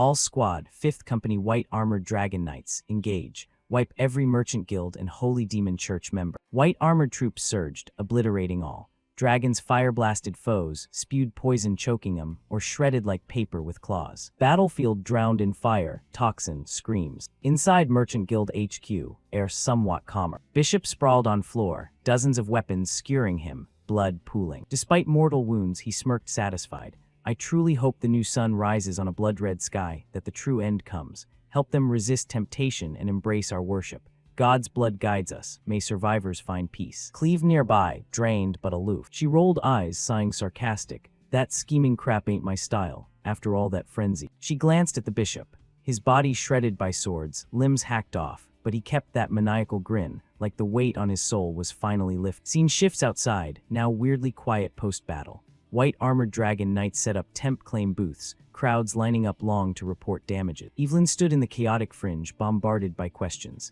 A guy with a report stepped up. Can I bounce now? Evelyn visibly pissed. Yeah, flash your merchant guild card and you're good. Damage comp, claims desks far left. Chaos ramped up. White armored members hustled back and forth, yelling orders. Captain, need that report. Another voice boomed. Hurry, bring it here now. Someone chucked a report at Evelyn. Scrawled bold, someone ate the flying dragon's cargo. Who the fuck? She snagged another from a soldier. Captain, overtime for this crap. Evelyn gritted her teeth, eyes clenched shut in rage. Suddenly she lost it, eyes fiery slits, veins bulging on forehead. Why the hell you keep yelling for me, you asshole? She snatched the nearest table and hurled it sky high. Toss flung members flying too. Then she roared bloodthirsty. Handle it your damn selves. I suck at paperwork anyway, got it. She scanned around, hunting someone. Huxial, where's Huxial? Where'd she ditch us after dumping this shit? Scene to peaceful city nook. Simple tent, Theo and Evelyn in serious huddle. Theo eyed the docks. This is what the Merchant Guild boss wanted tort. Relic traces, leaked intel, betrayal plots detailed to hell. Cleve skimmed the docks and set him on the table. Proud grin, damn good job, mid-tier swordsman Theo Ragnar. Theo shocked, eyes bugging. Thanks, Cleve busted out laughing at his reaction, then got serious. You operate like a Huxial vet, so what do you think of Black Dragon's invite? Theo scratched head, awkward eye roll. About that. Cleve sighed, soft chuckle. No need to squirm, just messing. Theo laughed sheepish. Hard to tell if you're for real. Cleve shifted gears. One more thing, got good news. Heavenly Dragon arrest ops rolling. Last ledger nails his treason. You bagged him. Theo's eyes lit up, beaming grin. So that means. Cleve cut in firm. Yeah, Huxial elite squad's on it. Probably hauling him to the capital now. Right then tent flap burst open. Huxial member rushed in frantic, panting. Major issue, sir. Theo and Cleve whipped around, faces stiff with worry. Cut sharp to battlefield, soldier steadying. He hid his real power. Eid Troivan swung sword, slicing air at freakish speed and precision. Huxial elite from arrest team decapitated in a blink. Body dropped as Eid stayed ice cold.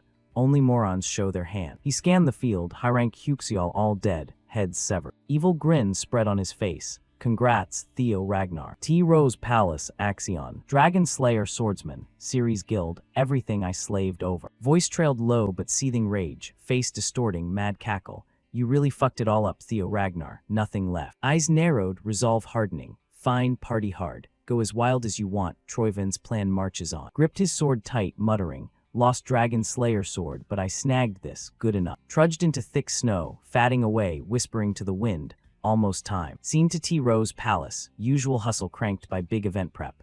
Courtyard jammed, everyone moving purposeful, air buzzing excited. Inside hall, nobles clustered, chatting lively, tailors measuring precise for fresh gowns.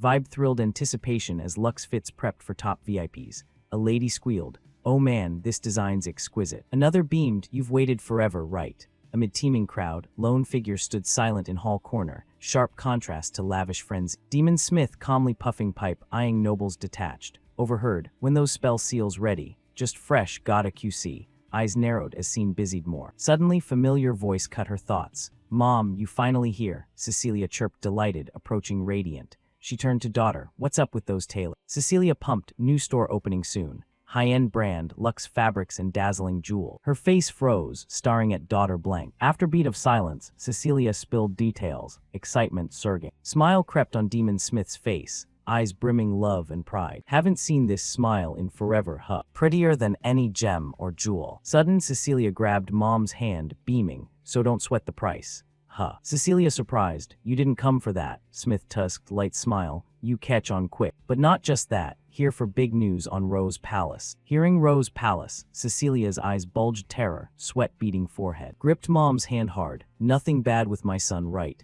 That bastard strike again. Looked at daughter, eyes softening pity. What have you endured all this time? Gently hand on Cecilia's head, soothing. Easy, no freakout. Actually, total opposite. Puffed pipe smoke curling around continued. Brace yourself, sweetie. That woman, Cecilia's face pure shock, eyes wide horror. Scene to Rose Palace, horrific tableau unfolding. Air heavy with death reek. Blood-smeared walls, floors, corpses-strewn courtyard. Witnesses frozen wide-eyed terror. Gate-draped severed heads, chilling message. Each marked Ragnar clan traitor. Hearing that, Cecilia crumpled to knees. Mom's words echoed, no solace. Looked up teary, frail voice. Sorry, Mom, just relieved it's finally done. Demon Smith knelt by daughter, heart aching. Hugged tight, sweetie, she needs you now more than ever. Cecilia leaned into Mom, sobbing hard, unleashing bottled pain. It really happened, right, Mom? Looked at daughter, eyes misty, warm but tinged sad. Ever seen a fairy lie? Cecilia's sobs quieted, words waited. All this time. Kept it buried, but daily felt like blade walk. Framed, baseless blame, even hits. Told no one, but nearly died tons.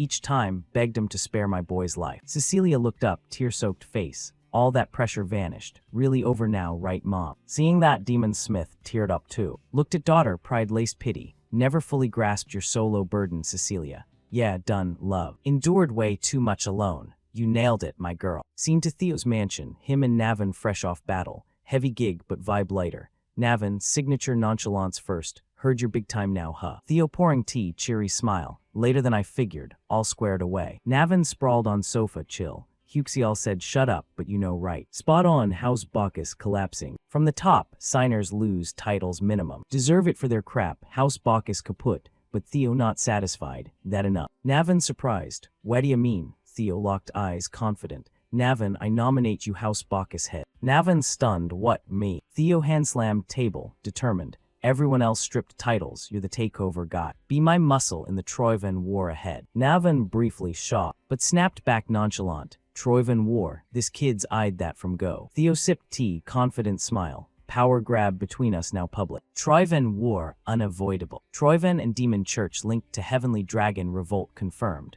So what's your northern plot? Everyone's tense, basically war declaration. Navin pensive, yeah, post-Troivan cult exposed, they won't chill. Lounged back, easy grin. For a doomed guy like me, war's small potatoes. Don't I need action? Theo grinned at that. Instant Theo pulled something, plopped before Navin, shocking him. What's this? Told ya I can cure you. Handed paper, ether core fever cure formula. And ether core, key ingredient. Not public yet, but fevers from internal mana chaos. This neutralizes yours. Navin floored, mind spinning. Unreal. Figured half cure to leash me. Theo baffled. What? Navin dead serious. Give me all I snag and split. Theo unfazed. If you bolt, cool. Power fixation breeds trouble. We're both victims. Eyes flared, voice soft firm. Don't wanna rule by force. Building trust, not crush or threats. Navin stunned at the depth. What I want ain't crush or force, but trust. Short laugh sigh, meant not to lowball you for youth, but damn, naive romantic. Theo grinned, no team up then.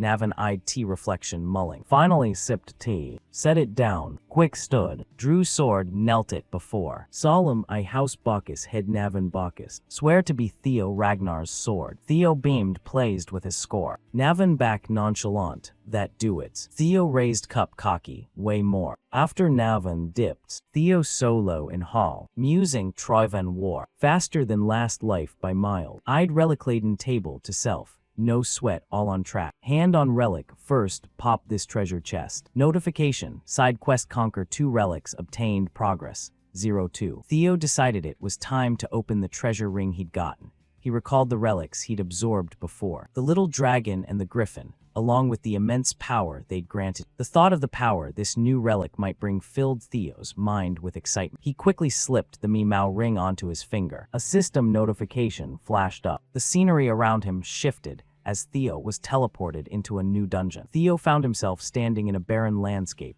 with sand and rocks stretching endlessly. He realized this was a desert, a place he'd only seen in books. The scorching heat hit him immediately, making Theo wonder if anything could survive here. A blue screen appeared, announcing that Theo had entered the Guardian's territory. The objective was simple yet challenging: survive the next 72 hours. He was stunned at the idea of enduring 3 full days in a place so hot he felt like he might melt any second. The ground beneath Theo's feet started shaking violently. Something massive erupted from the dunes, sending sand flying everywhere. Theo could only think that this was totally insane. The system announced the boss's arrival: a desert worm. Its body was gigantic, like a dragon of death. The monster let out an annoyed hiss, identifying Theo as an intruder. With a deafening roar, it charged at him, mouth wide open, revealing its terrifying razor-sharp teeth. Theo quickly tried to escape. He spun around and unleashed Dragon Gate Thunder Guardian straight at the beast. A bolt of black lightning struck the creature's head, but it only cracked its armor, not even leaving a scratch. Theo's face filled with shock.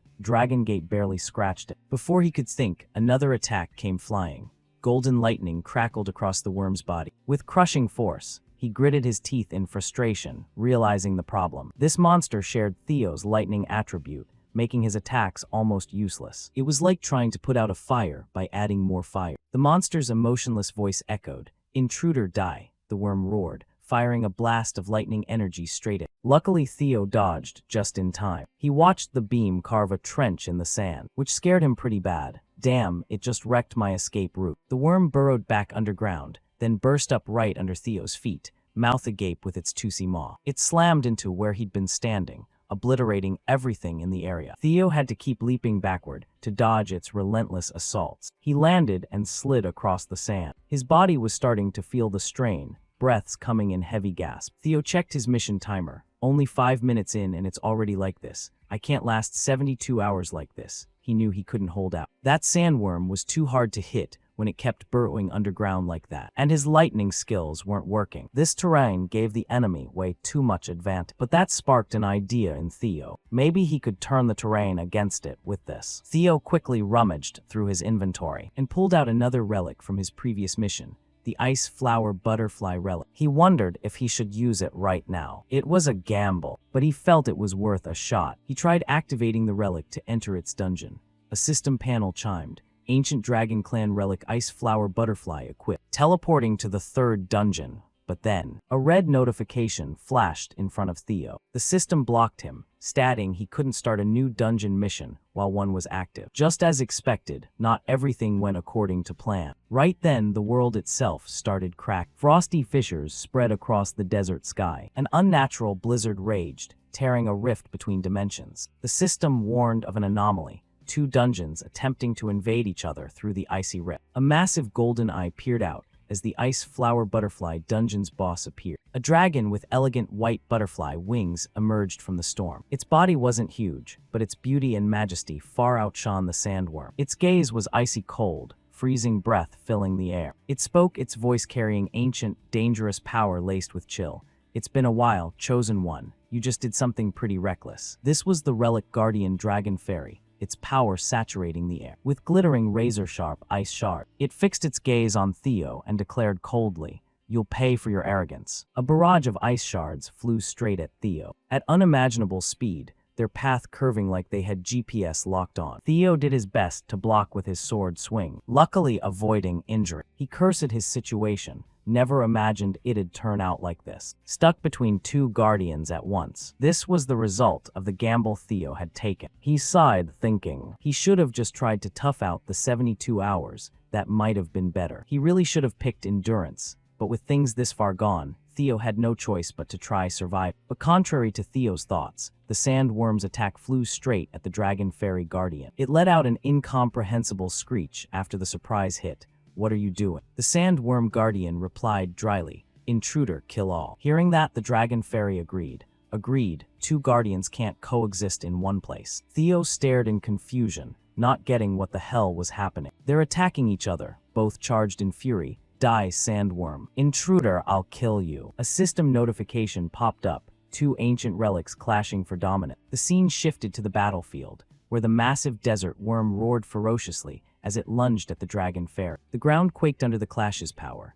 As the sandworm charged at horrifying speed, jaws wide with massive teeth aimed at the dragon fairy, but the dragon's shimmering shield held firm against the brutal strike. Theo watched from the sidelines in awe at the chaos unfolding. The air crackled with massive lightning bolts, the ground trembling from the battle's might. He muttered to himself in shock and worry. Just thinking about jumping in there is terrifying enough. Theo glanced at his sword, a strange black energy starting to emanate. The black energy coalesced into the form of a griffin, ready for battle. Theo grinned, eyes sparkling with anticipation. Looks like you're itching to tear into something, huh, Moonblade? The battlefield turned into a chaotic arena as the sandworm and dragon fairy collided viciously. Massive sandstorms whipped through the air while ice and lightning attacks filled the sky. Each clash shook the earth. Theo stood firm, unfazed by the surrounding destruction. His voice steady as he watched the epic fight. Hang in there a bit longer, looks like they're almost done. As the battle raged on, the sandworm's attacks began overwhelming the dragon fairy's defenses. Lightning bolts struck the dragon, shattering its protective shield. A particularly powerful bolt of lightning struck the dragon guardian's wing, tearing through its fragile structure. The dragon guardian let out a pained roar, blood pouring from its mouth, as it hung suspended and unable to maintain balance because of the wound. The dragon guardian crashed to the ground with a thunderous explosion. Dust and debris settled, the dragon guardian growling slowly as it struggled to stand up. But the desert worm showed no mercy. It gave the dragon no chance to recover and charged forward with murderous intent. The dragon guardian, sensing the relentless pursuit of the worm, narrowed its eyes in pure irritation. Then in a decisive moment, it unleashed its true power. The entire battlefield was enveloped in a fierce radiant aura as a massive snowflake-like shape bloomed outward from the dragon guardian. Instantly, enormous ice spikes erupted from the ground, surging upward at terrifying speed. There were so many, and they came so fast, that the desert worm had no way to dodge. The ice spears sliced through the air, slamming into the colossal monster with brutal force. One spike drove straight into the worm's mouth, shattering its teeth. Blood gushed from the wound as the worm roared in agony, thrashing violently. Even wounded, the gigantic beast refused to submit. With raw primal strength, the desert worm crushed the ice spear in its jaws, pulverizing it with absolute power. Both injured guardians stood drenched in blood and exhausted, staring each other down, neither showing any sign of backing off. Hatred and determination burned fiercely. With a primal roar, the desert worm charged again, clamping the dragon guardian between its massive jaws. The dragon guardian gritted its teeth against the pain, retaliating by summoning even more ice spears, stabbing into the worm's body with unrelenting force. Despite the continuous assault, the desert worm tightened its grip even harder. The creature's roar became a symphony of pain and fury. Yet the desert worm still refused to let go, its jaws clamping down with greater force. Watching the ferocious battle unfold, Theo saw the dragon guardian's desperate situation as his perfect opportunity. Without hesitation, he charged forward, sword gripped tightly in his hand. Determination etched clearly across his face. The dragon guardian spotted Theo advancing, with his sword aimed straight at them, and could hardly believe its eyes. Theo swung his blade back, voice booming with authority. "You'll be the first one." Theo swung the sword forward, a massive surge of green energy exploding from the blade, tearing through the air and piercing the desert worm's body. The strike ripped clean through the worm with terrifying power, sending shockwaves ripping across the battle. The worm let out a scream of agony, its body convulsing as Theo's attack carved through it. But Theo wasn't done. He charged in again for another finishing blow. "Go wild, Griffin," from the moonlight blade. The griffin burst forth in a torrent of power. It dove toward the desert worm with lethal precision. The worm, still dazed from the previous strike, roared in defiance, but it was already too late. The griffin tore through the air, razor-sharp claws slicing the desert worm's head clean off in one effortless motion. Standing off to the side, the dragon guardian watched in stunned silence, eyes wide with shock as it witnessed the desert worm's defeat. What the hell is this? The desert worm's gigantic body collapsed to the ground, with a deafening crash, blood pouring from the wound as it sank into the sand. Theo landed calmly on the ground, then shifted his attention to the system window that appeared in front of him. "Congratulations, you have successfully hunted the desert worm. You have conquered one of the 2 restored relics." Theo smiled, eyes gleaming with satisfaction. "Just as I expected, hunting the worm is basically the same as conquering the relic." One of Theo's eyes turned a deep crimson, brimming with intense bloodlust. "Only you're left now." But before he could continue, the dragon guardian hurriedly interrupted. "Wait, let's talk for a sec." Theo turned toward the dragon guardian with a relaxed expression. "What do you want to say now?" The dragon guardian tried to persuade him. "Theo, this isn't the right way to conquer the relics of the ancient dragon." Theo raised an eyebrow, slightly puzzled. The dragon guardian closed its eyes, voice growing more solemn. "I am the wisest guardian of them all. I exist here to test your intellect." But before the dragon guardian could finish, Theo's dark aura flared up again. His eyes glinted as his voice turned cold and sinister. Perfect timing. Theo began walking toward the dragon guardian, steps slow and deliberate. "I've already proven my intellect. The Dragon Guardian realized there was no time left to negotiate and started sweating nervously. Wait, I have. But Theo didn't let it finish. I'm the one who made both of you fight each other, right? Theo swung his sword back to unleash a devastating strike, eyes blazing red as he released the full power of the griffin once more. If you really are the wisest guardian, then just accept the end that's coming for you. As Theo unleashed his full power, the Dragon Guardian's final words echoed desperately through the air. Hold on, let me give you a riddle. A massive explosion erupted from Theo's attack, the sheer force so overwhelming that the visible shockwave could be seen from miles across the battle. A system window flashed in front of him. Congratulations, you have successfully hunted the Dragon Guardian. Before Theo could even process the notification, everything around him began to shift. In the blink of an eye, he was teleported back to his room. Theo's hand slamming down on the table as he still clutched the ring tightly, the remaining relic, shaped like a snowflake, clearly visible on his ear. The remaining relic, shaped like a snowflake, clearly visible on his ear. Theo could feel the weight of both items, the power surging inside. A slow smile spread across Theo's face as relief washed over him while he gazed at the relics in his hands. Finally, I've completed both of them. Another system window appeared, confirming his victory. You have completed the side quest by conquering both relics. But before Theo could finish speaking, a strange sensation hit him. Black mana began spreading, dark tendrils creeping out and enveloping the entire room. Theo turned his attention to the moonlight blade still gripped in his hand. It radiated darker energy than ever before. Confused, he brought the sword closer to his face, trying to understand what was happening. Suddenly, a shadow flickered at the edge of his vision, and Theo's heart sank.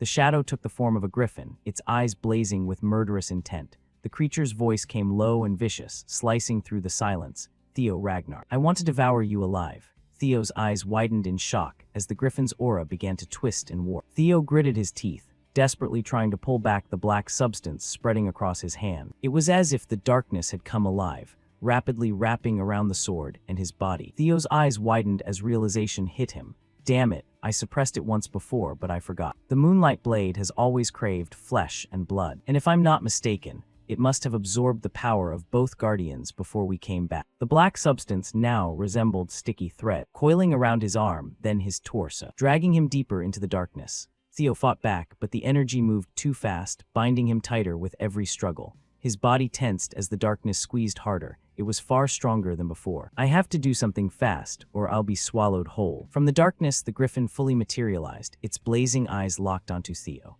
The creature's form grew larger as it approached, body wreathed in black energy. Theo's heart pounded as he grasped the true danger. The griffin's voice rumbled low and mocking. Theo Ragnar, I'm going to devour you right. And with that, I'll chase the moonlight once again. The room seemed to shrink around Theo, as the black energy completely engulfed everything. In an instant, Theo was fully encased in a sphere of dark energy.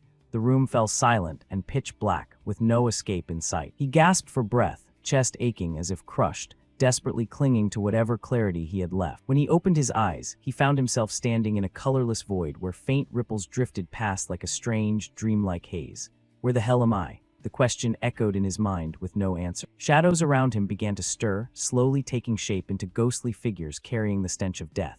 They were the guardians he had once faced and defeated in bloody battles. Now they surrounded him, cold eyes ready to devour his soul. A chill ran down his spine as the horrifying truth sank in. He was trapped inside the belly of a colossal monster, where darkness reigned like a cruel king. Trapped inside the belly of a colossal monster, where darkness reigned like a cruel king.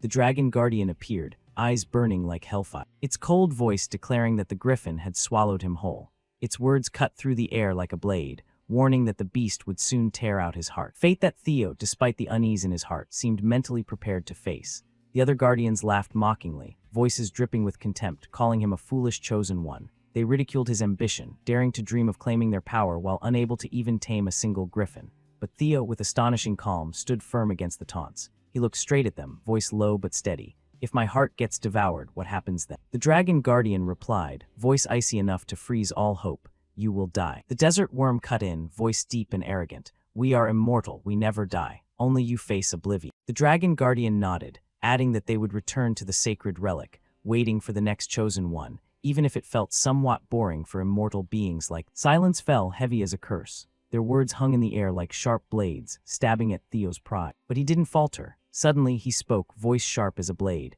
Have you all forgotten the duty given by the ancient dragon? The question struck like a surprise blow, leaving the Guardians stunned, their eyes flickering with uncertainty. He reminded them of their sacred duty, to support the Chosen One in confronting the Nameless King, the threat that could bring the entire world to ruin. He warned that if he failed, the world would descend into chaos, and their own irresponsibility would be. His words burned like wildfire, scorching the arrogance of the Dragon Guardians and leaving them speechless. With a challenging smirk, he stared directly at them. You only care about your own interests, don't you? Or do you actually want to fulfill your duty? The Dragon Guardian erupted in rage, massive wings trembling as it roared that he dared insult their master. It threatened, voice thick with killing intent. It seems you really want to die. But Theo didn't flinch. He met its blazing eyes head-on, voice low but powerful. Then kill me. Stop threatening and just do it. If you want to watch the world collapse because of your own failure. The space fell silent, only Theo's heavy breathing echoing.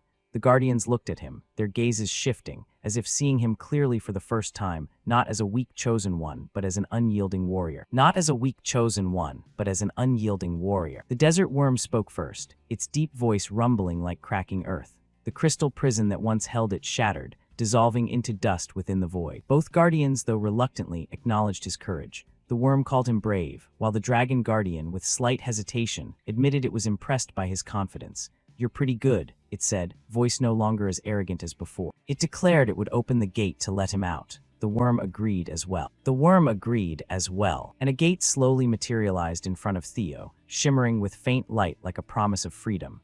They told him opening the gate was the only thing they could do. The rest depended on him. Without a moment's hesitation, Theo dashed toward the gate, heart blazing with determination to teach the monster a lesson it would never forget. He plunged through the swirling void, feeling as though he were being pulled through an endless vortex. When he opened his eyes, he appeared in another corner of the strange space where darkness and light intertwined. There, the Griffin's soul had found its core consciousness. It was preparing to swallow the sphere of light, convinced that Theo's body would soon belong to it. But right at that moment, a roar of pain tore through the space. Theo erupted like a burst of light, bursting out from within and piercing the monster's soul with his very essence. The beast writhed and screamed in agony, while Theo stood atop it, eyes blazing with triumphant joy. The Griffin's physical form collapsed, eyes wide with panic as it saw him crawl out from its own belly. It roared, accusing the other Guardians of betrayal. But Theo quickly grabbed its beak, forcing it to shut up. He coldly reminded it, the first time we met was through submission, not words. The Griffin stammered, begging to be released so it could talk, but Theo firmly refused.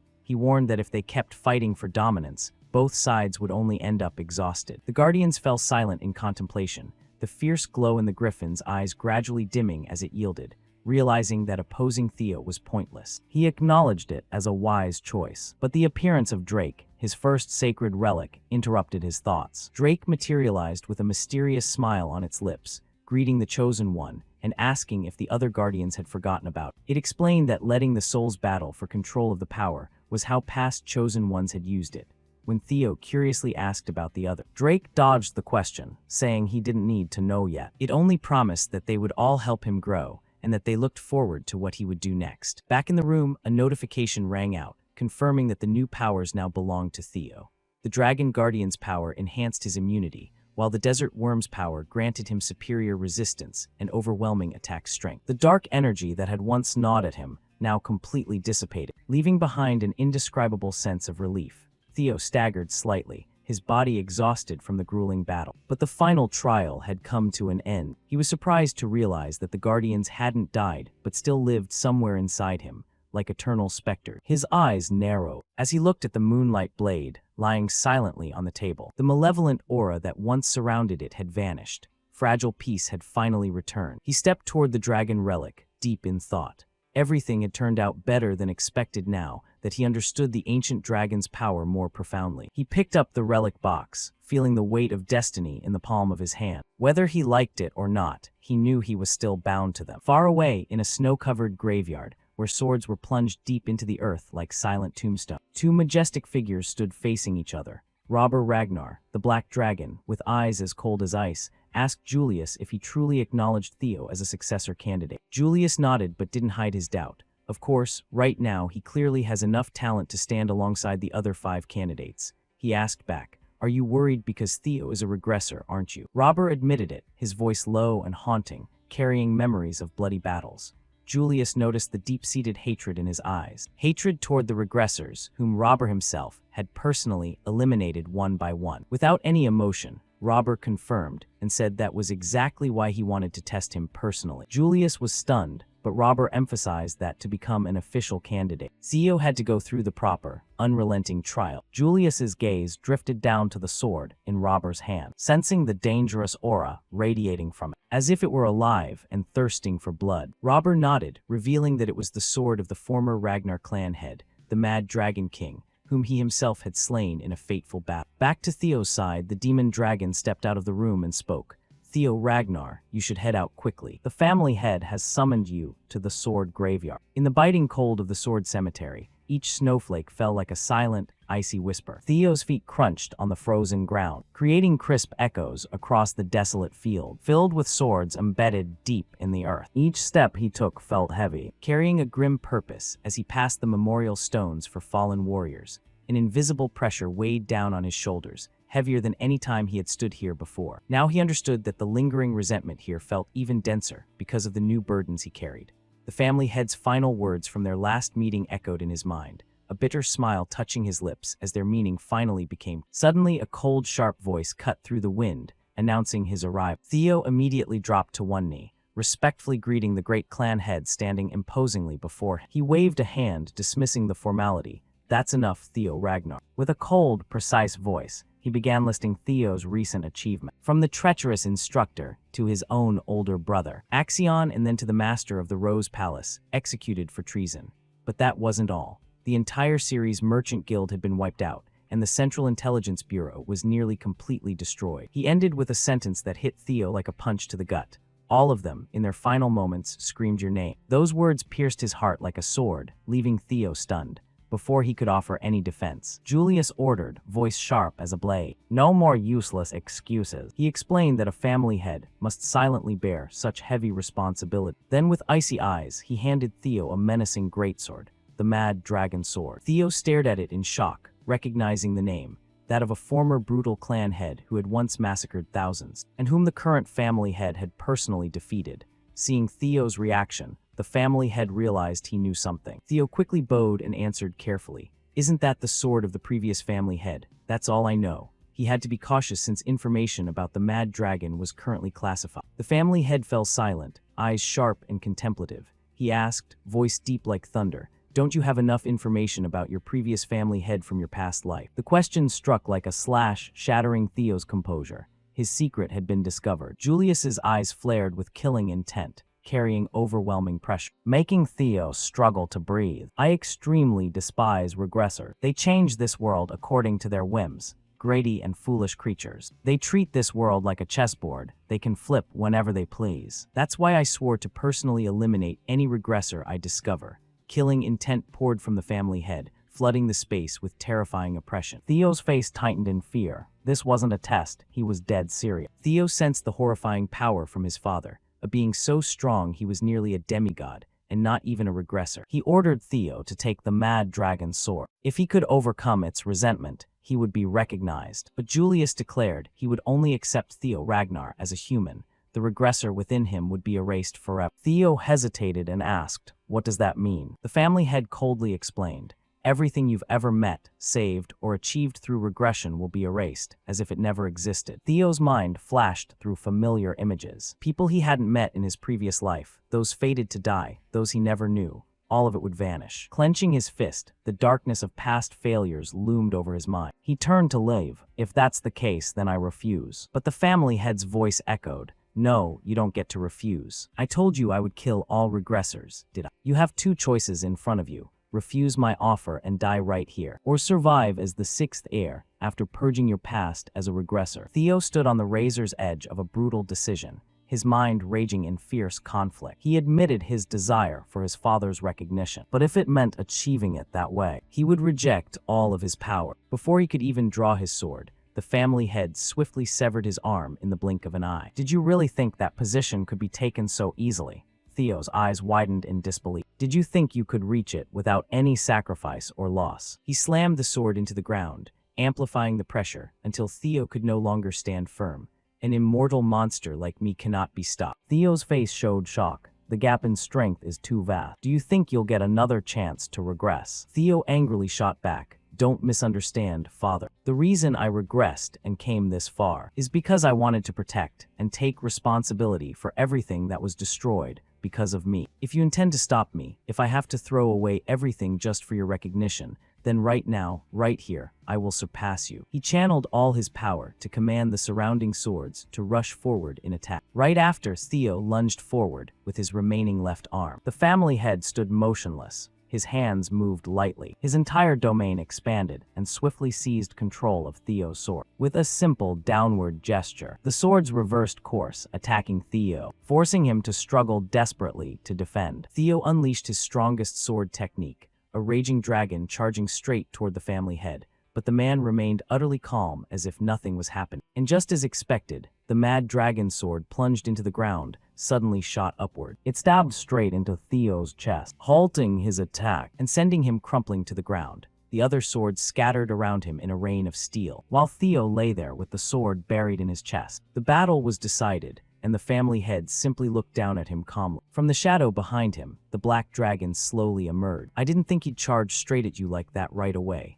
Yes, it's been a very long time since anyone dared to come at me head-on like this. The black dragon continued. He's very different. All the regressors we've encountered before treated others like tools and discarded them in the end. Yes, this kid is really different. He broke into a satisfied smile and recalled a regressor swinging his sword to protect and take responsibility for everything that collapsed because of him. That's truly interesting. There are things beyond even my imagination. He stepped forward and placed his hand on the sword, embedded in Theo. Regressor Theo Ragnar, now I officially recognize you as the sixth heir. As a reward, I grant you the mad dragon sword, which belonged to my father, a regressor just like you. Both of you were regressors, yet you walked completely opposite paths. I look forward to what comes next. The sword buried in Theo began to glow, pouring energy into his body. I will watch you very closely in the time to come. His entire body floated up into the sky, shining like a brilliant star, marking the end of the trial. Inside Theo's mind, he awoke in some unfamiliar place.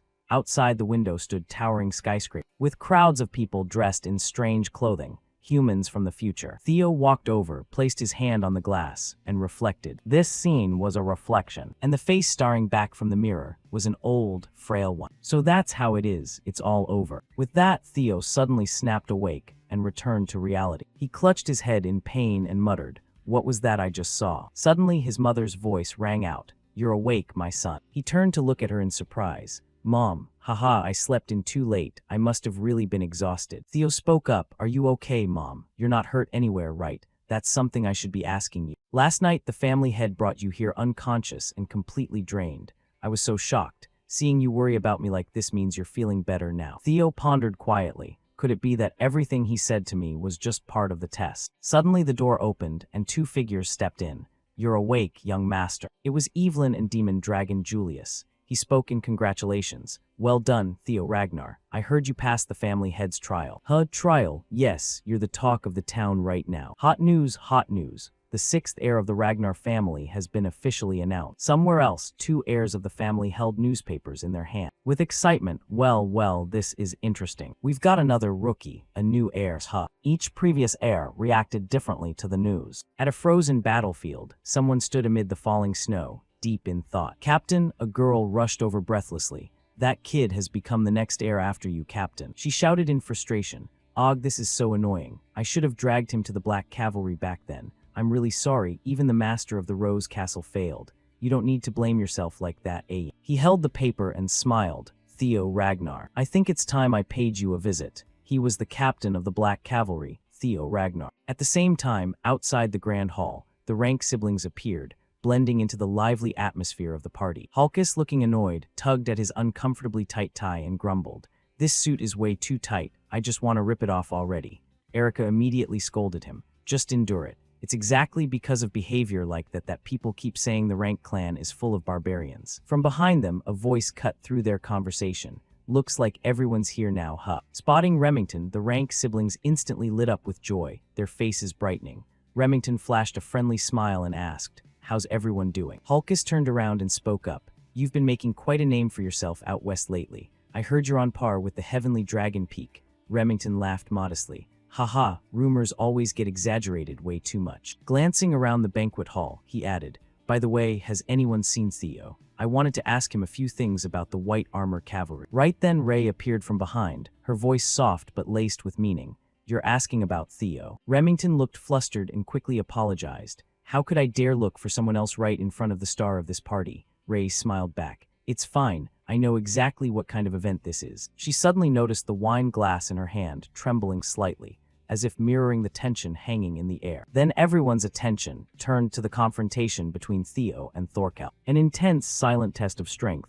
Hulkus asked in surprise, is that Theo? Remington nodded confidently. Who else would pull something like that right here? The power struggle dragged on for a moment, the banquet hall's atmosphere feeling compressed under the pressure of their two clashing auras. Finally, Thorkel suddenly gave up, laughing loudly. I concede. Theo smiled back. What are you talking about? You were clearly holding back from it. Thorkel didn't deny it, but added, I won't argue with that. But being too humble can sometimes come off as mocking your opponent. Still, everything I said is the truth. If we went back to when I was your age, I'd lose without question. Theo replied softly, you're giving me too much credit. Thorkel turned to the crowd and announced loudly, seeing such an impressive little brother makes me genuinely happy. He raised his glass high and shouted, to the new era of Ragnar. All the guests raised their glasses in unison, cheering, to Ragnar. Thorkel turned back to Theo. A successful debut for the new succession candidate, right? Theo thanked, but inwardly thought, Thorkel really knows how to play this. He showed off his strength to solidify his position,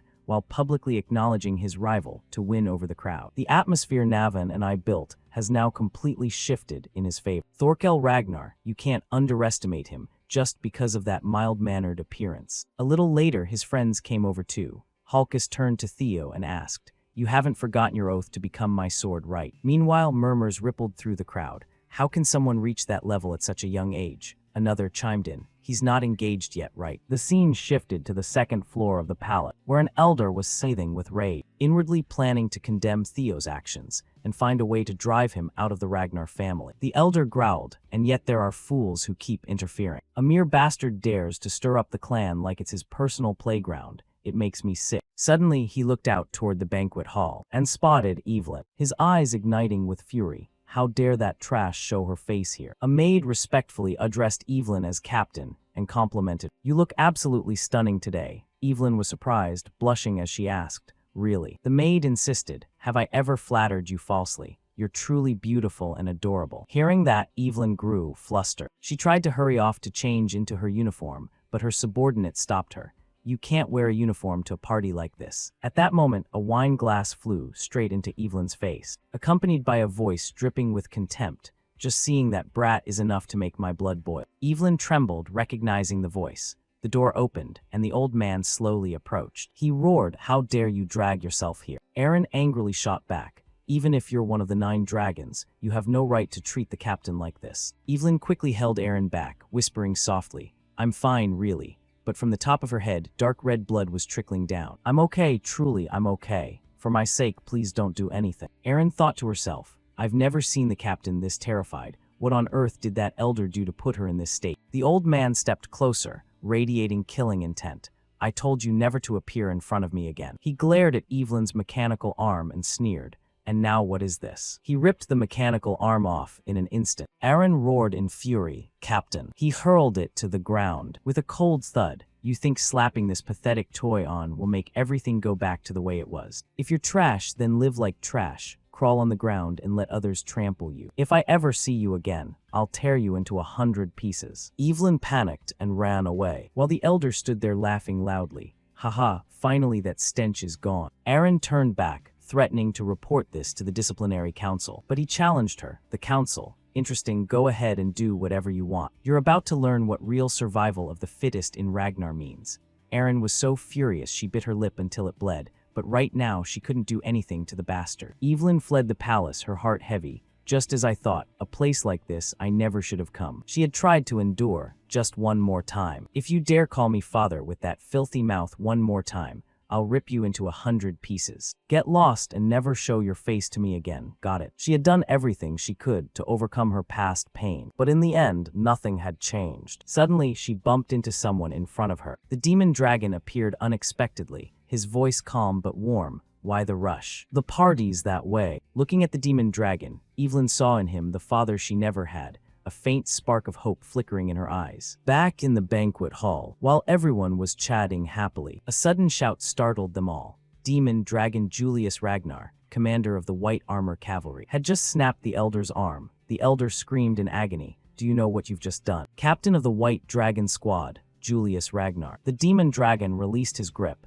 and replied furiously. I already warned you, if you ever touch that child again, I'll make you regret your foolishness. The elder bellowed, you dare turn your back on Ragnar. Seize this dangerous criminal at once. The disciplinary council immediately surrounded the demon dragon. Sharp sword tips pointed straight at the center. Showing no mercy, it's the law enforcers, they've intervened. The enforcement leader declared, Captain of the White Dragon Squad, Julius Ragnar, you are under arrest for injuring a council elder. We demand your cooperation, the demon dragon asked coldly, and if I refuse? The enforcement leader trembled before his killing intent. The demon dragon continued, Ragnar's laws state that an oath sworn on the sword must be upheld with one's life. 4 years ago, I swore on my sword in front of those old foxes that if they ever dared touch that child again, I would make their lives a living hell. He unleashed a powerful wave of killing intent, sending the entire disciplinary council into panic. They could only retreat before the overwhelming pressure. Theo appeared, having heard that the demon dragon had broken the elder's arm. What? Can an inspector really handle this? Should we run? He thought to himself that none of this had happened in his previous life, so why now? Theo glanced at Evelyn and suddenly understood the reason. Finally, everything was starting to make sense. Evelyn Nerville was the illegitimate child of Wolfgang Ragnar. To Wolfgang, who prized pure bloodline above all, Evelyn's existence was a shameful stain he wanted to bury at any cost. He had once planned to exile her, but the demon dragon recognized Evelyn's potential and recruited her into the White Armor Cavalry, ruining Wolfgang's plans. When Evelyn became vice commander and stood out with her exceptional talent, Wolfgang, fearing his secret would be exposed, exploited one of her mistakes to try and kill his own daughter. He disguised the whole thing as an accident. Evelyn survived by sheer luck but lost her left arm, making it impossible for her to hold reins anymore, so she was forced to retire from active duty and manage training ground number 4. She didn't even know events like these banquets existed. Wolfgang never expected her to show up here. All this chaos is the direct result of the changes Theo caused after returning to the past. That's exactly why Theo feels he has to take responsibility and fix every variable he himself has thrown into disarray. The elder shouted, Ladies and gentlemen, please look at this spectacle. The demon dragon's blatant contempt for the guardian elders of Ragnar, using the authority granted by the family head as one of the 9 dragons to threaten his own bloodline. Isn't this open rebellion? The demon dragon roared back in fury. You bastard, talking about abusing power, those words really coming out of your mouth. Theo quickly stepped in. Both sides are getting way too heated here. Because of your personal grudge, my friend's birthday party, which should be full of joy, is now drowning in fear. Hearing Theo, the demon dragon gradually calmed down, but the elder was stunned that the boy dared to interfere. Theo continued, voice calm yet firm. Why don't we settle this the traditional Ragnar way? A one-on-one duels. The elder panicked and protested. Ridiculous. The demon dragon clearly injured me. No need for any duel. The fault lies entirely with... But Theo insisted. You're right about that, but we can't let this chaos spiral any further. He turned respectfully to Lady Daffodil. Do you agree, my lady? The ice dragon lady, Neil Ragnartun, appeared in the banquet hall. She radiated an icy aura that made the elder and everyone around her shiver in fear. She spoke, voice thick with anger. This is my daughter's birthday party. This is my daughter's birthday party. What do you all think you're doing? The elder hurriedly explained. My lady, surely you can see what Julius has done, she replied. I have no interest in hearing more. These petty squabbles mean nothing to me. So let's end this quickly, as the boy suggested. That is the final mercy my patience will allow. A one-on-one duel. Murmurs rippled through the crowd. Everyone worried that the elders' side had the advantage since they were all high-level swordsmen and above, with only the demon dragon truly capable of matching them. The elder thought to himself, exactly, only the demon dragon could win. And I hold the advantage. The duel rules were simple. Best of 3, 2 wins to claim victory. The final match would be between the accused and the accuser, but the first 2 would be fought by designated representatives. He figured the demon dragon only had the crippled Evelyn and a bastard like Theo, so he was confident it would end in the first 2 rounds. He nodded and declared, Fine, let the sword decide right and wrong. Thorkel watched from afar, thinking Theo had exceeded all expectations. Knowing the demon dragon's temper, Something like this was bound to explode sooner or later. The situation could have spiraled completely out of control if Theo hadn't stepped in, and the demon dragon might have been brought down by the Elder's opportunism. In the short time it took to find a solution that satisfied everyone, this was going to be quite the spectacle. At the arena outside the Daffodil Palace, the Enforcement Council commander announced, "From this moment, under the supervision of the council, the duel challenge officially begins. To ensure fairness, no mana is permitted. All actions in the duel are protected by the rules of honorable combat. And afterward, both sides must swear no revenge or lingering grudge." Both the demon dragon and the elder voiced their oaths in unison. The commander called for the first fighters to step forward. Theo Ragnar advanced from the demon dragon's side. He would be the first representative. The rank siblings asked worriedly, "Will Theo be okay?" Remington agreed, voice full of doubt. "Yeah. His opponent doesn't look easy at all. Why is he that strong?" That's Beta, the Stormblade madman, the Elder's right-hand man, and one of the elite high-level swordsmen with top-tier swordsmanship. Still better than facing the Elders themselves. The Elder ordered, "Beta, no holding back, go for lethal strikes right away." "You mean kill him, but he's a succession candidate." The Elder's face twisted with even greater anger. "Don't worry, anything that happens in a formal duel carries no liability. At the very least, bring me one of his arms." The demon dragon watched Theo's figure with worry. "Theo, will you really be all right? Because of my reckless actions, you've been dragged into this." Theo replied confidently, "Trust me. Through this fight, I'll put an end to the resentment between you two." He stepped into his combat stance, eyes resolute, ready to cut down any enemy in his path. The scene returned to the arena, where the air grew thick with tense anticipation. The first round of the challenge was about to explode. Facing Theo was Beta, the Elder's right-hand man. Beta responded by raising his sword in an offensive guard, radiating sharp confidence. The enforcement commander's whistle pierced the silence. Instantly, Theo charged forward, feet slamming into the ground and kicking up clouds of dust. He rushed straight ahead at terrifying speed. Beta didn't retreat, gripping his sword tightly with both hands and meeting Theo head-on. The clash of steel rang out deafeningly as their blades met. Shockwaves rippling across the arena. Dust billowed, stone cracked, and the sheer force made both stagger back, carving deep furrows into the ground with their feet. But Beta was no ordinary opponent. His figure blurred, vanishing and reappearing in flickers. In the blink of an eye, he appeared at Theo's flank, swinging his sword in a ferocious downward slash aimed to cleave him in two. Theo barely managed to raise his blade in time, reflexes honed from countless brushes with death. Sparks flew like fireworks across the arena. Beta narrowed his eyes, thinking, "I didn't expect him to hold his own against me. Even in these simple exchanges, he's standing firm. Is this the difference of a true successor?" Dust thickened from the impacts, obscuring the arena. In one swift moment, Beta cleverly kicked a small pebble, sending it flying straight toward Theo's eye. Theo instinctively raised his hand to shield his face, exposing a tiny gap in his guard. From the dust cloud, Beta lunged like a predator, eyes blazing red, sword aimed straight at Theo's weakness. He thought, "This kid still lacks real combat experience. This ends here." The blade tore through Theo's coat, steel grazing dangerously close to his neck. Beta mocked, "For the honor of a successor, I'll make this quick and painless. Consider it a merciful death." But Theo Ragnar refused to yield to defeat. In that final instant, a smirk curled on his lips. Theo tilted his head back, dodging the blade by a hair's breadth, then dropped low into a crouch, ready to exploit Beta's opening. Beta gritted his teeth. Did he deliberately leave himself open? But no counterattack came. Theo remained crouched motionless, sword held low. The absence of any follow-up threw Beta off, shattering his focus. Seizing the moment, Beta leaped back to create distance. He thought, if he'd pressed the attack, I might have died. Why did he stop? Theo clutched his head, body trembling. Cold, dark energy emanated from him, making the entire arena shudder. Inside Theo's mind, vicious voices screamed, "Kill them. Kill everyone who mocked you. Abandoned us, stole everything, burn it all." Beta watched, eyes narrowing. Exposing another opening. Same old trick. You dare underestimate me that much. The successor roared and charged. You think I'll fall for it again? I'll cut right through you. His sword swung down toward Theo's neck, but this time it never touched flesh. Theo's blade snapped up, perfectly blocking the strike. Beta was stunned. He blocked it. Theo's demeanor had completely changed. Face darkened, aura thick with killing intent, eyes glowing crimson as he stared inward, confronting the voices that wanted to devour him. "Kill, kill, kill. Enough, I'll handle this fight myself." "Shut up." Beta, confused and sweating, shouted, "You bastard, what are you saying?" But before he could finish, in an instant, Beta's arms and legs were severed, blood spraying across the ground. Beta couldn't comprehend what had changed. He only saw the sword coming, panicking with no limbs left to defend.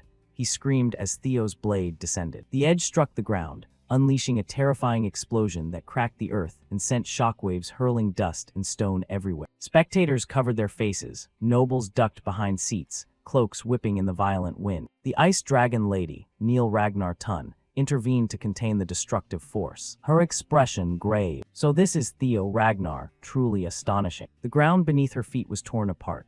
To unleash power like that without using mana, at his age, this is unprecedented. He's already surpassed standards most succession candidates never reach. When the final dust settled, Beta's mangled body lay sprawled on the ground, limbs severed, consciousness fading. The enforcement commander raised his hand, voice echoing across the now silent arena. Dual challenge round 1, victor, Theo Ragnar. The banquet hall erupted in gasps of shock, stunned whispers, and hurried murmurs. In Theo's mind, he couldn't stop replaying the moment. What was that feeling? It wasn't like the usual resentment clawing at me. It was completely different. So strange, like something was guiding me, pushing me to attack. Theo recalled the strike that split the arena. When I let go and merged with that feeling, I unleashed a power on a whole different level. A soft, bitter yet curious laugh escaped him, giving in to resentment. Dangerous, so dangerous. But if I could control it. He clenched his fist, excitement flashing across his face. If I can master it, I could be twice as strong as I am now. The silence shattered as the commander's voice boomed. Prepare for round 2. Both fighters, please step forward. Theo didn't hesitate, his footsteps echoing on the ground, the accused declaring his intent to keep fighting. On the opposite side, the elder gritted his teeth, the sound almost echoing. Theo Ragnar fighting in round 2. Arrogant bastard. Fine, if you want to die so badly, I'll kill you right. A new fighter emerged from the elder's side. His presence radiated authority. I'm counting on you, young heir of Ragnar. The man was Page Grasson, the mysterious swordmaster, once a dragon-tier swordsman. The rank siblings' jaws dropped. Erika's eyes widened, stunned. That sword, can he wield it without mana? Hulkus grinned ear to ear. That sword's no joke, I like it. But Remington's face darkened, voice tense. Hey, why are you worried again? He might not win, but he won't actually die, right? I think the impossible might just become reality. Unlike round 1, where they sent a high-ranking judge to save face. This time the elder himself is stepping up, which means in this match, they're dead set on killing Lord Theo. But before the crowd could hold its breath, Theo raised his hand, signaling a pause. His stance was relaxed, eyes almost mocking. I surrender. Shock rippled through the arena. Page Grasson's calm shattered, fury erupting like a dam breaking. What the hell? Theo just smiled, a grin that upended every expectation.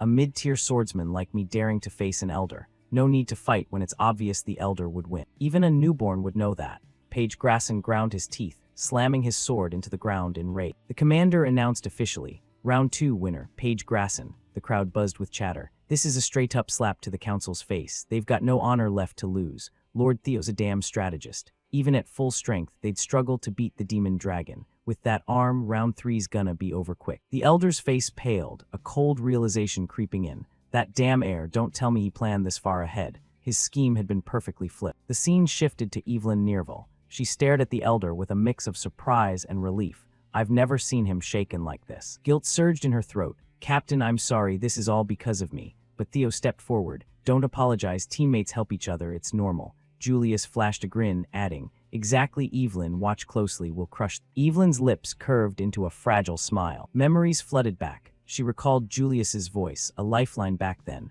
Evelyn Nearville, join the White Armor Cavalry. Your talent can't go to waste here. Another memory flared. So what if you can't ride a dragon? Retirement's not the answer. Come back and make those who abandoned you pay. Theo's voice echoed, gentle but firm. You said you'd be my sword, right? Evelyn, I'll make your long-held wish come true. Past and present intertwined, a fierce flame igniting in her. She gripped her cloak as if to steady herself. Both of them care about me this much. And yet I've been hung up on useless things. Why have I been stuck in the past like this? She opened her eyes, staring straight at Theo and Julius. Captain Evelyn shed her cloak, casting off the weight on her shoulders. She stepped forward, sword in hand, resolve etched on her face. This role of the villain, I'll cut it down myself. The commander's voice drowned out the murmurs. Round 3, the decisive duel. Both contenders stepped forward. From afar, the elder approached, one hand gripping a sword, the other heavily bandaged. He muttered furiously, pride wounded. Damn it, round 3 already. Because of that loudmouth brat, my reputation's got nothing left to salvage. Even if I die, I'll take Julius's arm. Then, abruptly, a verdict rang out, an unexpected ruling. The court accepts the defendant's request. The defendant changes their fighter for round 3. The arena fell silent, all eyes on Evelyn as she stepped onto the stage, sword gripped like unyielding resolve. The elder burst into laughter. Ridiculous, there's a limit to recklessness. What now? You gonna kneel and beg for mercy? Evelyn moved smoothly, precisely, locking eyes with the elder. Unfazed, she said, "Don't be foolish, old man. You're the one who should be begging, father." The elder's face twisted in rage, teeth grinding, veins bulging on his neck. The arena's tension was taut as a bowstring. Elder Wolfgang sneered, his raspy voice tearing through the air. "Reckless courage has its limits. What now? You gonna kneel and beg?" He spat venom, eyes blazing with fury. But Evelyn didn't flinch. She raised her sword, her stance fluid as flowing water. Staring into Wolfgang's eyes, she coldly replied, "Don't be so foolish, old man. The one who should kneel is you, father." The word father hit like lightning, Wolfgang's face contorting, teeth grinding, veins nearly bursting. He glared at the daughter he'd once scorned, now a storm ready to crush him. The crowd erupted, whispers spreading like wildfire. "Father," she called him father, one guy muttered. "Evelyn from the White Dragon team is Wolfgang's daughter." Another, skeptical. "No way, they don't look alike at all. Could she be illegitimate?" "I met Wolfgang's official wife once, so what she's saying is true." Each whisper cut into the elder's pride like a blade. His face flushed red, roaring, "You wretch, you dare call me father? How laughable." Evelyn gave a cold smile, her gaze sharp as her blade. "If I'd known you liked it so much, I'd have called you father sooner. Seems you love old stories, huh? Should I keep going? You nearly beat me to death when I was a kid, just for daring to call you father. All because I was just a bastard child. That's not all. You tried to kill me in the White Dragon team, to hide the shame of your illegitimate daughter." The arena fell silent. Wolfgang roared, face twisted, trying to shut her up. "As a Ragnar, what's wrong with what I did?" But the crowd's murmurs drowned him. Is she telling the truth? A bastard at his age and an elder no less. He keeps preaching about pure bloodlines, yet what's he done? What a joke. Even the other elders squinted, muttering, "You keep acting without restraint. See the consequences now." Another glared at Wolfgang, scolding, "I warned you to be careful, knew this day would come. Why didn't you finish her off from the start?" Rage made him tremble, turning to despair. Damn it. At the arena's edge, Julius and Theo watched, hearts pounding with each tense moment. Julius called out, worried, "Evelyn, you don't have to push yourself too hard. Let me handle it." But Theo cut in, voice firm, "Don't worry, Captain. We just need to trust and watch. Let's see Evelyn settle this." Suddenly, the ground shook. Evelyn and Wolfgang charged at each other. Their swords clashed with a deafening ring, sparks flying across the arena. Each strike was a battle of blood and resentment. Wolfgang fought like a wounded beast, fury fueling his strength. But Evelyn fought with something deeper, a will honed by pain. A faint vortex of energy swirled around her, making the air tremble. Julius's eyes widened, whispering in shock, "No way." "That's the divine wind dance." A roaring whirlwind swept through the arena, coiling around Evelyn like a summoned beast. Wolfgang was pushed back, stumbling, his steps faltering. On the stands, the elders' faction gaped. Divine wind dance, isn't that the storm's sword? How could she master the lost storm technique? Evelyn stood firm in the arena, eyes blazing, each move terrifyingly precise. The crowd couldn't believe their eyes. She's not just blocking Wolfgang's sword, she's pushing him back. How she learned the storm's lost technique, crushing a top Ragnar swordsman. Theo in the stands gave a faint smile, calmly thinking, no surprise there. This challenge bans mana, meaning it's pure swordsmanship only. So differences in magic power don't matter. Without magic, Wolfgang's true nature is exposed. He lacks the solid foundation of a pureblood line, so he could never reach this level. Wolfgang couldn't believe his own daughter was pushing him back, his face twisting in humiliation.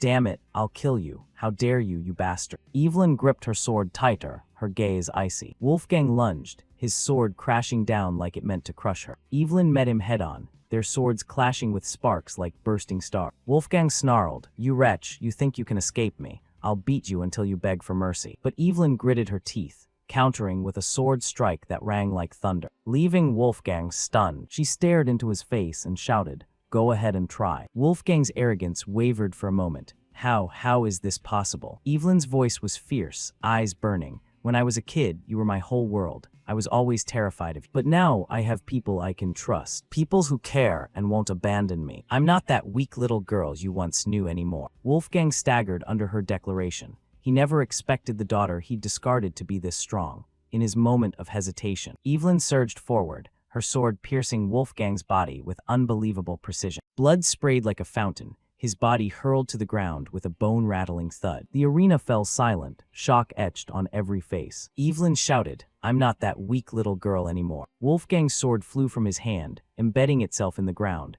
the crowd gasping, stunned breathless. Julius and Theo grinned with pride and satisfaction. The victor was decided. Wolfgang lay sprawled on the ground, clutching his severed arm, blood pooling red. His breaths hissed, teeth clenched, but his rage still burned. Damn it. Don't be ridiculous. This fight isn't over. Suddenly, the elder's arm froze, encased in ice, immobile. He looked down, a bone-chilling cold enveloping him. The ice dragon lady, Neil Ragnartun, stepped forward, her presence thickening the air. She said coldly, "If you're one of the 9 dragons, don't disgrace yourself further. Accept your defeat." Wolfgang's defiance crumbled. The commander's voice thundered. Winner of the 3rd match, Evelyn Nerville. The verdict was handed down without fault. Evelyn turned back, stepping up to Julius with a warm smile. Evelyn Nerville reporting, "Mission accomplished." Julius said proudly, "Well done, Evelyn." She closed her eyes, cheeks flushing pink, an innocent smile spreading.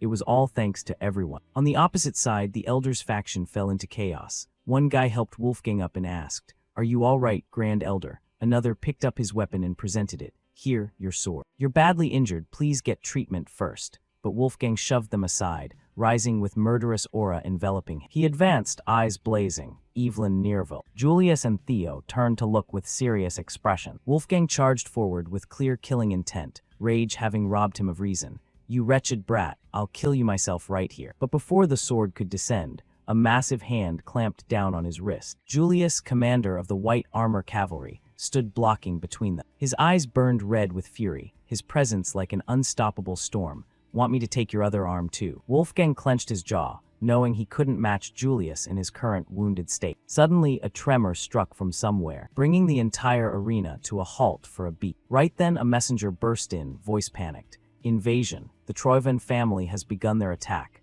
Everyone, return to your positions immediately." Julius looked annoyed, but quickly turned away. "Theo, Evelyn, War, here, head back to the White Dragon unit now." Both replied in unison, "Yes, sir." Wolfgang roared, face twisted. "Those bastards dare disrespect me." "Stop," I said, "stop right now. This fight isn't over." But Neil Ragnartun stepped forward, her chilling aura terrifying. Hundreds of thin ice blades hovering around Wolfgang. "Hey, Elder, I'll say this once. Don't disgrace the 9 dragons any further." He trembled as he replied, "You dare disrespect me, disrespect the Council of Elders." She spoke calmly. "Who knows, your views are probably the same as mine." At the same time, the other council elders had already turned and left. One said, "Even if the council's honor has hit rock bottom, we can't let a defeated fighter keep swinging his sword as our representative." Those words shattered Wolfgang's arrogance. He knelt down, humiliated beneath the banner that once flew for him. Julius watched the old man collapse and said with satisfaction, "Finally, this mess is over." What a pathetic end for a greedy old fool. The scene shifted to Troyven's main headquarters. Troyven sat on the commander's throne, his face cold as ice. A general reported, "We've captured the central highlands of TH letter 1B0, letter 1EDD, NG letter 1EA3I. Harmon Castle is about to fall too." Troyven asked, "What about Ragnar's forces?" The general replied, "The Lord's cavalry and the troops of the 6 pillars are concentrating at the central highland." Eid smirked, not out of joy, but because the plan was unfolding exactly as expected. "Those idiot Ragnars are moving just like I predicted." He clenched his fist. "They'll see this war as just one piece of a much greater scheme." He rose from his seat and approached, pointing at the map with a face full of delight. "While they pour their forces into the highlands, the place we'll swallow whole is right here, in the territory of the Bacchus family." The atmosphere hanging over the 6 great noble houses was heavy and gloomy. Outside the walls, one soldier whispered to his comrade about the new lord who had just taken office. He muttered that ever since that man became lord, he'd only locked himself in the castle, drowning in booze day and night. The soldier sighed deeply. In times like these, does he even realize he's the head of the family? The other soldier shook his head, voice full of resignation and despair. He said anyone who could leave already did. What's the point of asking? He added bitterly, what good is a lord in a territory drowning in debt? Even the knights and vassals who served the Bacchus family for generations have abandoned it. So what can the new lord even do now? He gave a mocking snort. Maybe he should feel lucky he's still got money for drinks. The other soldier chuckled. True enough. Then he lowered his voice. By the way, isn't Ragnar sending reinforcements? Hearing reinforcements, the first soldier snorted, jumping back mockingly. Reinforcements? You mean that bunch of freeloaders? At this point, we're introduced to Ragnar's support team, including member Aud Naren and their captain, Sybil Dre. Another soldier grumbled that the team claimed to be on night patrol, but every time he checked, they were dead drunk, sprawled near the walls. The soldiers' disappointment deepened. They whispered among themselves that maybe Ragnar sent them here just to completely push Bacchus out of the war. After hearing all about the Lord and Ragnar's so-called reinforcements, one soldier burst out laughing. Ah, so that's how it is. Makes sense. Far off outside Bacchus Castle in the deep forest, a soldier who had secretly infiltrated for reconnaissance knelt before the Troivan forces, reporting everything he'd overheard. The Troivan commander, cold and calculating, asked if what the soldiers in the territory said was true. The spy confidently answered, yes, morale in Bacchus territory had hit rock bottom. He smirked, saying the campaign was already half complete. After the report, the Troivan commander let out a terrifying, ruthless laugh. He raised his voice so his entire force could hear. Did you all hear that? The enemy has already collapsed. The soldiers cheered. The enemy has collapsed. Let's finish this quick and go home. The troops roared, and soon after, the Troivan army began marching toward Bacchus Castle under the darkening night sky. On the castle walls, Sybil Dre, captain of Ragnar's support team, sighed and stretched, still looking half asleep from the earlier drinking. A moment later, a sudden gust swept across the wall. From the shadows, a Troivan soldier climbed the stone wall silently.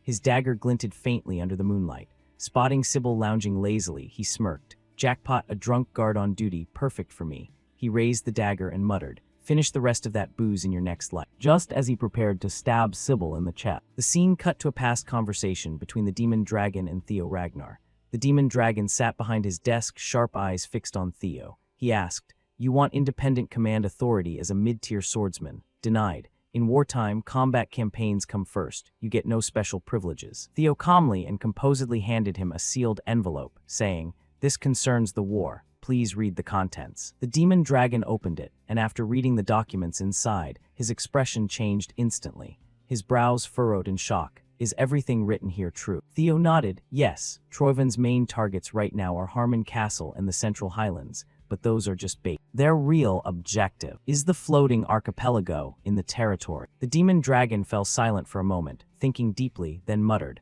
logical, it makes sense. Back on this side, the protagonist continued his explanation. Through the incident with the series' Assassin Guild hostage, it's clear they're cooperating with Troivan. And the predecessor of Black Tower was the Archipelago Sea Transport Union, the organization through which all the Empire's finances flow. The demon dragon narrowed his eyes. That explains Troivan's massive war funds, Theo agreed. Exactly. With the island's strategic position, they'll become an even greater threat as the war drags on. That's why our top priority has to be reinforcing the neglected Bacchus territory. However, Troivan has concentrated enough forces at the Central Highlands and Harmon Castle to make it look like an all-out effort. Ragnar has also deployed troops to counter it. We have no more soldiers to spare, Theo said firmly. They can't just abandon those strategic points. That's why I'm requesting independent campaign command, from reinforcing Bacchus territory to investigating the suspected archipelago funding Troivan. Theo declared confidently, I can handle it all myself. The demon dragon looked at him in astonishment. You were thinking this far ahead from your very first request. The demon dragon gave a short laugh and finally nodded. Fine, since it concerns the war, there's no issue. Permission granted, but don't be too reckless. Theo bowed slightly. I'll keep that in mind. As the demon dragon watched Theo leave, he thought to himself that the documents Theo provided were high-quality intelligence. But the fact that Theo chose to report directly to me instead of to someone like Black Dragon, who specializes in intel, means Theo intends to act on his own. In that case, the demon dragon muttered inwardly, this permission is just a formality. The demon dragon muttered to himself, this permission is just a formality. If it's Theo, he's already prepared everything. Back to the present, right as the Troivan soldier prepared to stab Sybil, the supposedly drunk captain suddenly sprang into action. With lightning speed, Sybil hurled the bottle straight into the attacker's face, the liquid splashing into his eyes, temporarily blinding. The Troivan soldier recoiled, rubbing his face, then froze when he realized it wasn't booze. It was orange juice. Sybil grinned wide and chuckled. I don't usually like drinking alcohol. Before the enemy could react, Sybil moved like a flash and took him down in one decisive strike, killing him instantly. Another support team member rushed over and reported that they dealt with the vanguard soldiers trying to infiltrate. Sybil nodded firmly. Good, hurry up and light the signal. His subordinates exchanged excited, confident looks. One commented that their swords would slice through Troivan's forces, something he never imagined back at the Flower Festival. Another laughed and said they weren't slacking either. As Sybil prepared to light the signal, he glanced at them mischievously and muttered that none of his team members ever listened to their captain anyway. Just as Sybil bent down to light the fire, one of the Troyven soldiers playing dead suddenly twitched. He grabbed his dagger and lunged at Sybil with wild eyes. Sybil and the others realized too late. The dagger swung toward him, but before the attack could land, a flash of metal streaked through the air, and the Troyven soldier's head rolled cleanly to the ground. Standing behind the corpse was a calm, confident man with a faint smile. It was Navin Bacchus, head of the Bacchus family. He slowly lowered his sword and said casually, "Be careful. If any of you get hurt, how am I supposed to face our lord?" Sybil, flustered by his presence, quickly bowed and said he'd correct his mistake. Navin smiled warmly and waved it off. "I'm kidding, relax." But then his voice turned ice cold. "If you want to relax, though, there's something the Lord should handle." Sybil casually handed the torch to Navin. "Mind holding the fire for me? I've got something to discuss with my teammates." Navin instantly responded with a deadpan face, raising his sword threateningly. Sybil got punched by Navin for joking around. Screams echoed on the wall. I was kidding, just kidding. I'll go do it right now." One by one, the signal fires along the castle walls burst into flame. Lighting up the dark night, soldiers rushed to their positions, shields raised and bows drawn, ready for the coming assault. Navin stepped onto the wall and looked down, his sharp eyes catching the Troyven forces climbing the stone walls. He quietly wondered, what exactly did our lord see? How far ahead could he predict? How did he see through everything? Below, the Troyven forces froze as they noticed the signal fires blazing. Fear spread through their ranks as they realized the truth. Their ambush had failed. They were the ones who'd fallen into the trap. With a loud, furious voice, Sybil shouted, "The Troyven vermin have attacked. Hold Bacchus Castle. Wipe out the invader." And so, the one-sided slaughter began. Castle soldiers rained arrows and magic from the wall, mercilessly piercing the invading Troyven army. Under the stormy sky, Theo finally arrived in Bacchus territory. He looked into the distance, seeing faint smoke rising from the battlefield. The war's already started. Looks like I arrived just in time. With determination in his eyes, he gripped the reins tightly and charged toward the castle. A few moments later, the battlefield fell silent as the last Troyven soldier's body hit the ground. Navin, Sybil, and the Bacchus family soldiers stood amid the still-smoking ruins of the raid.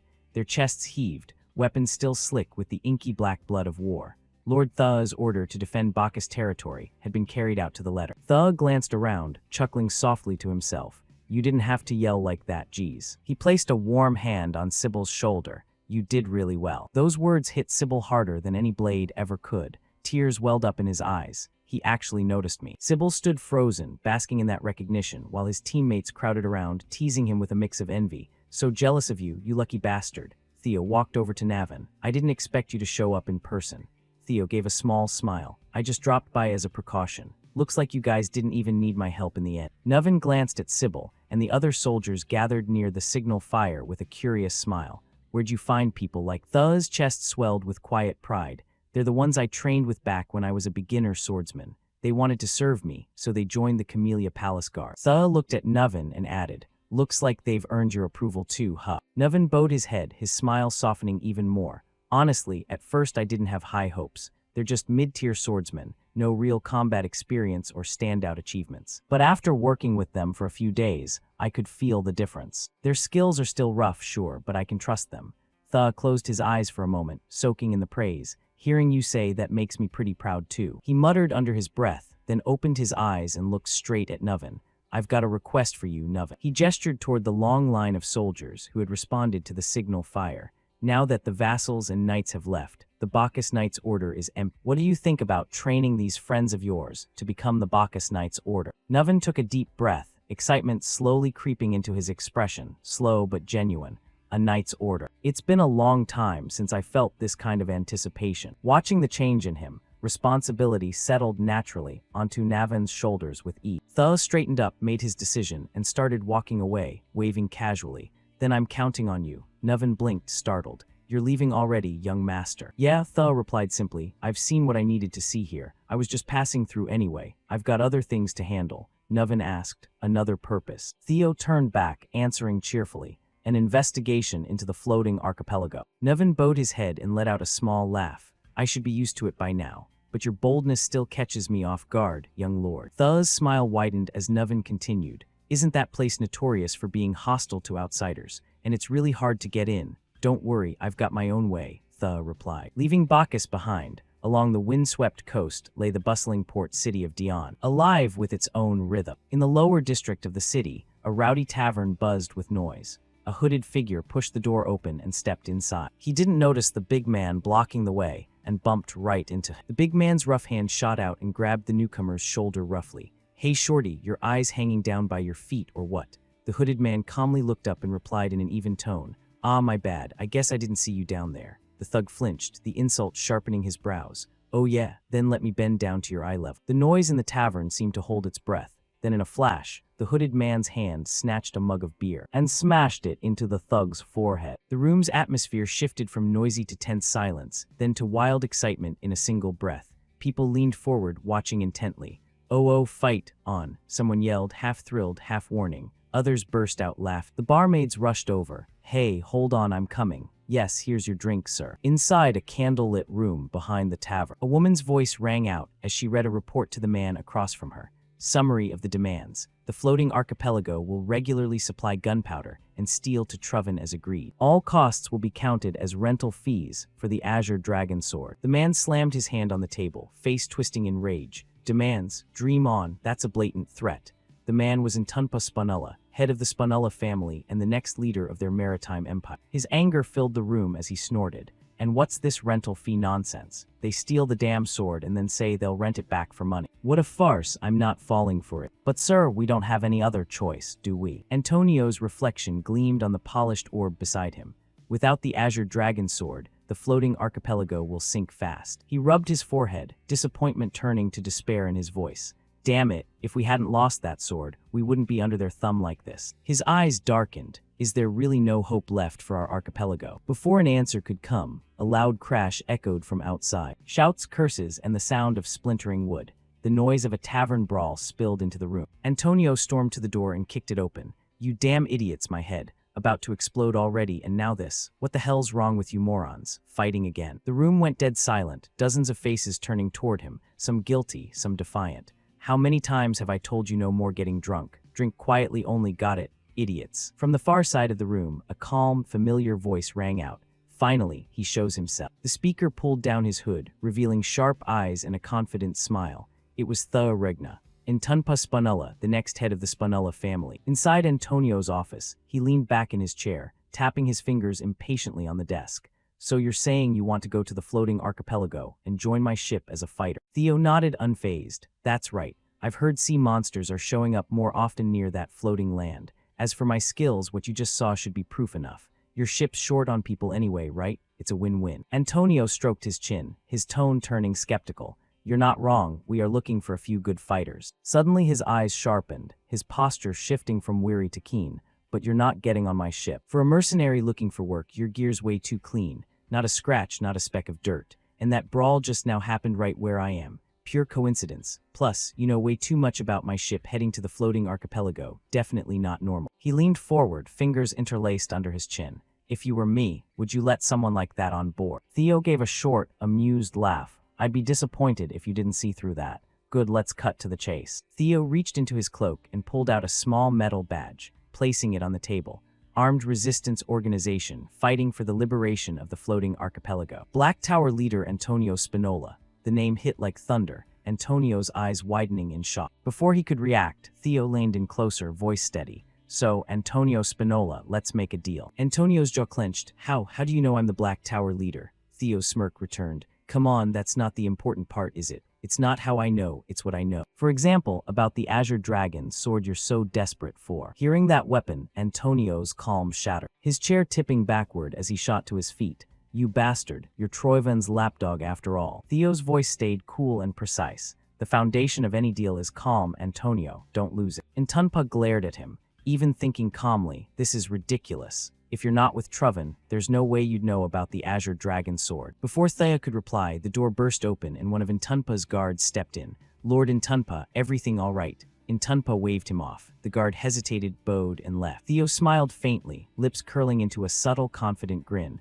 "What if I told you I'm the one holding the Azure Dragon Sword? Ridiculous, right? The truth is Troiven stole it, and now you're claiming you've got it. Absurd." "Why's that absurd?" Theo replied. "They're just like me. Probably just saying they have it, without ever showing it." Intunpa's mind spun as confusion clouded his thoughts. Thinking back, they never actually showed me the real thing. I can't believe our judgment got this clouded, even with the archipelago's fate on the line. Theo's smile lingered as he leaned forward slightly, You've got nothing left to lose, right? So why not hear me out completely? Intunpa took a deep breath, then slumped back into his chair. His voice softened, though suspicion remained. Fine, I'm listening.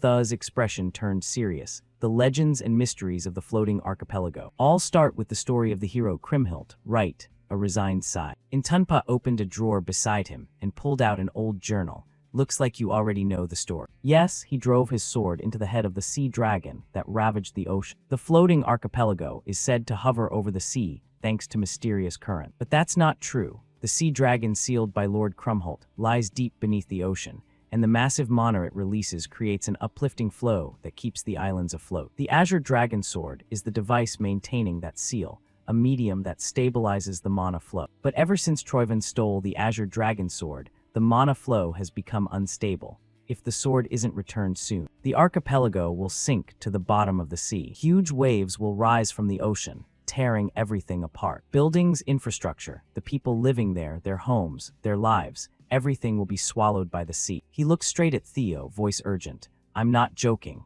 Everyone's lives on the archipelago are in danger. If you really have the Azure Dragon Sword and return it to us, we'll give you anything you want. Tha's face darkened. Returning it isn't a real solution. Anyone could steal it again. The image of the Azure Dragon Sword flashed in Theo's mind, its dark light still etched in his memory. But most importantly, that would mean I'd have to give it up completely. Intunpa's voice grew firm. Then let's continue the deal. What do you want? If it's money, we can pay whatever amount. Theo's eyes lifted, his face calm but resolute. No, what I need isn't money. Tha's eyes glowed faintly red. I've prepared for this. A way to keep the Azure Dragon Sword and still save the archipelago. All you have to do is take me to the floating archipelago. Sweat rolled down Intunpa's face. He stared in stunned disbelief at Tha's words. The scene shifted to the vast sea stretching like a living map, restless and silver under the glaring sky. A sailing ship skimmed the waves, bow rising and falling as it carried Antonio and Theo toward a horizon thick with islands. Theo stood at the railing, wind tousling his hair.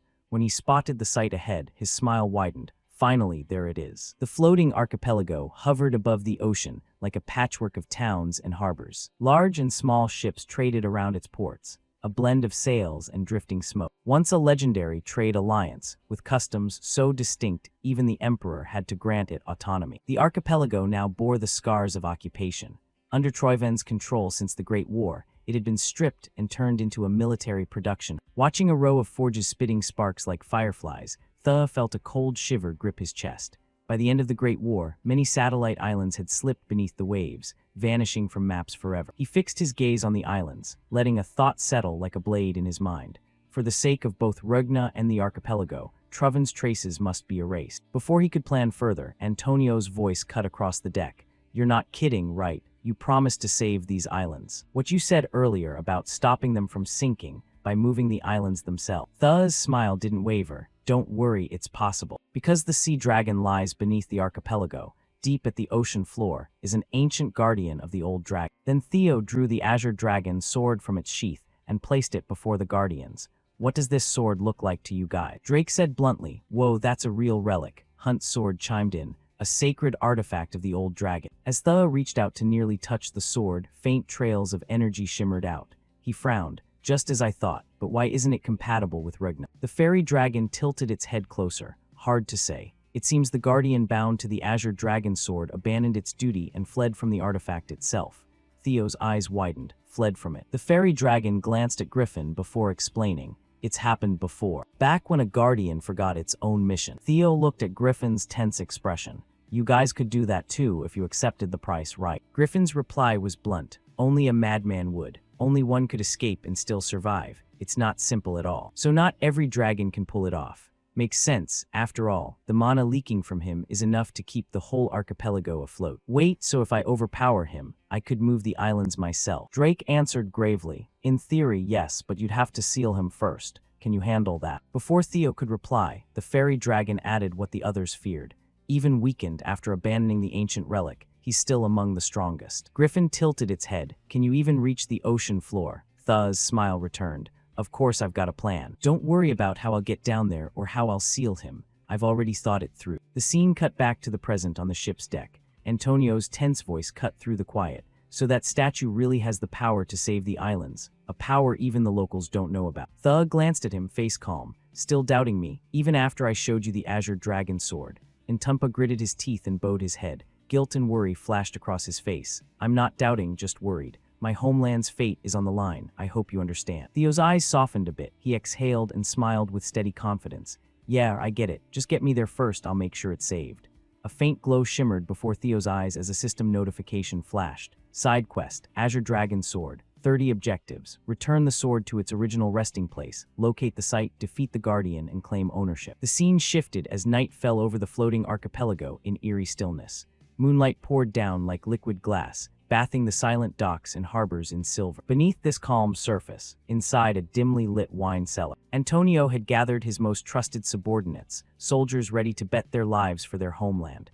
Antonio pointed at Theo as his men stood at attention. Our mission is simple. Escort this man to the Kriemhilde monument. Once there, he'll handle the rest. The soldiers exchanged tense glances as Intunpa continued. You all know Troven has bribed the main family heads. That's why security around the monument is tight. We'll use the secret path as usual. It'll get you close enough. Every soldier stood straight, eyes blazing with resolve. Yes, sir. Long live the floating archipelago. Intunpa turned to Thea. Then it's all yours. Thea nodded once, eyes sharp and unreadable. Got it. Among the gathered soldiers, one lingered at the back, lips curling into a sly smile. His eyes gleamed with something far from loyalty. The scene moved to the archipelago's center. The colossal statue of Kriemhilde towered at the heart, a dragon-shaped memorial carved into the very cliff face. Around it, high walls and moonlit watchtowers gleamed, guarded by soldiers gripping spears tight, completely unaware of the shadows creeping below them. Deep beneath the surface, Tha and his group slipped silently through a secret passage, an ancient staircase damp with sea salt, eyes narrowing as he trailed his hand along the stone wall. So they really do have a secret path. One of Antonio's soldiers whispered, "We're inside now. The waterfall noise keeps detection low, but please stay careful." Tha nodded slightly, opening his pack and drawing the Azure Dragon Sword. Its blade shimmered faintly, resonating with unseen power. He turned to the soldiers with a calm voice. "Thanks for your effort. From here on, I'll go alone." The soldiers stared in awe at the sword's glow. One whispered, eyes wide, "Is this really the Azure Dragon Sword?" Tha's gaze shifted upward to the towering statue of Kriemhilde. The sword in his hand vibrated with energy. The closer he got, the stronger it reacted. Following the statue's length up to the massive dragon head, the origin has to be up there. He took a breath and leaped upward, body moving like a shadow through the faint moonlight. Below, one of the soldiers watched Tha's climb. He really has the Azure Dragon Sword. Finally, there's hope for our archipelago, but his relief lasted only a second. Before the soldier could react, a hand clamped over his mouth, and a dagger sliced cleanly across his throat. His eyes widened in shock, blood spilling silently onto the stones. The assassin stepped back, face cold, dagger glinting in the moonlight as he whispered, "Now we'll take back the stolen Azure Dragon Sword." Above, at the peak of the colossal Kriemhilde statue, Tha had reached the dragon's crown. He stared at the towering statue. It reacted strongest here. The question is what happens next. Without hesitation, Theo drove the sword 30 inches into the ground, flinching as pain tore through his flesh. His hand burned from the sword's power. Stabbing it the same way as before caused nothing. Tha pulled out a recovery potion and drank it. "Let me think this through. Maybe there's a hidden message," but before he could finish the thought, the air around him shifted quickly. The assassin emerged from the shadows, eyes blazing red with bloodlust. Without a word, he charged, sword slicing through the air with deadly intent. Yet when the blade passed through the space where Theo had stood, it hit nothing. The assassin's eyes widened. What? Before he could recover, pain exploded in his gut. Theo had reappeared behind him, feet slamming into his ribs. The impact sent the assassin flying backward, body twisting midair with a crack. He coughed blood, clutching his side, dizziness flashing across his face. How did he get behind me? Tha landed lightly, adjusting his stance, eyes sharp as lightning. The assassin planted his sword in the ground for balance, breaths ragged. From behind him, two more figures appeared. "Lord Grey, you okay?" "I'm fine." Grey growled, eyes locked on Theo. "He's strong." They charged straight at. Theo still held the recovery potion in one hand, a slow, mocking smile spreading across his face. Outside the walls of the Kriemhilde monument, a deafening explosion shattered the silence. The guards shuddered and exclaimed, "Did you hear that? Sounded like something broke." Then another soldier pointed upward, voice trembling. "Look, the monument, the Kriemhilde monument." All eyes turned to the colossal statue. What they saw left them frozen in disbelief. Damn it. How could this happen? The statue was crumbling, massive stone blocks peeling from its body and falling like meteors. The roar of collapse drowned the night. The scene cut back to moments earlier beneath the massive staircase of the Kriemhilde statue. Intunpa paced restlessly, brows furrowed as he looked up the tunnel. Why's it taking so long? What the hell are they doing up there? Before anyone could answer, hurried footsteps echoed through the passage. A female soldier staggered out, gasping for breath, face pale in the flickering torchlight. Lord Intunpa, big trouble. Gra and his crew, the ones with us, they suddenly attacked our guest. Antonio's eyes widened. What? Damn it. So Troivan's spies infiltrated this deep. Meanwhile, at the top of the colossal statue, Theo's sword clashed with 3 assassins at once. Thea spun to parry and counter, pushed back by their relentless attacks. Damn it, these bastards aren't amateurs. His eyes darted between them. Even when I leave an opening, they don't rush in recklessly. They're stalling for time. They've already taken 3 C zones, so they're waiting for reinforcements to slip in quiet. Theo gripped his sword tighter. No way I'm letting that happen. His voice startled the leader. What's he trying to do? Instantly, Thea's sword swept wide through the air, unleashing a surge of energy that tore the stone beneath their feet. The ground shook violently, shockwaves ripping the rock apart as if the sky itself had been split. When the dust cleared, the ground cracked open beneath them, revealing something ancient glowing below. Gray's eyes widened in horror. How did he know? Thea's expression shifted from tense to excited. So it's been right under my feet all this time. Thea surged forward as Gra shouted orders to his men, stop him at all costs. But Thea moved faster than their reaction, the azure dragon sword humming with energy in his hand.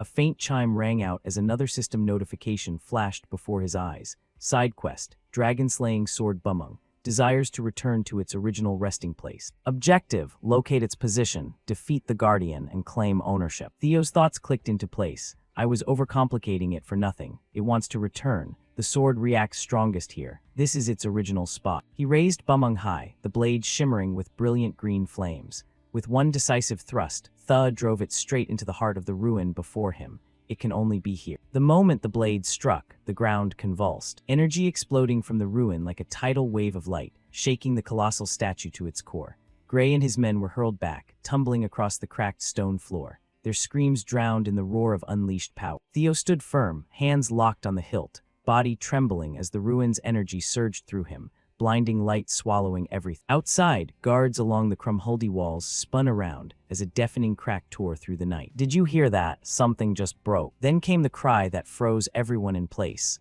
Look, the monument. Look at the Kriemhildi monument. All eyes turned upward, horror sweeping over the fortress. The once-proud colossal statue of the archipelago began to collapse. Damn it, how is this possible? Thea's body twitched as he slowly came to, vision blurry, and a dull ache throbbing behind his eyes. What happened? Did I pass out? Thea blinked, trying to focus, then froze. The battlefield was gone, no ruins, no monument. Around him stretched a dense forest with ancient tree roots twisting across the ground. So I survived. As expected, this is definitely inside the ruined dungeon. A familiar voice sounded beside Theo. So this is that guy's domain. Theo turned to see his guardians standing before him in miniature versions of their true forms. He raised an eyebrow. What's with those weird shapes? The fairy dragon sighed, crossing its tiny arms. I'm manifesting directly using your mana as a medium. Your lack of magic power makes us look ridiculous. Anyway, for a ruined guardian to hold such deep longing and compassion for a human, that's no small thing.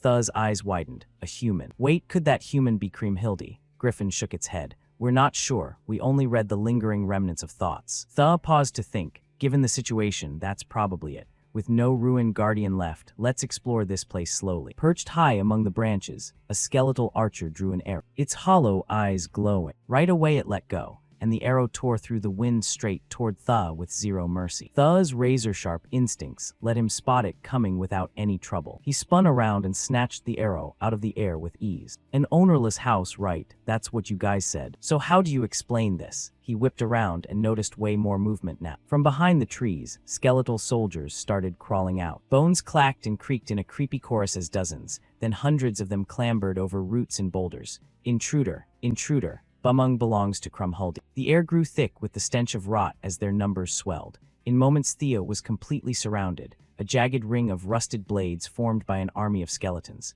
For Kriemhildi, we will annihilate the intruder. Griffin's feathers stood on end. So that's how it is. I never thought that guy would go this far just to guard some ruins for a human named Kriemhildi. Suddenly, another arrow shot straight at Thea. Raised his hand and caught it mid-flight, spun it around, and fired it right back. The arrow whistled past Griffin and punched straight through the skull of a charging skeleton. Theo slowly exhaled, face ice cold. They're a lot, but nothing special. I just cut through every last one of them and it's over. Simple as that. The ancient dragon floated closer, shaking its head. It won't be as easy as you think. Tha frowned. What do you mean, look closer? His eyes tracked the scene and he froze. The skeleton whose skull had just shattered was still moving, its fingers twitched, bones grinding and clicking as it slowly picked its sword back up. The broken pieces of its skull began fusing together again, glowing faintly as they regenerated. These weren't normal soldiers. They were immortal warriors, Dragonbone guardians programmed to wipe out intruders. And like a wave, the rest followed suit, swords raised high, hollow eye sockets blazing with vengeful light. Theo's eyes widened as he watched the shattered skeletons reassemble themselves,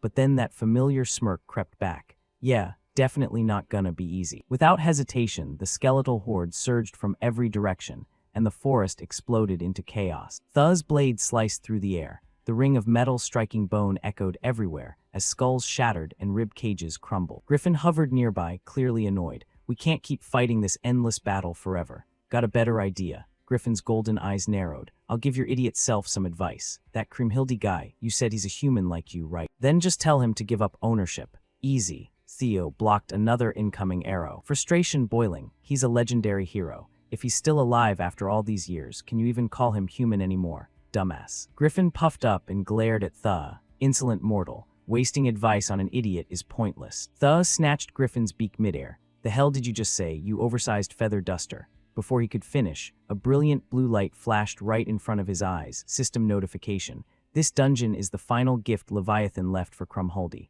Reclaim ownership of the gift from Kriemhilde. Tha's expression froze. Reclaim ownership of the gift. Wait, maybe this big idiot was actually right. But before Tha could piece it together, the skeleton soldiers surged again like a tide of death from every angle. In an instant, he leaped into the air. Tha stretched out his hand and summoned multiple swords via remote control. He used them as stepping stones and rocketed upward, grabbing a thick branch hanging above the chaos. Hanging from the branch, he scanned the mob below. This can't just be endless revival. Activating Uchlung synchronization, the mind gate. His eyes flared brilliant blue as his perception expanded like ripples across a pond, sensing every movement and aura in the skeletal army. All right, if my gut's right, there's definitely something different. And then he saw it amid the crowd. One skeleton stood out clearly. Its aura burned deep crimson instead of the murky blue of the others. Tha's lips curved into a confident grin. Found you. Not wasting a single second, he kicked off the branch. Swords materialized under his feet like glowing platforms as Tha streaked through the air straight toward the Redora skeleton. Earlier when they charged him, one of them had turned and fled. He should have realized, the moment Tha closed in, that skeleton's head snapped up, a flash of panic flickering in its empty sockets. Tha raised his sword, black lightning crackling along the blade. Too late. Black Dragon Flash technique. The black lightning needles erupted from Tha's blade in jagged streaks. They ripped through the air, slamming into the ground and skeletons at the same time. A deafening explosion followed, flooding the area with blinding light. A system chime rang in his mind. Notification. Remains of Kriemhilde collect. Collect the remaining remains to confront Kriemhilde. Tha glanced at his right hand. His palm glowed with deep crimson light. A small, smooth, ancient bone fragment rested in his palm, pulsing with energy. Item acquired notification. Third cervical vertebra of Kriemhilde. Tha's grin widened, excitement clear in his eyes. Just like I thought, I was right. Keep collecting them like this and we're good. Scene shifts to the floating archipelago's harbor, now swallowed by an endless storm. Sheets of rain lashed the wooden docks, lightning tearing the night apart. Amid the chaos, one of them spotted a lone figure walking toward the shipyard. A man in a black cloak moved with calm, unhurried steps. You're late, something happened. The cloaked figure stopped abruptly. Nothing worth mentioning, but the storm actually makes things easier. What's going on here? The navigator stammered, eyes wide. Corpses everywhere, passengers, crew, guards, even merchants, all sprawled motionless, eyes vacant and pale. The deck was slick with rain and blood. One young sailor dropped to his knees, trembling. What the hell is this? The passengers, they're all dead. The cloaked figure stepped over them without flinching. Those idiot floating island soldiers. The azure dragon sword was practically handed to them on a platter, and they still let it slip away. He reached beneath his cloak and pulled out a metal mask. Doesn't matter who holds it now. In the end, the entire floating archipelago is already in our hands. As thunder cracked, the man's name hung in the wet air like a curse. Ninth of the 9 Phoenix Lords of Troyvan Noy. Rain poured in sheets across the floating archipelago, roofs slick, streets turning into rushing river. Windows flew open and people rushed outside, faces full of disbelief. Whispers spread through the storm as they stared into the void where a sound like a mountain splitting had shaken the night. How is this possible? What do we do? Out there, towering over the waves, the colossal statue of the water dragon, the guardian deity that had protected the islands for centuries, was collapsing. A young man's voice trembled in a whisper. The monument, our island's guardian deity, it's fallen. Meanwhile, deep inside the ruined dungeon, Theo carved a path through the endlessly rising skeletal legion. Bone fragments turned to dust under his blade. One final notification flashed before his eyes. Reclamation complete. Kriemhildi's remains 206-206. Finally got them all. But when he lifted the last tiny, faintly glowing fragment, he blinked in confusion. Navicular bone, where the hell does this one go? Before the uncertainty could settle, another notification flashed. Would you like to access the memories of Kriemhildi engraved in the remains? Without hesitation, yes. The world blurred and Thea felt his consciousness yanked somewhere else. So this is what the hero from the legends looked like. What kind of life did he live? Light enveloped Theo, and the dungeon dissolved into an ancient memory replaying itself. The memories of Kriemhildi etched into the remains. A barefoot child ran along the beach, sand sticking to her feet as she shouted, toward a hidden cave carved by murky waves. Levi, Levi, I'm here. Her voice echoed through the cavern. There, cradled in a stone nest, lay the dragon-slaying sword Bumung, its surface humming with faint light. She approached without fear, curiosity shining, and placed her small hand on the hilt. Wake up, Levi, I'm here. A burst of blue light flared, and a gigantic water dragon appeared before her, scales shimmering like moonlight tides. Its voice booming like thunder. How many times do I have to tell you? A child like you has no business here. The dragon's growl trembled with irritation. I am Leviathan, guardian deity of the ancient dragon ruins. You're not even of the Ragnar clan. How dare you call me by that name? She just smiled and held up a basket of bread like greeting an old friend, cheeks puffed stubbornly. But your real name is way too long, so Levi is easier. The massive water dragon shrank until it stood before her like a large beast. Do whatever you want. Talking to you is more tiring than anything, foolish child. Then it stared at the bread and muttered, why does that innkeeper always give you bread? She beamed, completely oblivious. Right, I don't get it either. Oh, today was amazing. While Leviathan listened in silence, slowly chewing. And she chattered rapidly about the baker, the docks, random little things. Days turned to years. She grew up. Voice deeper, hair longer, but she always came back with bread and endless stories. Leviathan kept acting grumpy, groaning at every tale, yet never once drove her away. And somewhere between the stories and the silences, the water dragon began watching over her not as the guardian of ruins, but as something closer to family. Many years passed. The cave stayed the same, cold, dim, filled only with the sound of the sea breathing in and out. One night under pale moonlight, those familiar footsteps returned. The water dragon sighed in annoyance and lowered its head. For heaven's sake, I told you not to come anymore. Why are you so stubborn? But before it could finish, something wet splashed onto the stone floor. The smell of blood flooded the cave. Kriemhildi staggered in, body covered in cuts and bruises, blood streaming from her arms and legs. Her voice shook as she reached out. Levi, help me. Strangers had suddenly stormed the town and captured people. Before she could take another step, a soldier burst into the cave and grabbed her by the hair. His holy sword stabbed down right in front of Kriemhildi, terror flashing in her eyes. The soldier yanked her head up by the hair. Got you now, you stupid barbarian brat. Why'd you have to run, huh? Our great emperor is bestowing favor on this backwater sea region. You should be grateful. His face twisted into something vile. And while we're at it, I want to have a little fun. The water dragon watched it all in silence. But its eyes changed, gold and red flaring like molten fire. And its entire body tensed with a rage so deep it shook the air.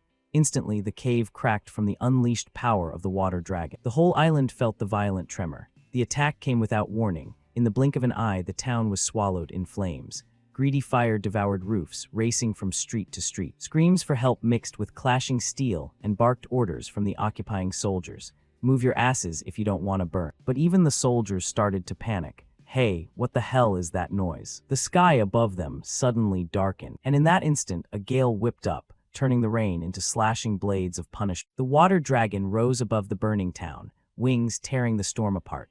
The raindrops themselves became weapons piercing the soldier. What monster is that? Those trying to flee couldn't escape its gaze. And atop the water, dragon stood Kriemhildi, tiny compared to the dragon's massive form, wounds still fresh. Yet she gripped the dragon-slaying sword Bumung tightly in both hands. The soldier's eyes widened when he saw the girl perched on the giant water dragon's head. Rain poured down his face as he screamed. There's a girl standing on its head. She's controlling it. Kill her first. But he never got the chance to raise his sword. A compressed orb of air and seawater formed in the dragon's jaws and fired. It punched through the soldier's neck so fast his head separated in an instant, tumbling to the wet ground before his body crumpled. Yet around the island's people, a liquid barrier shielded every helpless villager from harm. Kriemhilde remained atop the water dragon, looking down through tears. Her voice breaking, barely audible. "I'm sorry, Levi, I'm so sorry." She pressed a trembling hand to its forehead, guilt twisting every word. "You were supposed to wait for the chosen one. But because of me, because of me." The water dragon's voice lowered. "Don't cry like that, everything's fine, right? But. Suddenly a gentle, radiant light bloomed around her, soft and bright. The protective barrier the dragon had created enveloped Kriemhilde in a gentle cocoon, slowly lowering her to the ground among her people. "There's no need to apologize." The moment her feet touched the earth, the villagers called her name over and over. "Kriemhilde, Kriemhilde, Kriemhilde saved us all." Kriemhilde looked up at the water dragon, eyes full of sorrow. "But you said, I may have abandoned my duty, but I feel completely at peace. This was my choice." Its eyes softened, remembering the tiny child who used to come chat and laugh beside it. "By my own will, not the ancient dragon, I was able to protect your smile." But peace didn't last under an empire. Far away in a throne room, the emperor slammed his fist in rage. His voice echoed through the grand hall. "My imperial army was defeated by some barbarian brat riding a water dragon. Unacceptable. I grew too complacent because it was a remote territory. Send the royal guard and reclaim that land for me." And the assault came. Thick iron chains thicker than ship masts wrapped around the water dragon's body, pinning it in place. The beast roared and thrashed against them as soldiers flooded the island again. Villagers were blindfolded, dragged into lines, spears pressed to their throats. The commander watched smugly from horseback. "Interesting, a creature that refuses to die." He pointed his sword at Kriemhilde. "If you're its master, you must know how to kill it. Tell me." The water dragon completely ignored him and looked only at Kriemhilde. "It's all right, Kriemhilde. I'm a guardian deity. I can't die. I'll simply return to a deep slumber." Kriemhilde dropped to her knees, body trembling with the last of the magic left in the ruins. "When I awaken again, you'll definitely be able to call me back." The commander lost patience and raised his hand. Soldiers tightened their grips and lowered spears toward the hostage's throat. The water dragon's eyes softened. "It seems our time is running out." Kriemhilde trembled, unable to move as tears streamed down her face. Rain, mist, seawater gathered around her hand, guiding her arm up. Her fingers wrapped around the dragon-slaying sword with no intention of striking. "Levi, please don't make me do this. I can't. The water dragon closed its eyes and spoke in a low voice. "Perhaps our fates were sealed the moment I broke the rule. So don't carry the guilt for protecting your people. I'll help you one last time." "I was truly happy, Kriemhilde." And then with a heartrending hollow sound, the sword plunged deep into the water dragon's body. A roar tore the sky apart as the dragon collapsed. Its massive form crashed to the ground, chains clanking around it. The commander stared at the motionless creature, eyes widening before twisting into manic triumph. He threw his head back and let out a deranged laugh. His voice cut through the rain like jagged lightning. But right at the peak of his laughter, the expression vanished from his face. The smirk melted away, pupils contracting, breath hitching. "Something's wrong." The soldiers around him shuddered, bodies stiffening. "What?" Fear crept into their voices. "How is this possible?" From the horizon, a wall of water rose higher than cliffs, higher than watchtowers. A colossal tsunami awakened by the dragon's final breath. The ground shook beneath the people's feet as the roaring waves surged forward, swallowing everything in their path. Soldiers screamed and tried to flee, but the sea devoured them without hesitation. Yet at the center of the archipelago, the people weren't drowned. The water curved around them, forming that familiar protective barrier once more, shimmering like liquid glass. Kriemhilde stood in the storm, soaked and hollow-eyed, watching the waves carry the fatting form of the water dragon back into the abyss. Her voice cracked. "Levi." Her cry dissolved into the sea, the scene fading. Returning to the silent ruin world where Theo stood, his expression had softened, a quiet sorrow settling in his eye. So that's how it was. Kriemhilde wasn't the legendary hero everyone thought she was. She was just a girl, an unfortunate girl, who only wanted to be friends with a guardian deity. Theo's thoughts were interrupted by a voice behind him. He turned and saw the Kriemhilde from the past standing there, the dragon-slaying sword held in her hands. She looked at Theo, her voice heavy with meaning. "So you're the one Levi has been waiting for, the chosen one." She bowed her head, a sad smile appearing. "Because of me, Lord Levi couldn't fulfill his duty. I caused him pain he never should have had to bear." She stepped forward and offered the sword to Theo with both hands. "Please make Levi happy. He was everything to me." Theo took the dragon-slaying sword in his hands, feeling its soft hum against his palm.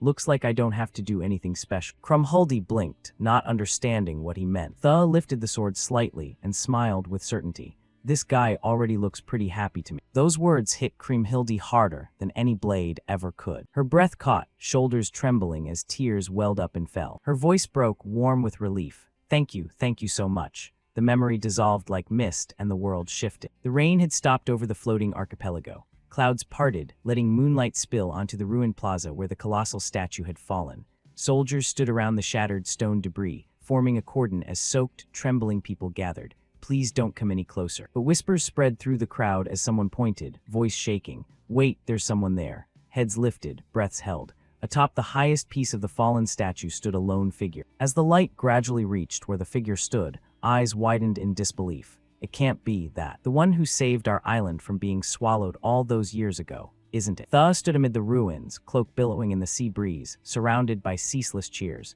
It's Kriemhilde. Kriemhilde has returned. Scene shifts to an underground meeting room on the floating archipelago. A secret council chamber trembled with panicked whispers. Senators from the 3 maritime clans had gathered in secret. Cold, authoritative voice floated through the dim hall. You assembled pretty quickly. Everyone in the room froze. Standing in the doorway was Noel, one of Troven's 9 noble vassals. His presence felt like a blade pressed to the throat of the entire room. A man immediately spun toward him, voice cracking with worry. Noel, how are you so calm? Our plan is ruined. The dragon-slaying sword was supposed to be in Troven's hands by now. That clueless galleon was right about that. But another immediately shot back. Then what the hell is that thing the outsider's holding? Because of him, everyone on the archipelago was rushing toward the monument, shouting that he was the legendary hero Kriemhilde. At this rate, the power of the 3 maritime clans would fall into his hands. This wasn't what we agreed on. But Noel's calm didn't waver. Yes, he had personally handed over the dragon-slaying sword. In exchange, Troven promised the clans would keep their status. His gaze swept over them like a cold-blooded predator. But watching you all make such a fuss over something so trivial is really annoying. That word annoying landed like a slap. One senator, offended by Noel's contempt, stepped forward and grabbed his shoulder. What? Trivial. Noel, what do you think our 3 maritime clans even are? The moment the words left his mouth, Noel's sword flashed and cleaved the man cleanly in two.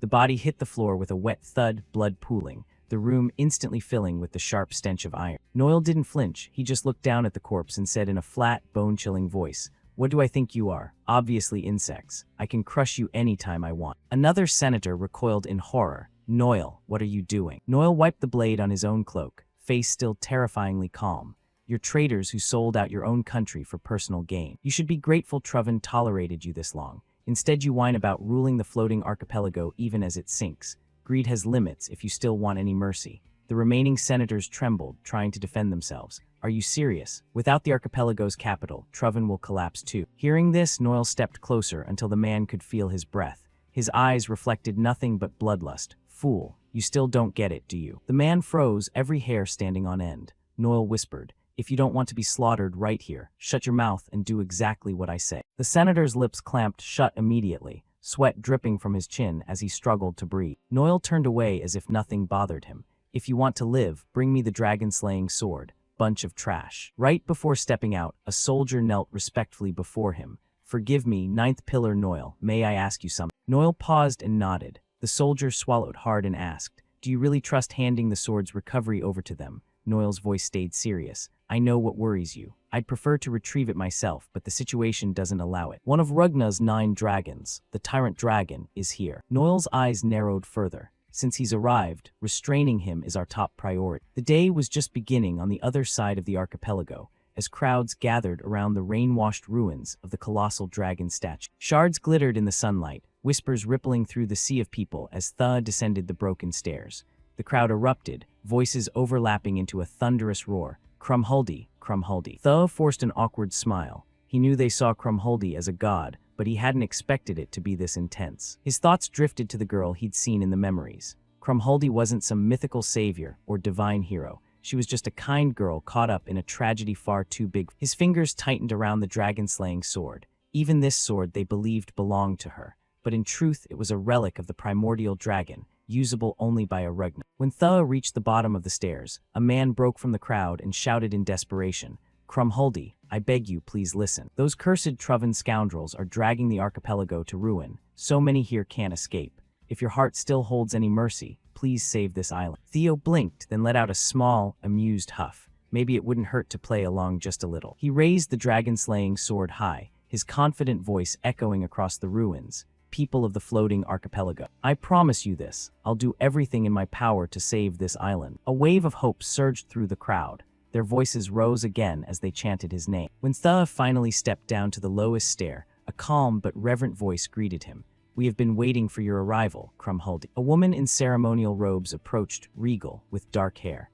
I am Marty, High Priestess of the Kriemhildi Temple. Please allow us to guide you from here. The scene shifts as they cross a long mountain bridge leading to the temple.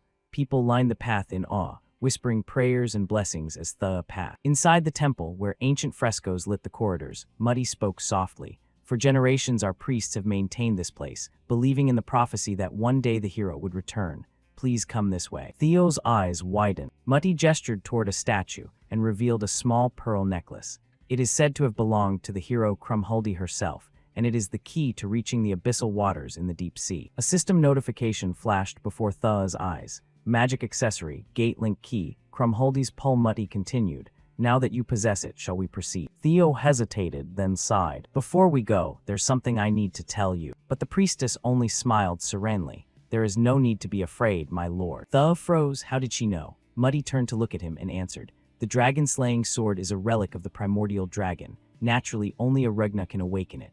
The reason we call this place the home of Crumhuldi, even I could sense it after guarding the sanctuary across generations. The sorrow of a girl who had no choice but to wound the one dearest to her. Her final wish was to protect this island. Crumhuldi has acknowledged you, so you deserve to be treated accordingly. Muddy led Tha down an ancient staircase carved beneath the temple. At the bottom was a stone altar overlooking a pitch-black abyss. If you cast the necklace from here, a gate connecting to the water dragon will open. She placed a small ring in Tha's hand. Keep this with you. It will allow you to breathe and move underwater. With eyes closed in solemn prayer, I pray for your success and for the salvation of the floating archipelago. Theo slipped the ring on and gripped it tightly, a gentle but determined smile forming. No need to worry. I'll save this place, no matter what it takes. Scene shifts back outside the Crumhuldi temple, where a crowd had gathered under daylight. People knelt along the long stone bridge, hands clasped, eyes closed as they prayed to the legendary hero. Suddenly, a earth-shaking crash shattered the silence. A soldier slammed his halberd down on the path, shouting, "Everyone evacuate immediately." Another soldier stepped forward, voice cold as steel. The 3 maritime clans have completed their investigation.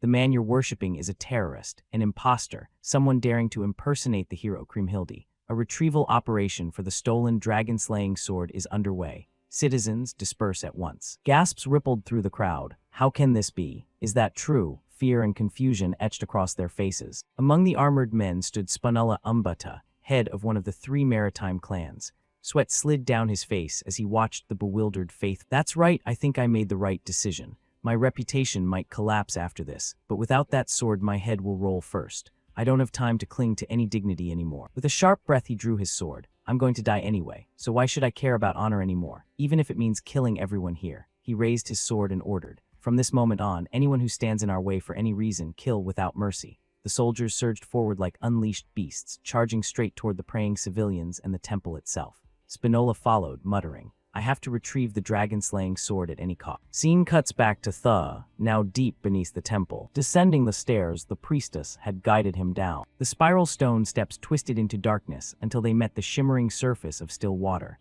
Tha paused, studying the partially submerged stairs. So this is it. He reached into his coat and pulled out the pearl Marty had entrusted, a relic Kriemhildi had worn last. Then he let it drop into the water. The pearl slowly sank, vanishing beneath the surface. The moment it disappeared from sight, the water began to stir. Small ripples spiraled outward, deepening into churning waves. The circle of water suddenly parted, forming a floating circular pathway like a gate made of light. It hummed faintly, droplets hovering in the air like drifting stars. Tha took a deep breath, steeling his resolve, then leaped into the passage. The instant his body passed through the swirling ring, the world shifted violently around him. Then, with a sudden jolt, everything stabilized. Theo opened his eyes and found himself floating deep within the vast, unfamiliar darkness of the ocean. He slowly turned his head, taking in the immense underwater world before him. I made it in, but I still have no idea where to go from here. As he drifted forward, letting instinct guide him through the abyss, something brushed the edge of his senses. Tha froze mid-current, eyes narrowing, but he saw only empty water. No sound, no shape, no trace. He scanned the area again, hand tightening as he thought to himself, I'm not imagining it. there's definitely something here. From behind, a series of ominous red lights flickered into existence, glowing like demonic lanterns igniting in the dark. Theo's eyes widened. He whipped his head around to look at the massive shapes writhing through the water, their scales shimmering like liquid obsidian, jaws lined with razor-sharp teeth, accompanied by terrifying hissing growl. One by one, the creatures fully emerged from the shadows. They circled him like wolves sizing up prey. The slowly exhaled, gripping Bumung Tutta. He gave a wry inner smile. Sea serpents, the guardians of the deep. He glanced around, dozens of colossal sea serpents tightening their encirclement closer and closer. If they're here, that means. Spinola Umberto's voice tore through the air as he raised his sword high and bellowed. From this moment on, anyone who stands in our way for any reason, eliminate them. At his command, the mercenaries surged forward like a pack of unleashed wolves, charging straight toward the kneeling civilians praying outside the Kriemhilde temple. Confusion rippled through the crowd as people struggled to make sense of what was happening. Some muttered in worry. Why are the 3rd District soldiers from Heian here? Are they seriously calling innocent people terrorists? Before Spinola's soldiers could reach the civilians, the High Priestess Marty stepped forward, her voice sharp and full of authority. Stop. All of you stop right now. With steady steps, she placed herself between the mercenaries and the praying people. Her white robes were soaked from the sea mist carried on the wind. Terrorists, on what grounds do you make such a claim? The man you're accusing is clearly the reincarnation of Kriemhilde. Behind her stood the temple knights, shields raised in solid support. I swear on the honor of every priest who has guarded this temple across generations. Aren't you the ones who need to explain yourself? Why are you bringing Troivan mercenaries into a sacred site dedicated to the holy maiden Kriemhilde? Gasps erupted through the crowd. Troivan, faces paled as the truth spread. Someone else shouted, they're the ones who stole the dragon sword. Didn't the 3rd District lose the dragon-slaying sword in their ambush? Wait, don't tell me. A furious man strode straight up to one of the soldiers and roared. You colluded with the Troivan clan, didn't you? Stealing the dragon-slaying sword wasn't enough. You're even selling out the holy maiden Kriemhilde. The civilians exploded in rage. We won't let you do whatever you want. This time we'll protect Kriemhilde. Spinola Umberto's face twisted in panic and fury as he watched the crowd turn against him. One of his subordinates leaned in, voice tense and pleading. Lord Spinola, you've gone too far. We should retreat and regroup before this spirals out of control. But Spinola snarled, eyes wild. He shoved the subordinate aside and roared, Troivan Mercenary Legion, kill them all. Chaos erupted instantly. Citizens screamed as the mercenaries slashed through the crowd, blood spraying across the temple bridge. Another of Spinola's commanders grabbed his arm and yelled, Snap out of it, Lord Spinola. This will only incite the people more and ruin your reputation. But reason had died in Spinola's mind. The one who needs to snap out of it is you, Romulan. Will reputation protect your soon-to-be-severed neck? Once we chose to betray the floating archipelago, our only role left is to be Troivan's perfect hunting dogs. His soldiers hesitated only a moment before obeying the brutal order. Anyone who gets in the way, kill without mercy. I'll bear every responsibility. We must reclaim the dragon-slaying sword no matter what. On the High Priestess's side, the temple defenders held firm, fear flashing in their eyes as they saw Spinola's full force charging with murderous intent.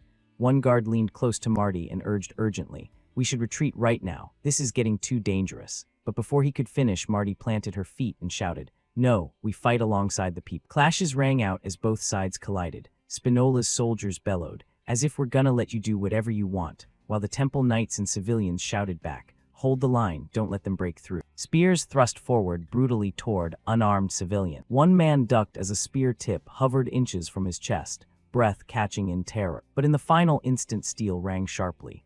Antonio Spinola himself stepped in, swinging his sword precisely and knocking the spear aside, saving the man by a hair's breadth. Antonio wasn't the only one advancing. His subordinates rushed in beside him, forming a steel wall between Spinola Umberto's army and the horrified civilians, blocking attack after attack. The sudden intervention made Spinola Umberto's eyes widen in disbelief, fury twisting his face. You idiots, what the hell are you doing? Antonio parried an incoming strike, gripping his sword tight. Long time no see, father. But Spinola Umberto showed no warmth, only sharper rage. Abandoning your rightful inheritance just to pull this stunt. What a ridiculously pathetic story. Antonio's jaw clenched at the accusation. With anger flaring, he swung his sword so hard an incoming spear snapped in two. Metal shards spinning across the ground. What do you mean by pathetic stunt? Betraying your own country or slaughtering innocent civilians? Spinola Umberto's fury only deepened, eyes trembling with rage as he spat venom. You worthless bastard son. Both armies clashed fiercely.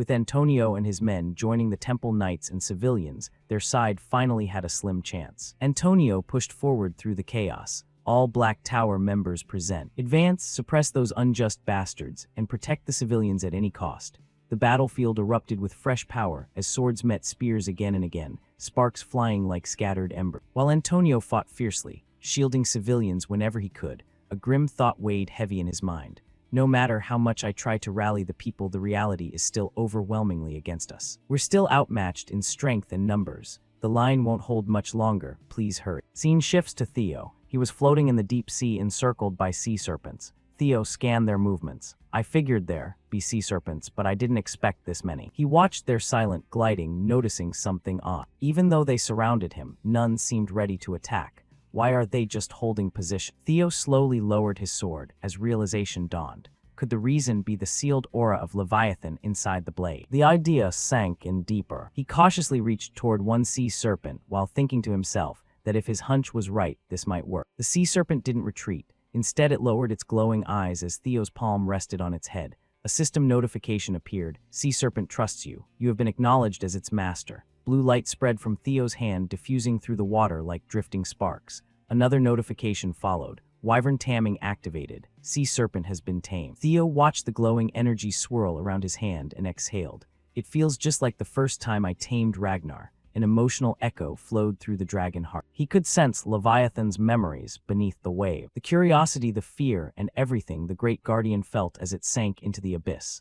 All of it vibrated through him, now exactly as the sea serpents remember. Theo began communicating with the sea serpents through pure telepathy. Their thoughts flowed through his mind like currents. You were all drawn here by Leviathan's power gathering together. That's why you didn't attack me. You're just observing, waiting, because I carry the same aura as him. Another sea serpent glided closer, its eyes dimming with worry, and whispered directly into his mind.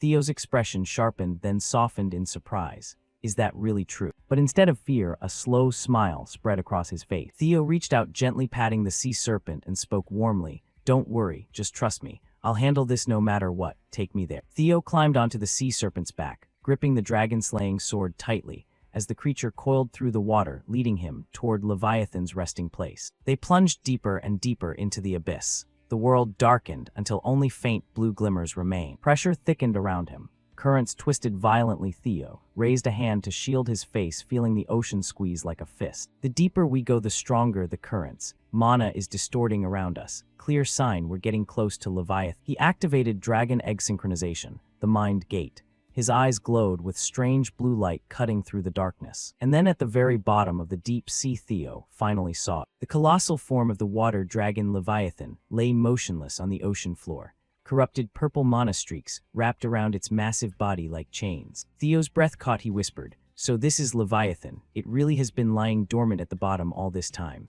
Even with Leviathan's size, the pressure was terrifying. Yet something about the mana felt wrong, twisted. The mana flow is so strange. Just like the sea serpent said, this isn't the Leviathan I saw in Kriemhildi's memory. Suddenly Griffin materialized beside him, feathers bristling as it hissed in shock. Whoa, this thing is completely rotten. Theo blinked in shock, eyes wide. But before he could react, the ancient dragon floated forward and said quietly, "Agreed. Its condition is dangerously unstable." Theo looked between them, tension rising. "Is it really that bad?" The ancient dragon sighed, voice calm but heavy. "I thought you'd sense it yourself. You carry the same aura as him after all." Theo's eyes widened as faint purple mist coiled around the aura he possessed. "Don't tell me this is the same demonic corruption from the cave back then." The ancient dragon nodded. "Exactly. Leviathan has been fully overtaken by the corruption. It's lost all reason." Before Theo could focus his thoughts, the purple streaks flared violently. The water dragon's eyes snapped open, glowing like molten amethyst.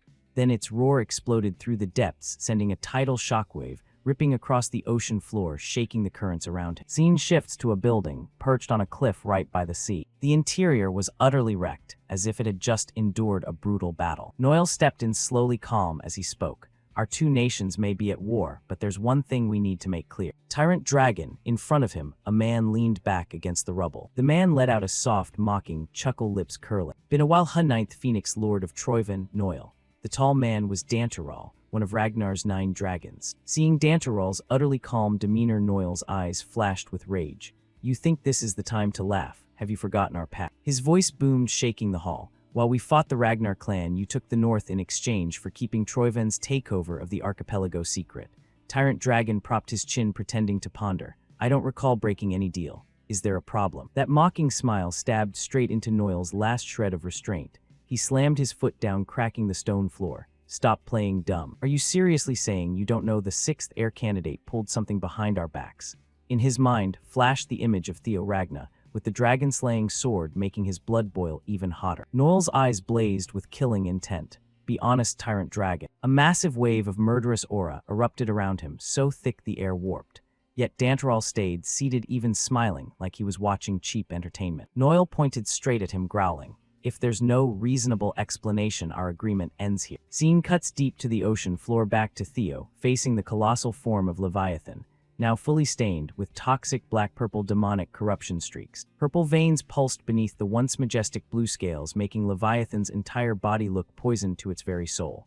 Theo frowned, recalling, don't tell me this is demonic corruption. The ancient dragon beside him nodded, face darkening. Precisely. Leviathan has been completely seized and has no reason left. Before Theo could react, Leviathan jerked violently. Purple light flared, its eyes opened, deep amethyst pits burning with hatred. A roar thundered out, strong enough to split undersea currents, the pressure from the bellow shaking the entire area. Theo gritted his teeth. What the hell is this? How could Troivan? The ancient dragon pointed at the deep purple crystal embedded in Leviathan's forehead. When the dragon-slaying sword was pulled, the ancient seal was broken. Leviathan would have stood to protect this archipelago then. But look, Troivan has something powerful enough to poison an entire guardian deity.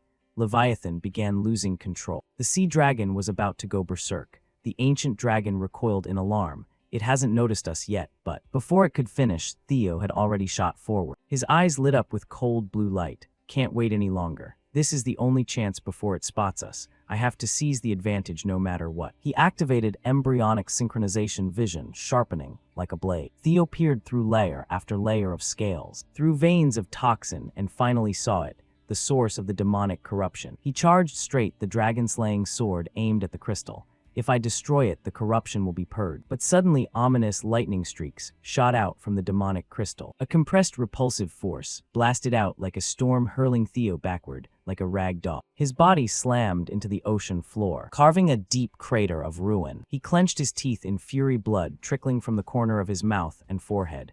Damn it, they installed a defense mechanism. Before he could even stand up, the massive shadow had already enveloped him complete. Leviathan had spotted its enemy. Damn it. It dove down like a meteor, but Theo dodged at the very last second. The ocean floor exploded in a violent blast from the impact. Griffin charged forward with a roar. You can only choose one. Destroy that magic crystal before everything spirals out of control. Hit it right in the center of its forehead, exactly where you struck before. Theo backed away to keep his distance and tried to think clearly. But how the hell am I supposed to close the gap now? I'm not fast enough to get past that wall. Before he could finish the thought, Leviathan had already gathered energy and fired straight at him. A gigantic orb of blinding light formed in its maw, so dense and radiant it made Theo's lungs feel like they were collapsing. Right after came a deadly beam that obliterated everything in its path. Theo spun aside at the absolute final moment. The energy torrent ripped through the water like it wanted to annihilate the entire ocean.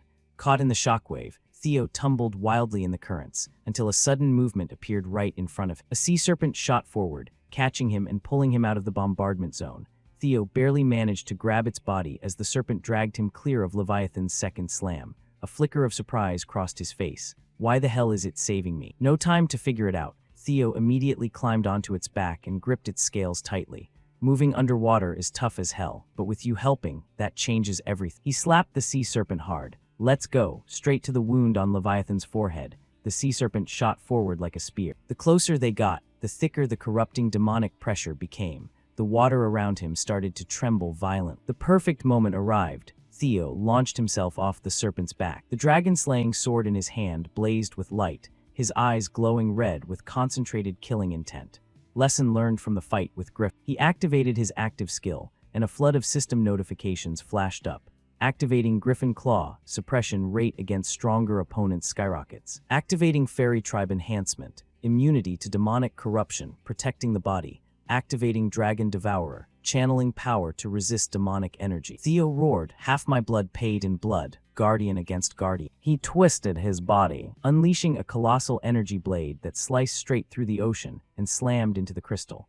5 dragon claw. The crystal cracked, then cracked again, but it still held. Theo gritted his teeth. Still not enough, huh? He poured every last drop of mana he had left into it and pushed harder. A familiar sound rang out. Crack. The crystal shattered into countless fragments. A blinding explosion of light swept across the entire ocean floor. Theo panted heavily, but suddenly he sensed someone standing right behind him. A familiar figure materialized, the final fragment of Kriemhildi's memory. She trembled, eyes downcast, filled with sorrow. The ocean shook once more. A colossal pillar of light shot straight up toward the surface. Leviathan lay dying, its eyes flickering between light and darkness. At last, the guardian's sanity returned. It looked at the sword-wielding figure and rasped hoarsely, "Kriemhildi, is that you?" But the figure dissolved, leaving only Theo standing there. He gave a small smile. "Sorry, I'm not her. I'm Theo Ragna, the Chosen One. I came to deliver her final words." Theo closed his eyes, recalling Kriemhildi's last smile. She had smiled right up until the very end. Leviathan fell silent, its voice trembling. "I understand now, so all this time, she was still protecting me." Griffin cut in, "No time left, get back into the artifact now." The true dragon added, "Agreed, pass your power to the Chosen One." Leviathan furrowed its brow. "As much as I want to, that's impossible. I already defied the primordial dragon's command and abandoned my duty as guardian. Now I'm corrupted by demonic essence. Even if you saved me, my fate can't be changed." It pointed a claw at Theo. "So before I vanish completely, I'll transfer every last bit of my power to you. But fair warning, it's going to hurt like hell. Can you handle it?" Theo gave a confident little laugh. "I can take it. Who do you think I am?" Leviathan let out a long, exhausted but relieved breath. "At least I like your confidence. Then use it to protect everything Kriemhildi wanted to protect. Protect the island." Theo's heart tightened. He raised the dragon-slaying sword with resolute eyes. "I swear, I'll protect the people of the island." Leviathan closed its eyes peacefully. "Thank you, Theo Ragna." Its gigantic body began dissolving into streams of golden energy that swirled around Theo like a storm. Griffin shouted, "Leviathan's ocean current is fatting. The archipelago's gonna sink fast. Hurry up, there's no time left. Absorb that power now." Theo looked up and said, "Don't worry, Leviathan." He charged straight into the heart of the energy storm. "I'll take your power and lift the entire archipelago myself." The instant he began absorbing it, a terrifying pressure exploded across the whole archipelago. From mountaintops to the ocean depths, everyone felt Leviathan's final wave crashing down. Right when the protagonist touched the swirling vortex of energy, it erupted with ferocious force, forcing his eyes wide open. And deep inside he thought, "I was way too cocky." The shrunken guardian deities, Tian Long, Griffin, and Wyvern, flashed and appeared within the vortex. Even they had warned him. Leviathan's power was on a completely different level. The truth hit too late. The mana was too vast, too wild, too ancient. Another violent eruption tore outward and blasted Theo backward, spinning wildly in the crushing currents. I never imagined it would be this overwhelming. At this speed, his body wouldn't hold. And just as the agony threatened to swallow him whole, a glowing command sliced through the chaos. Use the sword. Theo forced his battered body to move, gripping the dragon-slaying sword tightly. His eyes sharpened with determination as he carved a path straight through the raging vortex. In the next instant, he plunged downward in a violent burst of green light, hurling himself directly into the core of the power. A massive explosion rippled outward like an oceanic storm. Theo floated at its center, dwarfed by the churning vortex below. The violent mana storm compressed into a perfect sphere, a miniature ocean suspended in midair. Through the swirling mana, Griffin appeared and said, "Looks like the kid actually used his brain." Tian Long floated beside it, tension crackling like static. "So that's it." He used the dragon-slaying sword as a medium to lighten the burden on his body. Exactly. Leviathan really helped him until the very last second. Theo gripped the dragon-slaying sword tighter as it rattled, anchoring himself against the swirling current. Below, the radiant sphere expanded, growing brighter and brighter until it illuminated the entire abyss. He stood at the heart of the storm, feeling Leviathan's colossal power settle into him like the weight of the ocean itself. And with a rare satisfied smile, he thought, "This overwhelming mana, it's like I'm holding the entire sea dragon Leviathan in my hands. Every bit of pain was worth." But Tian Long rushed forward, yanking him back to reality with a warning. "This isn't the time to relax, Chosen One. If you want to move the archipelago, this is your one and only chance to wield Leviathan's full power." Theo surged forward, channeling every ounce of the power Leviathan had entrusted to him. Mana roared around his body, trailing streaks of light behind him. got it. Tian Long appeared at his side, reminding him, have you decided on the destination? Theo didn't hesitate. There was only one perfect place in his mind, and the answer was unmistakable. Northeast Ragnar Bay, the very spot where the floating archipelago had once rested. As the core blazed brighter, his resolve locked in completely. That location wasn't just suitable. It was the single point where Leviathan's power could anchor the archipelago back in place. Far above, the battlefield outside Kriemhildi's temple still raged fiercely. Soldiers clashed amid sparks and desperate cries when suddenly the sky cracked open. A roaring tsunami crashed down like divine judgment. The impact was beyond endurance, freezing every warrior mid-swing. Panic spread as the sky filled with blinding power. What the hell is happening? Did something happen to Lady Kriemhildi? It's not gonna sink, right? But the tremor beneath their feet answered before anyone could speak. What? It's actually sinking. Another soldier shouted and pointed at the coastline as it twisted and warped. Everyone look over there. The shore, look at the coastline. Because the ground was shifting, violent whirlpools swirled around the archipelago as the entire landmass began to drift. It's moving. The archipelago is actually moving. Deep inside the fortress, where Noel faced the tyrant dragon, the entire room started collapsing as seawater surged through the cracked floor. Noel staggered for balance, eyes wide in disbelief as the island continued its massive shift. What the fuck is going on? Did he absorb the dragon-slaying sword's power this fast? The tyrant dragon just grinned wickedly, a gleam of twisted amusement curling at the corner of his mouth as he said, "This ain't the time for us to stand around anymore. Things have already gone this far. Why don't we just call it here?" Noel snapped in fury. "You trying to weasel out of this, tyrant dragon?" But the tyrant dragon's smirk only deepened. "Even I didn't predict Theo Ragnar's move. The plan's pretty much over. Looks like he's already exposed the secret of the dragon-slaying sword. Then isn't that good? Kill him and take the sword back." Noel stiffened, replying with bitter rage. "You planning to use me to deal with someone who could become your own rival? Want to keep your hands clean while I do the dirty work?" The tyrant dragon leaned back with absolute confidence.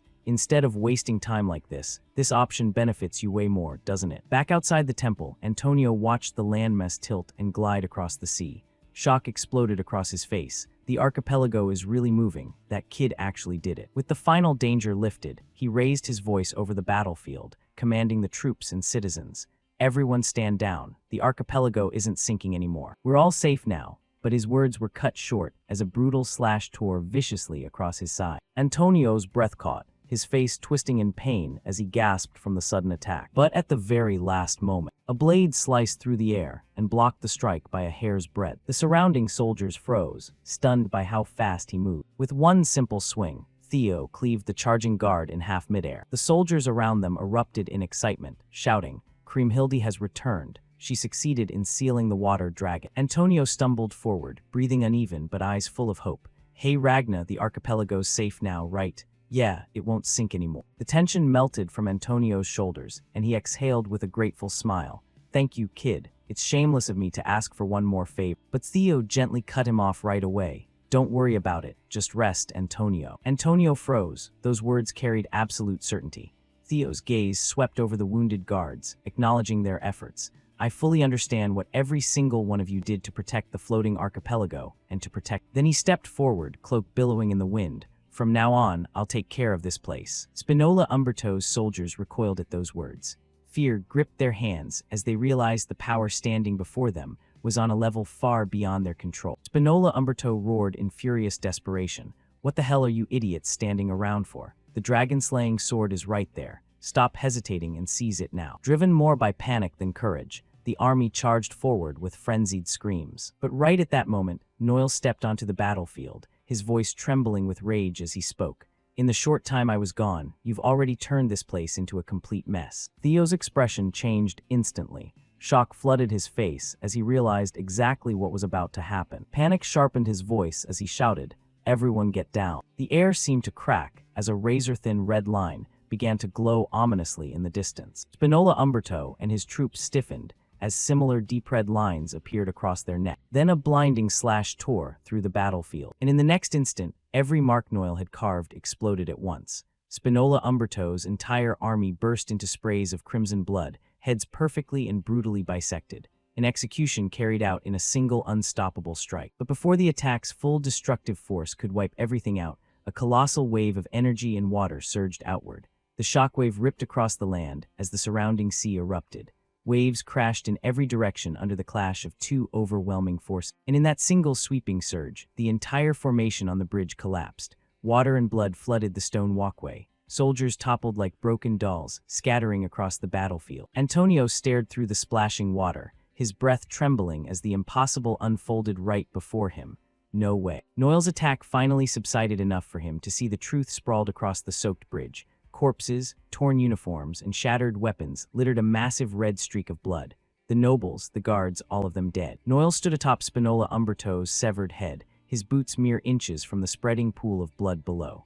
You pathetic pirates, you couldn't handle one damn brat and instead turned everything into this disaster. Antonio's eyes widened, every trace of color draining from his face. Father, Theo stepped past Antonio, his stride steady despite the blood-soaked chaos around him. Snap out of it and evacuate the citizens right now. The floating archipelago will need you. Antonio understood and began leading the people to safety. Theo narrowed his eyes at Noel, studying him through the lingering mist of water and blood.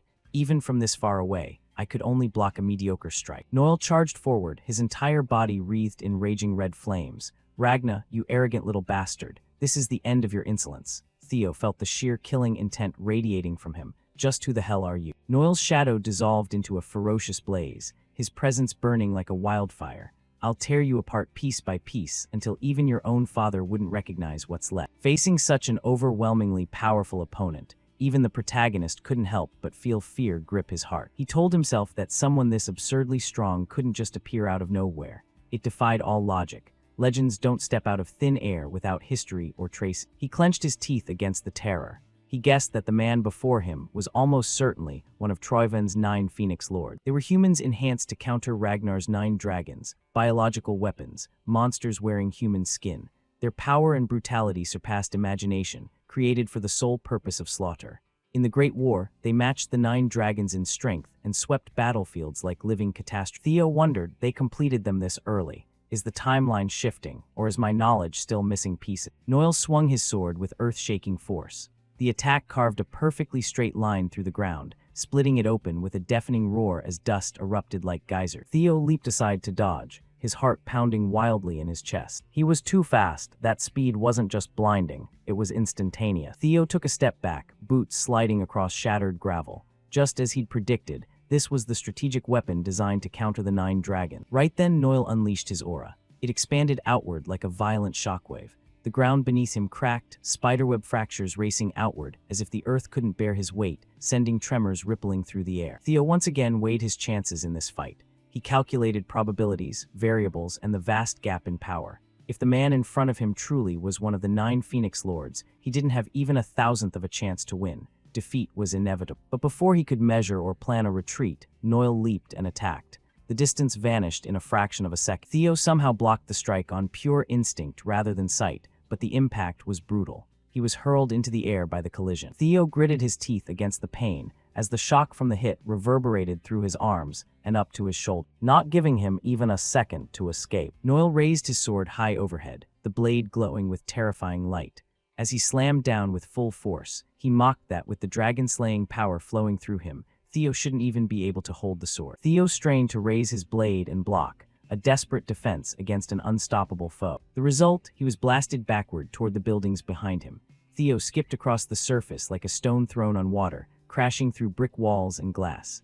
Dust and debris engulfed the area as he smashed into structures and brought them crumbling down. Noel landed gracefully, his boots making almost no sound, complete contrast to the violence he'd just unleashed. He told Theo to give up. He warned that if he kept going, he'd only make the pain worse. Before the dust cloud cleared to reveal Theo's position, 3 daggers suddenly shot out from the haze, aimed straight at Noel. Noel casually swatted the attack aside with his hand and caught them midair effortlessly. He sneered that the attack was just clowning around and he didn't have time for games here.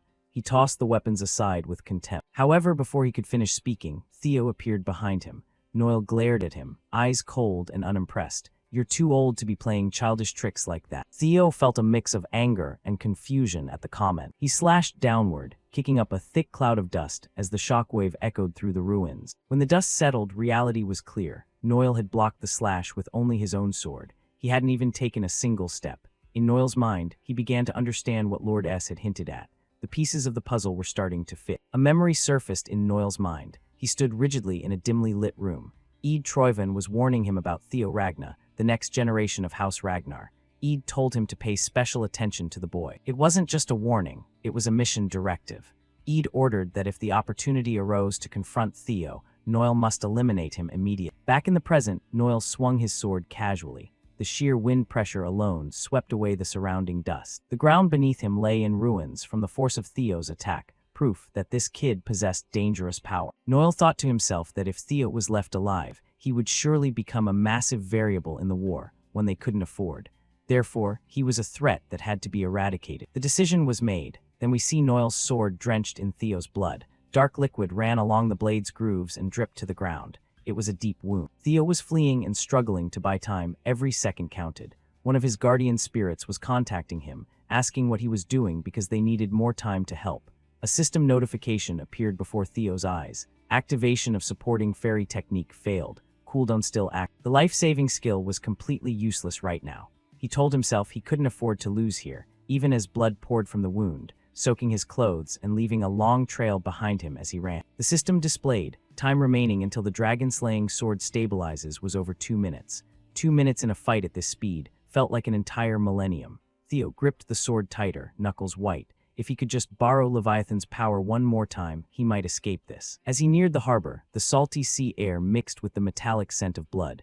He caught Noel's reflection in the water, charging from behind. The once peaceful harbor was instantly destroyed by Noel's attacks. Warehouses collapsed, wooden crates shattered. Theo leaped back, dodging the strike by a hair as blood from his wound sprayed across the blazing red wreck. Before he could even catch his breath, another attack came rushing in. Theo leaned back sharply, narrowly escaping a slash that flattened the buildings behind him. The sword chi sliced through stone and steel effortlessly, bisecting structure. The upper parts of the buildings slowly slid down, crashing with enough force to shake the ground.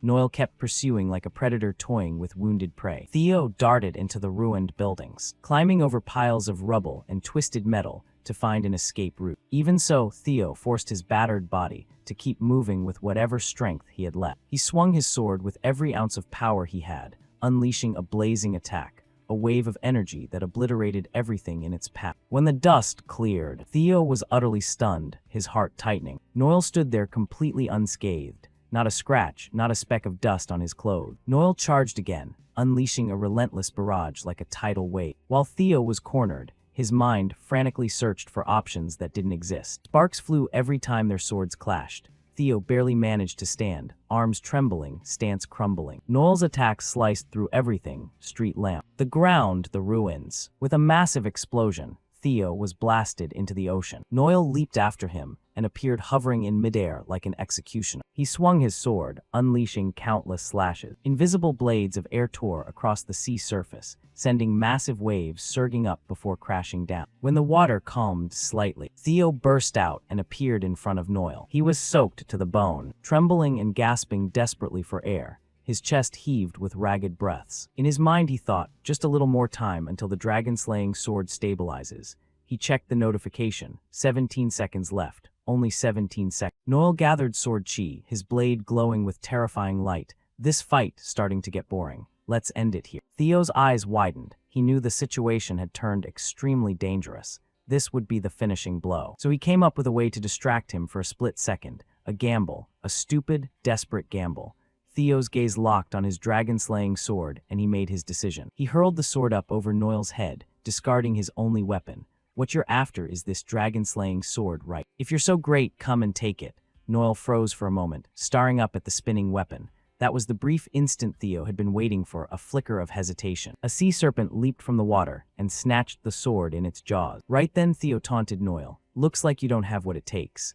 Noel's eyes bulged with rage, his calm facade cracking. You damn brat, right to the end, you're still pulling cheap tricks. Theo stood firm on the dock as countless sea serpents rose behind him, emerging from the abyss like ancient guardian deity. Noel glared furiously, his pride wounded far deeper than his body ever could be. The sea serpent's attacks shot straight toward Noel in a unified line, focused beams of energy-churning chaos beneath the water's surface. Noel blocked them and smirked. You really think these damn snakes can change anything? With a casual swing of his sword, he swept away the serpent's assaults, turning them into harmless mist. But this time he was caught off guard when he saw Theo charging straight in for the attack. Noel sneered, the guy who's been running away this whole time finally has the guts to come at me. I don't care what scheme you're cooking up. But go ahead and throw everything you've got. I promise I'll give you a spectacular ending. Noel gathered his energy, the pressure becoming unbearable, making the air thick and suffocating. Theo's eyes locked on the notification. The countdown had stopped. 0. The dragon-slaying sword was fully stabilized. A voice echoed in his mind. Thank you, Chosen One. Use the power I left behind to protect yourself. It was an acknowledgement and granting of true authority. Noel was stunned by the sudden shift in Theo. The atmosphere around him changed in an instant. A notification popped up. Received the hidden skill Nibelung contained within the sword. A water dragon rose as Theo swung his blade, formed from the ocean itself and pure mana. It roared with a sound that shook the heavens. When their swords clashed, the impossible happened. Noel's blade, the one that had endured everything, shattered into fragments. Shards of steel scattered like confetti. Theo pressed the attack without losing momentum. A colossal water dragon surged forward from his slash, immense, majestic, and terrifying. It was ready to erase anything in its path. The brutal collision sent Noel flying like a torn ragdoll, his clothes shredded in patches, fresh blood spraying through the air. Noel fell freely and slammed into the water. The impact was so violent, he couldn't even reflexively brace himself for a safe landing. The wooden bridge below collapsed entirely under the force of his fall, leaving a violent ocean whirlpool that swallowed every trace of the enemy. Theo landed on what remained of the bridge, standing tall amid the spray of mist. The tide of battle had completely turned. He was now firmly in control. But Noel wasn't going to die that easily. From the depths of the sea, he slowly rose to the surface. Under the dim light, his body revealed a horrifying network of stitches, scars from a past tortured by inhuman experiments. Noel let out a hoarse laugh. Ha ha ha, what a shame, huh? That looked like your ultimate move. You failed, kid. He shouted with manic excitement, a twisted grin hidden behind the mask covering his severely burned face. That's all you've got, and you think you can kill me? Keep dreaming. In response to that arrogance, Theo only looked down coldly. I was thinking the same thing. The 9 Phoenix Lords are supposed to rival the 9 dragons, so of course you wouldn't go down that easily. With that, Theo raised the dragon-slaying sword high, his eyes blazing with vengeful fire, ready to obliterate his foe. Instantly, the sea behind Noel began to rise, standing upright like a living creature, obeying Theo's every command.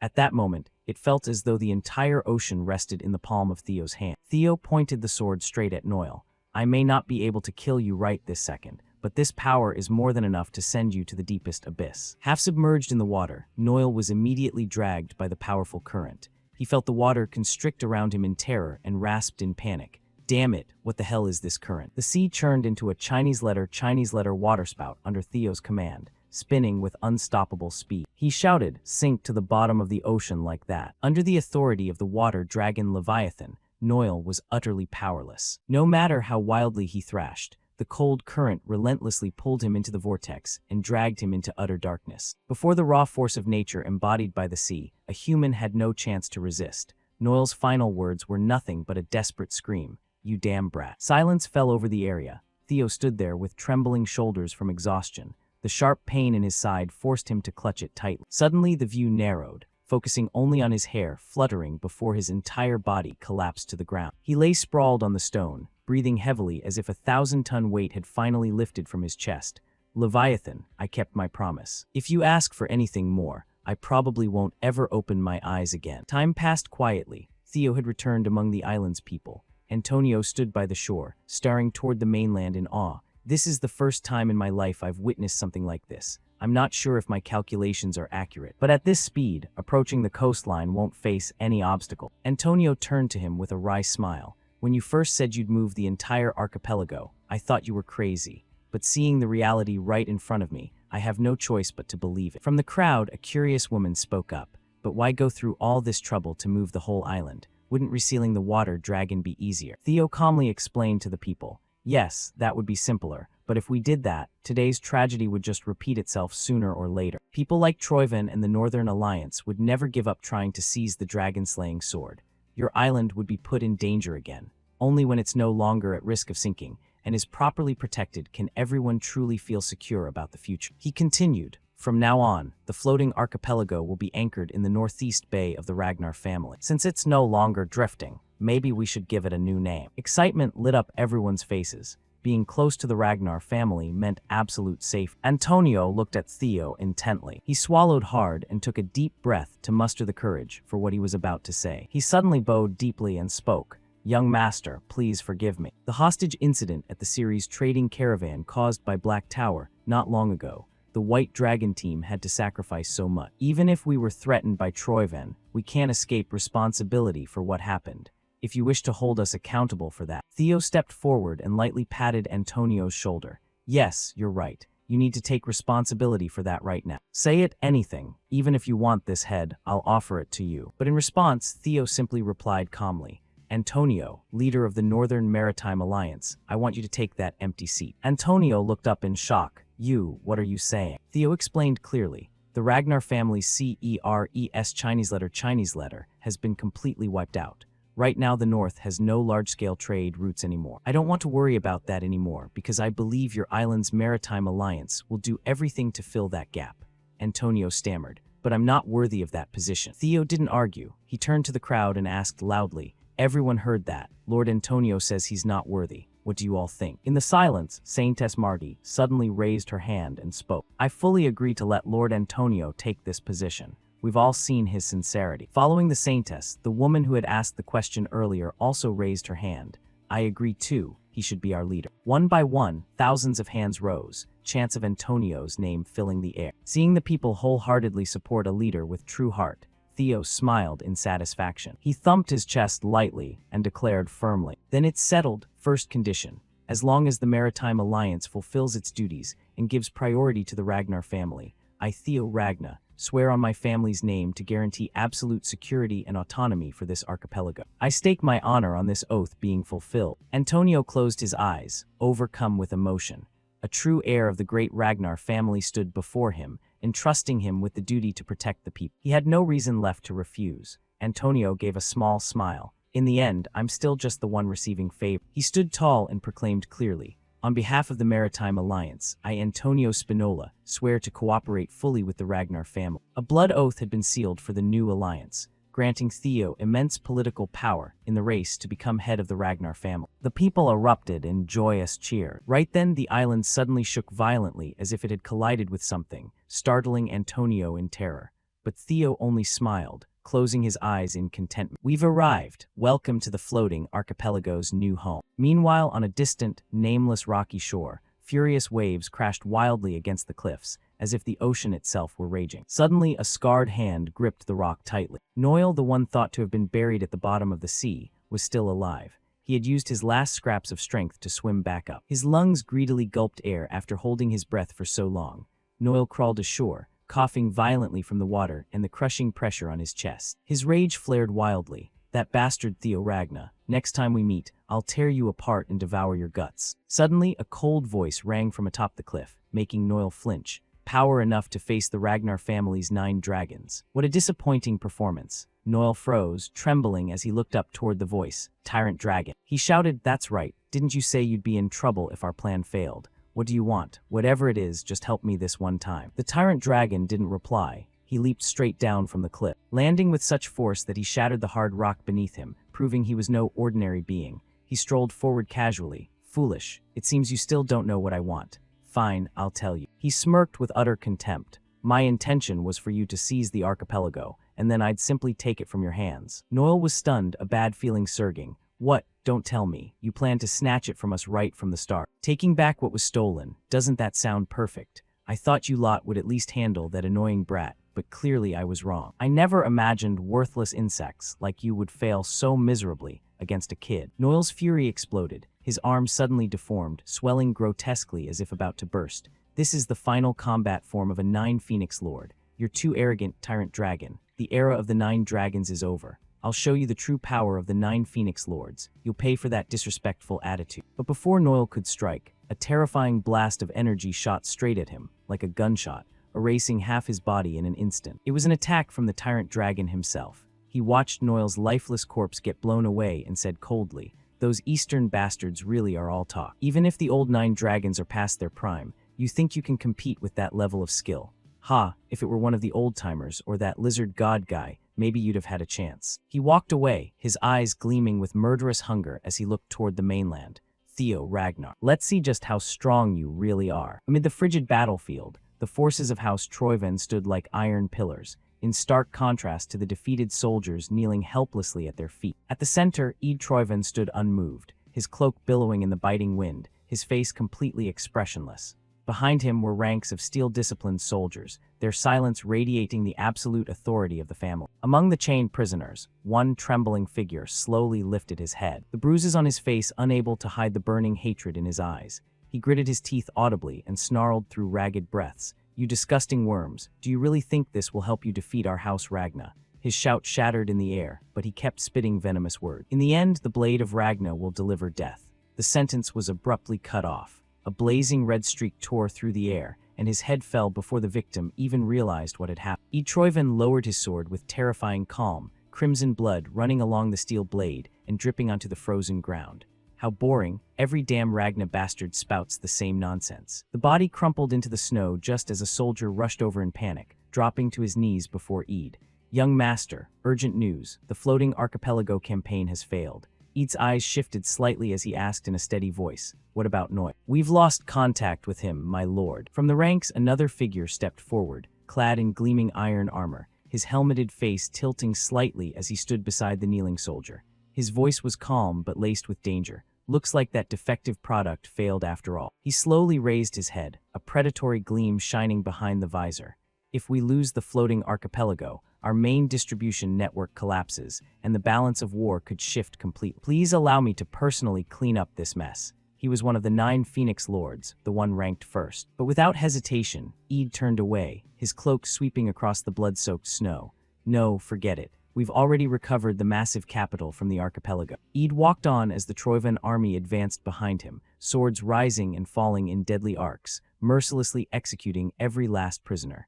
"It's a shame, but we can't let this cloud our vision and forget the real objective. Redirect all remaining forces to the central front." This entire conflict was just a feint to draw their attention. Eid paused for a moment, a faint purple glow flickering deep in his eyes. "Burn this into your minds. Our goal is singular, and everything is for his sake." Eid's voice echoed across the vast expanse, in reverence for the resurrection of the mad dragon emperor. The scene faded, then shifted to the sun-drenched horizon of the newly revived floating archipelago.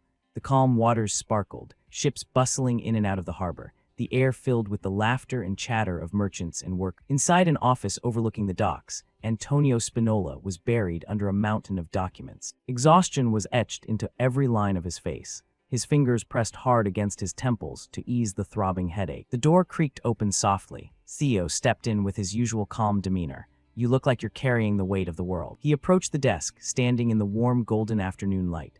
"Is the Ragnar family's transport network running into trouble?" Antonio sighed, trying to play it cool but failing. "That's one hell of a question. Everything was so much simpler when we didn't have to calculate variables for a sea full of drifting ice." Antonio pushed back his chair and stood, looking Theo straight in the eye with conflicted emotion.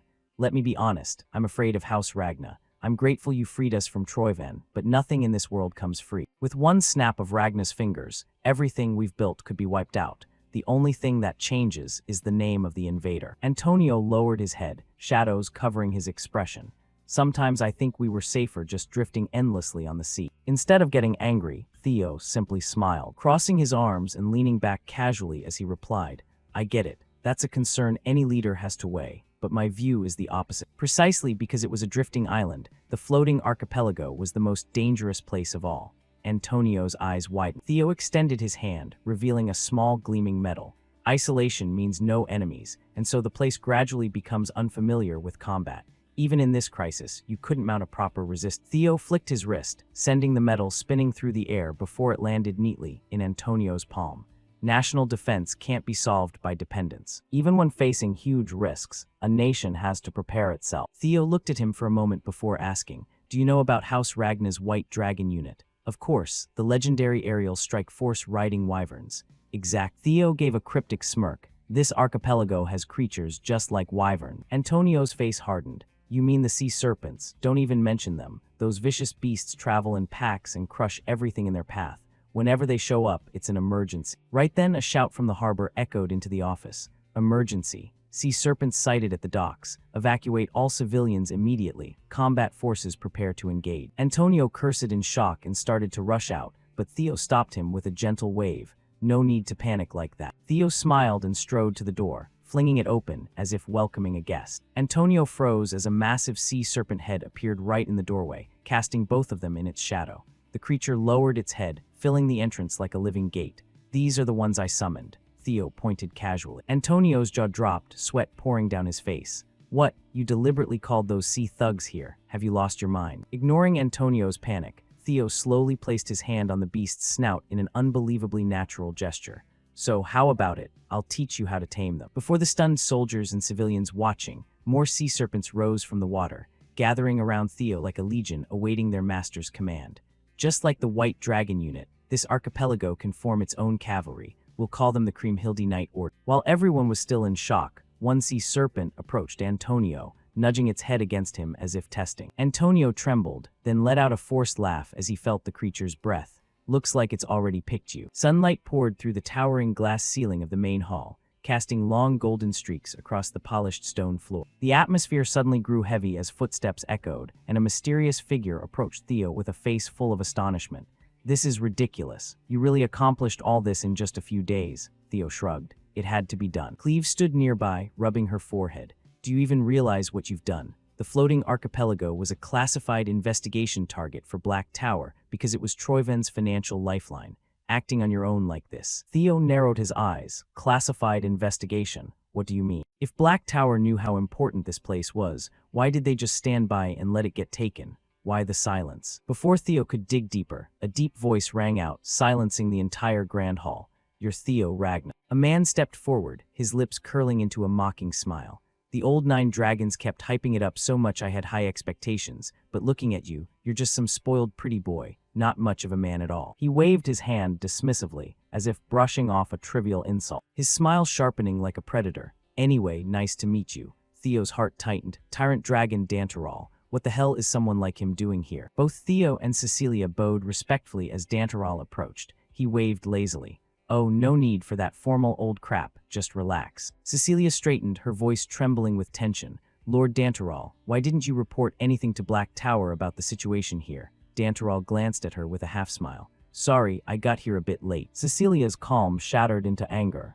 "Late? Because of your delay, our position in Black Tower is becoming extremely precarious." The room suddenly shook violently as an overwhelming pressure swept through, a deep crimson aura exploding around Danteral. "Ah, my apologies for that," Danteral said, the red energy swirling around him like a ferocious beast. "But honestly." Cecilia was the first to collapse, her body buckling as if the air had turned to stone. Theo wasn't faring much better. His eyes widened in horror as the weight of that aura slammed into him.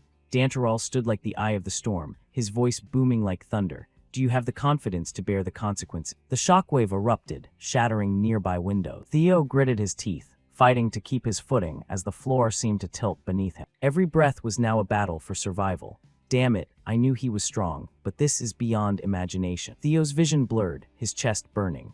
Only now did he truly understand why, in his previous life, House Ragna had completely failed to stop the invasion of the floating archipelago. The crushing pressure that had felt like the sky collapsing suddenly vanished. Cleve and Theo remained kneeling on the cold stone, bodies still trembling after Danteral's crimson aura had swallowed the entire room. Danteral threw his head back and let out a hearty, mocking laugh. "Relax, you two. I was just messing around, wanted to see how sharp you really are." Even after Danteral retracted his killing intent, Theo and Cleve had to struggle to steady their ragged breathing.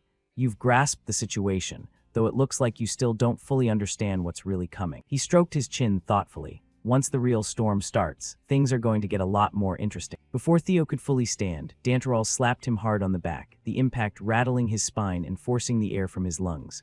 "What's wrong? Even a light tap like that too much for you?" Theo forced himself upright, maintaining his calm facade. "Sorry, sir, I'm still adjusting." Deep down, Theo was far from comfortable. He studied the man before him, Danteral Doalong. Theo knew that no matter how much he joked or acted carefree, the true nature beneath that mask never changed. Power was the only thing he pursued. Danteral wasn't here for loyalty or duty to House Ragna. He was here because this place offered a path to ultimate power. He was part of the reserve force, yet he'd arrived before anyone else. Theo thought silently, cold sweat trickling down his cheek. Danteral was extremely dangerous, even among the 9 dragons. Why would someone like him show up here first? To stay safe, Theo chose to play along. He bowed respectfully and said sincerely, "I apologize, I failed to grasp Lord Danteral's intentions and acted improperly." Grasp my intentions. Don't overthink it. It's not that complicated. Danterol grinned, his eyes gleaming with excitement as he looked Theo up and down. So you're the sixth successor. Theo Ragna, not bad up close. Danterol suddenly extended his hand with a confident smile. As expected, worthy of being the new heir. I'm counting on you from now on. Theo was momentarily stunned. He still couldn't read this man's true motive. Still, he calmly took the hand. The handshake carried overwhelming force. You flatter me, sir. Right then, Cleve stepped forward, her face grave as she cut through the tension. Sorry to interrupt, but there's an additional report. The reserve forces have completed their mission. Reallocation of personnel is no longer necessary. Everyone is ordered to assemble at the central front immediately. Danterol shrugged arrogantly. Job done, so time to head back and guard the territory. Pretty standard stuff. But then his voice dropped, killing intent suddenly flaring and freezing Cleve in place. But first, there's someone I need to deal with. The reserve forces dared to summon me for an inspection. This is Black Tower's will. Crimson aura coiled around him like a beast. Danterol's eyes narrowed like growling blades. Robert, that bastard, right? Cleve froze, cold sweat soaking her clothes. Danterol strode past her, his voice dripping with venom. Go find that smug prick and deliver my message. If they want to chase me, tell them to drag their own asses here. The floor trembled under his steps. As he left, the scene shifted dramatically to a blazing battlefield. In the sky, white-armored knights tore through the clouds in perfect formation. Their wyverns dove like arrows. Below, cavalry thundered across the ground. Troivan forces retaliated with massive barrages, cannon fire and explosives staining the sky red. Amid the blizzard on the Cal Highlands, House Ragna and Troivan clashed. Theo and the white-armored cavalry descended from the sky, landing first. Their wings kicked up swirling snow. The moment its claws touched ground, Theo surged forward. A Troivan soldier didn't even have time to scream before Theo's blade sliced clean through him. Anti-air cannons neutralized, a veteran shouted. High above, Evelyn guided her wyvern in a flawless spiral formation. Her eyes were ice cold. White wyvern unit prepare to strike, all units descend. The wyverns folded their wings and plummeted like meteors. Not far away, Torkel watched the spectacle with an arrogant grin, commanding the black-armored cavalry. Flying around sure looks flashy, he said to his subordinate. Commander Torkel, there you go again. Our people will feel bad if they hear that. The female subordinate glared at. Torkel laughed heartily and donned his helmet. All right, sorry, but they're way stronger than our little sparrow. His voice grew serious. He spurred his horse forward ahead of hundreds of black warhorses. Crush everything in your path. We trample the enemy today to pave the way for tomorrow. The black-armored cavalry charged forward. The ground thundered as 100 warhorses surged like an unstoppable black iron wave. Torkel led the charge, his spear carving blazing arcs through the freezing air, tearing through Troivan ranks with absolute overwhelming force. Dust, ice, and smoke rose in a towering black column reaching toward the clear sky. The battle ended at the Ragnar camp, under the flickering glow of campfires. Torkel strode up to Theo and gripped his hand tightly. You did great, brother, Theo replied humbly. You're too kind, Commander Torkel. I told you to just call me Big Bro. Torkel laughed heartily and slapped Theo's shoulder. Anyway, you've earned a break. Let's grab a drink sometime soon. As Torkel walked off, a senior white-armored member draped an arm over Theo's shoulder teasingly. Whoa, calling the black-armored cavalry commander Big Bro now. You're rising fast, kid. Compared to what you pulled off at the floating archipelago, this is just the cherry on top. A hand suddenly smacked down on the teaser's head. Aaron pushed up her glasses and sighed in exasperation. Enough already. He just got back from the battlefield. Let him rest. Theo bowed politely. I'm fine. Senior Aaron, what's the current war situation? Aaron's expression turned serious instantly. She stepped to the map table and pointed at Troivan positions. Overall, we hold the advantage, but there's something very strange. Even though we've approached their main headquarters, Troivan forces aren't moving at all, as if they're waiting for something. Theo narrowed his eyes at the map, and with his knowledge as a reincarnator who knew the locations of the ancient dragons, he immediately spotted the anomaly.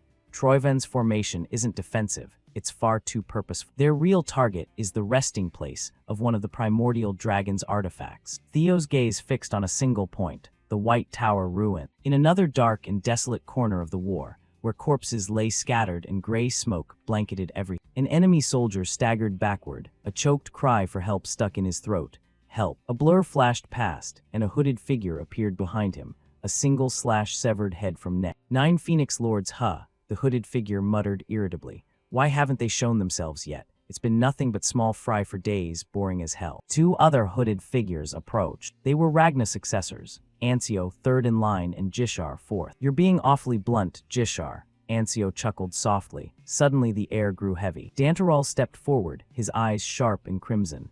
That mouth of yours still hasn't changed, Jishar. I told you to swing your sword only after careful calculation. Haven't you kicked that reckless habit yet? Ancio's eyes lit up. Master, long time no see. Dantaral said coldly. I heard you two screwed up at the floating archipelago and handed it over to the dogs. He smirked dangerously. Consider it the price for watching a good show. But don't get too cocky. The one rising below is moving fast and will come for you soon enough. Ancio paused. You mean Torkel? If it's that guy, we're already prepared.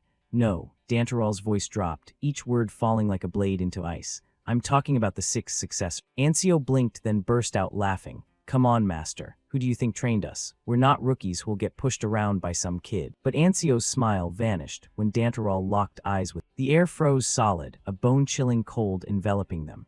Dantaral spoke his final words, heavy and absolute. But what if that kid is the chosen one? Ancio and Jishar froze. That title carried a weight that shook their minds. Dantaral turned and walked away, his cloak sweeping the snow as he prepared to leave. No room for doubt anymore. Ancio and Jishar silently followed, all jokes and grumbling gone. Dantaral issued one last cold order like steel. While there's still time, you must eliminate him at all costs. A few hours before Theo set foot on the blood-soaked battlefield, he sat inside a horse-drawn carriage. Theo stared at the White Tower Grand Battle map. That's also an ancient relic of the primordial dragon, right beside him. The Divine Guardian spoke. Correct. That confirmation sent Theo into a brief silence. His mind drifted back through time to fragments of his previous life.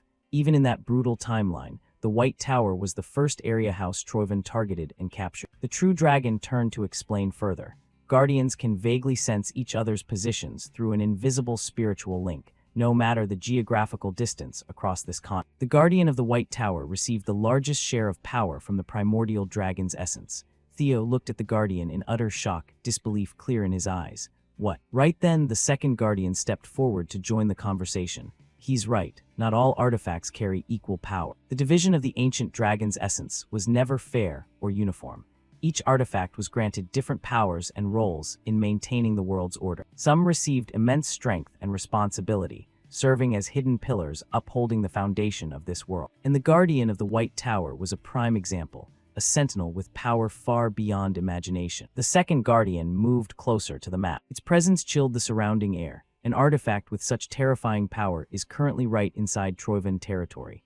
Theo nodded slowly, his face darkening. This strategic disadvantage was truly catastrophic. Letting such a colossal source of power fall into enemy hands was like waiting for a disaster to erupt. The Spirit Guardian looked straight into Theo's eyes, its expression gravely serious. Do you remember what happened with the water dragon Leviathan? House Troivan possessed dark secret arts to poison guardians and drain the primordial dragon's power, an alchemical technique that turned the world's protectors into tools of destruction. The Guardian leaned forward and issued the final command. You must seize it before House Troivan completes their plan. Theo's expression hardened. He had been thinking the exact same thing. The scene shifted back to the present at the Central Highlands command tent.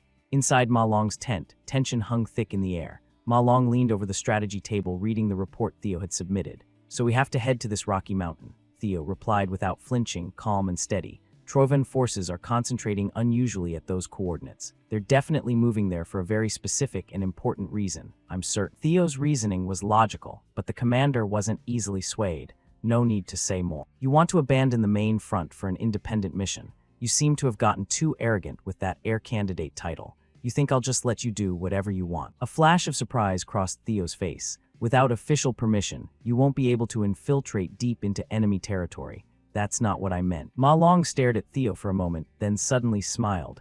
I was just kidding. The tension in the tent snapped like a dry branch. I trust your judgment. Go ahead without worry. He also reassured Theo that the white dragon-armored cavalry would never weaken just because he wasn't there. Hearing those words, a grateful smile finally appeared on the young man's lips. Ma Long smiled back. When you return, make sure to bring back plenty of spoils. If you fail, I'll cut your entire rations as punishment. Theo gave a confident grin and bowed respectfully to the commander. I won't let you down. Mid treacherous mountain ranges, where jagged peaks rose like broken fangs and howling winds tore through narrow ravines, the White Tower stood imposingly. Up close, its structure was even more majestic than in memory, a towering pillar of ivory-white stone defying the swirling black clouds. Troivan forces were encamped thickly around it. Their campfires dotted the mountainside like scattered stars. Theo approached the target on his wyvern under cover of night, looking down at the patrols on the outer perimeter. One careless move closer and detection was guaranteed. The guard density was far heavier than Theo had anticipated. The wyvern landed softly on a nearby outcrop, its claws touching the frozen rock with only the faintest click. Theo dismounted, his movements fluid and silent like water seeping into stone. "You're amazing. You can even change your body color at will to blend into the darkness. That's definitely the trait of a dragon spirit mixed with Serpent King." It approached and nuzzled his hand affectionately. Its golden eyes gleamed with intelligence. "Thanks, Umbra. Thanks to you we got here easily." Theo then ordered Umbra to return to base. The infiltration ahead was for him alone. Umbra spread its wings and flew back toward the camp, while Theo activated his peak movement technique. Theo crouched behind a massive boulder, breaths shallow and perfectly controlled, sharp eyes tracking every enemy movement. Security around the White Tower truly had no gaps. Heavily armored soldiers patrolled the walls in steady rhythm. Meanwhile, mages stood ready, their staves glowing brightly with defensive spell. But unexpectedly, a soldier near Theo's hiding spot sensed something off. Anyone there? He stopped, tilting his head, straining to listen through the howling wind. His comrade asked boredly after a long shift. "What's up?" the first soldier replied. "I feel something." He gripped his sword hilt tightly, the dry scrape of metal on sheath echoing in the quiet night. He narrowed his eyes cautiously into the deep darkness, but saw nothing. The boulder remained still and cold. The soldier exhaled, tension easing, and turned back. "Sorry, guys, must have been my imagination." But the sight before him nearly stopped his heart. Theo was right there. He struck like lightning, snapping the second soldier's neck before he could react. Before the first soldier could respond, eyes widening in absolute terror, Theo lunged. The distance vanished in a heartbeat. The soldier opened his mouth to scream the alarm. Intruder. At another side of the White Tower, deep in the central shrine, a horrifying scene unfolded. A massive blood pool filled with thick, viscous crimson liquid. Torchlight along the stone walls reflected on its surface, forming grotesque shapes. In the center of the pool lay a giant cocoon wrapped in pulsing red veins like enormous vines. The young master of House Troyven stood before the blood pool, his face illuminated by the evil ritual's red glow. His eyes fixed on the cocoon with manic fascination. Right then, footsteps echoed from behind on the cold stone floor. What an interesting sight. It was the high priest of the holy demon cult, infamous across the continent for boundless cruelty. He stood with hands clasped behind wide sleeves, watching the pulsing cocoon with delight. "I never thought House Troyven would dare oppose House Ragna to this extent, partnering with the holy demon cult to revive the deposed dragon emperor from years ago." At that moment, the light shifted for a clearer view of the cocoon. Inside the thin membrane, a humanoid form was enveloped in dense blood veins. They wrapped the entity like a spiderweb, anchoring it to the pool's heart and continuously channeling dark energy into its core. Eid turned to the high priest with furious eyes. "Watch your words carefully. He is the true master of House Ragna. The one currently on the throne is merely an imposter. Soon, the real master will reclaim everything. We who serve the true master are the real Ragna. Remember that." The high priest smirked, his tone condescending yet feigned submissive. "I'll keep that in mind." He reported that preparations for the resurrection ritual were nearing the final stages as requested. To summon him back from the other side, worthy sacrifices were required. The key ingredients were the body of a Ragna family member and the power of the primordial dragon. Eid walked forward, boots crunching on cracked stone. A family member's body can be obtained anytime, so the key right now is conquering the White Tower. He turned to a subordinate kneeling in the shadows. "How's the conquest of the White Tower progressing?" The subordinate trembled as he reported. "The power residing inside the White Tower is immense and resisting our demonic poison fiercely. Even the holy demon cult's high priests have poured all their magic into helping, but conquering it within the set timeframe seems impossible." The Troyven young master suddenly unleashed his aura, a wave of darkness crushing the space, the pressure turning tangible and heavy like molten lead. He pinned the subordinate to the floor, cracks spider-webbed outward from where the soldier knelt under his master's wrap. In rage, he roared, "For his resurrection, the primordial dragon's power is the only key. Nothing is impossible. We will make it possible by any means necessary." The subordinate gasped for mercy, eyes bulging from the overwhelming pressure.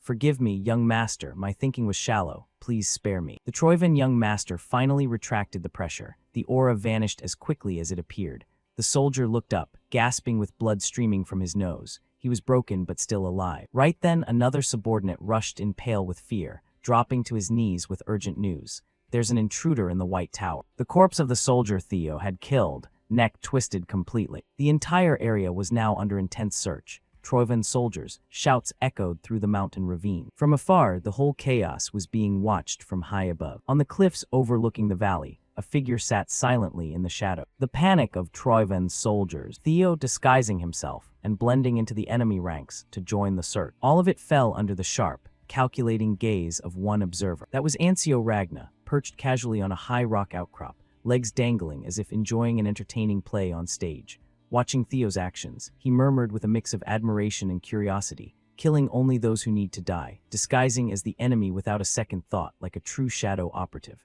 So in your past life, you really did work for Black Snow. Theo was proving to be a far more intriguing variable than Ancio had ever imagined, an unexpected factor in the grand plan he hadn't fully accounted for. Ancio wanted to test just how far this reincarnated warrior could go. Jishar Ragna, standing in the shadows right behind him, spoke coldly. Stop with the pointless thoughts and keep tailing him. Don't get spotted like what happened with Torque. Ancio licked his lips, eyes flashing with the thrill of a predator. Relax, little sis, I'll follow order. A Troivan soldier rushed up in panic. He dropped to one knee, gasping between ragged breaths. Young master, emergency. Something happened at the White Tower. An intruder has appeared. The instant those words rang out, Eid's expression twisted violently. Something deep inside him seemed to snap. His jaw clenched so hard the grinding of teeth echoed clearly. Even the way they had arranged the army formation had been subtly manipulated by that intruder, just enough to avoid raising suspicion. Suddenly, a razor-sharp realization flashed through Eid's mind. It can't be. The truth crashed into him in an instant, one single name surfacing in his thought. Eid's face contorted, eyes blazing with chilling killing intent as he hissed through gritted teeth. It has to be him, Theo Ragna. But then the fury vanished as quickly as it had erupted. Eid's face returned to an eerily calm composure, eyes narrowing with cold calculation. The soldier below continued his desperate report, completely unaware of the shifting calculations in his master's mind. We should reinforce the guard immediately and tighten the search. With our current forces, we'll catch him in no time. Unnecessary, Eid said curtly. The soldier blinked in stunned silence. Eid looked toward the assembled troops and issued new orders. Leave only a minimal force at the White Tower, everyone else withdraw immediately. The soldier's face drained of color, panic plain.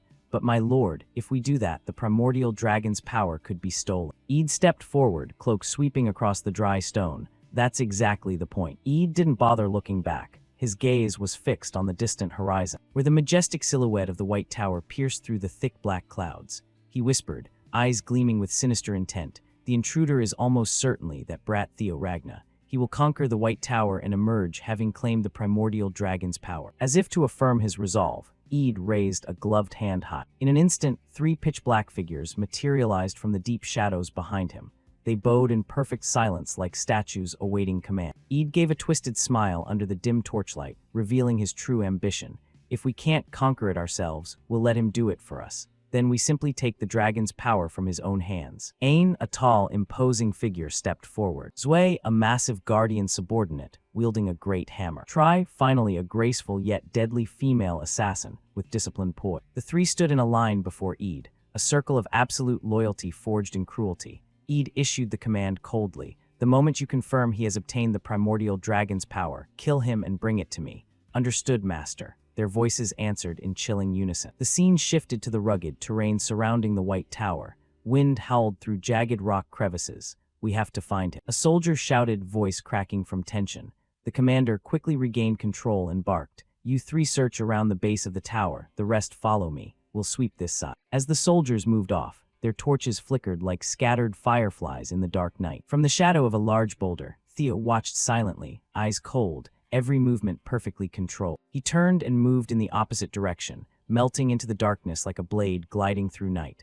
Now in Troivan's soldier uniform, Theo held a torch, hood, and mask completely concealing his identity. I didn't expect them to fall for it so easily. No recognition signals, no additional reinforcements. He looked toward the massive structure towering ahead, realization deepening. No, the security here has been suspiciously lax from the very beginning. The tower rose high above him, a colossal spiral carved from white stone and ancient power.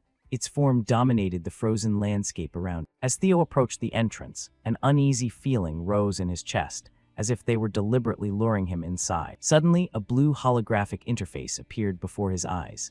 You have discovered the relic of the primordial dragon White Tower. The notification dissolved into sparkling particles as Theo pressed his hand to the stone pedestal, searching for hidden trap. Trap or not, it didn't matter. He pressed his fingers firmly against the freezing stone surface. The slab reacted instantly. A brilliant, intense light exploded beneath his palm.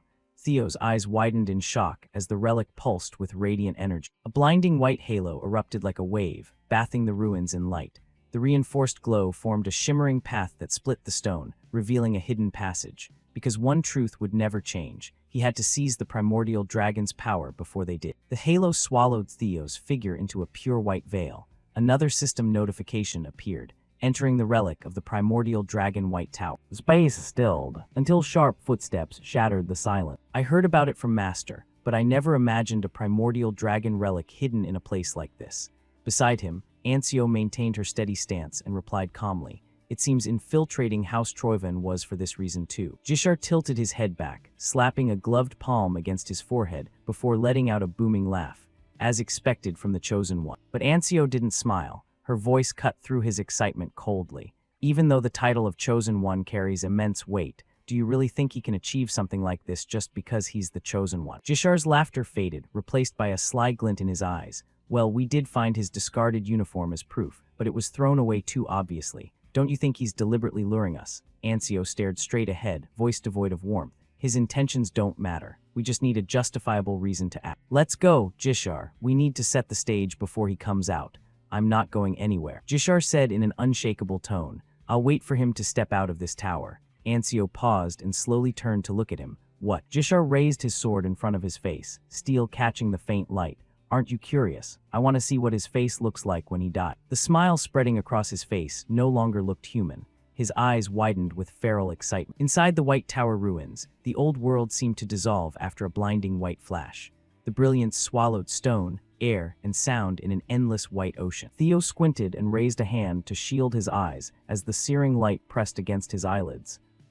Damn it. Before him rose pale stone pillars, stretching to an impossibly distant ceiling, lost in the light. Theo's fingers tightened around his sword hilt, eyes turning icy. "I can't afford to let my guard down." He felt enormous pressure weighing on his shoulders. This guardian had received the most power from the primordial dragon. It had to be a colossal, ferocious beast, something worthy of guarding this relic. Then from the deep darkness ahead, two red dots ignited like burning blades. A low, sharp sound echoed. Theo reacted instantly, dropping his center of gravity into a combat stance. But when the figure stepped out of the shadows, Theo's breath caught in absolute shock. Emerging onto the stone steps was a tiny creature, waddling like a baby dragon. "You've finally arrived, Chosen One." Before Theo could process anything, the little dragon huffed indignantly. "Just a moment ago, some weirdos tried to sneak in here with spirit demon poison. Do you have any idea how annoying it was to stop?" Theo stood frozen, mouth agape, sweat beading on his temple, as he tried to reconcile this image with the concept of a terrifying guardian. This tiny thing is the guardian who received the most power. He slowly turned toward his own guardians, pointing helplessly at the miniature one. "Hey, you guys are sure this is the one we were talking about, right?" The true dragon looked at Theo with utmost seriousness. "Don't judge by appearances, Chosen One." Griffin observed the tiny creature with cold eyes and muttered dryly, "Though you yourself look like a spoiled pretty boy who's always rambling about being the successor, or whatever." Theo immediately lunged, clamping both hands over Griffin's beak as it squawked in protest. Were all the other guardians really afraid of this thing? Right then, the tiny monster perked up cheerfully, waving its little arms in greeting. "Oh right, how rude of me. I forgot to introduce myself. I am Karato Suchus, the most loyal servant of the great primordial dragon, inheritor of the greatest power, and guardian of the gate to the myriad gods' temple that connects to other worlds."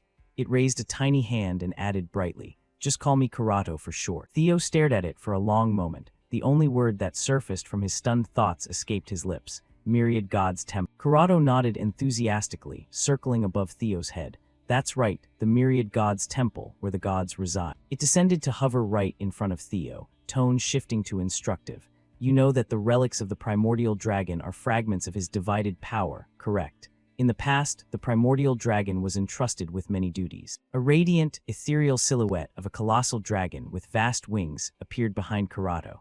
Guarding the gate connecting the myriad gods' temple to the mortal world was one of those roles. The one who inherited that sacred duty. The loyal servant who has perfectly preserved the primordial dragon's power is me, Karato Suchus. Theo looked at it with furrowed brows, mind swirling with distant thoughts. "Gods, I've only ever read about them in ancient texts." Theo raised his head and asked loudly, Do those entities really exist? Corrado repeated its name once more, with absolute solemnity. Theo hesitated, pronouncing it again. Corrado Suchus. The effect was immediate. Corrado lit up like a lantern, spinning in midair with boundless excitement. Yes, you just called my name correctly, didn't you? Theo rubbed his forehead while watching the tiny creature twirl, thinking to himself that this one wasn't normal either. But you're forcing me to be patient. Right, Corrado Suchus, tell me, do the gods really exist? Corrado flew close enough for Theo to see his own reflection in the guardian's sparkling eyes. Of course. Doesn't it feel familiar to you? If I mention those messages only you can see, does anything come to mind? Theo froze in place, heart skipping a beat as a cold jolt ran down his spine. The system windows, those absurd blue screens only he had seen since the challenge began, they flooded his mind like a dizzying waterfall. Every moment surged up at once. Corrado hovered before Theo, eyes narrowing. Exactly, that is where this trial ends. The scene shifted to the Ragna family, meeting in the Central Highlands command tent. Inside the tent, Robert Ragna stood imposingly before the tactical map. I believe everyone here understands why we must concentrate our forces on this front. Robert continued in a cold, emotionless tone. This war is being unnecessarily prolonged. The main reason is interference from Troivan's 9 pillars. Therefore, the Ragna Council must directly oversee military operations to accelerate progress. Midway through his speech, one of the 9 dragons tried to interrupt, but Robert narrowed his eyes instantly. Any questions or suggestions will be discussed privately after I finish this report.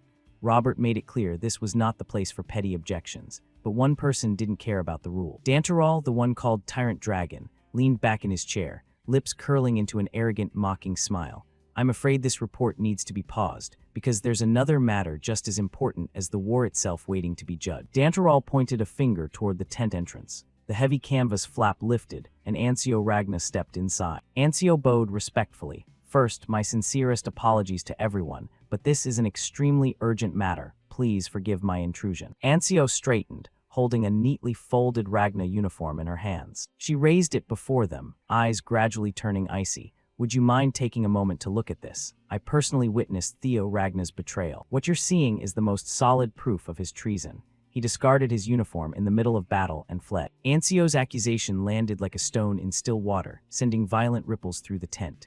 An elder suddenly stood, letting out a mocking laugh that echoed. Ha, imagine, a Ragna warrior throwing away his uniform right in the heat of battle. Could there be clearer, more shameful evidence than this? Whispers spread quickly, then fell into a tense, suffocating silence. Every eye locked on the empty uniform, as if a sharp blade hovered at their throats. Julius remained silent, his face shrouded in shadow beneath the dim lamp. His mind raged as he stared at the fabric. Theo, you little brat, what the hell are you scheming? Far from the gunpowder-scented suspicion in the war tent, Theo stood amid the serene radiance of the myriad gods' temple. Theo's breathing quickened as he tried to piece together the truth. So the blue notification windows only I can see, they're actually messages sent directly from the gods. Corrado shrugged smugly, tiny wings fluttering. Yes, that's obvious. Though I can't explain the details, I don't have the authority to see the contents inside them either. What about the other chosen ones? Do they see these windows too? Corrado shook his head firmly. No, among all the chosen, you are the only one granted that privilege. Theo froze, a jolt running down his spine. But why me? Why am I different? The tiny guardian's expression suddenly shifted. Because you are the one. A soul-shaking shockwave suddenly tore through Theo's body before Corrado could finish the sentence. Theo gritted his teeth, legs buckling under him on the stone floor.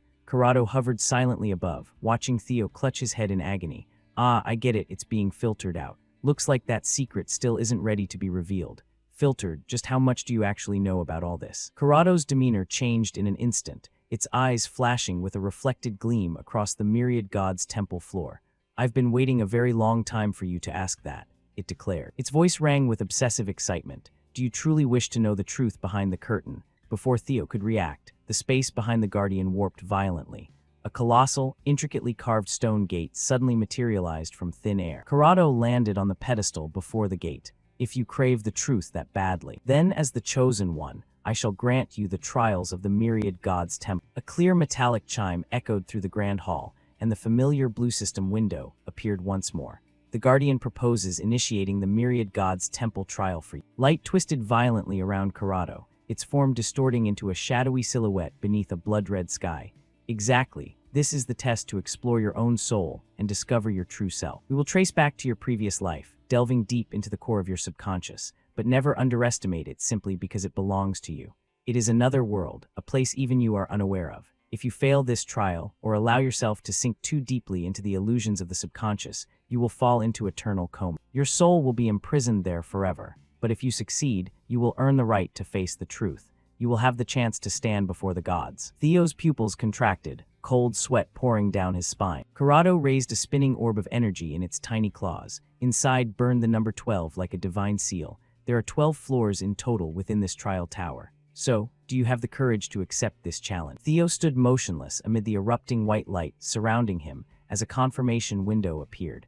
Do you wish to enter the first floor of the Myriad Gods Temple trial? Theo's fingers tightened around his sword hilt. Hesitation vanished, terror dissolved. Without a single word, he reached out and touched the glowing panel. As the system accepted his choice, Theo turned and stepped away from the safety of the Myriad Gods Temple. His footsteps echoed on the ancient stone as he approached the massive gate. He placed both hands on the freezing stone surface and glanced back at Corrado one last time.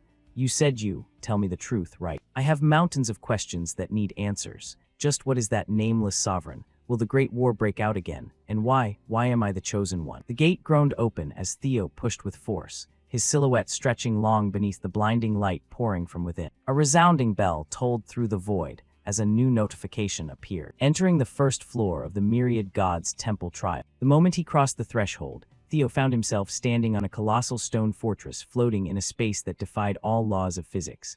Around him swirled crimson currents like storm clouds. Fragments of ancient architecture drifted weightlessly through the murky cosmic void. Theo exhaled slowly. So this is the inside of the trial tower. A large notification panel shimmered into view with sparkling light.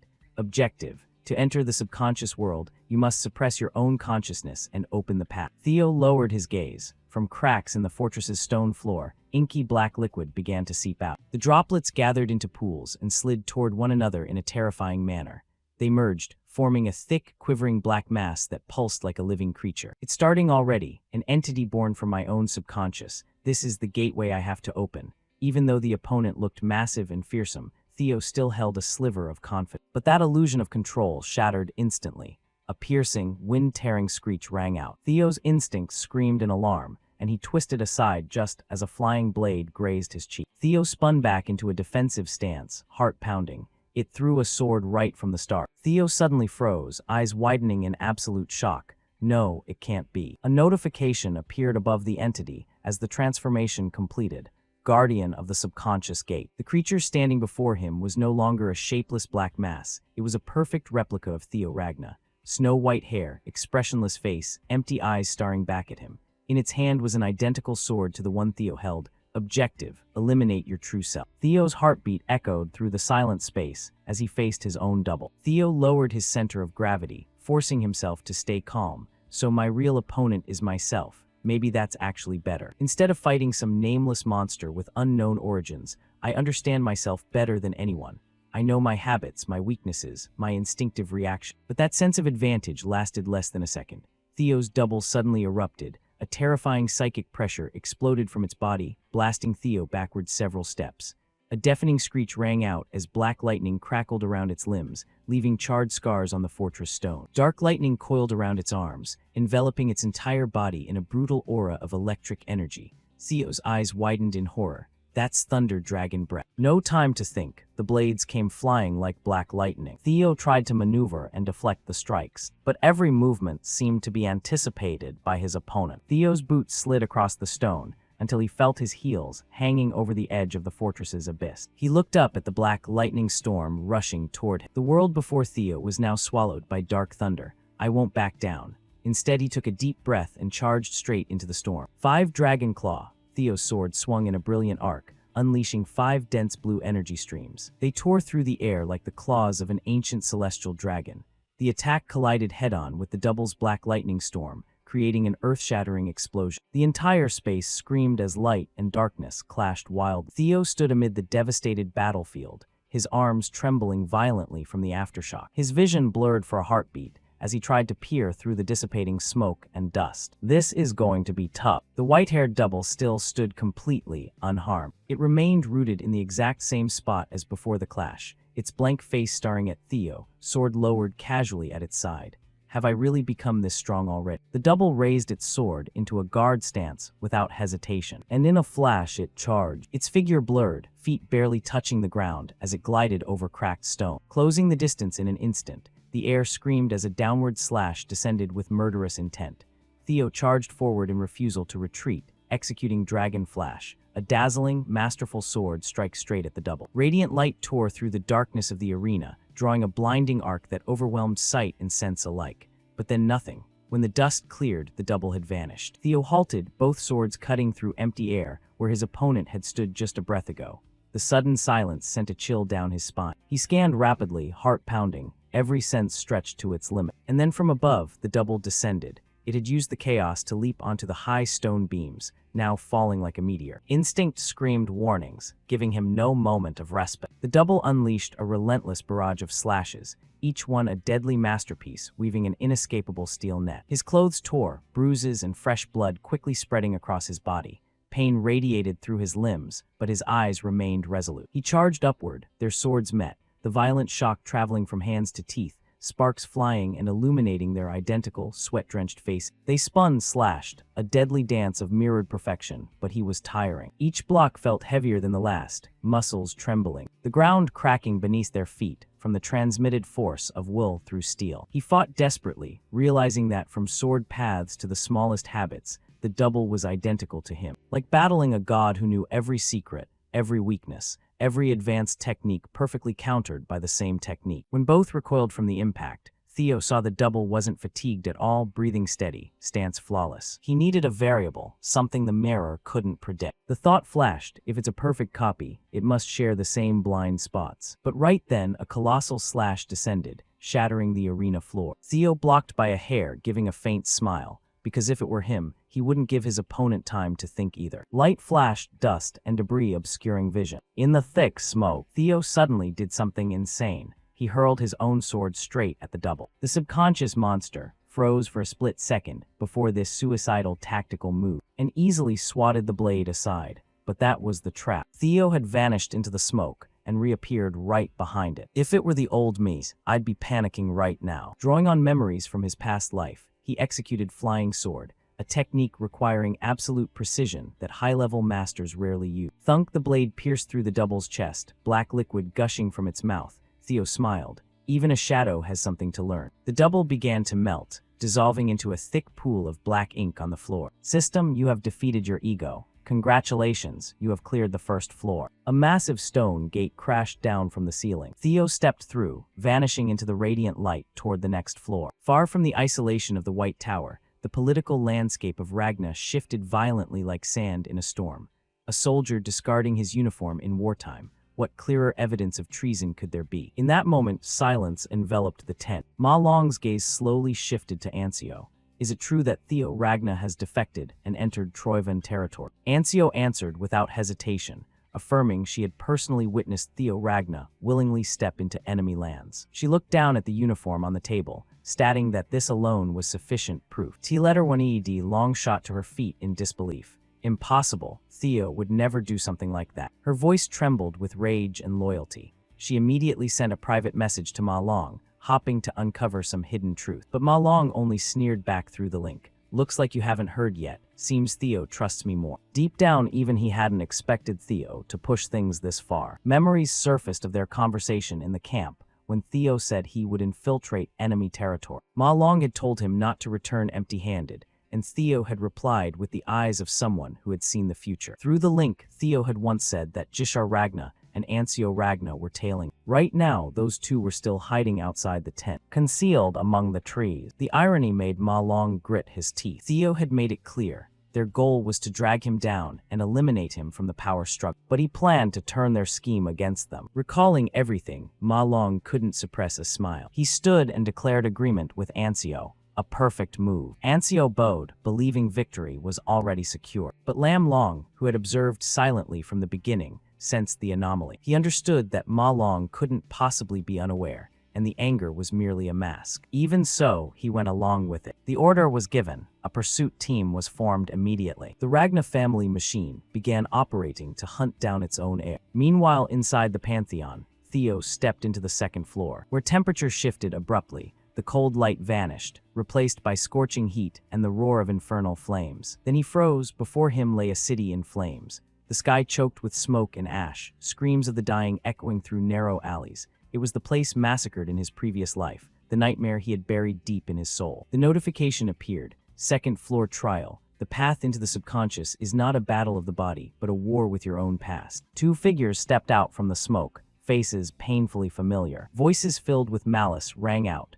the very ones that had haunted him for years. The next notification followed. Past life trauma blocks the way. You must overcome it to proceed. Theo stood amid the sea of fire, then he laughed. A twisted, murderous smile. HMPH, looks like this trial is way too easy for me. Staring at the two before him, Theo's voice rang out. How ridiculous. In hindsight, there was a time when you bastards were genuinely an unbeatable psychological nightmare for me. Axion, who always carried blind arrogance, felt insulted. Have you truly lost your mind? You worthless scum of the Ragna clan. Before Axion's insult could finish, a spray of bright red blood tore through the gray smoke, moving at a speed that seemed to bend reality. His head flew into the air. His eyes still showed bewilderment before his world was plunged into darkness. Not giving his opponent a single second to collect himself, Theo lunged like a phantom, the sword drawing a blazing red arc and ripping through the silence of the battlefield within the subconscious. The slash was so fast Axion couldn't even raise his weapon to defend. The keen blade cut through him, neatly bisecting his body. Blood rained down around Theo, soaking his cloak. He brought his hand to his face, fingers curling slightly as a dark, sharp smile spread across his lips. Thanks, I really wanted to kill you in this state. The system bell rang cheerfully, shattering the heavy silence. You have passed the second layer challenge. Victory over psychological trauma, proceeding to the next layer. Everything happening inside the subconscious was being closely observed by the Guardian. Oh, fascinating. Perhaps this one can truly reach the Hall of 10,000 Gods. It seems you place great faith in him. Oh, deity of causality. Theo's conquest then turned into a massacre. Each step he took triggered the system bell. Layer 3, defeat the false personality. Layer 4, defeat the dark ego. Layer 5, conquer the collective unconscious. With each passing layer, Theo felt his rhythm improve markedly. By the 10th layer, his opponent was slammed to the ground with destructive force. Theo stood amid the ruined arena, already past the 10th layer. The time to clear each layer is shortening. For some reason, everything feels increasingly easier. Surely it won't end this simply, right? Kurato smiled cryptically. You needn't worry, chosen one, for from now on, the real trials begin. The door to layer 11 opened, leading Theo into a wholly different space. It was a vast, cold cavern filled with jagged stalactites that dangled from the high ceiling like the fangs of ancient beasts. A glowing blue notice appeared in the darkness. This is a primordial cave simulating the genesis of life. Objective: journey upstream through time within the primordial cave. Theo stepped inside, all his senses on high alert. He wondered inwardly, is this challenge just a matter of following this path? He kept walking. Suddenly, a new notification appeared. To reach your route, you must return to oblivion before birth. As you trace back the process of being born, the senses you gained at birth will be lost one by one. Theo abruptly halted, eyes wide. What? The system gave him no time to react. A direct penalty descended. You are losing your hearing. You no longer perceive the sounds of the world. Then touch. Theo no longer felt his skin's contact with the cold air, nor the weight of his boots on the stone. You are losing your sight. You no longer see the forms of the world. A final message appeared as all 5 senses were completely sealed. Your mana usage is restricted, adrift in endless darkness. Theo felt his body disintegrating, even his mana severed. So breaking this condition is the key to layer 11. He clenched his fist, trying to recall past experiences. Theo remembered being split by his father's sword. The sensation of suppressed energy was similar to now. A spark of hope ignited in his mind. What if I use the old method /translated? What then, Griffin, Azure Dragon? He commanded in his mind, betting everything on the summoned spirit beast's power to break the sensory blockade. However, as the 5 senses vanished, his consciousness began to scatter like grains of sand before the wind. The summons failed completely. The void had severed all external connection, and the Guardians had no response at all. The only way is to seek a solution from deep within yourself. On the cavern's cold stone floor, Theo's physical body collapsed. The Griffin and Azure Dragon Guardians panicked around their master. Chosen one, what's wrong with you? Don't trip and fall like that, get up. But from deep within the tunnel, a cold voice echoed. It's useless. It was Kurato. All his senses and mana have been cut off. No matter how much you scream, words cannot reach him. The small guardian descended near the motionless corpse, eyes cold. All beings perceive space and time through the senses. but ironically, only after losing them does a truth become a lie. The truth that you have been abandoned by the world to which you belong. A dark red aura flared around Karato as it retracted its claws at primordial fear. In the primordial cave, the boundary between self and world is erased. At this rate, the Chosen One's consciousness will dissolve, and he will end up in a state no different from the dead. Karato sighed in disappointment and turned to leave. I thought this Chosen One might be somewhat different. What a pity, my disappointment equals my initial expectation. Suddenly, a terrifying pressure erupted from Theo's body, accompanied by a voice, I will kill. Theo's body suddenly unleashed a blood-red radiance, bathing the cavern in brutal light. I will slaughter you all, spare not a single one. It was the malicious intent of the rampaging dragon that the Ragna Patriarch had implanted in his body. When Theo collapsed, this vicious part seized control. How did things turn out like this? Karato froze and turned, exclaiming, impossible. He was using his own madness to bind his dissolving consciousness within absolute void. Within the mind, the red gem on Theo's chest radiated searing heat. A voice of immense authority thundered, Theo Ragna, I accept your pact. I will grant you the power to overcome this reality. A gigantic hand rose from the darkness. Above it, a grotesque face with a twisted, malicious grin. Seize it, destroy it, and offer everything to me. Sacrifice this world. Theo stood within a cage of blood-red iron, but contrary to the entity's expectation, he felt no fear. A confident smile crossed his lips. Actually, I think I'll refuse that pact. The abyssal voice trembled in astonishment. Pretense, I have already given you power, so fulfill the contract at once. So that's it, the source of the power you just bestowed upon him. Theo stared into the demon's eyes and replied, yes, I returned all that power, not a shred left behind. You dare play such a cunning trick, he smiled. Consider this the one time you help your grandson. Foolish, truly an arrogant grandson. I will remember this, Theo Ragna. The void collapsed completely, and Theo's senses returned in a burst of brilliant blue energy. He rose in the cavern, his momentum unrelenting. System, you have passed the Layer 11 challenge. Theo looked up at the fatting beam. I'm not sure waking the rampaging dragon was a wise idea, but since it helped me clear the stage, I'll take the relief. His spirit beasts rushed over at once. Griffin and the Azure Dragon collided with Theo in joy. Why is everyone reacting like this? Are you okay? We were so worried. If you were going to die foolishly like that, we'd rather take this body than lose you. Don't make everyone anxious, Chosen One. Theo looked at them, a little surprised. A brilliant white light flared at the end of the corridor, signaling the end of the sensory void. The Layer 11 challenge was officially over. He sighed wearily, finally reached the final layer. Immediately, the system announced you have entered Layer 12 of the Hall of Gods challenge. And the next moment Theo suddenly found himself lying on a bed. He slowly stepped down, then scanned the room around him, muttering, is this a bedroom? But wait, this place is clearly a space I've never seen before, yet it's oddly familiar. He gripped the edge of the mirror and ground his teeth. Honestly, even that strange dream from the other day, who are you to keep appearing before me? No sooner had he finished speaking than a dizziness hit him, making him clutch his face. Then the system announced you have passed the Layer 12 challenge, conquered the relic of the ancient dragon, the White Tower. The reward is the right to enter the Hall of Gods. Next, our protagonist was transported to a space that looked as if it lay outside the universe. He stared in astonishment and looked ahead. Before him floated a gigantic gate suspended in midair. The system confirmed he had arrived at the Hall of Gods. Silence in the void was bone-chilling. Theo stood before a gigantic gate, so majestic it felt suffocating. Ancient patterns on the gate radiated an otherworldly pressure. Is this truly the Hall of 10,000 Gods? Suddenly, a system window flared to life before his eyes, slicing through his thought. Congratulations, you have reached the gate of the Hall of 10,000 Gods. The Mind Gate has been significantly enhanced. This is a deserved reward for conquering the ancestral dragon ruin at the White Tower. At that moment, a familiar voice tinged with nostalgia sounded from behind.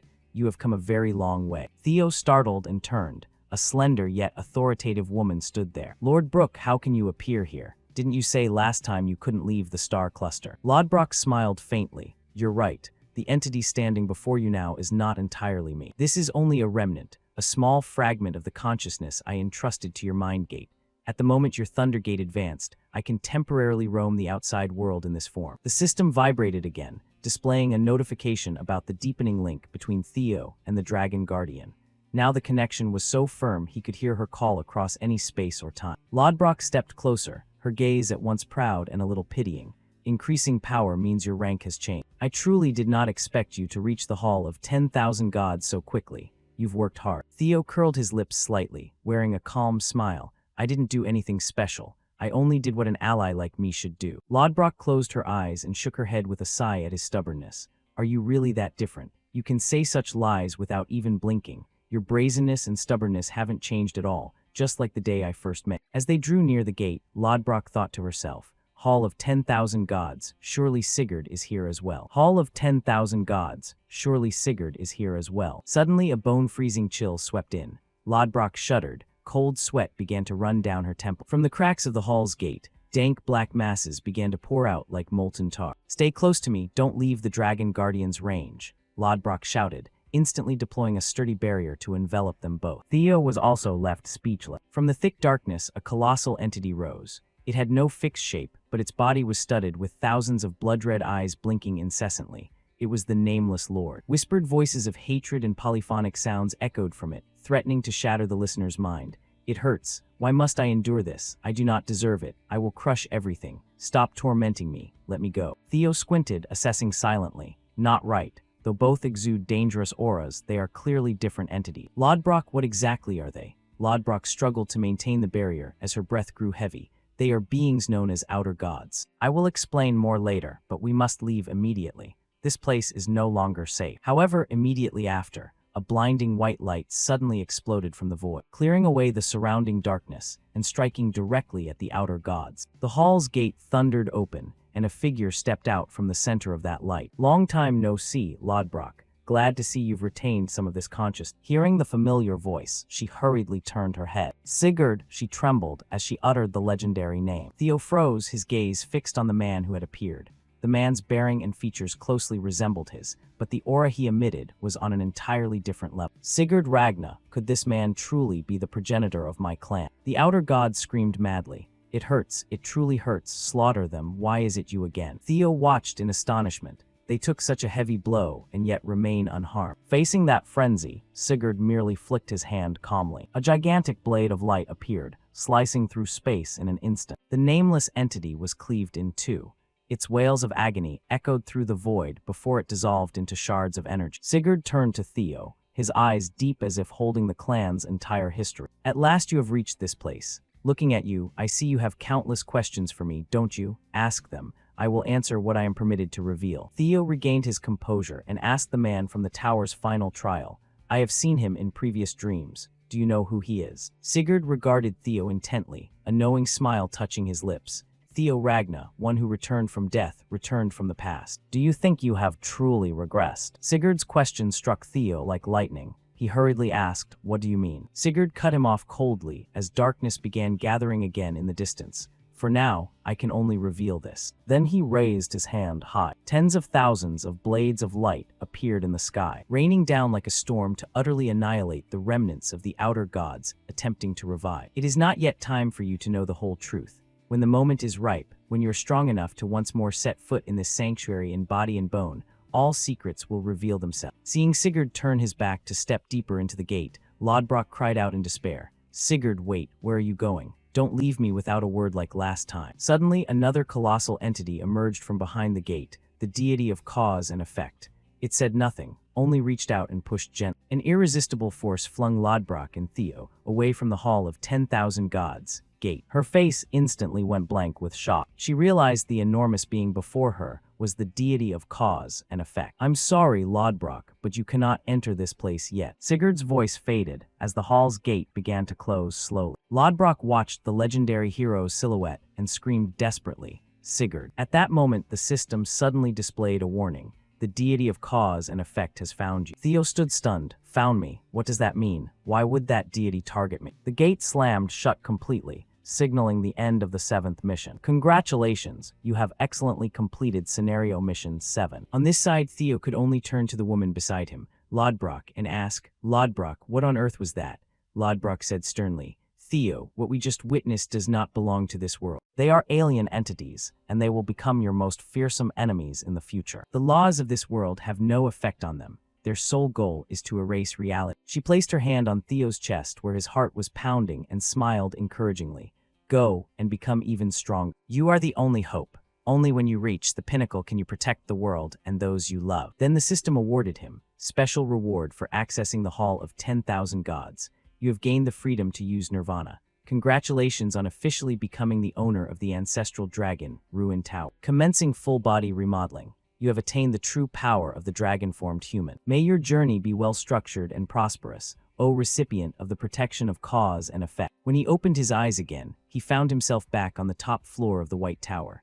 The tiny guardian Karato was there, leaping up in joyful celebration of his return. Look at the great successor. Seems you're really enjoying this new power, aren't you? Theo, still dazed by the guardian's words, raised his hand to look. Theo's hand was now covered in glossy black dragon scales, harder than any steel in the world. He examined himself in the reflection on the blade. His body had been completely transformed. Theo Ragna stood stunned, eyes fixed on his arm. Flesh had now altered, taking on sharp, sturdy contours like true dragon-scale armor, activating the draconification state. The tiny guardian hovering beside him explained softly, "Thanks to the ancestral dragon relics you obtained, the blood dragon talent in your body has been upgraded to a new level." Theo clenched his fists, feeling an explosion of physical power and endurance. Not only his physical strength, but even the flow of mana within him had reached an entirely different tier. Cultivating mana now flowed as naturally as breathing. He could control and release it absolutely at will with no barriers. Of course, I can also adjust it at will. Suddenly, the system interface popped up an enticing prompt. "System, you have reached Nirvana. Do you want to activate it?" The moment Theo accepted, a seismic shift occurred in his mind. His cognitive power expanded infinitely, gaining absolute control over the surrounding space. Behind his head, a radiant circle of light appeared bearing a divine symbol, identical to that of the great ancestor Sigurd. Theo thought inwardly, "This is by no means ordinary. This power is enormous. I must master it immediately. This is not something to be used carelessly." The memory of Sigurd's admonition resurfaced. After all, the legend that founder Sigurd reached the realm of the gods and ascended has long been known, but I never thought it was true. You likely still have many doubts, but for now I cannot answer all your questions. One day, when you set foot here again, you will learn for yourself. Theo realized that to find the ultimate answers, he must walk the path of becoming a god of the hall of 10,000 gods like those who came before. The storm of emotions within Theo gradually calmed, but the presence of the deity of cause and effect beside Sigurd continued to trouble him. He realized a shocking truth. The Ragna clan were not merely rulers of the north. The Ragna bloodline was not born to be kings, but to be guardians of the world against dark forces that seek to destroy reality. The dragon guardian nodded approvingly. It seems you have understood. Indeed, that is the silent and noble sacrifice of the Ragna bloodline." Theo began to grasp it. So the chosen one always appears in this lineage, to reach the highest level and confront the outer gods alongside the deity of cause and effect. Thinking that, he asked again, "So is the world where that mysterious man exists also related? I mean the trial on the 12th floor." The guardian smiled faintly and replied, "Indeed, it was a strange sight, but I'm not sure. All I know is that that world is connected to your trial." Theo scratched his head. That makes sense. Even the guardian knows nothing about that place. Exactly what kind of place is it? The guardian closed his eyes and declared softly, "My duty ends here. I have given you all you need to know. Now depart, chosen one. But be prepared. Some uninvited guests are waiting for you outside this tower." Theo showed no fear. Instead, he smiled slyly. "As expected, they followed me exactly according to plan. It would be rude to keep them waiting too long. Shall we go greet them?" The White Tower suddenly trembled. Theo stepped out of the ruin, gripping the sword hilt, his upper body bare. "So you finally decided to show your face?" A mocking voice rang out. "Honestly, does it make sense for an older brother to wait for his younger brother like this? Shouldn't it be the other way around? Don't you see Theo, my younger brother?" Standing before him was Jishar Ragna, one of the clan's powerful heirs. He held a weapon in his hand, a murderous aura thick around him. Theo remained oddly calm. "Sorry to keep you waiting." Jishar's elder brother laughed excitedly. "Oh, you know me. There are few left in this world who would dare to look me straight in the face like this." In Theo's mind, vivid memories of Jishar from a past life surfaced. He recalled how Jishar defeated Axion, a supposed genius, with his bare hands, no sword needed. Axion wasn't even worthy as an opponent. Exactly. Even among heirs, there must be hierarchy, right? I had high expectations for a rising top heir after so many years, but you're not even worth me unsheathing my blade. Truly disappointing. Back in the present, the protagonist beamed brightly. "Of course, you're an heir too. How could I not know that? But more importantly, first I want to say thank you." "What?" The smile on Jishar's face vanished. He didn't understand what Theo meant. Theo explained, "You went to the trouble of coming here to save me, didn't you?" Jishar laughed heartily. This candidate heir speaks rather adorably. quite different from that name Torkel. But I'm here to kill you. In the blink of an eye, Jishar vanished and reappeared right behind Theo. The Reaper's scythe swung, aiming to sever his neck in one strike. But Theo gently blocked the attack with his sword and turned to face him. I know you came to kill me. Cut the pointless theatrics. Do the traces I left help you track me down? If I had to guess, Troyven's forces are about to arrive to capture me for conquering the White Tower.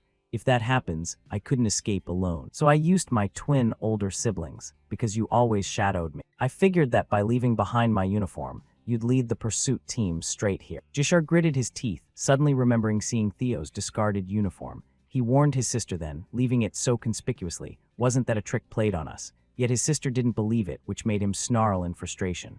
Ha, I wasn't wrong, Ancio, that foolish sister of his. Over here, Theo continued. I never thought you'd go ahead on your own. Jishar swung his scythe and knocked Theo backward. He skidded across the hard stone for about 30 meters and came to a stop. Theo panted from the strain of the fight. I figured it wouldn't be easy. In the blink of an eye, Jishar closed in and taunted. So what if that's the case? As soon as your head rolls on the ground, it's over. He tightened his grip on the sword and thought to himself, right, from the start I never expected to have a civil conversation with him. Rather, someone like Torkel is the strange one, being an heir of a Ragnar who worships the strong. So surely each person holds their own steadfast creed. But that doesn't make me an exception. As the two weapons were about to clash in midair, suddenly from behind a giant bearing a hammer charged in. A shock explosion detonated between Theo and Jishar, forcing both to jump back and evade. Jishar ground his teeth in fury. Damn it, what on earth is happening? From the gray smoke, two terrifying figures emerged,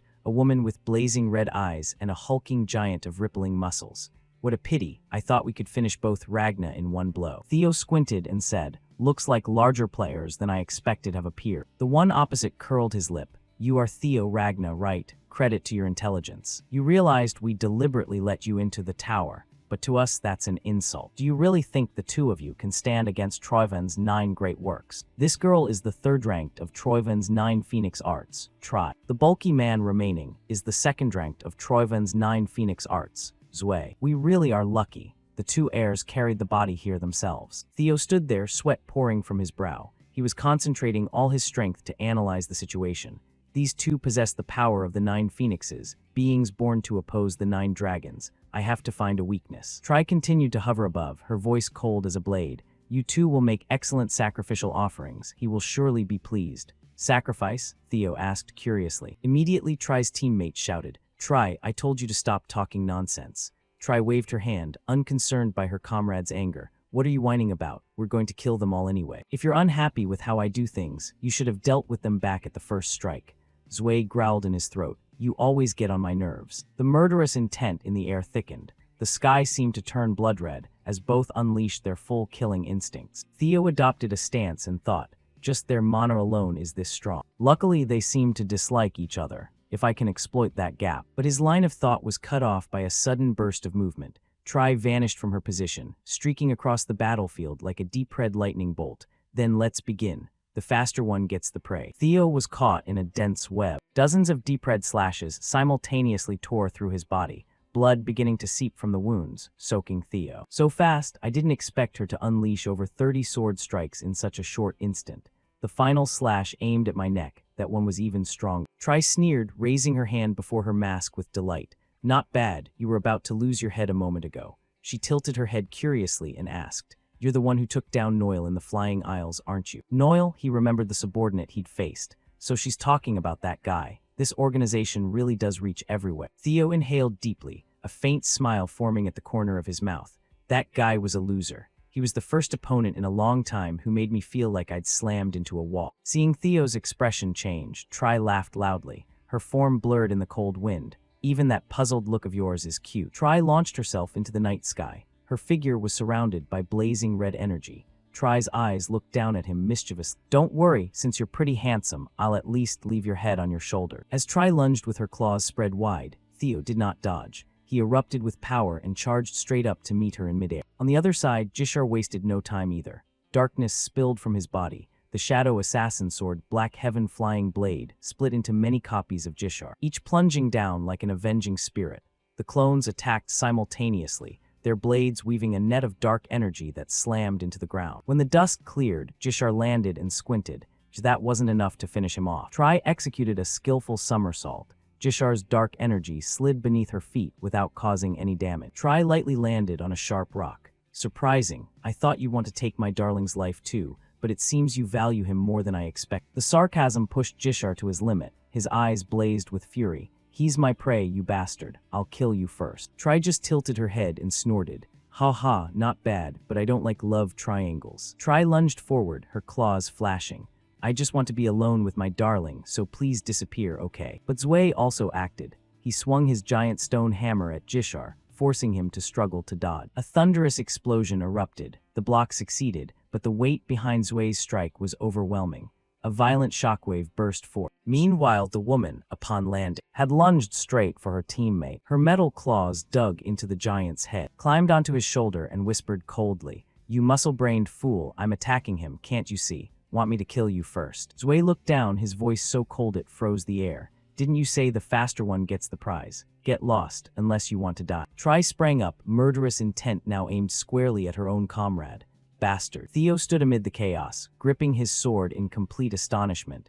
They're having internal trouble. That's unpredictable. He glanced at Jishar and saw he had also reached his limit. Jishar's face was now a mask of boundless rage, his eyes glowing red with killing intent. Immediately the surrounding space shattered, spawning hundreds of black stone blades hovering in the air. Shadow assassin sword, black heaven flying blades. "That big brute is mine," Jishar declared plainly. Try giggled, tapping her claws against Zwei's helmet with a clacking sound. "Oh my, you really made him mad. He's going to kill you." Jishar rushed forward, unleashing a flurry of attacks on the giant, while Try turned back to toy with Theo. Try dove down from the sky, aiming straight at Theo and said, "Now it's just the two of us, darling. Let's finish what we started, shall we?" Theo remained unfazed, his gaze locked on the shadow streaking toward him. She seems very confident in her speed. Their clash created a moving fog no eye could track. Theo braced against the momentum as the ground beneath shattered into debris. High-speed combat is much harder than pure strength fights. It gnaws at concentration terribly, sparks flying like dying stars. She's even faster than Nabin, Theo observed, and her strikes always aim for the vital points. But in this life-or-death moment, a ruthless resolve rose. Theo deliberately loosened his guard around his neck. What if I expose a weakness? She'll surely bite immediately. Try's golden eyes flashed. Spotting the opening, she poured everything into the finishing blow. Theo twisted back. Her metal fingers only grazed his hair. A massive blue mana surge exploded from Theo's body, the terrible pressure bending the surrounding space as he smiled. Dragon Claw. Her expression remained calm in the face of the counterattack. Theo used the Mystic Thunder skill. Blue-white mana lightning shot from his sword, weaving a deadly net. Try leapt back, searching for a gap within the storm of energy surrounding them. Sword chi with lightning attribute. No wonder dodging is useless. Then her gaze paused for a beat, as wave after wave of terrifying sword chi passed before her, plowing the ground into unrecognizable ruin. Try narrowed her eyes at the devastation Theo had caused, destroying the terrain to slow me down. A cheap trick, but not bad. But unfortunately, nothing can stop me. Saying that, her body shot forward again at lightning speed, leaving trails of red light in her wake. Amid the dust and chaotic energy, a figure wearing a plague doctor mask watched from afar. HMPH, Try may not be complete, but she already possesses 30% of the Black Dragon's power. The figure murmured, yet he still blocked and countered. How interesting, he's the top among Troiven's 9 phoenixes. Aim. Suddenly he paused, narrowing his eyes toward the center of the crater. Could it be? A sinister red gleam flashed in his eyes. Oh, this is getting fun. Among the shattered battlefield, Try flitted back and forth cautiously. HMPH, I openly exposed a weakness, yet you still won't act. You're hesitant to step out of that smoke, aren't you? She flipped a few times in the air and called out, "How long do you intend to hide in there, darling? The thing I hate most is a man who keeps a woman waiting." No sooner had she finished speaking than a massive mana surge, in the shape of a dragon, lunged at. But that sudden attack was easily dodged by Try's agile twist. Her eyes widened in surprise. That form is exactly what the master mentioned. Theo underwent an extreme transformation. His hair turned a brilliant silver and sharp horns sprouted from his brow. He wore a predator's smile and spoke with full confidence. "Too bad, I thought you couldn't dodge while airborne." Try froze for a moment, then her gaze showed sultry admiration. "Oh, so you have a wild side too, do you, darling?" The battlefield was torn apart by the brutal clash of two opposing powers. White lightning and deep red mana collided. Try hovered over the wreckage. She tilted her head slightly, her tone laced with sarcastic doubt. They say the Ragna line are descendants of dragons, but are they conducting shady experiments behind everyone's backs? Anyway, you look much hotter now than before. This version of you suits my taste. Theo didn't back down an inch. He met the taunt with equal confidence. I'm glad you like it. From here, it'll only get more interesting. Instantly, reality exploded. Theo surged upward like the eye of a storm. He unleashed dozens of overlapping slashes, just as she had at the start of the fight. His body was cut by the strikes, blood spurting relentlessly. Theo lifted his face and smiled. I hope you enjoy this. At the same time, from a jagged rock above, Ain watched everything with calculating amusement. Impressive, so that's dragon transformation. Previously, it wasn't impossible to match Tri's speed, but after his draconic transformation, he completely dominated. Meaning the moment he used the dragon form, his power surpassed the 9 phoenixes at present. Dangerous as it is, it's absolutely magnificent. Beneath the ravaged ground, the battle reached a new climax as Theo's blade broke through Tri's defenses and plunged deep into her shoulder. Tri winced in pain, hissing through her teeth. Yes, he truly is dangerous. I can't afford to be careless for even a sec. A fierce pink radiance erupted from her hand as she concentrated all her strength. If I end this fight with this decisive blow, he won't have a chance to recover. The air seemed to tear apart as the final strike detonated. A colossal column of energy shot skyward, sending dust and debris flying. Ain adjusted the brim of his hat, eyes still fixed on the swirling smoke. This Ragna has exceeded my expectations. He glanced toward another nearby fight. Let's see how things are over there. Down below, Jishar moved across the battlefield like a seasoned predator. His strikes flowed smoothly, each slash leaving a streak of dark energy cutting through space. Well, it seems his air candidate title isn't just for show. He's pretty good. Jishar seemed ecstatic, his eyes wide with mad fervor as he laughed loudly and surged forward, swinging a vicious blade aimed straight at the giant Zway's throat. Ain's eyes narrowed, gleaming behind the plague doctor mask, his voice turning cold. But unfortunately, he picked the wrong opponent. The giant's eyes suddenly lit up as he read his opponent's movement. At the very moment Jishar's blade struck his body, all it touched was an afterimage, while Zway himself had already moved around to the giant's back to prepare a counterattack. The speed made Jishar panic and look back. Impossible. He dodged my strike with that massive frame. Zway's hammer fell like a meteor, the ground seeming to scream as everything shattered. Ain shrugged in disappointment. I know he's a candidate, but is this all he has? Zway was originally created to face the demon dragon, but right now he's operating at only 20% of his raw capacity, so it's understandable. However, Ain closed his journal with a satisfied click. Even so, I'm delighted to discover many ways to improve. Jishar barely escaped death by pure instinct, landing on a shattered stone pillar. Damn, this has gone beyond my imagination. His power is far greater than I envisioned. The supreme battle force of Troiven's 9 phoenixes. Rumor said they were knockoffs made to oppose the 9 dragons. Could it be that now I don't even have enough strength to defeat an artificial being? But that weakness lasted only an instant. He tightened his grip on the sword hilt until his knuckles went white. All right, damn it, come at me if you can. If pure strength can't beat you, I'll use every trick I have. He poured mana into his blade, unleashing a destructive technique with a mad smile. Shadow Assassin Sword, Molan. Black Sword Chi spiraled toward Zway like a storm of dark blade. But Zway simply replied. He swung his hammer and dispersed the blades as if they were mist. Zway snorted with contempt, his face calm. Pathetic, this is all you've got. Jishar roared and slammed his 2 blades together. Of course not. Now I really begin. From the darkness at his feet, dense black chains erupted and coiled around Zway's massive arms, binding him in place. This was the Shadow Assassin Sword, Heavenly Net. Zway gritted his teeth, killing intent radiating like scorching heat. Do you really believe this toy web can hold me? Jishar stood on a vibrating chain and wore a calculating smile. Of course it won't work on you. I never said it would stop you because you're not the real target. Zway blinked in confusion. What? Jishar shot up into the sky. The chains not only tightened but began to pull hard, dragging massive chunks of earth and rock caught in their links. Thousands of floating boulders formed a meteor shower aimed straight at Zway's position. Zway snarled in anger. You dare use this cheap trick. A cataclysmic explosion swallowed Zway within it. Elsewhere, the protagonist's battle had also ended. At his feet lay Tri. Her body collapsed on the rubble. Both of her metal-clawed arms had been severed at the elbow. Theo looked down at her, his voice low and authoritative. I'll spare you for now because I promised I'd return with spoils.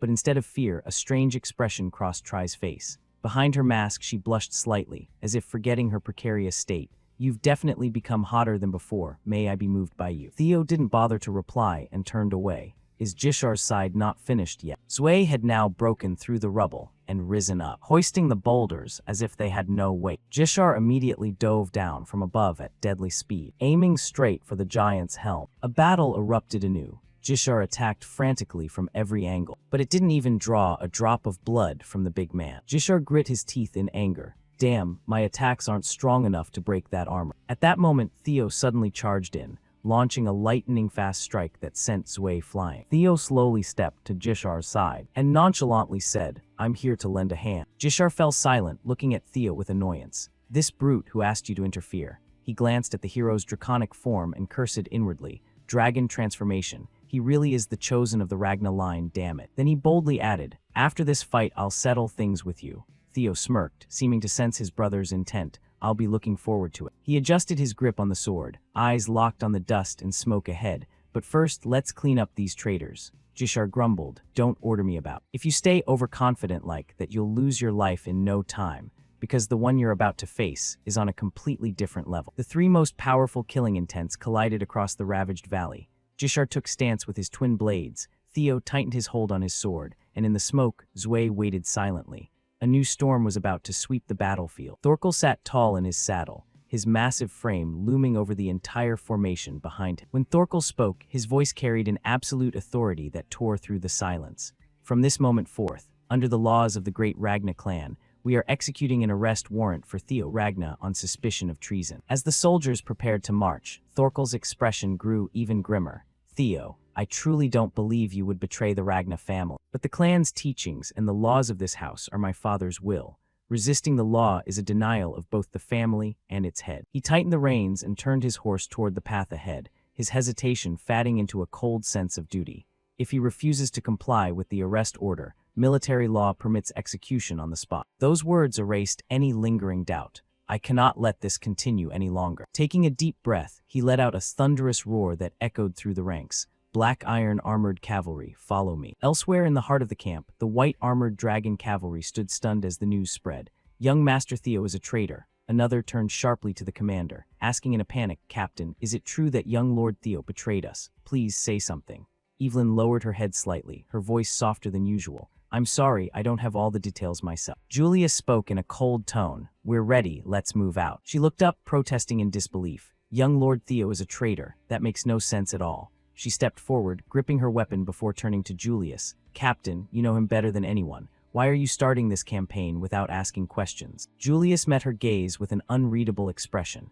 "Evelyn, since when did the white armored dragon cavalry care about such things? We just need to trust our comrade like we always do." Without waiting for a response, he soared into the sky, becoming a dark silhouette against the moonlight. Evelyn watched him go, his words echoing in her mind. Slowly, the doubt on her face vanished, replaced by a firm resolve. "The captain is right. I trust young Lord Theo." She turned to face the entire unit and raised her voice with authority. "Everyone, follow the captain." The response was immediate. "Yes, ma'am." A roar echoed across the mountains as each wyvern spread its wings and surged into the sky.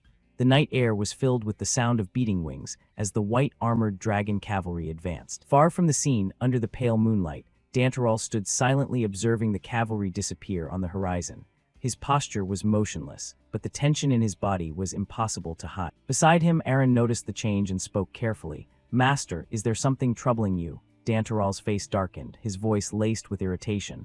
"This situation disgusts me. It's absolutely revolting. A man who broke an elder's arm just to protect his subordinate is now taking the lead in a manhunt for desertion. It's a pathetic farce." Aaron spoke softly. "If that is true, then..." Danterol cut her off. "Exactly. They are covertly plotting something." He reached out toward a nearby boulder, his fingers sinking deep into the stone as if it were mere clay. With a sudden burst of power, the rock was torn to shreds. "There's no other way now. We can't just ignore what's happening. If that's the case, I will intervene personally." Back on the battlefield, Theo stood amidst the lingering smoke and asked Jishar bluntly in a steady voice, "First, let's clean up these rebels." Jishar glanced at Theo with irritation. "Don't give me order. If you stay this reckless, you'll lose your life. The person you're about to face is on a completely different level than the ones you've taken down before." Theo replied, "No problem, just act according to my plan." Hearing this, Jishar's face soured. "I made myself clear, do not give me order." A violent burst of emerald mana exploded from Jishar's body. radiating outward in sharp waves that made the air vibrate. He warned coldly, "After I deal with that bastard, you're next. Just sit tight and wait your turn." Seeing this, Theo gave a faint smile, as expected of a potential successor. "I suppose I was worrying too much. Understood, I'll wait in silence." Jishar dropped into a low stance, his hands tightening around the two sickles as he prepared to strike. Then, without warning, his body shot into the air like a bolt of lightning. Jishar moved, his following descent chaotic and overwhelming. His two blades crossed as he unleashed his technique, sound-killing sword, afterimage blade. The sky darkened as hundreds of sharp, black energy blades manifested instantly, filling the air with a dense storm of death. They converged and hammered down like an unceasing rain, each strike aimed at tearing through the giant's defenses. Zui reacted without a moment's hesitation. He tilted his head slightly, letting out a low growl before swinging his massive hammer up. The first wave of shadow blades was pulverized on contact, vanishing under the terrifying power of the blow, but the storm didn't stop. Every blade from Jishar was caught in the vortex and destroyed before it could even touch the armor. As the spiral dissipated, the battlefield returned to a ruined silence. Dust hung heavy in the air. Zui remained standing exactly where he was. His red sensors narrowed as he locked onto Jishar. "All right, now it's my turn." Zui lunged forward. His massive frame closed the distance in a heartbeat, his speed a total contradiction to his size. Jishar's eyes widened as he struggled to keep up with the movement. He's this fast despite having such a colossal body. Reacting on instinct, Jishar swung his blades to defend, knowing that taking a direct hit from those attacks was too risky. However, blindly evading would never lead to victory. An opening would surely appear. The moment he loses momentum from a missed strike, "I'll deliver the finishing blow." No sooner had the thought crossed his mind than his weapons were smashed to pieces by Zui. He gave a smug, provocative smile. "It looks like you've run out of chances to pull those cheap little tricks." Jishar stared at him in a fury and replied, "You're getting cocky just for breaking one weapon." In the background, Theo observed everything calmly. "It seems this will take longer than expected. In the meantime, I'll interrogate this captured Phoenix member." Suddenly, a cold voice rang out, making him spin around in surprise. "Oh, seeing it up close is truly a marvel, isn't it? This is a structure that continuously transmits lightning from the protector into the chainswords to bind the prey. Furthermore, the swords resonate with each other to amplify the chains. Quite a sophisticated creation. When did this guy get here?" Theo narrowed his eyes, assessing the situation. Given the circumstances, he had to be another Phoenix member. Seeing that the man could sense him, it was no longer a matter of being strong or weak. Phoenix number 1 glanced at him and said, "A pleasure to meet you, Theo Ragna." The mana radiating from him was horrific and overwhelming. On this side, Ain continued, "It's only right to call it dragonification. You can't possibly win with only 30% of the Black Dragon's power." Hearing this, Theo asked in confusion, 30% of the Black Dragon's power? What do you mean by that?" Ain declared, "Exactly what you just heard. This is the Human Enhancement Project I've been pouring my research into." The Phoenix Project was created to rival the 9 dragons of the Ragna family. That number represents the completion level of the experimental subjects in this research. In other words, test subject number 8 possesses power equivalent to 30% of the Black Dragon.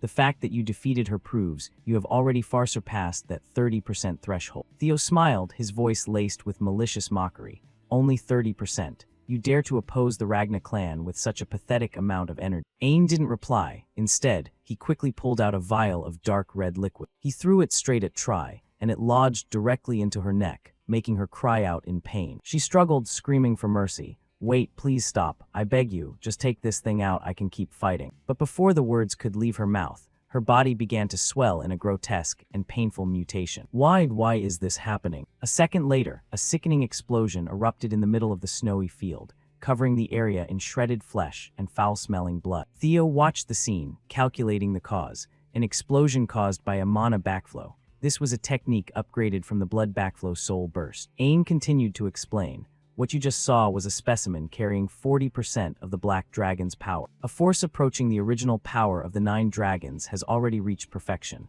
but as you witnessed, creating a vessel capable of withstanding that energy is the ultimate challenge." He suddenly reached a hand out toward Theo and made an offer. "So, come to our side, Theo Ragna. If we combine your physical condition with my technology, the seat of the Ragna clan head will surely be yours. When that time comes, surpassing Kai Ragna won't just be a far-off dream."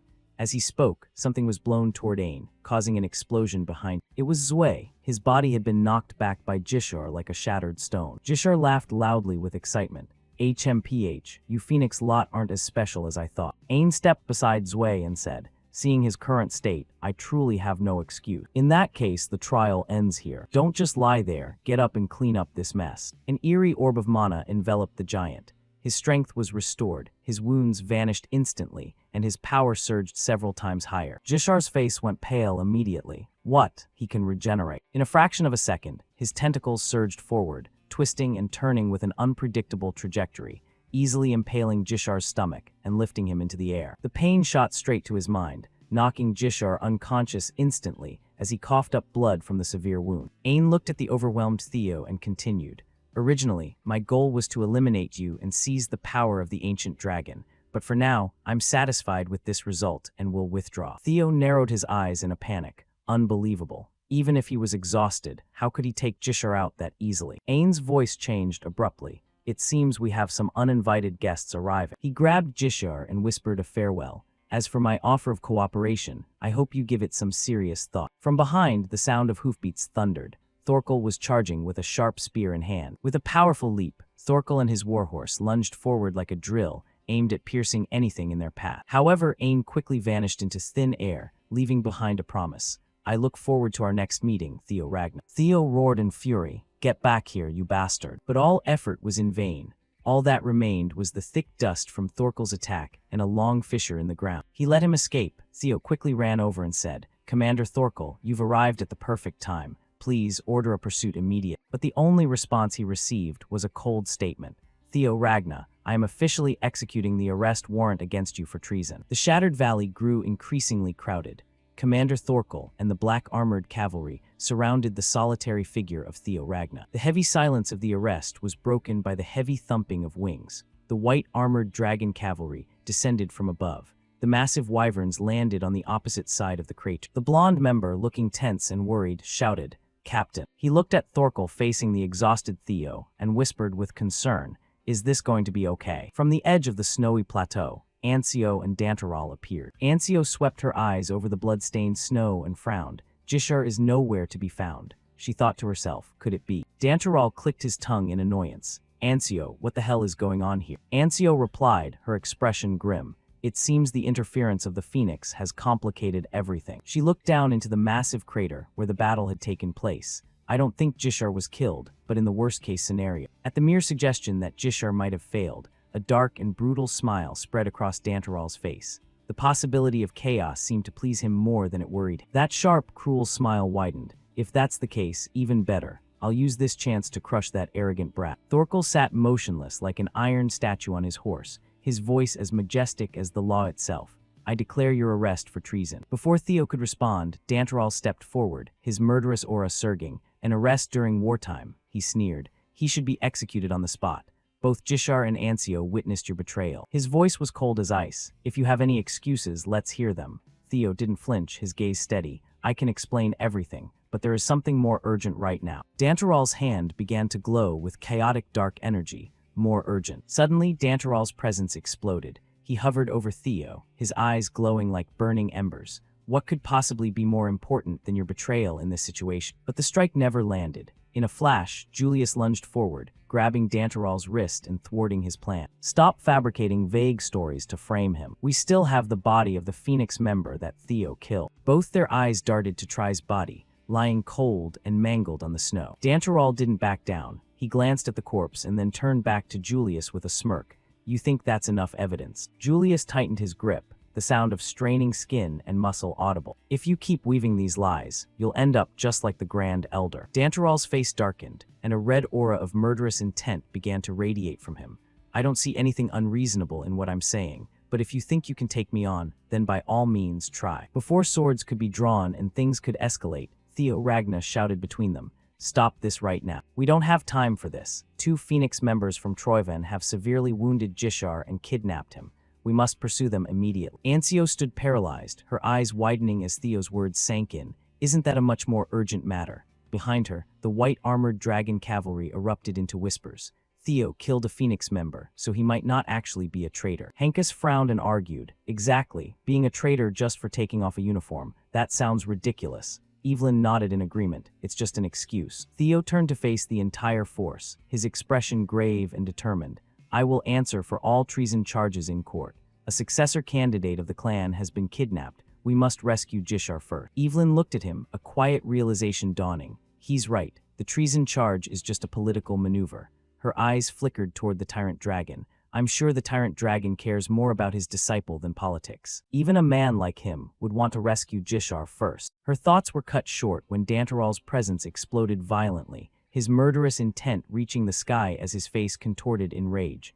What absolute nonsense. Ancio and Theo looked up, frozen before the tyrant dragon's face, which was twisted with fury. Dantaral ground his teeth, his voice a dangerous, low growl. Jishar fell into their hands. You certainly have a silver tongue. He brought his glowing red eye close to the boy and roared, Stop this babbling and prove your innocence. If you can't, you'll be executed on the spot. In response, a shimmering, chaotic aura began to radiate from Theo's body. Dantaral's smile turned savage. Nothing to say. Have you given up and accepted your death? Theo's gaze remained locked onto the tyrant dragon. Think what you want. Suddenly, a blinding burst of mana exploded, knocking Dantaral's arm away. Theo's form had changed. He turned back to Dantaral, his eyes cold and steady. To me, rescuing a warrior of Ragna is far more important than proving my innocence. The transformation made everyone freeze. Thorkel sat on his horse, stunned by the power Theo had just awakened. The entire white-armored dragon cavalry could only watch in horrified silence as his dragon form emerged. While we fight here in vain, the time to save Jishar is running out. He turned his sharp gaze directly on the tyrant dragon, questioning him. Permit me to ask you one thing. Do you actually intend to protect the Ragna clan? Or are you so thirsty for your throne that you're willing to abandon even your own disciple? Dantaral's face contorted with pure rage. He ground his teeth and growled from deep in his throat. What, you little brat? But his roar was drowned out instantly. Theo's mana exploded. A pillar of brilliant blue energy shot straight into the sky, creating a violent vortex of wind and light that forced everyone to shield their eyes. Julius watched the scene with a mix of pride and awe. Theo, that is. The entire battlefield was covered in an ethereal blue light, swirling as if to swallow space itself. The elders and hardened soldiers stood paralyzed, their mouths agape as they felt the crushing pressure. The ground began to shake from the center of the blue fire. A mysterious black dragon claw stomped hard onto the earth. Julius threw his head back and laughed, a fierce grin spreading across his face. Haha, it turns out he wasn't joking when he said he'd return with a surprise.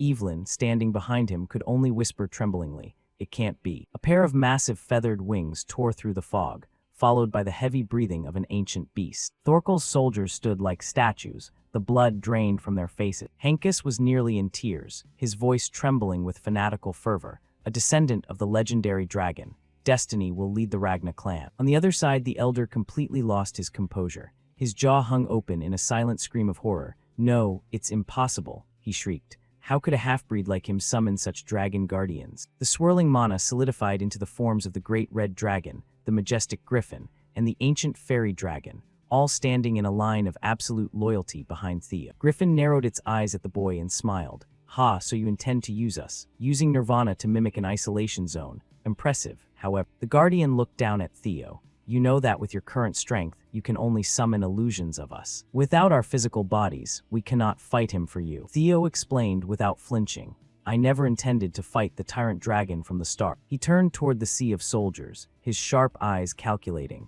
I just need to shut him up right now and pull public opinion to my side. He looked at the four guardians shimmering in blue mana. Nothing is more effective for that than you. The impact was immediate. The black-armored cavalry looked at the legendary beasts in a daze. He really is the descendant of the legendary dragon. You can summon the guardians. Theo Ragna. He is the legendary protector of Ragna, the one destined to lead us. Suddenly, the entire valley erupted in cheers as hundreds of arms were raised toward the sky, their loyalty shifting completely. Theo Ragna is the true heir of the dragons. The heir of the ancient dragon would never betray Ragna. We should have known when he prioritized saving Lord Jishar first. Theo looked at the ranks of the black-armored cavalry, a sharp smile touching his lips. Good, the tide has turned. Now it won't be difficult to convince them to go save Jishar. But then Dantaral's roar tore through the air, instantly silencing the cheers. Nonsense. The tyrant dragon lunged forward, his fist clenched with the weight of a falling star.